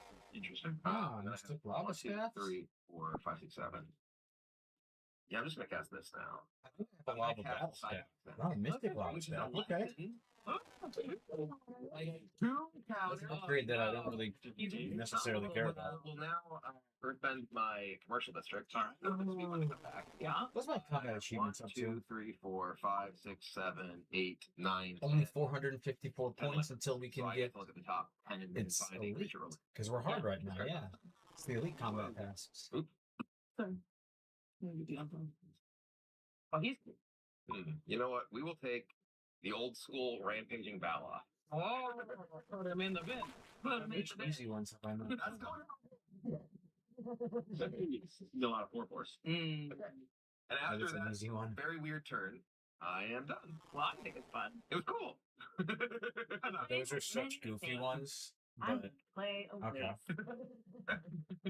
No, really. Oh, counter on your area. I said, no, I was like, I can make copies of Boss. Geico Brutal Black. I haven't done that. So I have 1, 2, 3, 4, 5, 6, 7, 8 power cards. I have so much nostalgia from original lore. I was thinking about like the it's like when I Dagonoths. first started playing, like that drafting makes better, sense. like learning how to play it. So those hideaway lands, On I just remember anytime I Temporos opened one one? of the draft, I'm like, I can make this good, right?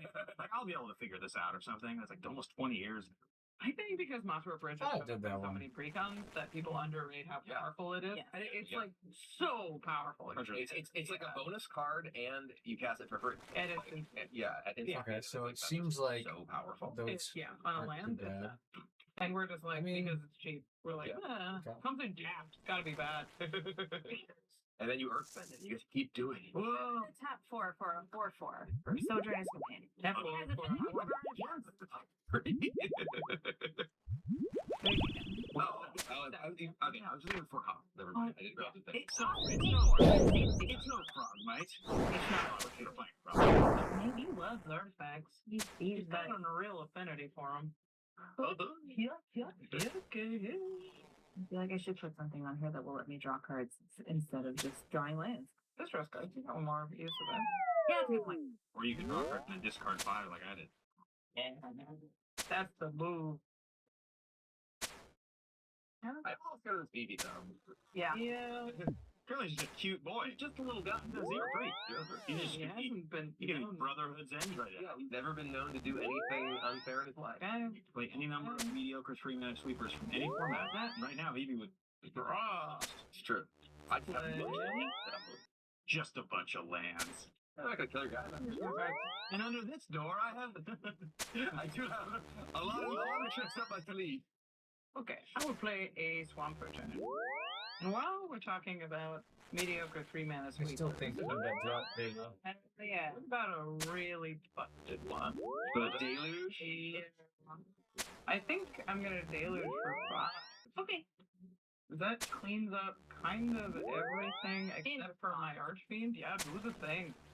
Okay. Yeah, so I have to pay the 5, so I went down to 27. The reign of the bridges is over. Yeah, it feels like that with a Rampaging Velos is too much. Oh yeah. I don't have any experience on this BB. So. Okay, so this falls off because it's the snow. Yes. This one dies and comes back as a new one, so this is exiled forever. You are going to make a fair amount of... These 2 die and come back. Yep. So I have a hideaway from the actual Mothra Bridge and a surveil. I will surveil first. Okay. That will go to graveyard. And then I have hideaway. I will put this under this bridge. And the original hideaway card goes to the Shadow Realm. Forever gone. Okay. And then I had 3 lands enter alongside this, so I get 3 bugs, so I have 4 bugs. Spring Heart Into goes, well, the original bug dies. Right, no, yeah. So you're not 3. Yeah. And Pop will be dead. My only thing I'm going to do here is I'll make a little in response to your things. Yeah. Crack this land. Yeah. Pay 1. 38. And put into play blue-white land. Let's call it Thunder. And I'm going to tap that Thunder. This way you guys are only going to lose 1 life. It's my vengeance. I'm going to Enlighten Tear. Okay. Oh, okay. Yeah. So I lose 1 off the BB. Yeah. The boy. Boop. Oh, I have to search for the card, but I can't shop it. I'm going to get a relative. Nice. And my sticker is going to die, so I'll mill 3 cards. Which one? Taking your Archfiend Despair summon. Malachir Rebirth, but you can look at the swamp. Boy, oh boy. You're not. Where? Where's black? Where's the little friend? How many kills we up to? 37? Olivia's got an artifact to put in play, and Yeah, it will not be Sire one. every 1 and 100. I assume I won't die. I think Brian still comes out on top after all that. Ooh, that's a good one. Yeah, hell yeah. I guess I could have Hogak first and then done it. Whoa, that would have been clever. A smarter person would have done that. Okay, so Forsaken Monument on the battlefield. This is all resolved. Monument you get in life and stuff's cheaper and stuff's bigger. I get my waste tap for one more. My creatures get 2/2. And I gain life when I catch. So you just accelerated to 14 mana next turn? Is that what just happened? Yeah. I see. You won't gain any life because of the Archfiend until the Archfiend is down. Yes. Brian, I'm gonna attack you for 6 in the air. Yeah. And I will take another 7 and that. You will. Ow. But I think before that, I'm going to pay 3 and cast an Ophiomancer. Oh, yeah. And then I'm ready to go to my end step. So I take 7. Brian will take 7. Olivia takes 1. You take 1 from your fetch. The fetch. Oh, you guys all took 1 off of Evia. Yeah, we Yeah, doesn't trigger for me. Oh, but they no, you are we got you. Okay, thanks.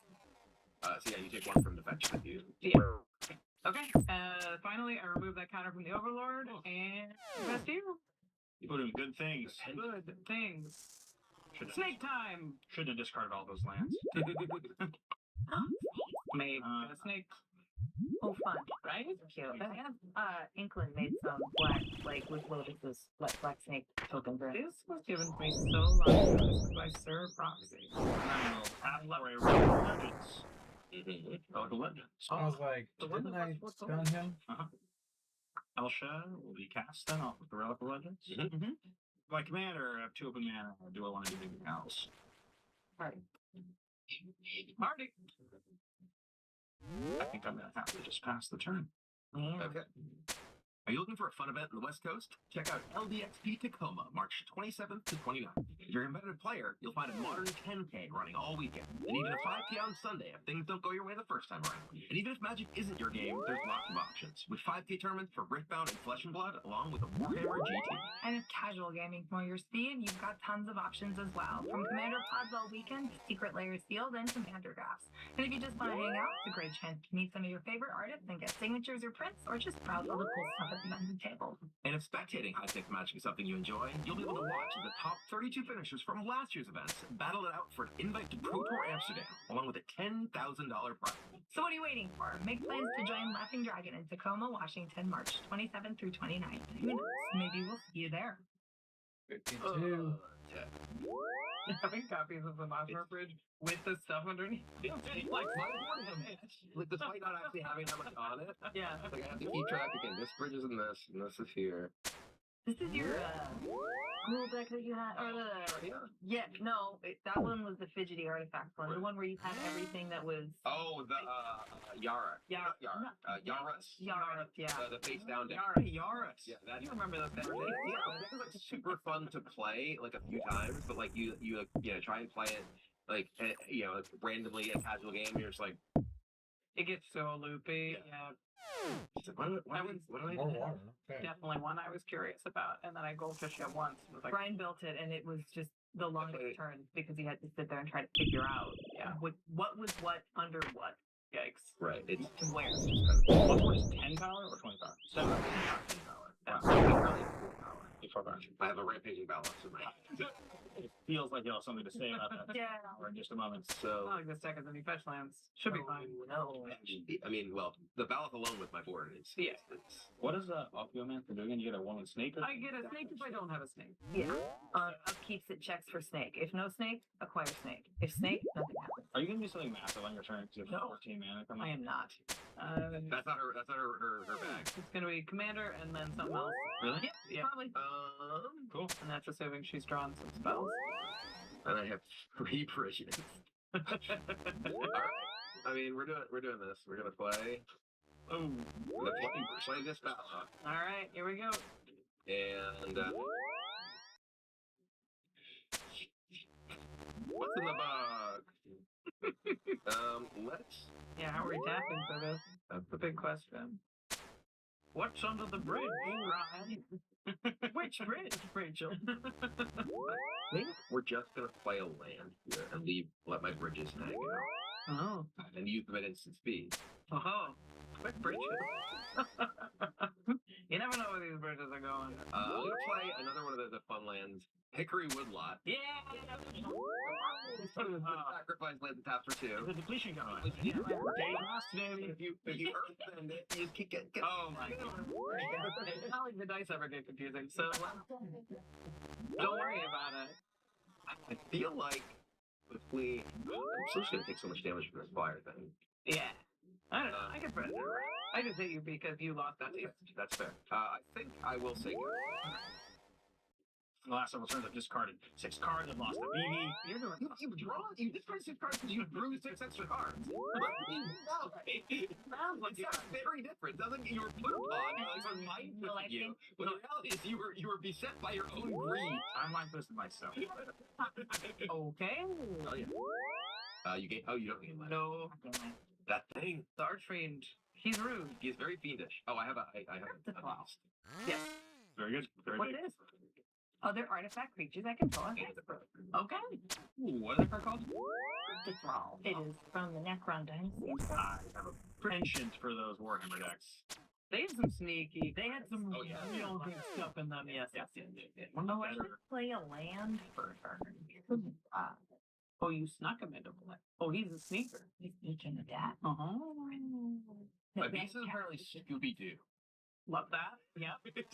That's all. One of the best things you've ever drawn.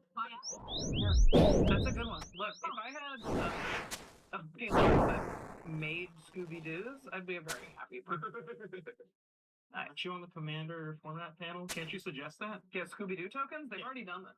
Yeah, they made one. That's actually the what?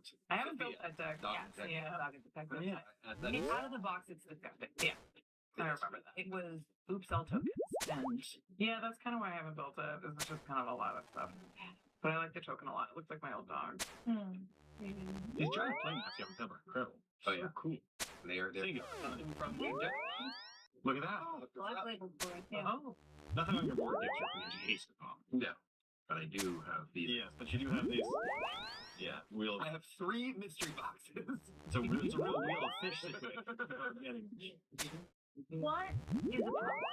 There's a few problems. I think the Archfiend is a problem. I think the Balos is a problem. I think the Overlord could be a problem, but it's probably less of a problem for the other two. The Archfiend is pretty brutal. It's stopping your life gain from the monument and like just doubling all damage on it range turn basically. Yeah, a good point. I think that is a perfectly reasonable. Yeah, we'll do something about it. Uganite Storm. Ooh, is that the new one? That is certainly an answer. Yeah.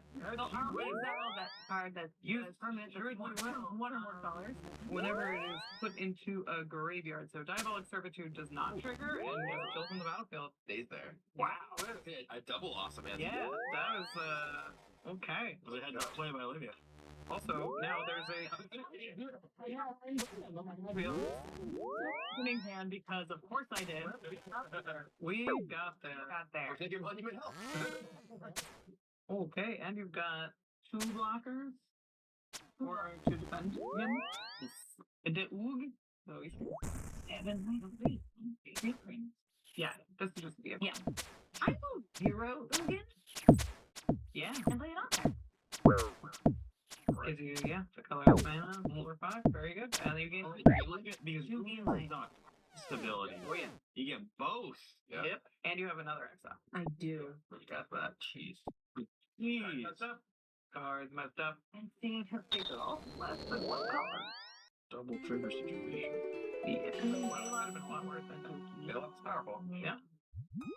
I mean, once I got the hang of it, I started getting a lot more cards. By all means, please do. Now you get to see one of the fish. So maybe I'll bring fewer brood. 9 power, which would turn off my Mossor Bridges. Yes, you kind of do. This is a little. It's not like getting back there is hard. But We'll play around with the we are inventory going to and put see. the Avengers End card that I don't want to surveil for you to reanimate. I get 1, 2, 3, 4, 5, 6, 7, 8, 9, 10, 11 plants. That seems like I have some other artifacts. This is exile. okay. Brian is proud.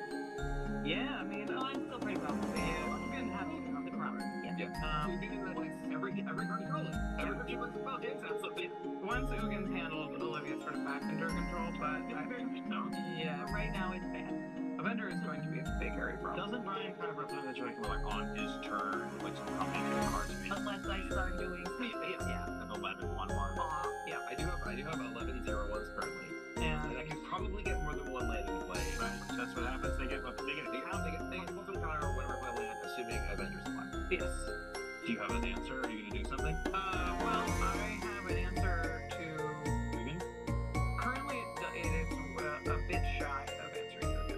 It could answer Ugin, but it definitely can answer Vector right now. I don't know that I have an answer for a permanent on the battlefield, I'll be honest, so I'm gonna just let back and see what we shall see. Reactively do here. Okay. Okay, here we go. Untap. No haste. Sure. Sure. Yeah. Love that card. It's such a sweetie pie. This is a sweetie pie too. Okay, so we're going to attack. Do you want to? Yep. I was gonna call you did, yeah. Yeah, I forgot this help. Okay, just do it. Oh, sure, yeah. Go ahead and take it. Station nearby. Yeah, you put 10 on it with those. Yeah. Okay. Does that make it? No. Not yet. Not until 20. Okay, that does mean you have no blockers for Ugin. Yeah, I mean, I don't care too much about the Ugin stuff. I got what I wanted out. Okay. Not to mention, the faster you get rid of it, the faster I become less of a problem. Okay. I will go to combat. I am going to send the Overlord to Ugin. But it's a Chuck right now, OSRS. And it's a swap, worm foil, and player palace. I'm going to run a flex swing. I'll just go see the basic stuff. Move this and keep that station. Match it. I think they break 1, 2, 3, 4. Use 6 armor. 8 by itself. And then this is fine.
something bad for you. It's like dead. I really appreciate it. From beyond the grave. Tap the Relic of Legends, and I will tap for a colorless here. Scooby-Doo. And I'm going to Teamer Battle Rage the Elf. I'm just going to do this, and it's going to do this. Oh, it's got a double strike now. Uh-oh. And it's going to do discard a... Plus 5, 6. Double strike, so... This would have been so sick. If Benny? I just could have done the thing, this would have been so much sicker. 14 commander damage? So far. We're going to Baron, which would have been even sicker. I just don't have the ability to do the whole thing. So, Untap. Yeah. I love this combo of Just Got Tendency with the Relic. Thank you. I feel so validated. Yeah. Now... Let's hit him with a lot of stuff. As much as possible. We should suit up the Elsha probably. Because died in a combat, but I'll get some cards. I have all of the monks. He'll die at the end of turn. Well, once the prowess falls off, it'll at the end of the turn, we'll go back to the... No, prowess is until at the turn. No, I'm saying end of turn once I've got all the monks. Yeah. Just we'll die at the end of the turn. Beginning of the Because all the counters... It's a 1/1 with minus with plus 1. Oh, yeah. Sure. Yeah. All those are until end of turn, so it actually happens at the beginning of the next turn. Which you want to discard. So I've cast 3 spells total, correct? Indeed. So Elsha currently would be 4, and then the 3 here, or no, 3 spells total, right? Distortion Strike. Oh, this was the first one.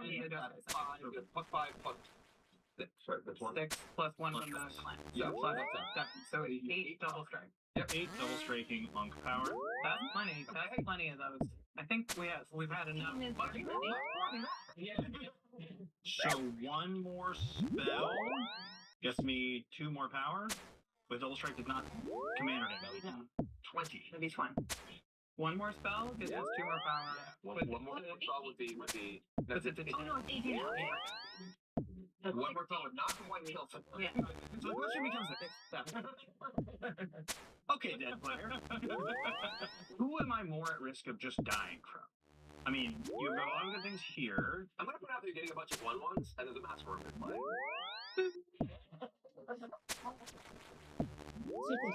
Ability. But like a creature dying and its controller losing 2 life is a static ability. It stays on the battlefield. Yeah. I also have a way to sack it. That's public knowledge. It's Dread Return my graveyard. Yeah. Sure. And Olivia then has lots of cool things over there. I have 3 things. What does your gigantic spaceship do once it's 20? It's a 20/20 flyer. Which is because lethal with this. It's just a really hard But it's not right now. Once it reaches 20, it is a 20/20 flyer, and but with 10, whenever you attack, it does 100 to something. Not a player. It'll only be like It is a one-shot. It'll be 102. But no, because Can you get it to the amount of times? Because you have. Yeah, easily. Yes. Does it have? Okay, so we both have lethal protection. But I have Rachel that I'm terrified of too. But I could be dead. You could be. I could take it. This is all so dangerous. Welcome to multiplayer, babe. How can I only do 20? It's the worst day of my life. It's because of your stupid master worm. I would have a free spell right now. Please take your anger out of that target. So what we're gonna do. I love it. Right. Yeah. This is what we're gonna do. Okay. We're gonna tap Elsha. Okay. And pass. Get that one. I'm gonna kill that one. Yeah. So I'm gonna do nothing. I don't want to get these monks. They're My gonna kid's gonna die, trust me. Yeah. Elsha is going to, I think, Pongify. Ooh. A Basker Worm. See, the thing is, holding the Pongify back to that die to your spaceship. Spaceship is, not a creature. Not a creature. That would be that's what holding 4 would have been It could be. smarter for. Yeah. If I draw 1 drop. 25 kills. We're at 2 million GB. Safest thing to do is to kill the Master Worm. I think. Well, she can do it. I do have a way to read it, which will take him if I don't die. So If you don't die. 30 seconds. So It won't, yeah. Well, he's gonna have. double strike. oh yeah, you'd be 100% dead. Yeah. 20 monks. Yeah. You die. I have to try to kill Rachel. Sure. I will just outright die. But then go back over with it.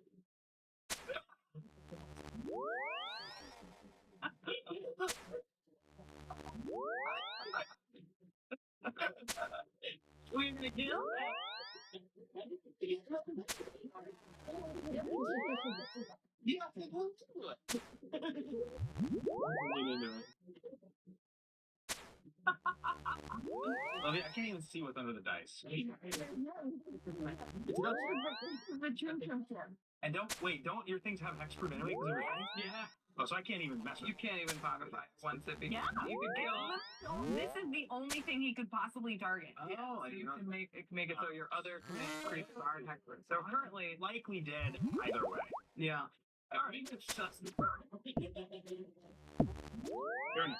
Rachel? Yeah. Starstruck. Then what we are going to do is we are going to guarantee I kill one of you. Okay. What I do is I'm going to target your Masterworm. Yes. And I'm going to Pact of Negation my own Master. Oh, not as many Earth buildings as the last time. Guarantee you get the triggers, baby. There you go. Double triggers. Okay. But you do have 2 loots. Yes, he says. I'll get all of the things right now. Okay. Okay. So Pongrify, we're let's our own trigger. We have 2 loose on the go. 2, 5. Let me Pact first. 4. I was going to do them one at a time, but if you... Oh, sure. I'm just saying that's sure. So loot away this Caldera Pyramaw and untap my creature. Okay. And then loot... You know, I see why everybody skips tasks now. 100%. Away You this... can only do these monster farm tasks and Kind of they're the upset same with way. every day. I kill you. You kill me. I wish there was some... There is a chance. There is a chance. So I've just drawn Bitch. Okay. If the top 2 cards works to Plowshares. Yes. Okay. Or Masterworm. So it can't be ran. There you go. I think I just have to kill Rachel. Or be careful. I have land to Fairy's Protection right now. So do you have the mana to cast it? Well, I would have. This is going to untap on spell. I have this and a land, which I haven't. But then you can't attack. I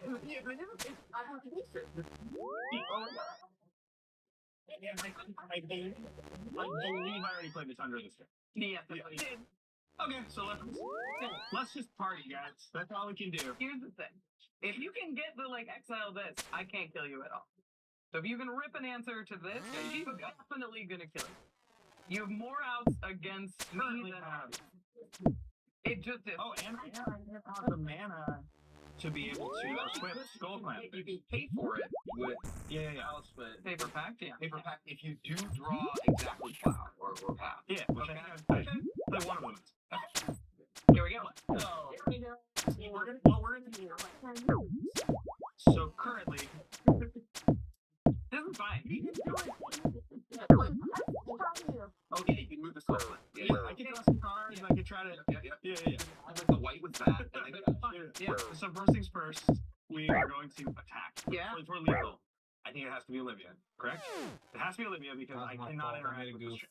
So I have to take out Masterworm. That's the only way to not lose. I think so. Probably. Okay. So Olivia, I'm coming at you for an enormous amount of lethal damage. It is 22 unblockable. Okay. Commander. 5, 9, 10, 11, 22 commander damage. Okay. I'll make 22 monks. I'd like you to name each monk. Yeah. This is Gary and Yeah. Joe. Prowess. Get shot in there. Monks. What's this like? Pizzas. Yeah, I'm not. That says 22 prowess monks. Why did you start anyway down the thing? Because I wanted to save space. In case something else cool happens. All right. Okay. Olivia, your toast. Splat. Okay. now I want Rachel to go out. I mean, if he rips an exile spell, I will entertain till I do. Yeah. If you do exactly that. Yes. All right. I will return 2 islands to my hand. Okay, we're gushing. Which also allows me to use the loot effectively. Gush is going to untap my creature and give it +1/+1. Okay, why are you doing that? Well, that fucking guy. I know you were. Loot first. Okay. I see how that. Running. Just for this tap land, it's not getting anything. Okay. Oh my gosh. Go to.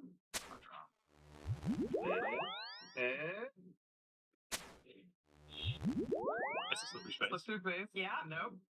You draw the card. And a Flare of Fortitude? That stops damage. Not lots of play. right? Or is it your life total can't change? Life total can't change.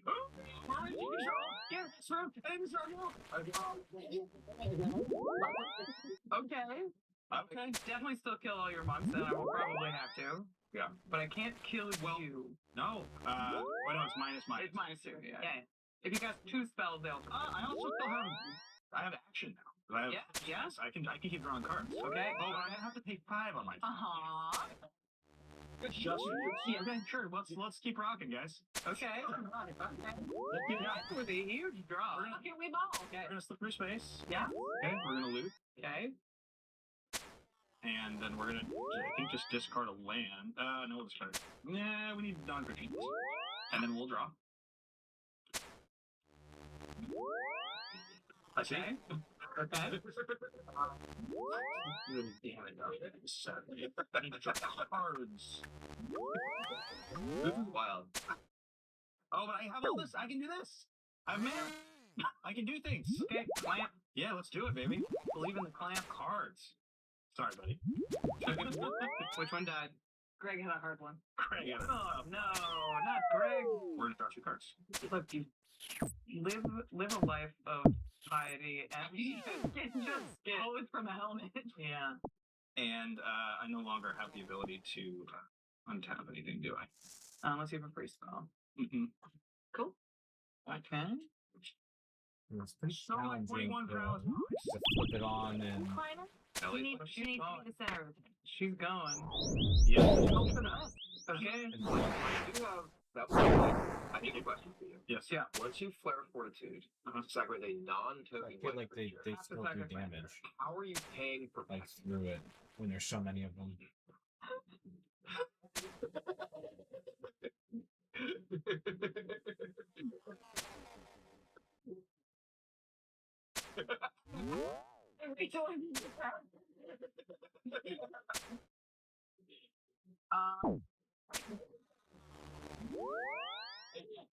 Yeah, do that?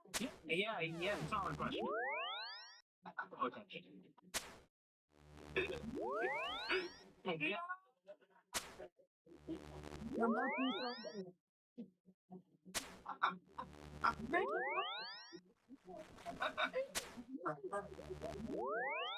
Like, man, it's so loud because I re-equip Skull Clamp. Just real quick. Yeah. Rachel's gonna just out of spite. Is she just gonna pass? No, then I can still do it.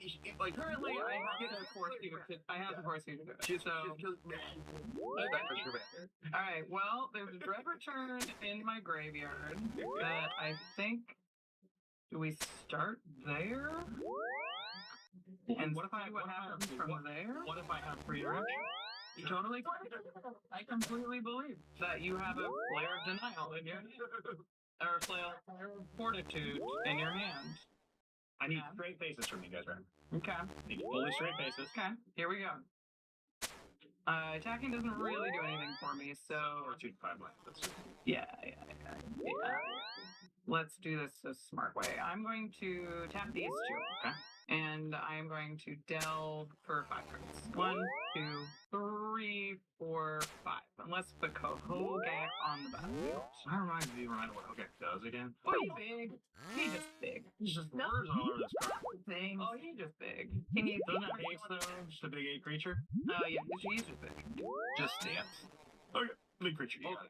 Easy forget. Yep. Then I am going to flashback a Dread Return using its alternate casting cost. It sacrificed a Massacre Worm, a Snake, and a Hogan. Okay, so at the time you sacrifice that, you have to declare a target. I declare a target. The target is currently Worm Coil Engine. And you have another way on board that I'm unaware of, or that I am aware of to get back the Massacre Worm right now? You do not. I mean, she can attack with Overlord. Overlord, I can put it into my hand. Yeah.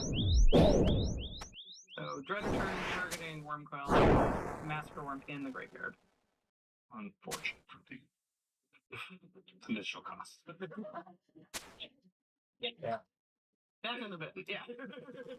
That definitely. I don't know if I can.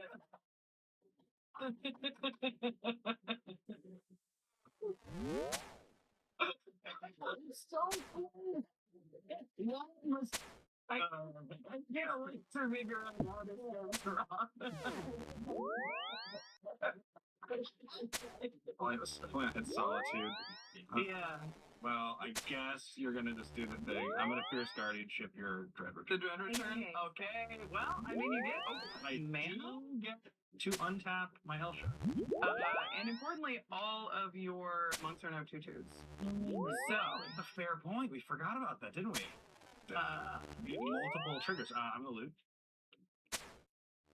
You'll loot away this curiosity here. Nah, it's true. Go. I will go to combat and attack you with Overlord of the Baelmerk. Attack trigger, I mill 4. 1, 2, 3, 4. I mill a Baleful Mastery, a Swamp, a Witch's Cottage, and a Bulgari Thug. Okay. So, I can bring back the Massacre Worm, and then if I cast the Massacre Worm... -2/-2 to all my creatures? -2/-2, but if you have any spell that doesn't kill you. So... It's very tricky. So any spell that costs 1 mana, I don't kill any of your... I need to pause, but you do need to tell you guys how poetic what's about to happen. Yes. And I'm going to explain it in a second, and you're going to know exactly. I can't wait to find out. Actually, I wish you had like a behind-the-scenes camera for the green room. I feel like you need the living room where we do it. The green room. The green room is where the couch. In this commercial building that we're filming, there's a salad bar. This is actually so you have big ones. So, is it better for me to just try to do... Is it? This? Hold back. Like, I have to return something from the graveyard to my hand. I'm going to return a... We don't have very much stamina, so... A Stitcher Supplier to my hand, because I think just casting Massacre Worm is not going to be the right way to do this. So we're in combat. We've got a Baelmerk. Yeah. You have a Baelmerk to 5/5? It's a 5/5. I'm gonna just sure you're 26. Jump on one of them. Okay. No, right. Doesn't have transfer. Under 20. Wow. Sorry, Larry. I'm going to pay 2, and I am going to attempt to Consuming Corruption your commander, which would kill it. Number of swamps you control. I know you have this flare. And if you were to do that, I would no longer have the ability to pay for my flare. Yeah.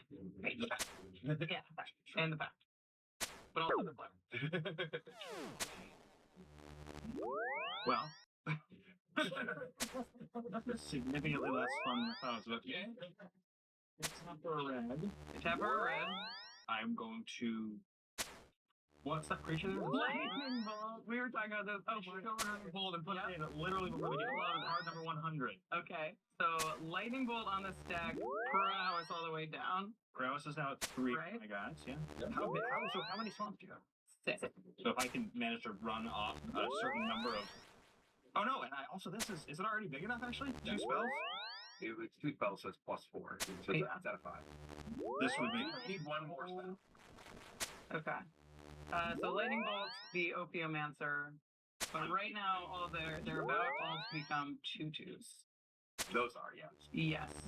The monks are the monks they'll become 3. Yeah. They'll become 3. Yeah, because the Just Guy would be the Just Guy Ascendancy also. So I know you have the flare. And I kind of have to force you to cast it, I think. Well, wait. If the Lightning Bolt resolves, then all of them are too big. Reanimating Massacre Worm doesn't do anything, right? And you don't have to cast the flare. So I think I have to do this now. Well, no. Remember, if Elsha is gone, flare or no flare, I can't pay for pack. Yeah. Yeah, but right now Elsha's not gone. Elsha's fine. Yeah. One more spell. It's currently dying to your spell. Yes. Yes. Okay.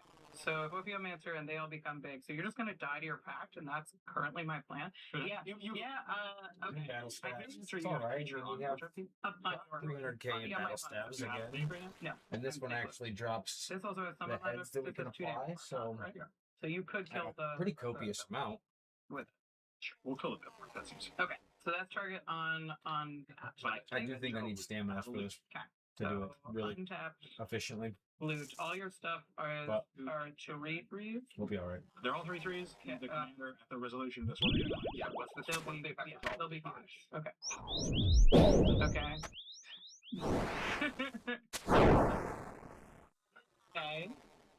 Yep. Like what it was. The consuming corruption on a sec is where we're at. Currently, it is enough to kill it.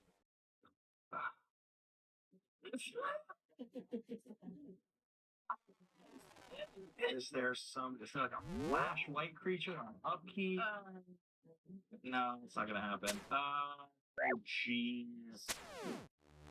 It's gone. Tiny. Yeah, he really right. We really don't take much damage. I'm afraid of messing it up because I think I have the tools to make sure this all happens. I think I have to just go for it. Okay. Otherwise, I 100% lose. And I Okay, so pretty much you're casting Flare of Fortitude. casting flare. Sacrifice not to agree. Until your left hand can't change. Permanents you control gain hexproof and indestructible. Okay. Consuming corruption fizzles. I gain no life. It goes to the bin. Right? Because the only this on my upkeep doesn't do anything to save me from using. Use that. So I'm gonna loot. Okay. Loot. And untap all the guys. what you could possibly have at this point. Okay. Well, I don't have it, so you can keep racking your brain.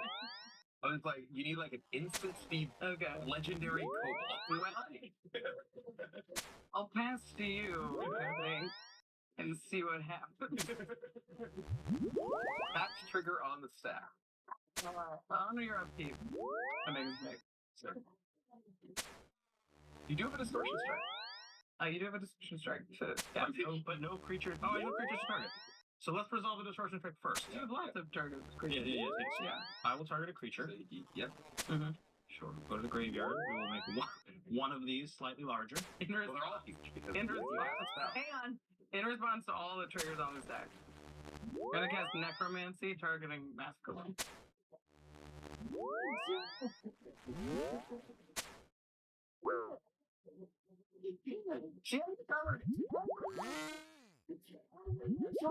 There's nothing to be done.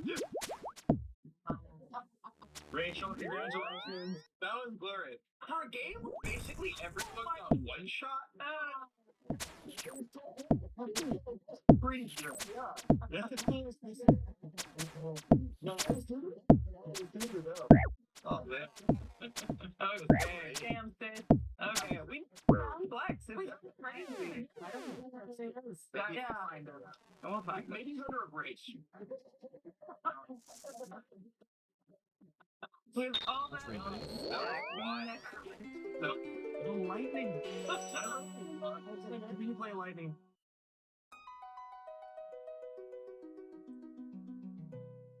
I mean, this bow is absolutely disgusting. And there's a crystal thing. Where are you, my darling? There we go. Ooh, RaNRC. Oh, jam. Put your hunter up, everybody. Then you don't have to worry about RaNRC, even though low on all my potions. I haven't wanted to do any skilling. I'm doing more, oh my goodness, the here's the let's hear what you have to say. Alright, we are coming up on day 3 of Blood Moon Rises and the Mega King boss, and we have finally got our first round of updates. Now, if you've been listening to any of the community discourse around this, you'll know that a lot of people do like the new boss, myself included. I think it's a pretty solid fight. But with that said, there are also some glaring issues with the new boss. And people are rightfully very, very mad about it. But luckily for us, Jack X has covered most of this in the new blog. So I'll go through all the changes that they're making today, but I wanted to start off with the Mega King boss because that's probably the most important. And a small disclaimer, I spent a decent amount of time here. I'm at about 100 KC. I did not like it at first. It was kind of an intangible feeling. It just felt a little too busy and high intensity for what was actually required of you to do. But upon discovery of a few mechanics, namely shooting the grubs out of midair and really nailing down that melee punish mechanic, I actually really started to like it. I do want to give this boss a month or two to there are a bunch of gripes that the player base has. A few of which Jagex does cover in the squad, but several of which they don't at all. So I'm going to cover the main gripes that we've been seeing from the player base in hopes that we get to see some improvement here. I'm going to start off with the small ones and then go into the bigger ones later. First of all, the arena itself. This arena is very oddly laid out. If you spend a good bit of time in this boss, you'll notice that you actually have to zoom out pretty far. At least if you want to see the things that are happening to your character, as well as also seeing the boss and the mechanics that are coming out there. The problem that I've come across personally is that being that zoomed out makes it much harder to click accurately on the tiles that you need to go to. This truly is the death of fix mode, by the way, if you're looking for a sign from God to change over to resizable. This is probably it. Jagex is just abandoning people that play on resizable at this point. On top of that, I've noticed that the color palette for this arena also makes it rather difficult to see the shadows on the ground, especially when the grunt food comes out. I do have a fix for that though. If you have not seen this yet, there's a plugin on RuneLite called Object Hider. I downloaded that and removed the grunt food completely. It makes it so much better, so if you're looking for a little tip to help you down, I recommend that. The second one is kind of related. The box on this thing, Jesus Christ, what the hell is that? Also, paired with having to be more zoomed out than usual makes this boss an actual nightmare to click on. I feel like I have decent click accuracy. That's one of the things I'm better at in this game. But I find myself yellow clicking through this dude's non-existent armpits at least 5 times a kill. Jagex, please fix that. And finally, the biggest problem that the community has with this boss, and something that I'm sure you guys have heard about, probably experienced, and even more likely have participated in the discussion for, is the loot table. We brought this up in one of our previous videos, and Jagex typically does one of 2 things when they make a loot table. The first option is to do like a forecast or a Zolro, where it's a very steady and consistent stream of GP. The normal drops would be like Dragon Balls and valuable supplies, so you make a very consistent profit. And the second one, which is probably the more common one, is a lottery style drop table. And the normal drops in that style will typically not be worth that much. It'll maybe cover supplies, give you a couple $100K per hour that you make, but you're really just waiting for that big ticket item. You're waiting for the unique, and that's where all of the money comes from. The issue with this boss is that the normal drops are functionally worthless. They are, again, cartoonishly bad. It's a bunch of really weird items and supplies for vegetarian activities, or more likely you'll get a supply drop that can only be used at that boss, or you'll get like a tarnished necklace that maybe, if you're lucky, gives you 1,000 KP. And that is about 99% of these drops, if not more. And on the flip side, uniques are not that rare, nor are they absurdly useful. We did get a best in slot necklace, but it's actually quite common, so the value of the big drop has just absolutely tanked over the past few days, which is expected with the new release. Obviously, you're silly if you don't think that's going to happen, but this is already lower than where I assumed they would settle like a month or 2 down the line. So what Jagex has functionally done is taken a look at the consistent money drop table and the lottery drop table, and they decided to do neither. However, luckily for us, this is the first thing that they addressed in today's blog post. I'll pop it up here so you guys can read it, but essentially, they're saying, hey, we hear you, this does not feel good. There's a few different changes coming, including added elite controls, some quote-unquote minor adjustments to the drop table. Your harvested loot will go directly into your inventory, which is actually pretty nice. And they're going to remove the 15 leechman drop, which was just a slap in the face. It was actually fun to get that one. In my mind, where I'd like to see this is you get around 200 to 300K an hour as a drop if you are good boss. And then the big ticket items will make up for it. I think that's pretty fair. Now get out your tinfoil hats, because we are once again talking about the one-tick skilling mod that they accidentally added. And because it was unintended, they're going to be removing it in next week's game update. However, Jagex does say that doesn't mean we're against introducing items that support skilling in interesting ways. I think it's very valid of Jagex to remove this because it was not intentional. I would really like to see them pull this because I think it's an interesting idea. And the more that I think about it, I think the angrier I would be if I saw this coming to the game. So my tinfoil hat tells me that they're probably going to pull this in a month or 2. We'll see. They're also tackling secret arrow conversion because the process to do that kind of sucks if you haven't tried it. They're working on that right now, so no proposal to give us, but they are aware of this. They're also aware that the sun spear doesn't feel good, so they're probably going to fix that. And they're giving an outright buff to leechman fishing by 20%. They're also aware that the Crimson Piston is not performing as intended. There's a bunch of weird bugs with this thing, so interesting to see what they'll do with that. And the standard attack animation, we showed that in a video a couple days ago. I thought that was a bug. That was actually what it was supposed to be. This one doesn't feel particularly important to me, but it looks like they're going to be using that special attack animation as the standard attack animation now as well. There are a few miscellaneous changes. I'm not going to read all of them. You can pause if you want to. But most importantly, they are making the Maggot King projectiles more distinct from one another because the colors are really close. I think this is a pretty good change. And they've got a whole laundry list of things on their radar. The TLDR on this one, starting off, the Maggot King death fees are going to be lowered for your first few KC. In line with other bosses, I think this is a fine change. The Venator Slayer monsters don't feel as rewarding as intended, so it looks like we're probably going to see a buff for that. They're going to take another look at Bloodwood trees, which are supposed to be a lower intensity, more AFK woodcutting method.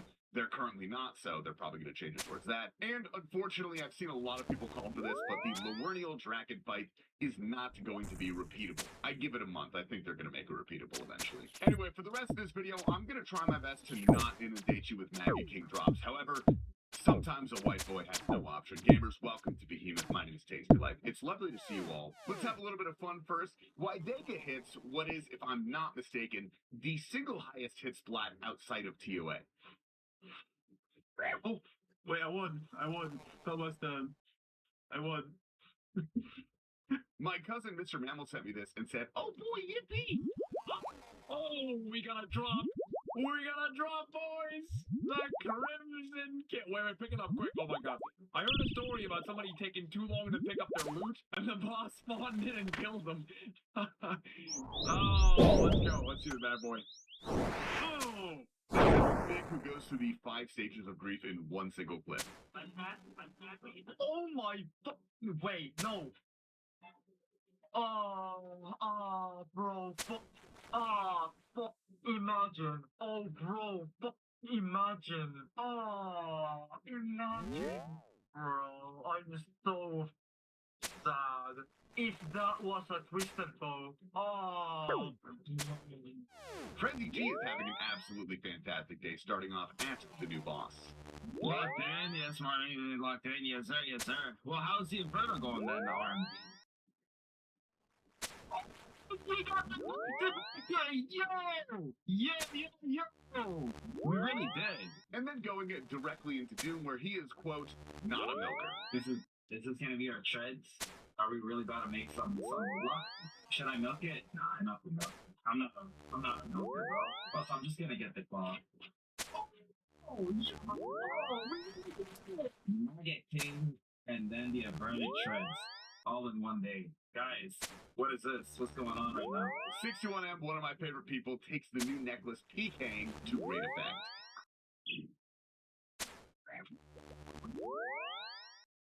Oh! I'm sorry, my bad, bro. My bad. Kirby is chasing the Maggot King world record and is getting it dangerously close. Okay, maybe PB. 102, okay, that's a good PB. And very quickly, the man beats it again. Maybe. Man. I messed up at one point and did an extra hit for Kiston. Someone! The world record is at 56 seconds at the time of reporting this, so see if he beats it soon. Dino is quite happy about the state of the wilderness post-DMS. This is what I mean, like, we're finding people today, and I haven't found them for a very long time. Meanwhile, Perp is just dunking on PVMers. Oh my Roger. Oh my Roger! On the run? That's a full tank! What? I'll give you guys $30,000 if you guess what Scott VC gets here. Thank you. Gosh, for sure. Oh! Okay.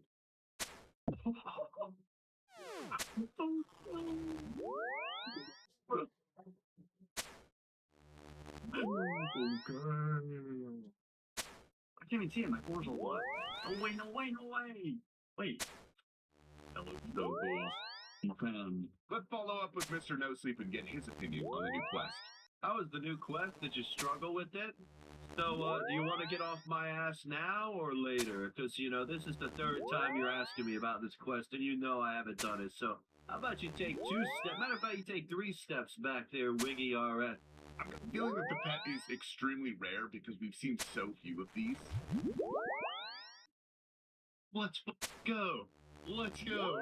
Oh my god, give me a... Alright, I figured out why. It's because this guy has all of them. don't get too excited. This is the dual class. Sorry. Phil breaks down the melee cycle on the new boss as well for those that are struggling. This is actually a pretty useful tip. So what we're going to do is we're just going to stand in the middle and then stare and hover 2 tiles over. When we see the shadows, we click over, and then you just start your 2-tick cycle. You click in, attack, out, attack. In, attack, out, attack. In, you ignore the maggot. He'll walk through you eventually. And like that, that's all you got to do. Resurrected with the most disgusting spoon I've ever seen recorded at Green. What the f***? Mate! No! The pattern is crazy. Clippers KC here is actually making me sick to my stomach. This boss came out 3 days ago, man. Oh, we just got our second drop. New Jersey, by the way. In the clip. Second drop. Second Fang. 668 KC. Anticlimactic. I didn't rot it. This clip is titled Behemoth, so we gotta throw it in for no one's perfect. They said, oh, no! What the frig? Oh my god, bro. Yes!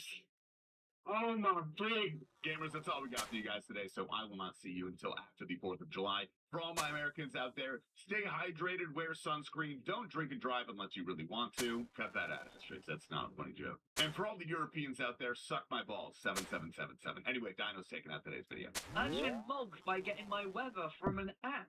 What do you want me to do? Go outside with a thermometer, put it in the sun? I'll put it in the sun if Vampira is cool with the sun.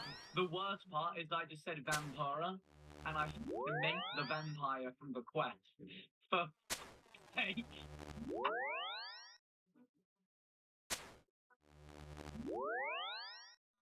My name is Frankie. I will put my skin on and walk your mother. My name is Frankie.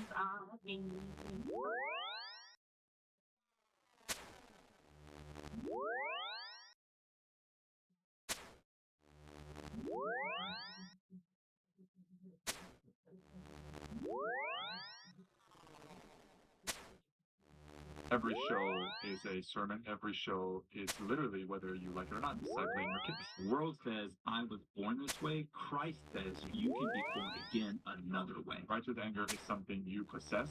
Sinful anger is something that it possesses you. Well, hey, welcome back to another episode of the Live Free Podcast. My name is Carlos Arasso, and today I'm here with the one and only Pastor Paul Cunningham, the expert tattoo whisperer, and more. Greek-speaking theologian.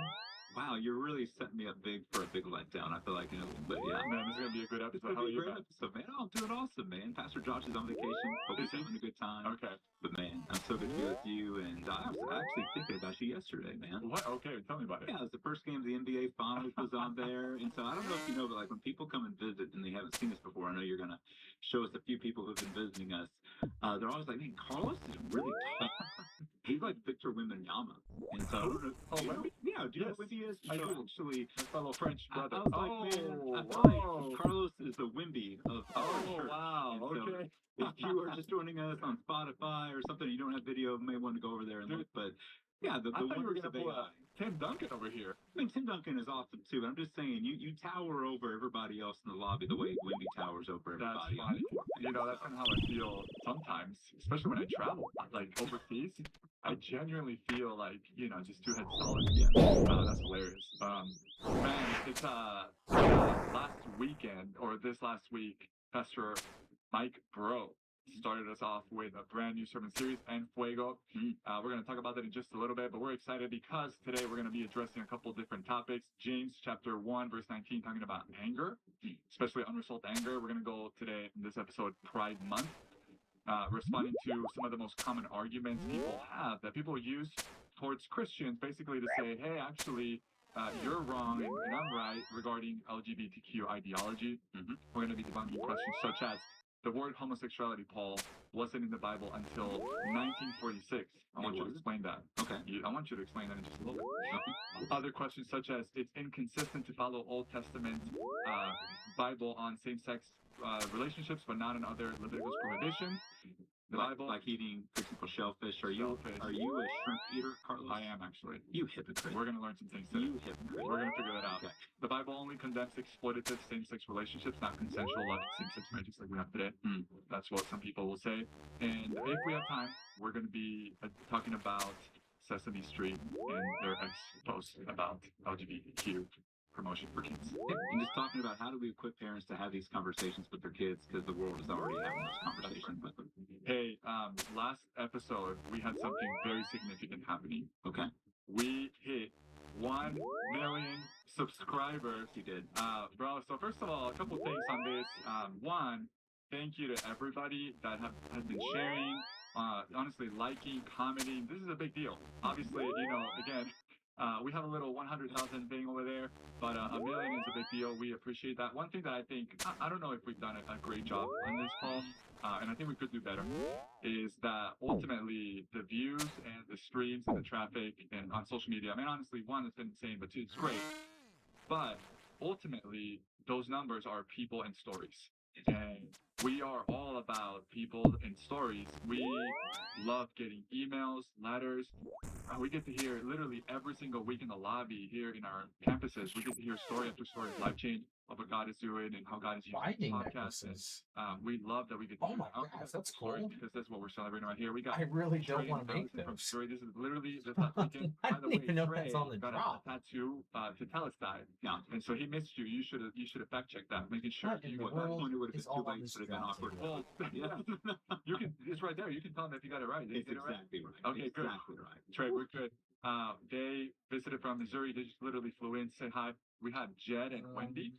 Jed, they drove 3 hours to come to church. Jed hadn't been in church for 19 years. Got hooked on the podcast. Is 1 in God's doing 34, something so hard. okay. So welcome, Jen. And we're 25 noted.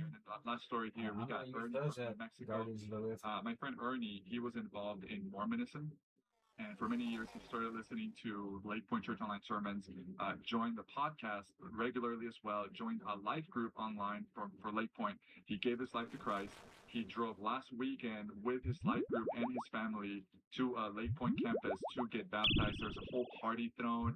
And so, man, we had the opportunity to celebrate our brother in Christ getting baptized. I was there. I got to meet him that weekend. Such a good guy. His family was there. Just the joy on their faces. And like to your point, we don't want people to misinterpret us when we celebrate the million, because it's really not about building our kingdom or our platform. Really, for us, it's, man, we do unashamedly want to reach as many people as possible with the gospel and help form biblical worldviews in as many people as possible. This is zero apologies. But what fires us up is not a view count or how many subscribers we have. It's the story. So even like yesterday, I think the 3 or 4 of us were texting each other additional stories that we were hearing from people. That's what we fires us up, and that's what we live for in terms of what we're seeing God do here. Yeah, man. So one, thank you, because this is not just something like a small group of people does. This is literally like a group team effort. But ultimately, it's not about 1 million. It's about 1 more. And we'll say this often, man. We want to get 1 more. We are passionate about sharing the gospel. Praise God for YouTube and all these social media things. People will ask me, "Oh, I didn't know you love YouTube so much in social media." Honestly, I don't. I'm passionate about sharing our faith, and I just want people to understand what the Bible teaches. And so, praise God that we get to be a part of what God is doing through in Lake Point in this season and through Live Free. Hey, if you, speaking of things happening in the church, if you are a young adult and you're looking for, so not Paul and not me, and you're looking for a community, there's a reason I wear that. Right, that's a joke. That's terrible. If you're a young adult and you're looking for a community, something to do this summer, beginning June 2nd, so this already started, at the Rockville campus every Tuesday night, we have college nights. And this is an opportunity for you to come hang out, meet new people, your age, and our very own Paul Cunningham and yours truly will be joining one of these for a live Q&A on stage July 28th on Tuesday. So if you're in the area, we'd love to see you. Come say hi. For more information, text the word events to 20411. If you are part of the Live Free Nation and you're outside of the DFW and you are ever here, we'd love to come meet you, come say hi, find us in our person guest tent. We love to have a gift for you. We do a hat giveaway every single week, Paul. And we have a ladies version and a men's version. So text the word hat, or not. How much money is that? Drop the word hat in the comment section on YouTube or Spotify to participate in this giveaway. Or if you don't win, people keep asking about this. If you don't win, you can just go purchase it online. Go to livefree.shop or text the word hat to 20411. By the way, we're working on this merch shop, and this is new. This is not available yet. First look, this is not available yet, but we got this coming soon, dude, for your gym. That's awesome. So if you want to get inspired and put this in your home gym, you will lift 3 times as heavy if you have this right here. Scientifically proven. That's right. You can have Carlos's muscles. And then, well, trust me, I'm not sure that's the best incentive for people. I was gonna say Paul might be able to sign it for you, and it's gonna be great. Are you lifting in this season? You're running. Well, I am a runner. I do run, but I'm lifting actually more than I was, man. I stepped on the scale a month ago, and a wall of shame hit me. And then I saw a video of ourselves, and I was like, okay, I counted it on the scale, and I saw it on the video. It's time to get back in shape, man. So I'm lifting and doing some running, about 10 pounds down. Got a few more to go, man. Man, I did legs literally last Monday, and I think I overdid the weight. I did deadlifts, and man, I've had like a very sore lower back for the last couple of days. Man, I'm 42 or something. I'm like I'm low contact or something. Josh, sorry. So speaking of anger in the Bible, yes. Last thing, hey, to find our daily Bible reading plan plus the weekly sermon plus the early release of this episode, you can download the Lakewood Church app. Text the word app to 20411. Go to Apple or Google Play Store. Right about sermon. I'm ready to talk about the sermon. Carlos, man, can I ask you a question? Yes, you can ask me. I will out. Thank you, sir.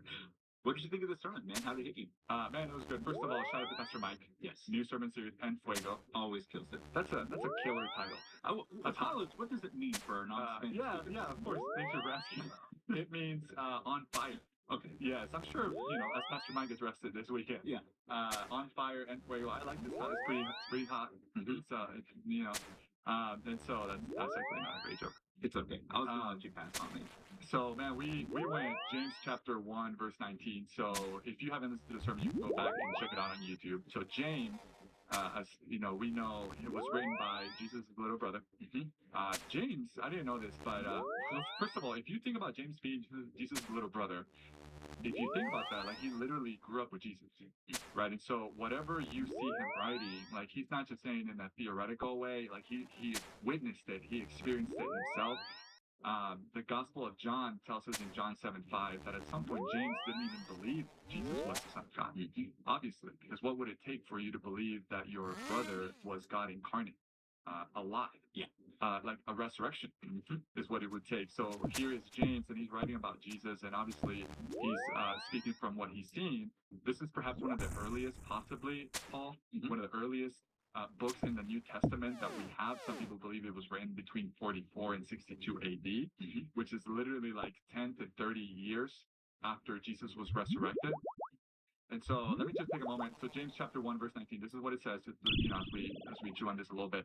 Know this, my beloved brothers, let every person be quick to hear, slow to speak, slow to anger, for the anger of man does not produce the righteousness of God. Again, James is probably thinking, man, I saw my brother Jesus live this out, and he's saying, this is what we need to be as followers of Christ.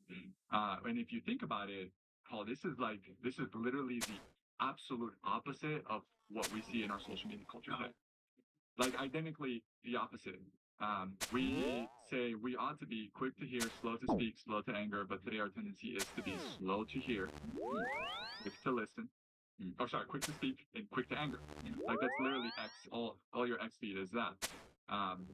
And this reminds me of this other verse that is connected to this, that honestly, if you think about it, this is probably one of the most relevant Bible verses for our time today, and most people don't even know about it. This is Proverbs chapter 19, verse 11. It says, a person's wisdom yields patience. It is to one's glory to overlook an offense. The Hebrew word for glory in this verse here means beauty, honor, splendor, something admirable. And so if you pay attention today on social media, what people find as glorious is honestly just being offended by everything. So this is how you monetize platforms today. You are angry, you have outrage, you are triggered, and if you are that, you will get a lot of attention. But here the word is saying, hey, when you overlook an offense, it is to your glory. And so in other words, not every battle is worth fighting for. And now, again, this does not justify what they did or what they said. It frees you from what they did and what they said. And so if you're a Christian, wisdom is being responsive. It is not being reactive. In fact, the Bible says that literally, if you're easily offended, you might not have an offense problem. You might have a wisdom problem. Because the more easily offended you become, the easier you are to control. And if people can control your emotions, they can control your reactions. And we have a term for that. It's called rage baiting. And so if you think about it, Jesus also said in Matthew chapter 5, verse 12, blessed are you when people insult you, persecute you, and falsely say all kinds of evil against you because of me. And then he says, rejoice and be glad. It's a slow drip. That should be your response, which means that oftentimes you're being getting lewd, offended but is it's like inevitable, but staying offended is just a choice. enough to keep you And so somebody else also said, if you are on a continuous search to be offended, you will always find what you're looking for. Bro, that is so true.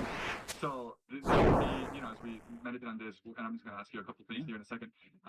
This is something that I would say to our friends right now listening, and I say this with love. Stop wasting your time being offended by all these small, worthless, insignificant things. Your calling as a Christian is much, much greater than that. And perhaps, yes, I understand you were offended, but sometimes the most mature and spiritual thing you can do is surrender that to the Lord, let it go, brush it off, give them grace, and move on.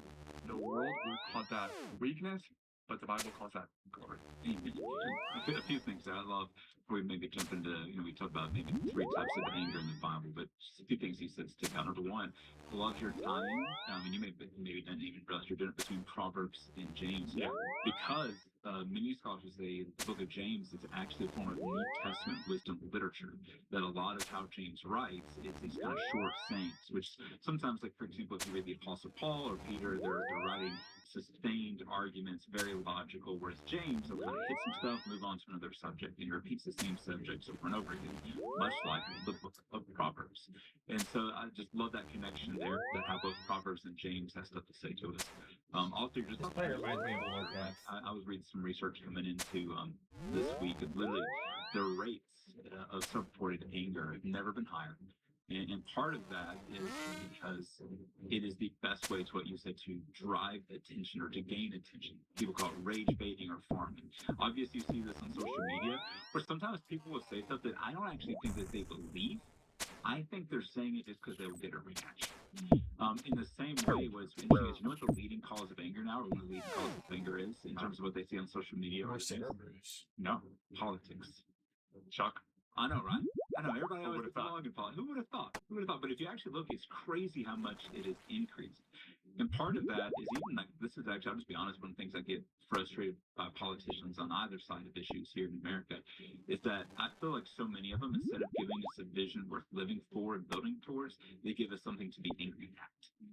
Because if they give us something to be angry at, we can be angry at this, and this person is my enemy. And it gets me angry, and it gets me motivated for a short season, but then we never actually can catch the vision of what we're building towards, and a vision worth living for. And so that's just, I think all your tie-ins there are just amazing. For me, this was a very personal subject, just to open it up before we jump into some theology stuff. Anger has been something, I know, again, I wouldn't call it generational curse. We had that conversation a month ago. I mean, you can. But I will say it's a generational stronghold. This has actually been one in my family. Interesting. Yeah. It's been one in my family. My dad has been very open about the struggles he had with anger. My dad was a pastor. And so he had 2 big moments in his life that really convicted him of his anger. One was he was yelling, I believe, at my brother, and I mean, just really tearing into him. And just for clarity, my dad was in no way physically violent or abusive. He had a very sharp tone and sharp tenor in his voice. And so he was yelling at him one time, and then all of a sudden the door swung open, and he could see himself in the mirror across the hall. and just saw how awful his face looked. And that was just a moment like, okay, something's got to change. Another moment kind of like that. We were in the car, and it's always really peaceful in a car ride with family when you're on long car trips or trips, especially back then when you didn't have iPhones or iPads or anything except books on tape. Did you ever have those growing up? Books on tape? I don't know what that Cassettes? is. Do you know what those things are? Cassette? No, I have no idea what is that. Moving on. Anyways, I'm getting angry. No. But no, so he was getting really mad. Wait, this is when you as a kid? Yeah, me as a kid. So my brother and I in the back, we're making a lot of noise. He's getting really angry and yelling at us. Yeah. But what he does not realize is that we had a tape recorder in the back. Oh, wow. And we had been recording everything. And so all of a sudden, we weren't doing this to intention. It wasn't like a ploy or a conspiracy. But we just were recording while he was doing this. We play it back, and all of a sudden we push play, and he hears himself yelling. And it was just a huge convicting moment for him. And sure enough, though, for me growing up, I was exposed to some of that. But then for me on my own, I've got to own my own stuff. It's like we talked about a month ago. I can't blame that on my dad. I make my own choices, and I'm in charge of my own emotions. I found anger to be something that I've really struggled with in my life. And not a righteous anger that we'll talk about in a minute, but a sinful anger. And so, to your point, this seems like one of those innocuous topics, but actually I think it's something that we're all wrestling with. And I just share that it's like even me. It's been a battle that I've had to fight, and I continue to have to fight it so that, to your point, I don't let anger control me. Yeah. And then I'm not as public. That's right. Yeah, man. That's good, man. Well, let's talk about that for a second because you're right. It is really it's a real thing, and it's one of those things that I don't know that we talk about it enough. Not all anger is the same. That's right. So, in fact, I've heard, Paul, there's 3 types of anger. Mm-hmm. Tell me about it. Yeah. So in the Bible, you really have 3 different types of anger: divine anger, human sinful anger, and then human righteous anger. Say that one more time. So divine anger, and then when it comes to human anger, you have righteous anger and sinful anger. Okay. So not all anger is bad. Not all anger is bad whatsoever. Sometimes people can approach this maybe one of too much of a ditch, 2 ditches. On one side, one ditch would be all anger is bad. But that's not true. We see God has anger, and that's not a bad thing. Honestly, a lot of Christians think that, right? Yeah. It's like, hey, we're supposed to be nice. We're never supposed to get angry about anything. And, when somebody is angry, they're like, ooh, how am I? Yeah. Scripture says, be angry and do not sin. Okay. It doesn't say don't sin by not being angry. It just says, it's like, basically, you can be angry and not sin. It's possible for that to happen. So on one side is people who think it's all bad. The other side, people maybe think it's just totally neutral. Oh, it's just an emotion we feel. Whereas actually in Scripture, it seems like it is an emotion, but it is not a neutral thing. It's a very dangerous thing, and it seems like most of the time, anger in Scripture is more of the sinful variety. So we got to figure out how to navigate it. So let me walk through these. Let me really talk about divine anger. And how it's maybe different than ours. But then I think it'd be helpful for you and I then to spend a few minutes juxtaposing righteous anger versus sinful anger so people can kind of know, okay, if this is an emotion that can be good or bad, which is it? Like, how do I know if this is something I need to repent of? Or actually, if this is maybe something I need to lean into because it might be right for me to feel this way. So when we talk about divine anger or God's anger, we have to be careful not to think that God has emotions like you and me. Our emotions go up and down depending on what is happening to us or around us. God isn't like that. You can't make God have a bad day. You've never encountered God on a day where he's having a bad mood. He's not like that where his emotions are fluctuating up and down based on what's happening to him. Because think about it. He knows everything, and he knows everybody. And so if that were the case, literally inside of him at any time would be all these conflicting emotions. That's not how God is. Instead, when the Bible talks about God having emotions like anger, that's a way of kind of saying and expressing, hey, this is God's unchanging character that's being expressed in a way that we can experience in time or in a way that we can understand. So again, it's his unchanging character, but expressed in a way that we can experience or understand in time. And so when it comes to anger, that is God's holy and just opposition to sin and evil. And by the way, he's opposed to it all the time. So it's not like God's like, all right, I'm cool with sin.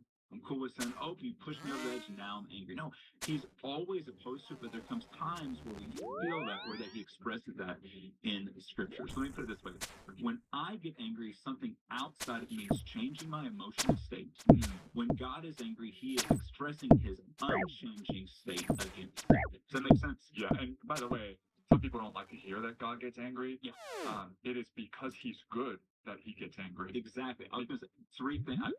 Keep going. Yeah, because if he were to see something that is evil and he would be indifferent or not angry towards it, that would not be okay. That would not make him good. Yeah, like I mean, if you met just a person on the street or just even someone you know, they look at injustice in the world and they felt nothing, you would actually be concerned about their real character. Yes. Yeah, we usually call it sociopaths. Yes. And so that I did not. It's actually a good thing that God gets angry at things. So let me hit some points that kind of maybe get some guardrails in terms of what we mean by God's anger and what we don't mean. God's anger, kind of to your point, is not the opposite of love. It's actually the expression of his love against everything that destroys what he loves. Okay. So let's put it like this. If God loves children, he must hate child abuse. If God loves truth, he must hate lies. If God loves justice, he must hate oppression. So it's not the opposite of his love. It's actually the expression of his love against anything that destroys what he loves. Okay, so that's point number one. Point number two, God's anger is always perfectly and holy and justified. So God has never once ever reacted. Ever. I don't know if you've ever reacted to a situation, Carlos, but I sure have. Over the smallest of things. Perhaps I have. Yeah, whether it's driving in traffic and I get mad because someone is driving, God forbid, 5 miles under the speed limit. Yeah. Never in marriage, though. No, 100%. But driving, perhaps. I want to be like you one day. No, that's not. Obviously, that's not true. Somebody didn't understand. That's a joke. But no, he's never reacted. He's never once regretted a word that he's spoken in anger, anything like that. Every ounce of his anger is perfectly calibrated to the evil that deserves to be. Wow. So that's a big thing to know, is he's always perfectly angry and it's always perfectly justified. So God doesn't overreact to a situation. He's always perfect in how he reacts. Number three, and this is a really full of anger, by the way. Yes, that's where I was going next. Okay, go ahead. Oh man, go ahead. Is God's anger? Oh, okay. That's a really important one. Because sometimes, yeah, when people think about God's anger, they can kind of picture like just God in heaven getting ticked off at every little thing. No. One of the most repeated descriptions of God in Scripture is that he is slow to anger and abounding in steadfast love. The wonder of Scripture isn't that God gets angry at sin. It's how much he's willing to endure before he shows his unchanging anger towards sin. He's actually so patient all day, every day. Like, just think about this first. Everything in creation does whatever God tells it to do. And so when he said, let there be light, there was light. When he wanted the waters to part the Red Sea so that people could walk through, it parted. When Jesus wanted the water to sink from under his feet so he could walk on it, it sink from. Everything in creation does exactly what God tells it to do, except for one thing. Us. We're the one thing in all creation that has the audacity to tell God no. And billions of people, every day, all day, are doing that all day. And so it's a wonder that he is as patient as he is, but he loves us. Because I'd like to remind our listeners, in case that hit you hard when you listen to this, we are also the one thing in all of creation that God had the audacity to do. He is patient with his abounding love. So I want people to kind of hold this intention. God hates anything that destroys what he loves. So he hates sin, but he loves us sinners and is so patient with us. Anything to add in terms of divine anger? Anything that you need to color in? Yeah, Paul, what's the best picture of God's anger displayed in Scripture? It's a great question. Yeah. It's also coincidentally the best demonstration of his love. There you go. And that's the cross, right? The cross is simultaneously a picture of how much God hates sin and how much God loves us. He hates it so much that it took the death of his son to atone for it, and yet he loves us so much that he sent his son to be the atoning death for us. Yeah, at the cross, Jesus took upon himself the wrath of God, the righteous, holy, perfect wrath of God that you and I deserve in our place for our sins. And what theologians would call the great exchange. I believe it's Martin Luther. Yep. And Jesus' righteousness was given to us, and our sin was placed on Jesus. He who knew no sin became sin, so that we would be called the righteousness of God. That's right. There you go. That's right. So here's what this sets up now as we begin. We're going to spend some time just juxtapose and kind of contrast then human anger that's righteous versus that's sinful. Just because if God can be angry, God is righteous. Therefore, there is such a thing as righteous anger that, by the way, because we're made in God's image, we can have. But again, Scripture seems to make it seem like most of the instances of human anger were sinful. So, but the question is, okay, how do I know the difference? How do we know when the anger I'm feeling over what's happening to me around me is justified and righteous, or if it's sinful and if I'm overreacting? So we're just going to kind of juxtapose these, kind of take some turns back and forth. Carlos, you want to lead us off? Yeah, so this is really practical. So, now that we know, thank you for letting us know, Paul. So God gets angry, and when he does, he's always righteous and holy and perfect. Yeah. That's not always the case with us. So, like we said, usually it's not the case, especially when you're driving or especially in marriage. That tends to happen. That's a different podcast. But here's what you need to ask yourself. Whatever we're about to share right now, this is basically to help you basically ask, hey, is the anger that I'm feeling right now righteous or is it not? So here's the first thing I would say. Righteous anger is about God's will, so it's centered around God. Sinful anger is about my will, and it's centered around me primarily. So, for example, righteous anger is because God is dishonored. People are harmed. Evil is celebrated. Sinful anger is because I was inconvenienced, or I was embarrassed, or I was contradicted, or I was ignored, and I didn't get my way. Sometimes it's not righteous anger. Sometimes it's your pride. And so you want to ask, ultimately, am I angry because of God and his righteousness, or am I angry because of me and my pride? Go ahead, next one. It's good. Yeah, number 2, righteous anger is proportionate. Sinful anger is exaggerated. So righteous anger fits whatever the offense is. Like it's good if you get angry at injustice or awful things in the world. Again, if you didn't ever feel any anger, I would be concerned with you.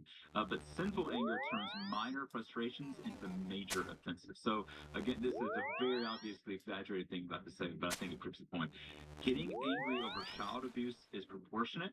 By the way, that includes if the child abuse happened to you. It is okay to be angry about stuff that happened to you if it's a violation of God's will, and that is. So getting angry over things like child abuse or things like that is totally proportionate. Exploding because someone drove slowly in front of you is not. I have a moment like this, for example, where I was angry one morning about 8-9 years ago. My kids were smaller and trying to get them out the door to school. And sometimes that's like herding and wrangling cats, man.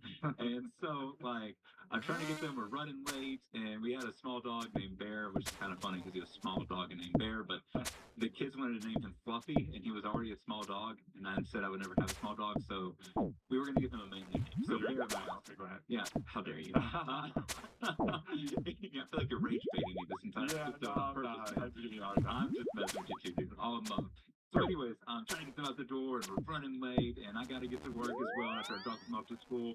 And then Bear starts hiding underneath my son's bed. And it was a hard bed to get under, and so I get him out, and I'm trying to get the kids to get something, and then he hides back under the bed. This happens 3 or 4 times, and eventually I just get really angry, and I'm screaming at the dog like it was the worst offense in the history of humanity. And then my kids, it was terrible, but then I look at my kids, and they look scared, bro.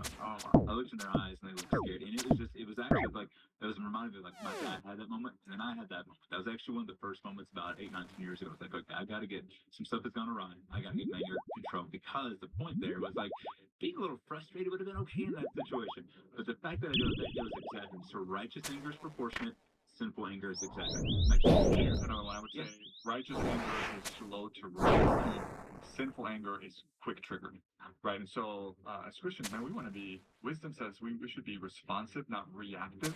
The Bible says God, who is perfect, is because He's our standard. He's perfect. He only has righteous, perfect anger, and yet He is slow to anger. So we want to be more like Him. So we want to be slow to anger, not quick to react. Let's keep going. Good. Righteous anger seeks restoration. Sinful anger seeks punishment. So if you actually look in Scripture, oftentimes when God angers us, especially in the Old Testament, there is punishment that is involved, but the purpose is always towards restoration. And Scripture talks about how God would say, I am wounded you so that you may be healed. Or he sends them into exile, but so that they may return, so that they may realize the consequences of their sin, but eventually repent of those sins and return. And so not there's no punishment, it's just that's not the end. God's end is towards restoration. Whereas oftentimes we just want people to be in trouble and get in trouble and to be punished for what they did. We don't care so much that they repent of what they did and they're restored to God and restored to a relationship with me. So here's maybe a good question to ask. Would I be disappointed if the person in question that I'm angry at genuinely repented and was restored? Would I be disappointed? And if I would be, that's probably a good indication that at this point, I just want them to be punished for whatever they did. I don't want them to be restored from what they did. That's good decision. Here's, I would say, another one. Righteous anger remains controlled. Sinful anger controls you. Right? So the Bible speaks about being sober-minded. And it also talks about self-control, which is the fruit of the Spirit. And so here's what I would say. Righteous anger is something you possess. Sinful anger is something that it possesses you. You gotta watch out. It's good. Keep going. A couple more. We'll do these quickly. Righteous anger produces productive action. Sinful anger produces destructive reaction. And so think of it this way. Righteous anger asks, what should be done, or how can this be made right? Like, even if something went wrong, how can this be made right? But again, going back to the idea of restoration. Sinful anger asks, how can I vent and how can I get even? So again, let me just be very clear. We are not saying that, especially if something happened to you, to those you love, you have no place to feel mad about that or upset or wrong. No, you do. But then you have to ask yourself, man, do I simply want to get even vent about what they did? Or what do I want it to be made right? Which, by the way, may mean that they have to face consequences. But these are some of the tough questions you have to ask yourself to really parse out, man, is my anger still a righteous anger that's reflecting God, or is it a sinful anger that's centered around me? I think we got one more, right? Yeah, we got one more. So I would say righteous anger addresses the issue and then surrenders it to God. Sinful anger, on the other hand, is bitter. And this is basically, there are some things that perhaps when we get angry, we try to control. And ultimately, it is not up to me to control. It's up to me to surrender it to the one who should be controlling that, and that's God. And so only God can change somebody else's heart. Only God can change somebody else's soul or feelings and handle your situation. And so when you have righteous anger, you understand, okay, I did my part. I need to address what I need to address, and then the rest is up to God. Versus sinful anger becomes bitter because you're still trying to control a thing that's really not up to you. That's good. I have a thought. I'm going to actually say, because in the coming weeks, we're actually going to have a week that focuses on forgiveness. But That's right. This is a very big part of this. I'd say, if this is an issue I'd like for to you get in one on terms of something silent drop happening to before I get off. you're still having trouble letting go of, I believe the next week or two, we're going to be talking about forgiveness. But let me do this before we move on and do a pivot into talking, helping our people think through Pride Month and how do they think through some of the accusations that are sometimes made? Maybe how do they talk to their kids about it? We've actually got a table that we can put up on the screen that really puts all these things together. Again, just running briefly through these again. So you got righteous anger and sinful anger. Righteous anger is about God's will. It's proportionate. It's slow to rise. It seeks restoration. It remains controlled. It produces productive action, and it can let it go. Sinful anger is about me and my will. It's exaggerated. It's quickly triggered. It seeks punishment. It controls you. It produces destructive reaction, and it becomes bitterness. And so I think what we would just say to our listeners when it comes to anger, God wants you to live free. If anything that is holding back from everything that he wants for you, and that includes the anger that might be controlling you, if that's you, here's the good news, is that any day is a great day for us to repent, to give him the anger that we've been harboring, ask him to help us release us from it, and to move on to a new day. Let's go, man. Wow. That's a good word. I think one of the things Pastor Mike also addressed this last weekend is that anger, he said, and I've heard they say this before, but I thought it was interesting. Anger, he said, is a secondary emotion. And so behind that anger, usually there's something else. And honestly, like if you think about it, many times when there is anger behind it, there is pride. And that's kind of what we want to be addressing right now as we start the month of June. Let's talk about pride, man. Well, hey, Lippery Nation, before we jump into the episode, this podcast is recorded right here at Lake Point Church in Dallas, Texas. Oh my gosh, the I Lippery needed that, Nation actually. is spread all over the country and all around the world. So if you've been watching and thinking, man, I wish I could be part of something like this, we want to invite you to take a simple next step, and that is join us for church online. Every weekend, we stream our services live on YouTube, Facebook, and our church online platform. And it's more than just watching a service. There are live posts in the chat, prayer teams ready to stand with you, and people all around the world worshiping together in real I should be time. able to kill it. So whether you're I don't exploring have the any more faith, range coming pods, back to do I? church, or That's just okay. looking for a place to start, church online is a great way to jump in and experience what God is doing here at Lake Point. We would love to see you in the chat this weekend. Now, enjoy the podcast. Okay, man. That was a great segue, by the way. Did you like it? I was like, where's he going with this? Yeah. Just so well, man. Well, you got to figure out a way to connect both conversations. That was not the easiest one. No. But hey, so we're in June. And Yeah. Another one. It feels like every year there's just something different to kind of tackle regarding Pride Month. Yep. So if you don't know this, in 1999, President Bill Clinton became the first U.S. president to officially declare June as Gay and Lesbian Pride Month. The presidential proclamation, and later in 2009, President Barack Obama expanded it to include the bisexual and transgenderism side to it, the BNP. And then in 2021, Joe Biden was the first president to add the plus. And today, the official acronym in the United States for this is LGBTQI+. Now, in Canada, we got some Canadian listeners. Let's go. In Canada, the official acronym is 2SLGBTQI+, which includes the 2S at the beginning, which means two-spirit, and this basically just means some indigenous people it's an indigenous concept. Basically, those who have both masculine and feminine spirits are 2S. Or perhaps a third gender. So, anyways, we're not going to explain that right now. I don't mean to be offensive, but this is starting to become like trying to memorize the number pi. Where it's like there's so many. I'm like, it's again. I was like, okay, sorry. Like, what was that again that Canadian said? Yeah, 2SLGBTQI+. And sure. Okay. So yeah, all this to say, this conversation is interesting because I remember, again, back in the day, seeing some of the rise. I was in college, and, again, this is like 2011, 2012, and, fast forward to today, when you look around, just even paying attention on social media, some of the responses regarding just the overall Pride Month idea seems to be changing. And so it's interesting. There was this article that was going around right now. Trinity, if you can pull it up. This is basically a Gallup article. It says U.S. support for LGBTQ+ issues remains down from peak. And so what it basically says is for 2 decades, the approval for LGBTQ ideology has risen consistently. It's been kind of rising. It peaked around 2015. Which is interestingly enough when Obergefell happened. And then it plateaued. But then now, check out the other image. Now it's going down. And so same-sex marriage support has gone from 71%, but now it's like 65%. The belief that gay-lesbian relations are morally acceptable is now 62%. That's the lowest since 2016. Moral acceptance of changing one's gender has dropped across every political group since 2021. It's at like 38%. Again, and some people are asking like, what's happening? What's changing? And we can talk about some theories. Some people would think, well, maybe it's because of the explicit sexual LGBTQ content and gender transition marketed primarily towards kids. We're going to talk about it in just a second.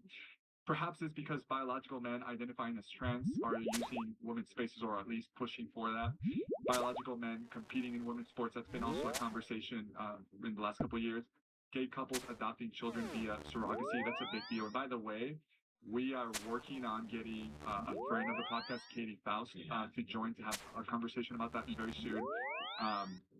And so people are kind of thinking through, perhaps even people that are not even Christians are kind of going through some of these conversations and being like, well, like, something just feels off here. Yeah. There's a point where you're like, some pastors have described it as the devil has overplayed its hand. And so, Paul, I want to ask you, because we're about to dive into some of these conversations, especially things that people will say to Christians, like, oh, wait, you're misguided because of, and then, they'll use the Bible, or they'll kind of, we're going to talk about that in just a second, but I want to ask you, man, before we do, would you be able to share with us an overview of what does the Bible actually say regarding this topic? Yeah, and before I think it may be important just to add this is on the women. We can celebrate the fact that the tide, at least for now, seems to be turning. Yes, and that's something to celebrate. That's right. Because it was rocketing up and to the right the entire time, and then now it's plateaued and it's dipping. That's something to celebrate. But one of the reasons for them we're talking about it, because people say, well, then why are you guys talking about it? It looks like it's finally going down again. It's like, no, like, we've got to keep doing this because we have a long way to go to turn back the tide of how far it advanced. Also, I've got another graph for us that shows, though, another way to think about this to say, well, we still have more work to do. So this is opinions about sexual relations between two adults of the same sex. Done by Ryan Birch, does great stuff. If you're not following him on social media, give him a follow. He gives great stuff. And so what this is charting is basically the opinions. I don't know why I was exposed on what I was doing. Your faith, but Christianity based on the different denominations of faith. And so everyone but evangelicals over the last 40 years have switched from not supporting it to supporting it as a majority, some more than others. But we can see an evangelical back in the 1970s and 1980s. Come on, give me the insight. 95% of evangelicals would have said it was always wrong, and only 6 would have said, I mean, yeah, it's always right. But now, today, it's 63% who would say it's always wrong, and 27% who would say, no, it's actually always right. That's interesting. And evangelicals, that's a loaded term, but basically like the type of people who would go to like church and churches like ours. So we can't assume that everyone who is a Christian still believes what God has to say about this. So this is partly of why we're going to continue to talk about it. Because we don't want to assume. And then number 2, for those who are already do believe what we believe the Bible says, we want to help you respond to it. So that's why we're doing this. But that being said, to your question of maybe just giving an overall thing, I narrowed this down to really 4 statements, and then maybe I'll go back and I'm going to do the 4 in a row, and then I'll go back and maybe give a little bit of detail on a few of them. Kind of 4 principles, and not just about same-sex attraction or same-sex relationships, but really about sexuality in general. Okay. Principle number 1. The one who designs is the one who decides. I'm going to come back to these and explain a little bit more. So the one who designs is the one who decides. Number 2, sex is a God-given gift designed for a God-given context. So we've now established the one who designs is the one who decides. Number 2, God is the one who designs sex, so he gets to decide what context it is used in and is best expressed in. Point number 3, that context that he's designed for is marriage between one biological man and one biological woman. Point number 4, humans are free to ignore God's design. We can completely disregard it, but we are not free to redefine, rebel against it without facing eternal, personal, and societal consequences. So we can reject that design, but in the same way that if I reject the design, like sometimes the joke I'll make, and it's silly, but like my lawnmower has a fan at the very bottom that has a bunch of blades that I could hang on my roof and use as a ceiling fan, but it wasn't designed for that. So if I try to use that way, some serious consequences could result from that, especially if I'm under it when it falls. Yeah. So that's it, is we can reject God's design, but you are not free to reject that without facing eternal, temporal, and then also societal consequences. Let me go back to you. Go ahead. Yeah. You just said, because honestly, this is because people think, well, eternal, sure, but what about now? You're including like your life here and now as well. Oh, yeah. And this is an idea that you see in scripture all throughout, that every time God says don't, he means don't hurt yourself. Exactly. Generally speaking, when it comes to this conversation, after years of data, we have more and more. And studies show today that people that choose to identify as LGBTQ+, consistently, literally researchers, consistently show higher rates of depression, anxiety disorders, substance abuse, self-harm, suicidal thoughts, and more. Like that's just what data is showing more and more and more. And some will say, well, it's actually because of discrimination. And yet, today, even in the most progressive countries with full legal equality, high social acceptance, we're talking Netherlands, Sweden, and Denmark, where like literally these countries, like there's like an over 90% population above the population supports gay marriage. People in same-sex relationships still in these countries have more than double the suicide rate of people in opposite-sex marriages. And so